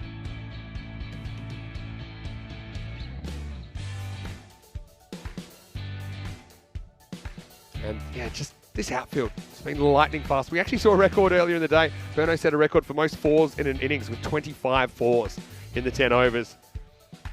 Ratul with 17 of those off his bat, also a record. But there's an air of inevitability. I might see Dennis coming on. I mean, guys, they can do a job. I think they're just finding it hard with these match conditions as well. That was a bit short. Had the distance to go over the top. Maximo time. And Teb, he came on, did his best. This kind of sums it up. The captain, he looks solid as a rock most of the time in the field, bounces off him and disappears for 4. And this game was on borrowed time. And yeah, just a reminder, what's coming up tomorrow. So it's a huge day tomorrow, 6 matches. So this is where we fit in the extra match because we have to have at least one game, or have one day where we have 6 matches to fit in the 56 matches in 11 days. So starts with Vinarati against the Spartans. So it's a crunch day for Vinarati, really. They'll play 3 times on a super Saturday of action here on ECN. We have 6 matches here in Prague. Then we have 3 in Portugal. So it kind of runs side by side for a while. Right here, Danny Hudacek, he'll take you through the first couple of games in the morning, 6:30 a.m. GMT, 8:30 in Central Europe, and noon in India. So a little bit earlier in the day to fit in those 6 matches.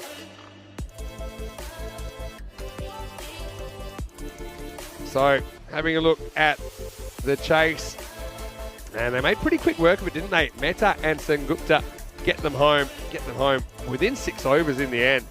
Mehta, his first ever half century on the European Cricket Network, scoring 54 off just 20 balls. Sengupta, well, he played a couple of nice shots in there as well. 20 not out, nice little foil.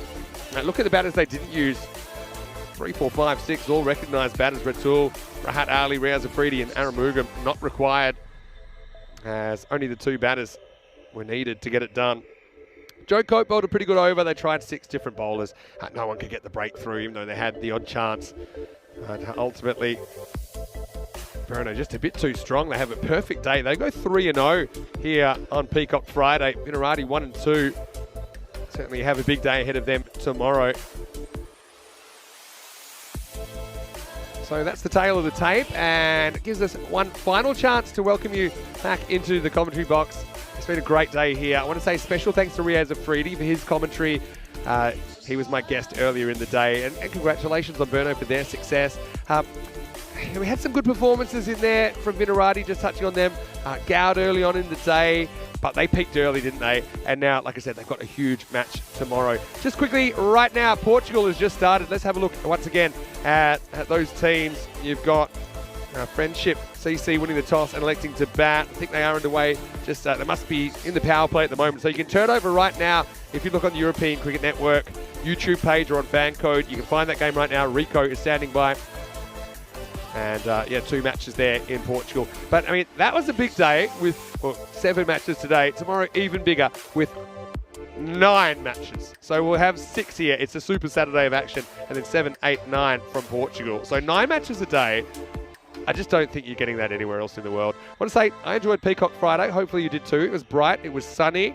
We avoided the storm, even though it got a little bit windy at times. I missed Danny Hudacek, though. I know that he's watching right now at Down Under. He'll be disappointed, Vinarati going down, but looking forward to having him back tomorrow. In fact, he'll take you through the first couple of games. I'll be here probably around the 3rd game to take you through the rest of the day. So we're kind of splitting it up that way because of the volume of cricket on tomorrow. Just before we go, a quick reminder, before you turn over to Portugal, to like this video, make sure you subscribe to our YouTube channel, tell your family, tell your friends about the European Cricket Network. Check us out on social media at European Cricket, and finally, EuropeanCricket.com. It's the home of European Cricket. Check out the upcoming series as well as the squads, the fixtures, the stats, and everything like that, including all of our stats going back to 2019. But for now, this is the Vinny Sound, Mr. Maximo for ECN. Hope you have a happy and safe evening. Big thank you to our crew from Spring Productions. They've been outstanding. And Chris, fantastic first day pushing the buttons. You are pushing the right ones. Big well done to you. In fact, Spring Productions, they put together some of the highlights of day 5. Let's have a look at them. And from here in the box, have a happy and a safe evening. We'll see you tomorrow in Prague for more European Cricket Series. Hasta mañana. Nostradano.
thinks he wants to go for it, but then stops his shot.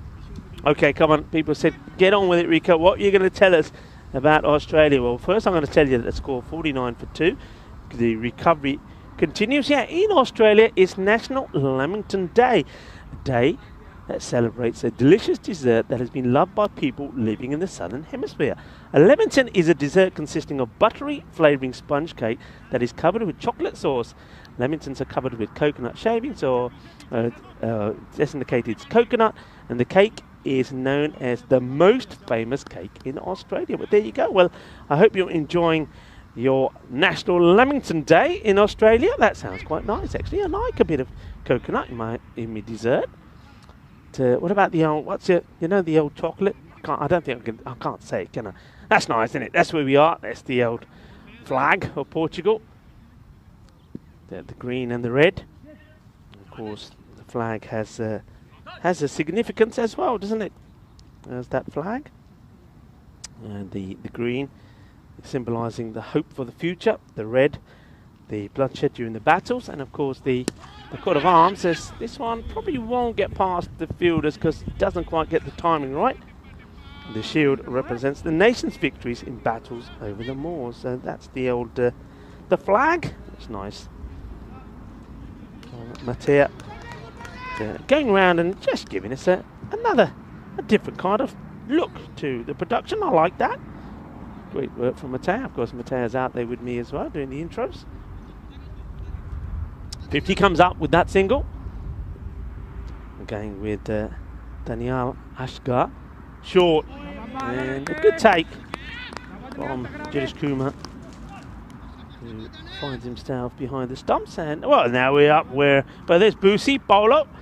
And that's where the scorers... There's Manav. That's where our scorers are. Manav is up there. And, well, this one could be going up there as well. This is out of here. It goes into the car park. Quinna suena manos arriba, arbitro. Porque eso es 6 carreras. Que grande, que guay. Well, I was talking about some of the sweet stuff over here. Well, this is hit sweet. And I'm telling you what, that is sweeter than, well, a tarta de nata. Definitely is. What a nice shot. Yeah, the old custard tarts here. And very, very favourites. There we go. That's Simon as well. Manav and Mihail. And, well, new balls, please. Thank you very much, Conrad. Tyrone Peters is up there as well, keeping an eye on everything. The new ball comes out because that one is in the car park. It has disappeared. And, well, maybe one of the animals around here has got that. Plenty of animals, you know. The birds of prey all-rounders. You can see them hovering around every so often. They're under attack from the grizzlies, I will tell you that. And this one should be dealt with and will be nicely done. No mistakes from Cambodia. Sort of animals around here because, of course, there is a biological park here. And around 60 animal species, birds of prey, brown bears. We've got lynxes, wolves, foxes, wild boar, deer, amongst many others. So plenty of stuff in the old jungle. Well, it just blocks this one out from Ashgar.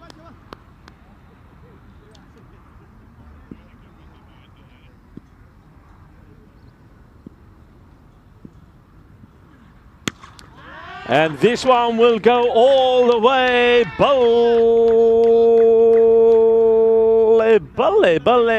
Ginnasona Shaka Lagya. Well, that'll do nicely. And after a slow start, 63. And, well, they're going well. Could be putting up a 120 kind of score. Hello to everybody. It's great to have you in. Well, I'm calling this the commentator's man cave. It really is. Every day it gets updated. I've got a nice little backdrop here. And they had the walls painted the other day. The plasma TV is coming. Do you call them plasma TVs these days? No, LCDs or whatever it is. I'll have a carpet down here. Going to have a fish tank over there, I think. Yeah, it's looking good. No, once again, thank you very much to the likes of Barry and Nina for making us feel very welcome indeed. And the cricket's pretty good as well. A little bit cooler today, which is nice, but still the weather is fine for cricket. I think the cricketers appreciating some of the cooler weather. Welcome to everybody. Welcome to the night series. Here we do a little bit of the old fiesta. Yes, that's what the night time is all about. And it is the weekend. And of course, it is Peacock Friday. And thank you for a lot of people that are liking the shirt as well. Back to the action. Bit more spin. Short. Doesn't really come up. But to get played away, it is Ranjit Narayan who's bowling now. With the score pretty healthy, like I say. The 2 wickets fell pretty early, but this partnership is coming together nicely.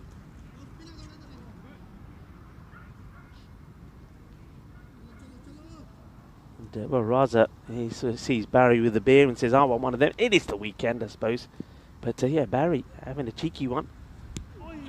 I was promised some port tonight as well, so I hope Nina, I hope you got some port in there. Look, I just want to give a big shout out to the people that are working in the clubhouse there. Nina is there, Anna, Laura Shea. Anna and Nora Shea, of course, are doing all of the work behind the bar and in the kitchen, of course.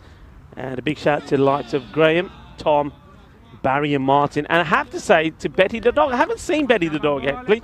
Maybe Betty is around chasing the rabbit somewhere at the moment. Hello, people. Well, there you go. This is my man cave. It's been updated by the day. And a few more things coming up. By the time Corey gets here, I think we're going to have a leather sofa in here as well. This is high up in the air. And the fielder, well, does he stop the boundary here? This is what the match officials are looking at. I think the guys up, our umpire, the third umpire, and Tyrone probably would have been able to see that quite clearly. They say it's all fine.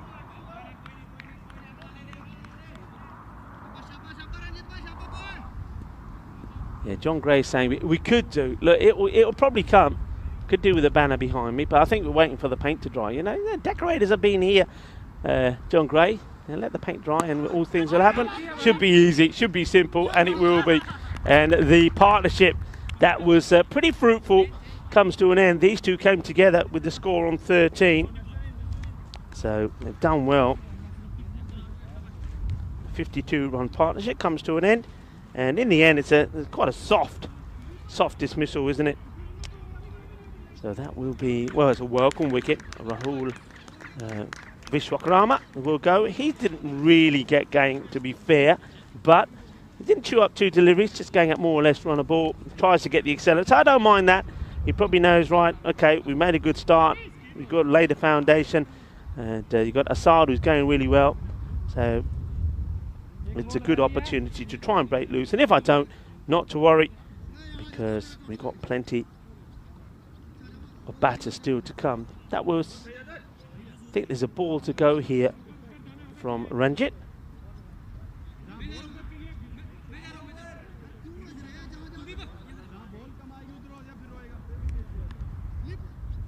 Field changes because the right-hander that comes in here now.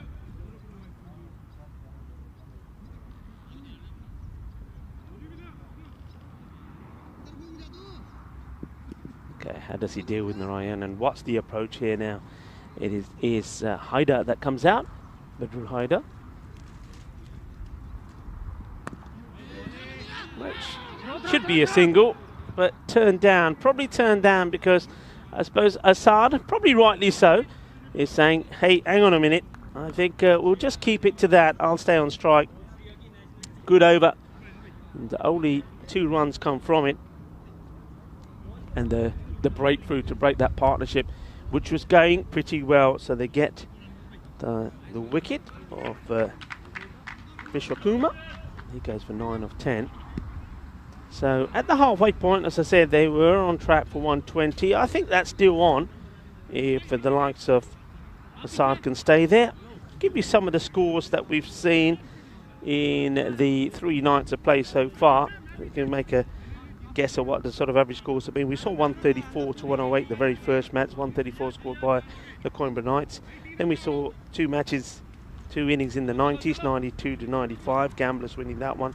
Marlow put 102 on the board, batting first, and Lisbon Capitals in reply 75. The Marlow in match 4, 141.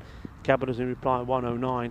And yesterday scores, once again, the first match 91 to 92, Coimbra Knights chasing down the Wanderers 91, and then Porto Wanderers 106 to 97 of the Coimbra Knights. So a 120 score, I think, will be a good score to put on the board. Average score at the moment, I suppose, around about 105, which I think is a little low. I think as the teams get used to the pitch, that we're going to see bigger runs, because the outfield is pretty quick.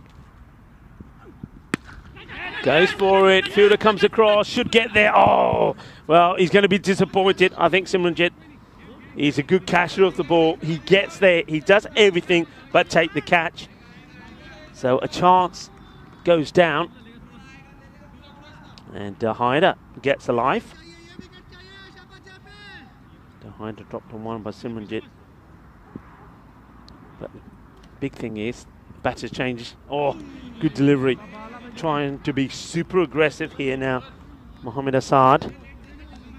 Still got time though. He's got to keep saying to himself, I've still got time. You know, if in the first 5 overs I've made 39, if I make another 39, yeah, we've got a good score here. That's what he's got to be thinking. Doesn't want to go into panic mode just yet. Jai Prakash just losing his run up.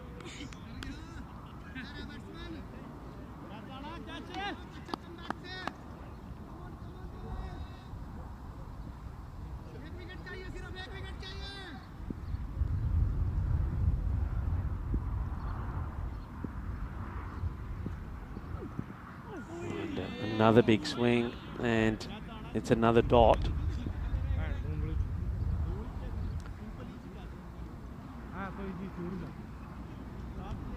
And David just saying that the number of fours in an innings was beaten today with 25 fours. Which match was that? I know we normally, I mean, we sort of keep a track on sixes, don't we? But okay, that's interesting. Tell us which match. And this one, it's a very good take. Diving to his left. Jidis Kumar, of course, took on the gloves because of the injury to Kuldeep Golaya. And that's a really good take. Doesn't see much of it. Gets sort of, sees it come over the shoulder of the batter. It is a wide, but it could easily have been 5 of them. Jai Prakash once again. And well, he gets this one right, and it will go all the way. Gear, Shakalagya. And it's a preempted shot, isn't it, from Assad? After missing out on a few, he walks down the pitch, and it was right in to his body, but he's able to muscle it away. There he comes charges down. Gets a little false movement outside the off first and makes it look like he's going to stay there. Then he sort of runs at it, attacks the ball, hits it well. And that's even better. This is a glorious shot. That is classy. And that bit of class, that 6 brings up his half century. What a great shot that is, and what a good way to bring it up. Mohamed Assad, 51 of 22. Bahut achhi batting kiti hai, apni half century puri kar li. And that is a good shot because he creates that, doesn't he? And now he realises, he gets the word that he's got that half century as he puts his bat up in the air. 51 of 22 deliveries. And also, I think that was after a very quiet over that Ranjit Narayan bowled, where only 2 runs came off it. Well, that was a better one. 15 come off that, and they're up and running again. 80 for 3. Really, if they don't get to 120, 130 score here, they'll be very disappointed. But at the same time, I think gamblers know, get the wicket off Mohamed Assad, and you know, they may even struggle to get to 100. That's how big I think Mohamed Assad's wicket is here. So Ranjit Narayan to continue. Bowled a superb first over.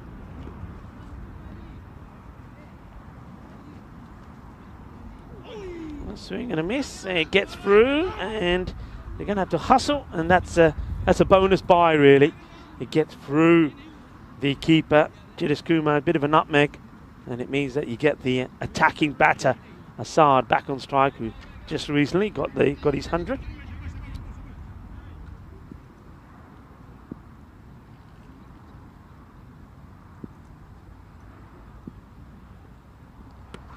Gandhi, but he's going to get away with it. It goes straight to the fielder. Now he's a little bit slow running, and it gets there, hits it, and thinks, should be a boundary, then realises there's a fielder there, then has to get his skates on. And, well, it looks like Ranjit Narayan might have just injured himself. It looked like he almost got bulldozed. by Assad running into him. Okay, back 9 to Haider. Haider. No run, and another opportunity. Look at the action here. I reckon if he let go of this and hit the stumps, I think he could have had Assad. It's a dot ball though. Oh, a bit of explosive action. Well, no time to see it again because Narayan is ready to go. Short, not a good ball. Will it be a wide? Well, no wide. I thought this was down the leg side, but it's obviously gone over the batter and over the stump, so wide not signalled. And well, what's happened here? Who's knocked the barrels over? Not sure what's happened, but I haven't seen any signal from. Well, there is a signal. There it is. So yeah, it was